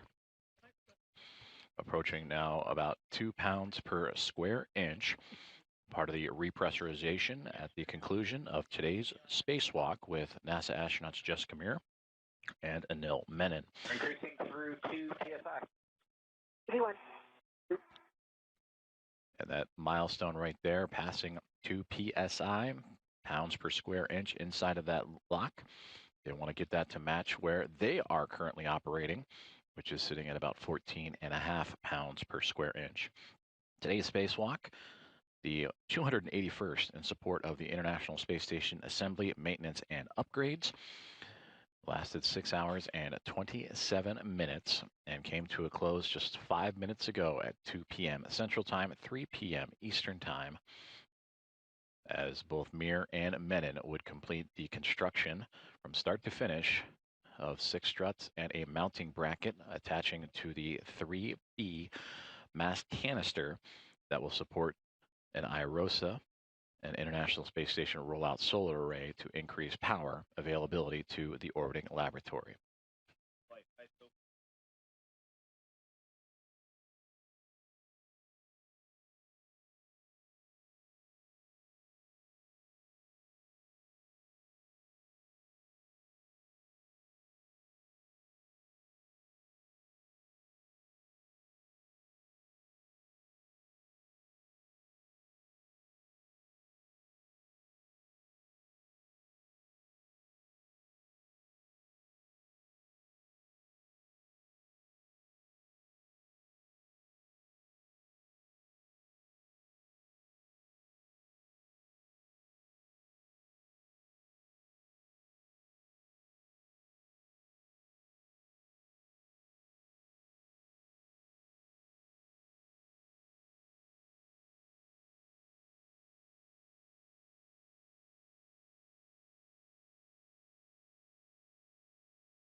Three and a half PSI at 4. You guys are going to get an alert tone. V1. 2.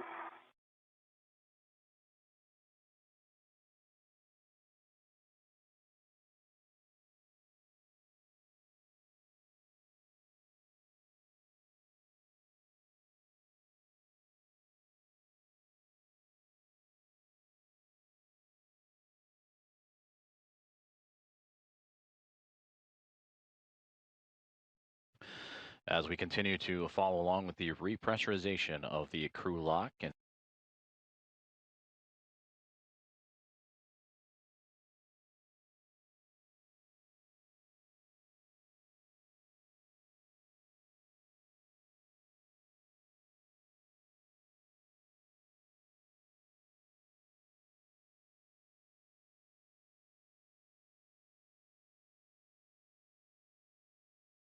by the numbers, today was the 281st spacewalk in support of space station assembly, maintenance, and upgrades. We're going to pause at 5. And with that update, Jack Hathaway relaying that they will pause at 5 PSI and continue their safety and equipment checks, making sure everything is okay before continuing on with the repressurization. But taking a look even closer at the numbers, it is the 4th spacewalk out of the station this year in 2026. In fact, Jessica Meir has now participated in 3 of those 4 spacewalks, and it is the first spacewalk of Expedition 75. In total for Jessica Meir, it is the 6th spacewalk of her career, now upping her career total to 42 hours and 33 minutes. And for Anil Menon, this was his very first venture out into outer space, and this is his sixth. His total is today's total of the EVA of 6 hours and 27 minutes. In total, of the 281 spacewalks in support of ISS, or International Space Station assembly and maintenance and upgrades, it is equal to 74 days, 4 hours, and 21 minutes of spacewalking time.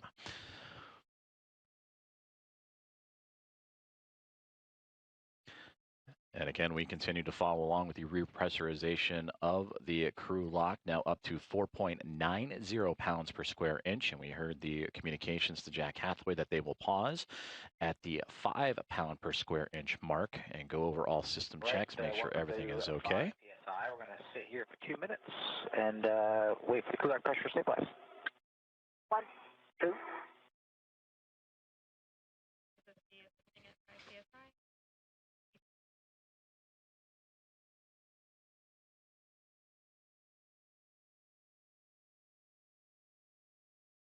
So you heard there, waiting for the pressure to stabilize inside of the crew lock. So they will pause for a couple of moments just to give the space some time before continuing on with repressurization. Again, also, in addition to that, by the numbers, this is the first of what is going to be a busy month of spacewalks outside of the International Space Station. The next one coming up right around the corner, a week from today, Thursday, August 13th, U.S. Spacewalk 97, in which 2 astronauts will venture out into the vacuum of space to replace a communication antenna on the space station called the Space-to-Ground Antenna, critical communication system for the space station and used by NASA to transmit data. And the antenna enables high-speed communications between Mission Control here in Houston and the orbiting laboratory.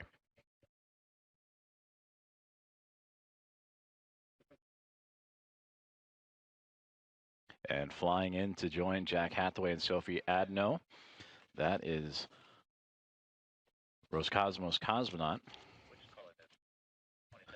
Anna Kikina, who flew up with Anil Menon, her crewmate on Soyuz MS-29, and taking some photos with her crewmates coming in to check on Anil and Jessica and the Expedition 75 crew for Anna Kikina. This is her second flight to the space station, as she was a part of Crew 5.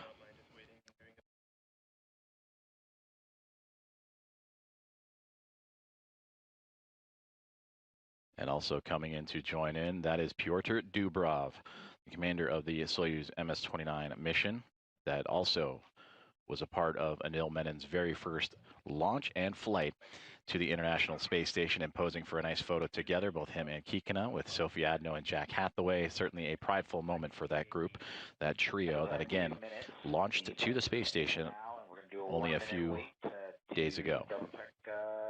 For crew lock leak check. 1, 2.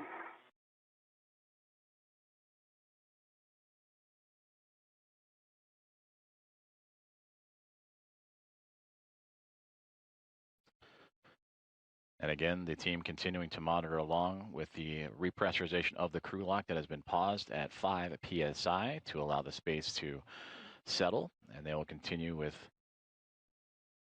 safety checks throughout the entire process. And they will remain paused here for a few more moments before continuing on with the repressurization, as more smiles and photos within the equipment lock, which they will enter here momentarily.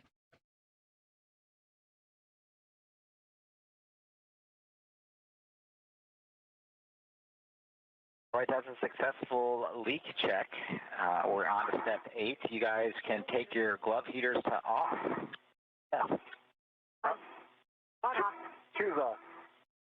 Right, and for 1 and 2, do you guys have any contamination on your gloves? Just the small black smudges we reported earlier during the check. Same that you've seen before. Got the small black smudges. All right, for EV1 and EV2, take your O2 actuator to IV.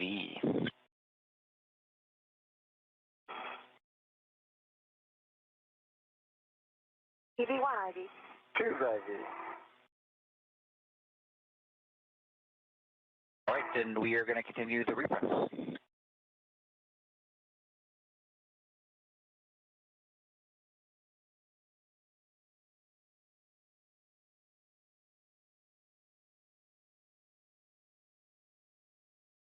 So under the guidance of NASA astronaut Jack Hathaway continuing their checks, and you heard the good leak checks as well, as we will continue on with the repressurization of the crew lock, now moving off of 5 psi and now climbing.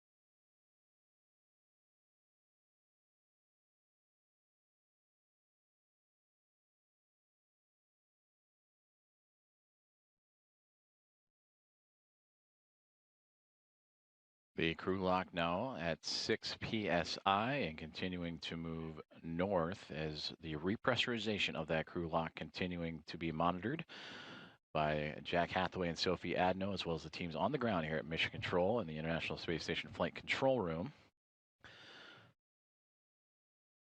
NASA astronauts Jessica Meir and Anil Menon have successfully completed their EVA, their spacewalk today, wrapping up at 2 p.m. Central Time, 3 p.m. Eastern, for a total of 6 hours and 27 minutes today.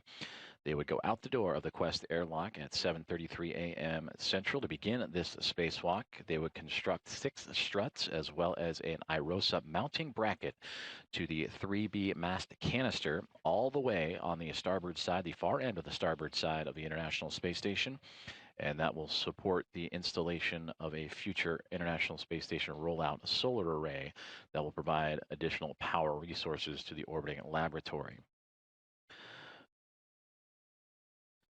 Now 6.84 pounds per square inch inside that crew lock.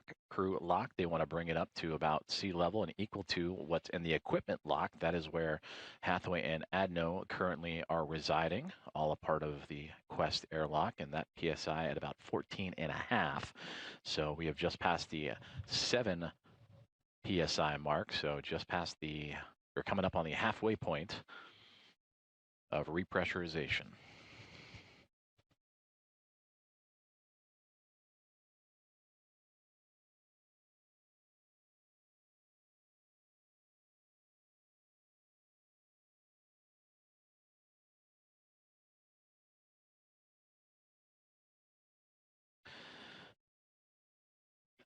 And back inside the International Space Station Flight Control Room here in Houston, Texas at NASA's Johnson Space Center Mission Control, as we are in a handover with communications satellites. And we will bring you back inside the International Space Station here momentarily and continue to monitor the progress of repressurization.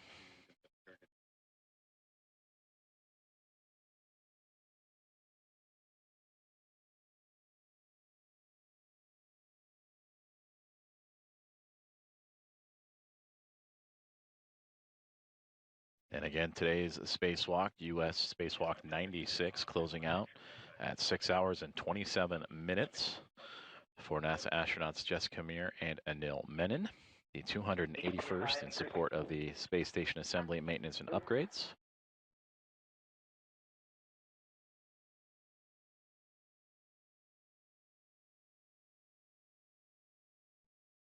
As we return to live video inside the Quest airlock, as the pounds per square inch now at 8.25 and continuing to climb, bringing the crew lock, which is what is on the other side of that hatchway and where Meir and Menon currently reside. They will bring that up to equal to the pressure inside the International Space Station up from vacuum.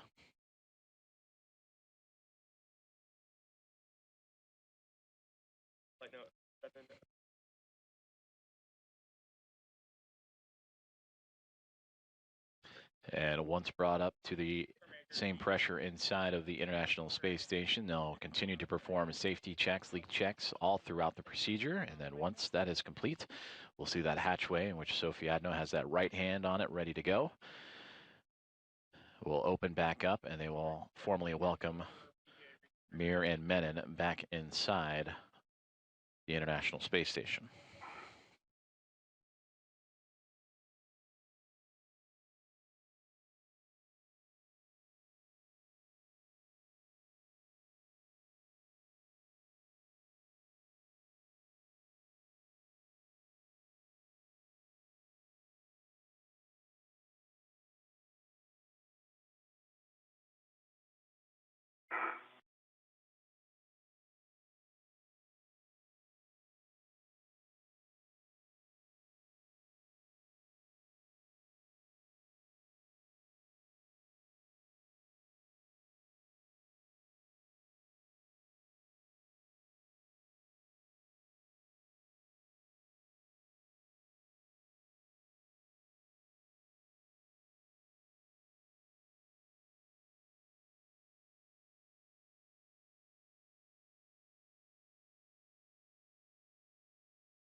Pressure inside the crew lock has just surpassed 10 pounds per square inch and continuing to climb up. Again, looking to equalize what is inside the rest of the International Space Station, approximately 14.5 pounds per square inch.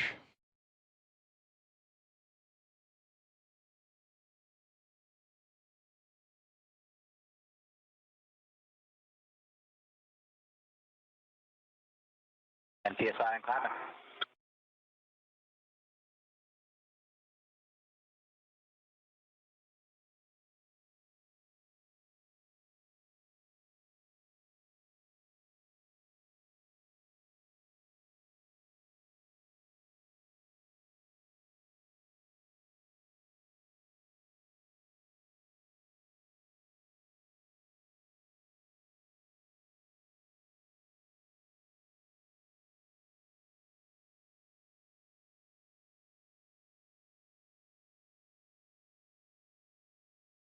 Антон, добрый вечер. Да, ну, можно 20-30 минут записать там. В принципе, немного времени это заняло.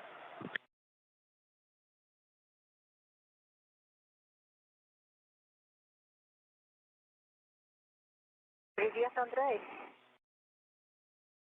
Sorry. I thought that was Jack's question.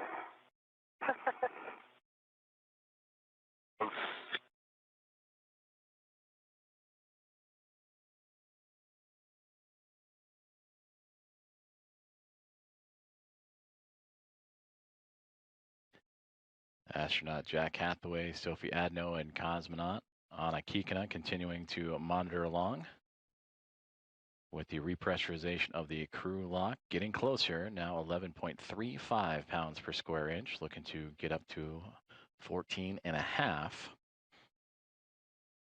after completing what was US Spacewalk 96, a total of 6 hours and 27 minutes. It wrapped up 23 minutes ago at 2 o'clock, top of the hour, Central Time, 3 o'clock Eastern Time.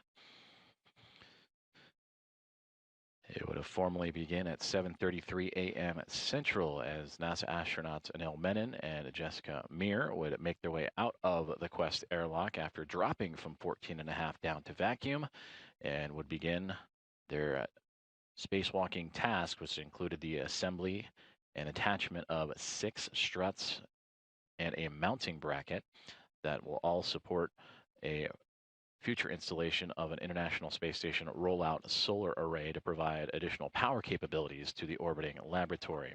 And they were able to accomplish that just shy of 6.5 hours and are now back inside the crew lock and are getting closer to rejoining their Expedition 75 crewmates, now standing at 12.36 pounds per square inch and climbing.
Just about 1 more pound per square inch to go at 13.5 and climbing inside that crew lock that currently has NASA astronauts Jessica Meir and Anil Menon inside.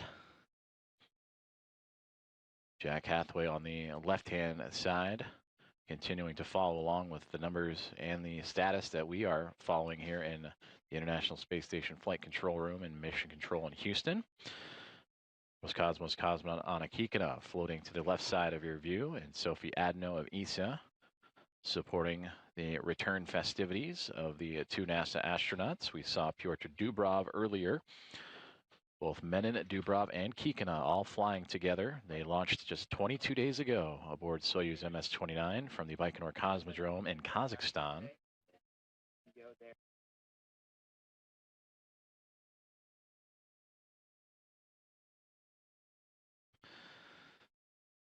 We have reached 14.42 pounds per square inch, and Sophie Adno starting to turn the hatchway to open it up as the pressurized portions have since matched each other from the crew lock to the equipment lock.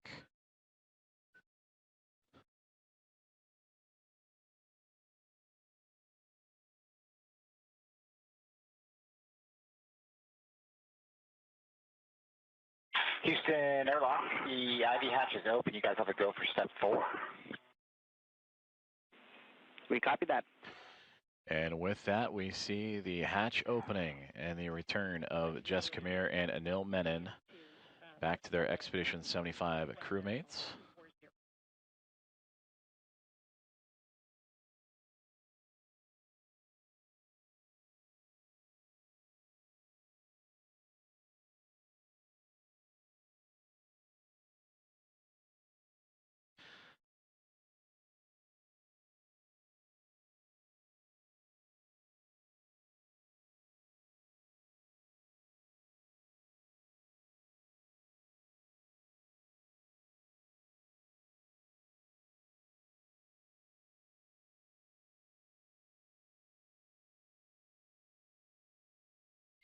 First one through the hatchway is NASA astronaut Anil Menon, who arrived and returned to the Quest airlock first. Jessica Meir will shortly join him as Jack Hathaway and Sophie Adno positioning Menon's spacesuit.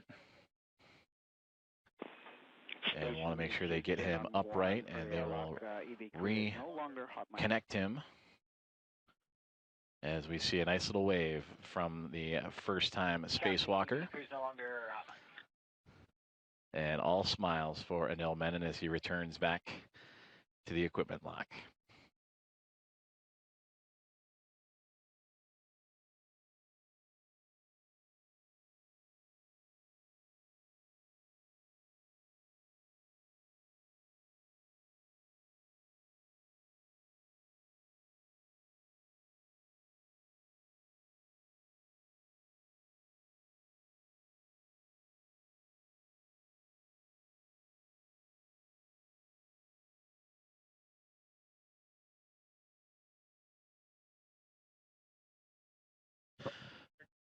So as Anil Menon is getting positioned properly inside of the equipment lock, you see Sophie Adno now with the safer, that is the simplified aid for EVA rescue, in which she and Hathaway would put on the backside of both Menon and Meir earlier in the day.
And you saw Anil Menon on the left-hand side now, firmly secured to the side of the equipment lock, with Jack Hathaway at his side. Sophie Adno taking the safer from Menon and removing it from that equipment lock. And now Hathaway has entered the crew lock and will go into support now Jessica Meir in her return back inside the equipment area of the Quest airlock.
And now Jessica Meir has returned to the equipment lock, and Sophie Adno and Jack Hathaway removing her safer, the simplified aid for EVA rescue, in which Adno will take and move into the International Space Station. And for Jessica Meir, with the aid of Jack Hathaway, will be attached to the side of the equipment lock. And you see a wonderful exchange between Meir and Menon as their spacewalk has come to a close at 6 hours and 27 minutes. It wrapped up about 33 minutes ago at 2 o'clock Central, 3 o'clock Eastern.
photos and live views inside the equipment lock of the Quest airlock of the International Space Station as the Expedition 75 crew welcoming back in their crewmates. Anil Menon on the left-hand side, Jess Camere on the right after completing U.S. spacewalk number 96 today at 6 hours and 27 minutes, completing a full construction build-out of the 3B modification kit attached to the 3B canister at the very end of the starboard side of the International Space Station. And that will be in support of a future EVA in which an IROSA, International Space Station Rollout Solar Array, will be installed to help supply additional power to the orbiting laboratory.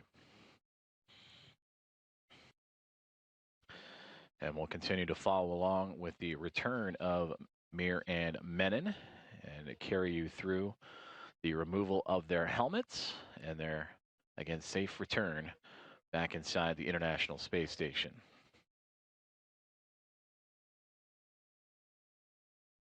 And of course, this spacewalk, the 281st in support of the International Space Station assembly, maintenance, and upgrades. And this one, U.S. Spacewalk 96, the first of 3 in the month of August. And we'll take a look at the next one coming up, which will be a week from today, Thursday, August 13th for U.S. Spacewalk 97, and then further down the line, U.S. Spacewalk 98 as well.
NASA astronauts Jack Hathaway and ESA astronaut Sophie Adno continuing to work through the return procedures for Anil Menon on the left-hand side in his spacewalking spacesuit, and Jess Camere on the right-hand side. Menon with the gloves off his hands, and Hathaway has lifted off the helmet for Menon after he just recently completed his very first spacewalk. For Jessica Meir on the right-hand side, similar procedure for her. She just wrapped up her 6th spacewalk of her career. For Meir, over those 6 spacewalks, 42 hours and 33 minutes. And of course, for Anil Menon, it is his first. His career totals matching today's spacewalk at 6 hours and 27 minutes.